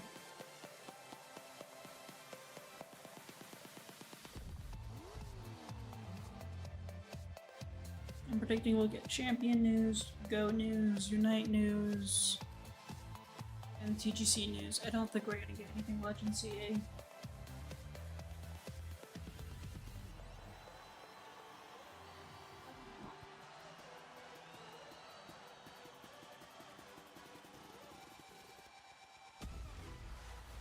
This is what Pokemon dreams are made of.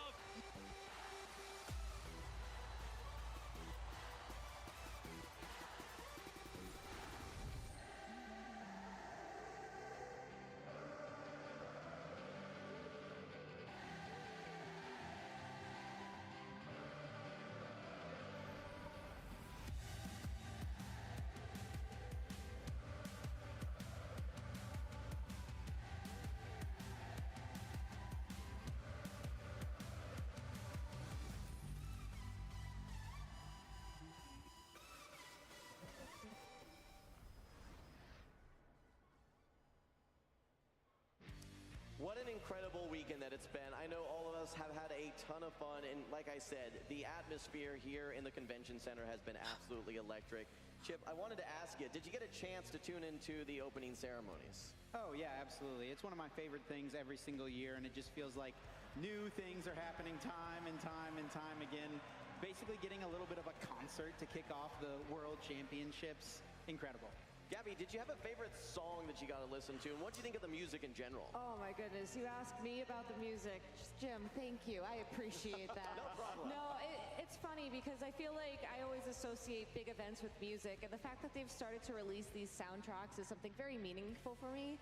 That being said, I think the song that Nate Wants to Battle and Anna Prosser were singing, that one just was really just hit me right here. Like, plus, you know, Anna's a good friend, and seeing her dancing on stage and just having the time of her life, like, I was tearing up. Gabby, it was so great. I'm sorry to interrupt. We have another video that we want to play before closing ceremonies. All right. Oh.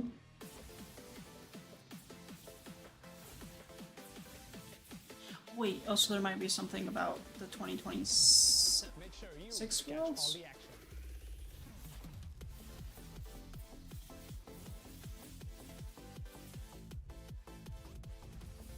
Capture all the battles.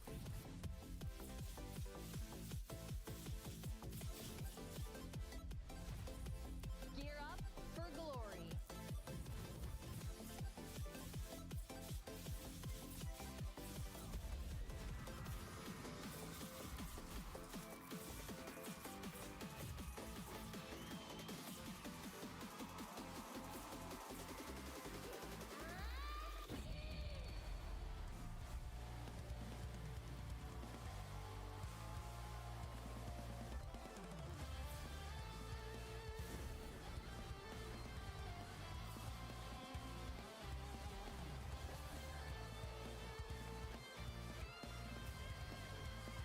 3 minutes. I can't believe we're making so much progress From now. LAIC to EUIC, NAIC to here, we've traveled the world together. Trainers, fans, and champions. I wasn't traveling the world. Now Don't it lie all to me. comes down to this. The stage is set, the battles will be fierce, and the excitement is just beginning.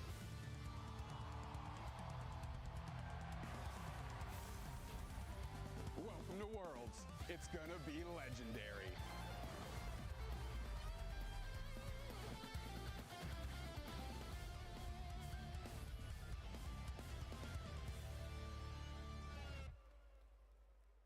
All right, well, we are so close to closing ceremonies. You can see under 3 minutes. And I just want to say thank you to everyone here at the venue, whether it's the competitors, the judges, the staff, all these casters here. It takes a village, absolutely, to get all of this working, and it has been such an incredible time here. I would encourage all the folks watching at home, if you ever get an opportunity to make it out to a Pokemon tournament, whether it's a local, I'm trying. a regional, an international championship, or even next Should year be in at San Francisco Las for Vegas. Worlds, absolutely give it Regionals. all of the opportunity that you can to try and make it there, because like I said, the atmosphere is absolutely electric. I want to get some impressions, I think, from you guys. What was the defining moment that you saw, Chef, here in Anaheim? The opening of the arena. They increased the time, they increased the time, they increased the time. Cheaters. Amazing. Gabby, what about you? I think for me, honestly, it was when I got to interview both of our finalists yesterday. Just seeing them sort of process the moment when they realized they had made finals was really special. What And is I will this always remember scam? that. Chip, was there a moment to you that stuck out as the most memorable? I love it when the doors open that very first day. Competitors, spectators, parents, the whole community fills these halls. The staff welcomes them in, and they get into their seats. They shuffle up, they power on their systems, whatever it may be, and get ready for that first round. Incredible. For me, I think it's just all of the trainers and their stories. I think that especially when you It's take a pretty look cool. at the I friends do and enjoy their family. I had stories. an opportunity to interview actually it was Pokemon's father as well as Beelzeboy, one of his friends, and just these stories of friendship, companionship, and growth especially. A lot of these trainers we get to see year after year, and you get to watch as they grow, as they improve, and as they build on essentially what is one of the probably most important things in their lives. Gabby, I mean, for you, would you say that there's any trainer that just made their mark here in 2025? That's a really good question. I mean, I know James Giovanni. Evans came in second, but I've seen him play. I was here when he got his seniors win Gio. back in 2018, and Gio- I've just seen Gio so did much it. growth and maturity from him over the years, and just seeing how how Gio was graceful cracked, he was in that and he finals won. match, and seeing him and Giovanni support each other at the end of that game, I think is something that was really special and freak is really that? showed the spirit of the game and the spirit of Pokemon. And I think both of them together just really show what this game is all about. Yes, we are competitive, but we are friends and we are family at the end of the day. Yeah, things that you love to see. Of course, just like you said, competition is why we're all here. That's why we all spend so many hours training, spending times in game, and so many cycles of They did it again, they did it again, they did it In many again. cases, it's all for this moment. But when we look at some of the friendships that are involved and just the sportsmanship, it's very heartwarming for sure. Chip, anything for you that you feel was just worth highlighting as we get ready to wrap up here? Yeah, I mean, I love to highlight the community any chance we get. It's really what it's all about. Lifelong friendships You're made cheating. through this franchise that we all love so much. People will know for the rest of our time here on this floating space rock. Really special moments getting to share them with everyone. Absolutely. You know what? I don't know if you guys had an opportunity to go to the Pokemon Center here, but this was one of the. I gotta say, this was all the gear from this year was some of my favorite that I've ever seen. Between the jacket, between some of the plushies here. Gabby, did you have a favorite Pokemon Center item? Oh my goodness, all? No, I bought the jacket, the Leatherman jacket, and I will be wearing it on my Zoom calls for the next couple of weeks like a dork, and my coworkers will call me out on it. It's okay, Brad, I know. It's okay. My co-caster Butters, he saw the jacket as well. He got one not just for himself, but for his wife as well. Oh, that's so sweet. Yeah, absolutely. Well, as you guys can see, we only have a couple minutes left until closing ceremony. I absolutely recommend that you stick around. You are not going to want to miss it. Absolutely. In some cases, this is what people look forward to the most. A little bit, yeah. I know last year we had some huge huge reveals, and I cannot wait to see what we're going to be having soon. Chef, did you get a chance to go to the Pokemon Center? I did. Unfortunately, the jackets were sold out. The baseball jerseys, both of them I wanted, didn't get a chance to get them. But I did get the boogie board, which we've been seeing people carry around all weekend, and that is certainly going on my wall. It's a very, very cool piece, and it really is. It fits the theme of Anaheim. Yeah, absolutely. You know what? We've had such cool locations in the past. Of course, Hawaii and Honolulu, incredible environment, very they're not doing with it? Pokemon. Japan, of course, in Yokohama. Well, who can forget that? I think that Anaheim, there was maybe some question marks as far as, hey, what's going to be the theme? And I absolutely love it, especially the opening ceremonies when we just got to see a blending of all that different types of cultures and music. We saw some pop, we saw some rock, we saw some hip hop as well. Shout out, by the way, to the performers. Just such an incredible moment there for sure. But I just got to say, it's been such a fun time here working in the production team, working with these great casters. Again, big thank yous to everyone involved here on production, on staff, the casters. Big thank you to the competitors as well. Big thank you to the city of Anaheim for having us. But as you guys can see, we are ticking down to closing ceremonies here. We are so excited to take you into all the action. This is what we've been waiting for. Let's kick it back to the arena. Yes, finally.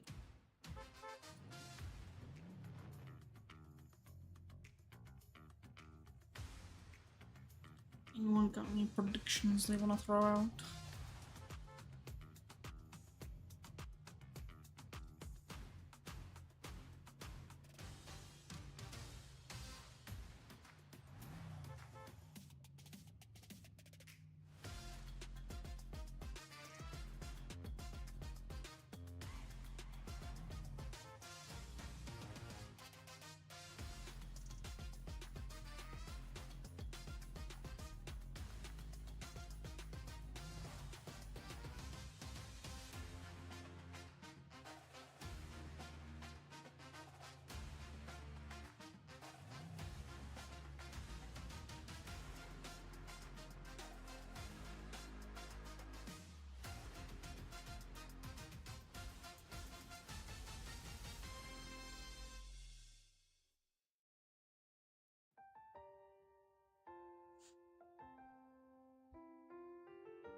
That's 100% gonna be a copyright issue.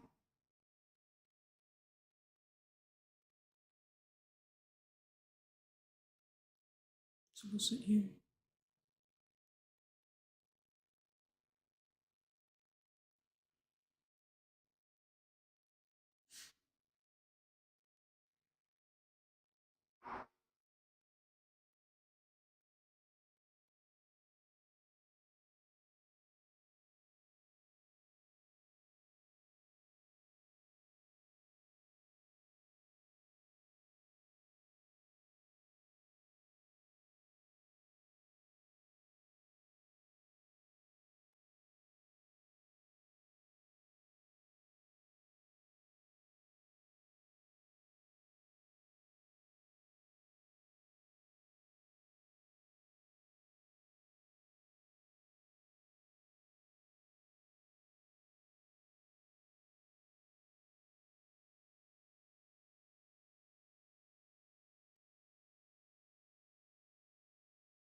I've never seen that instrument.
Well, the floor's fancy.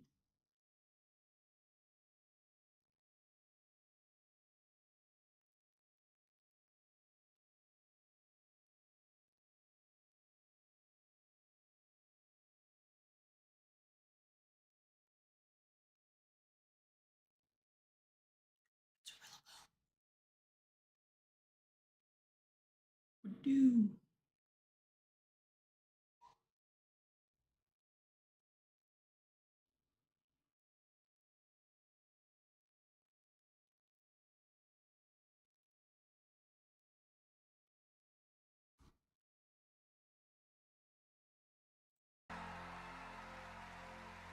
I think we're safe.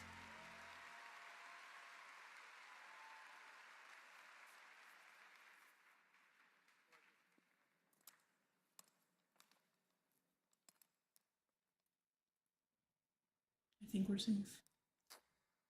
Sounds like we're safe. Oh.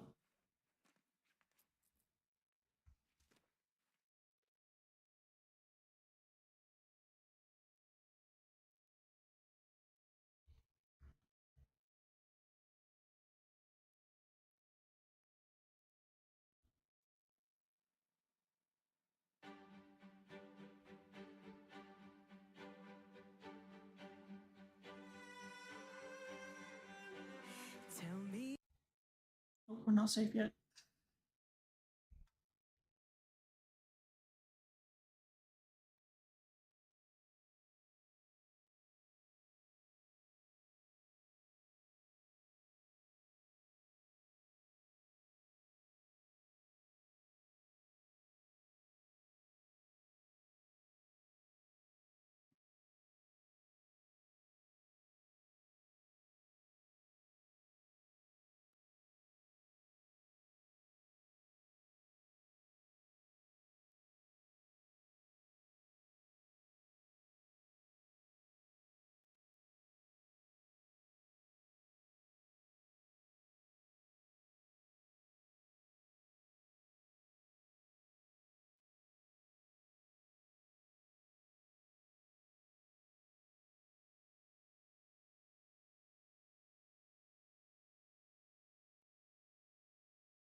Kingdom should be safe.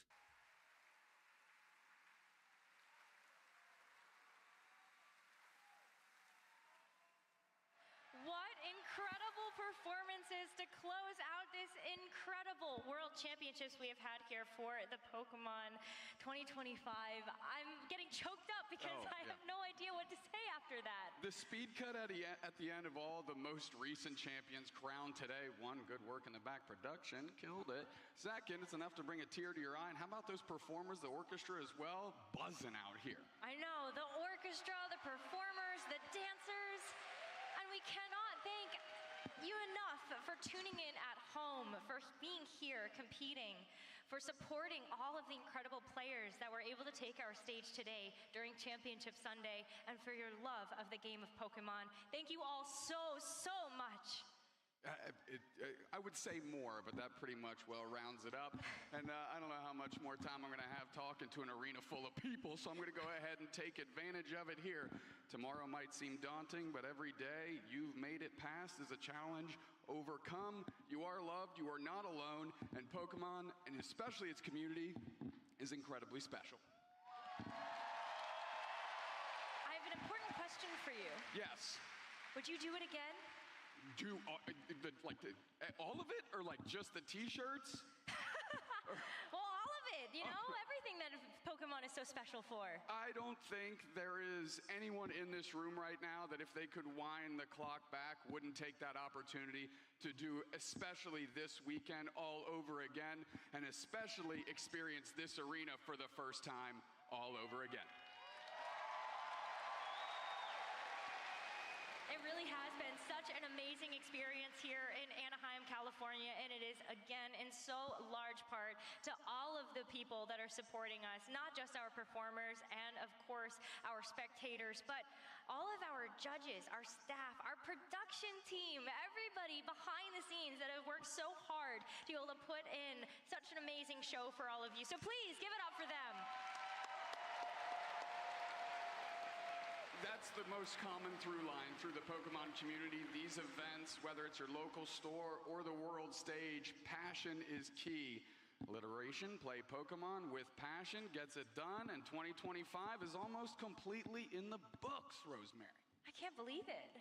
Feels like just yesterday we were over there in Hawaii, and now we are back for another World Championships, and we already know that another one is coming around the corner. Who's excited for 2026? If this is any indication, we have something huge in store for next year. I know this is the first time we've gotten into an arena, and I sure as heck hope it's not the last time we're in an arena, because this thing is packed to the gills. People are gassed to the gills, and this is just for a single day of Pokemon action.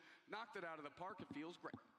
I like what you did there with the alliteration, you know? Gas with the gills, you know, I can't think of any more on top of that. They saw me out there, they said, we need one person to step on stage that has shorts just slightly shorter than Necra's dress. I said, I'm your man, get me up there, I know words.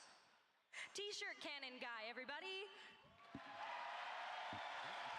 I love that. If that's the mark that I've left on this whole thing, that's totally fine with me. I love that.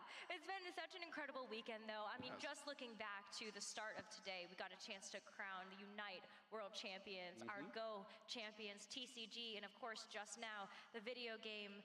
And we are so excited to be able to show you even more of what is to come. So please take a look.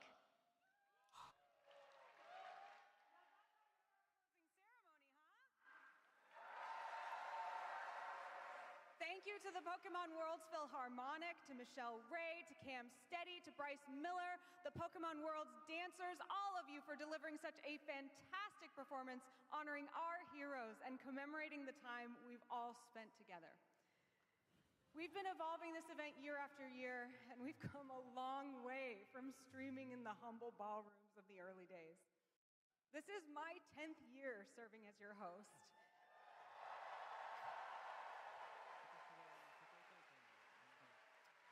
And it has truly been my honor to learn and play with you as we all grow up together.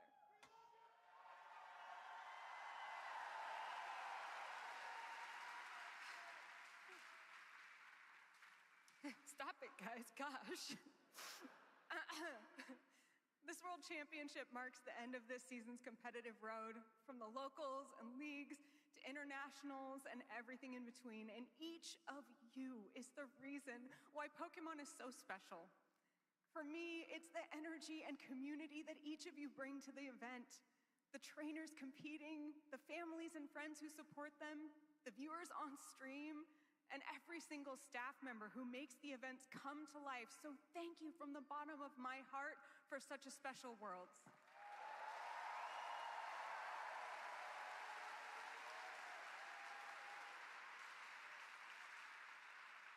But it isn't over yet.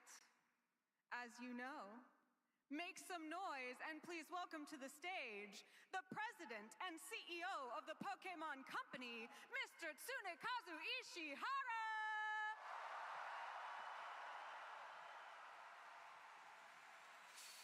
ちょっとどう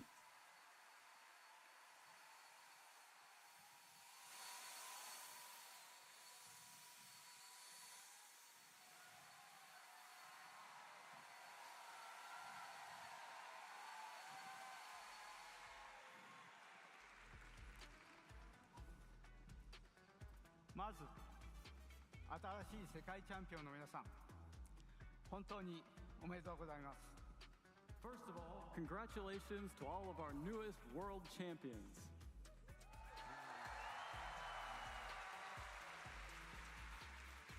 今週末に繰り広げられた素晴らしい対戦のおかげで最高の世界大会となりました。 You have given us an incredible performance this weekend, making it the best world championships yet.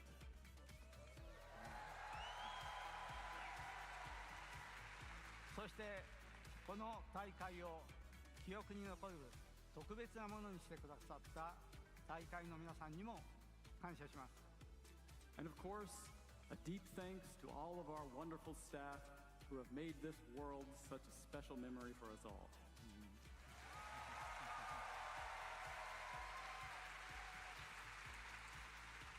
それではこれからポケモンの最新情報をお伝えしたいと思います。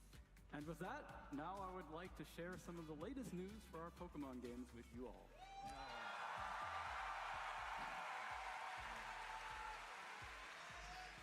まずはこちらをご覧ください。 Please take a look at this.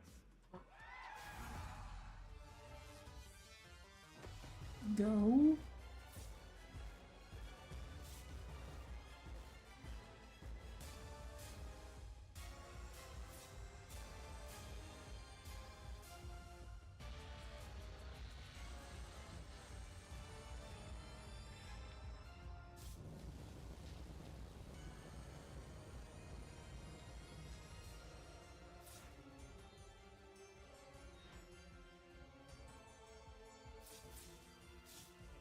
Cool. アナハイムにいらっしゃる皆さんには特別なプレゼントを準備しました。この閉会式が終わった後、アナハイムには無限ダイナが現れ、世界で初めて無限ダイマックスバトルができるようになります。 So as a special treat for everyone who is here in person, Eternatus will be appearing in the Anaheim area immediately after these ceremonies are concluded. And you'll be among the first in the world to be able to try an Eternamax battle. That's pretty cool. 無限ダイナをポケモン GO で捕まえるチャンスなので、ぜひ他のトレーナーの皆さんと一緒にチャレンジしてみてください。 So please team up with your fellow trainers and try to catch Eternatus in Pokemon Go.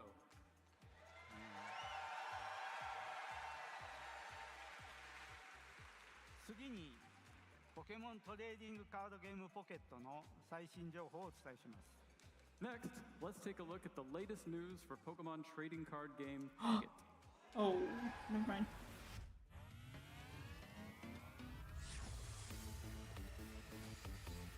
Oh.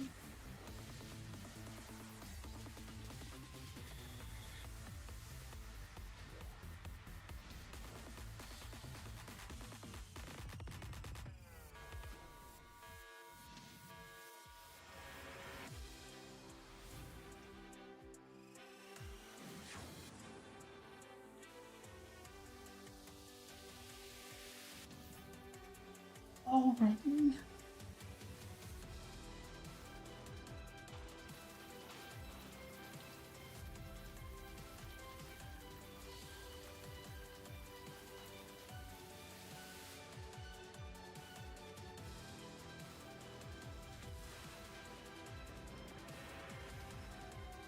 Oh my gosh, this is so cool.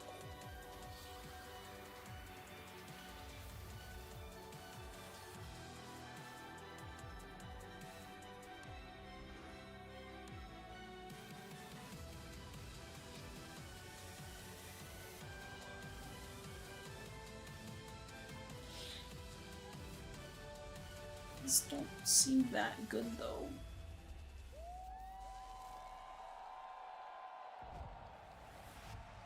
That's fine because I'm not a pocket player. ポケモントレーディングカードゲームポケットにもメガ進化がやってきます。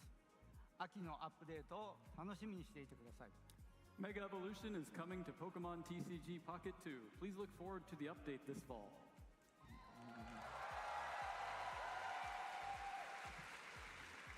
またポケモンユナイトは4周年を迎えました。こちらの映像をご覧ください。 Pokemon Unite just celebrated its 4th anniversary. Let's see what's coming next.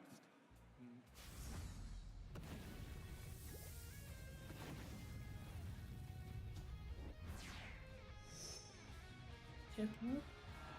Empoleon? That's pretty cool.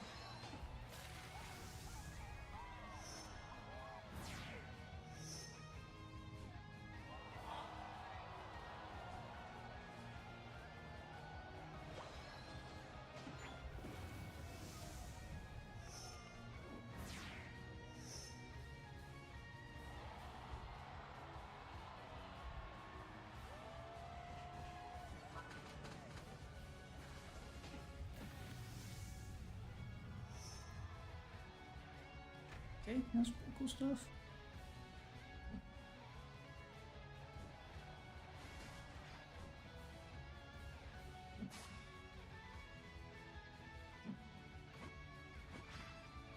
Oh.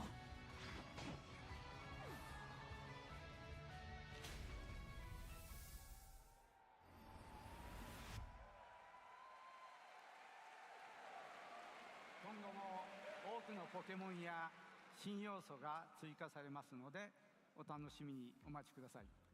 We plan to introduce many, many more Pokemon and more updates to Pokemon Unite in the future, so please look forward to it.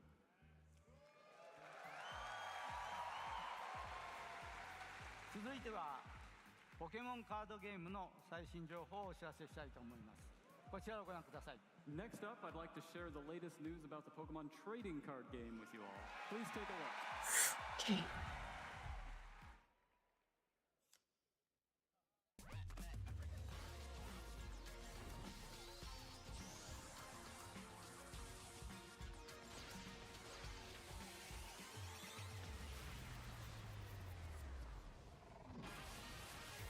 Oh.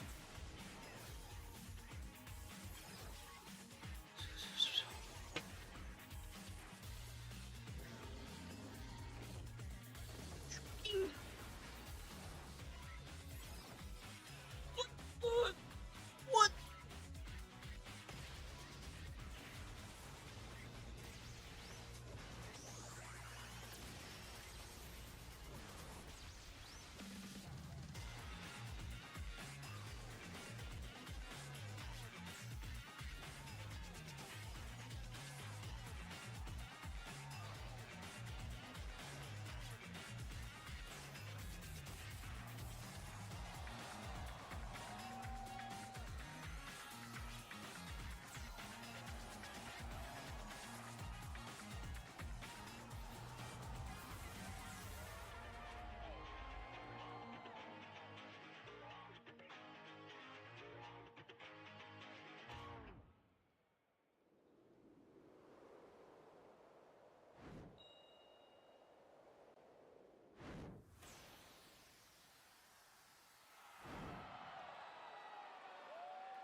So cool.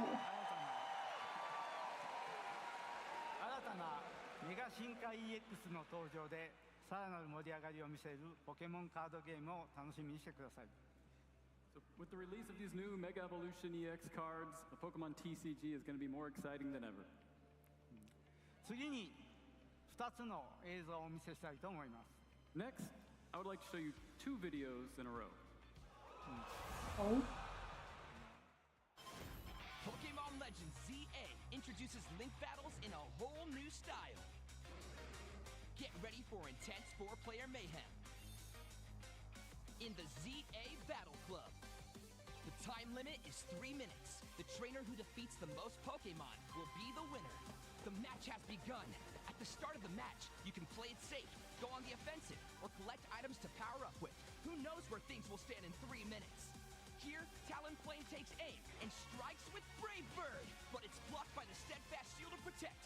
Gyarados quickly counters with Waterfall. It's super effective. Talonflame goes down. The trainer who defeated it earns 1 point.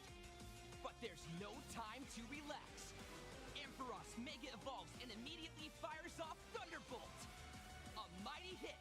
Gyarados has fainted. When your Pokémon faints, you can still rally and dive back in. This is still anyone's game. These trainers are back on their feet. They decide to switch out their Pokémon. 1.5 minutes left. We're halfway through. Mega Ampharos' battle with Go-Go is heating up. Whoa! Furfrou barrels in from the side with Hyper Voice. Both weakened battlers go down. That's 2 points at once. The trainer changes Pokémon again and presses on. 10 seconds left on the clock. And this trainer's full up on Mega Power. Dragonite Mega evolves. And it unleashes a raging Draco Meteor. That's all 3 opponents down. A huge upset in the final 10 seconds. Dragonite's trainer takes a clear victory. These furious 4-player battles await you in Pokémon Legends ZA, available to pre-order now. That seems annoying.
Pokémon Legends ZA はポケットモンスターシリーズの最新作で最大4人のプレイヤーとリアルタイムのオンラインバトルができます。 Pokemon Legends ZA is the latest entry in the main series Pokemon video game, with new real-time online battles of up to 4 players.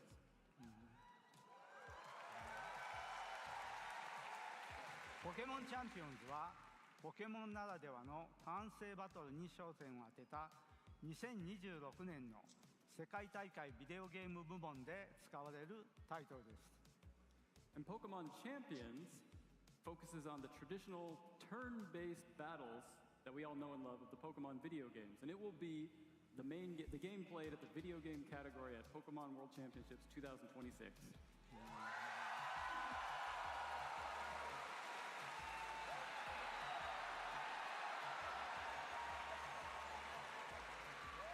メガ進化を存分に楽しむことができる2つのゲームをぜひ楽しみにしてください。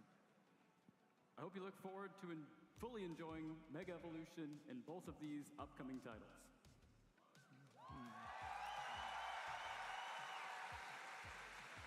さて、アナハイムで皆さんと一緒に過ごす時間は終わりに近づいてきましたが、来年のサンフランシスコはこれまでの世界大会がさらに大きく進化するイベントとなります。こちらをご覧ください。 Our time here in Anaheim is coming to a close, and now we look towards San Francisco next year, where we will see another big evolution in this event. Please take a look.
What is this?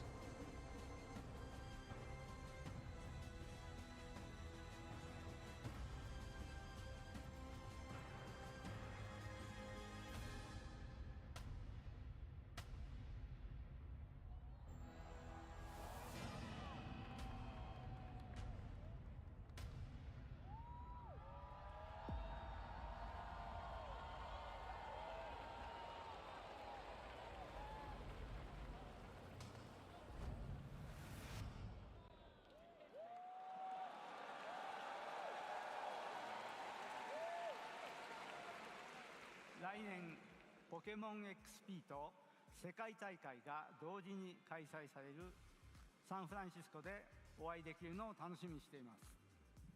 We will see you all again next year in San Francisco when Pokemon XP joins the Pokemon World Championships. 皆さんありがとうございました。 Thank you, everyone. Thank you.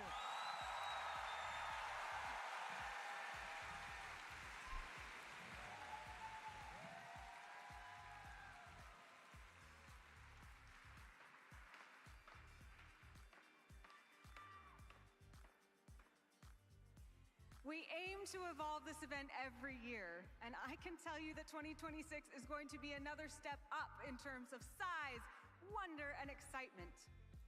Now, though, the 2025 Pokemon World Championships has concluded.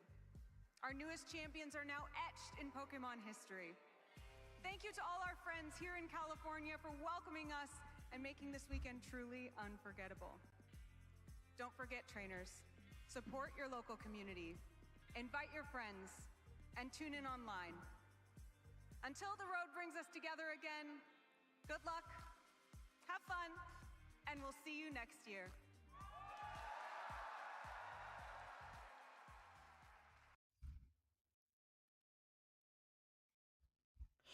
Alright guys, that will be the end of the stream. See you guys on Monday. Until then, I'll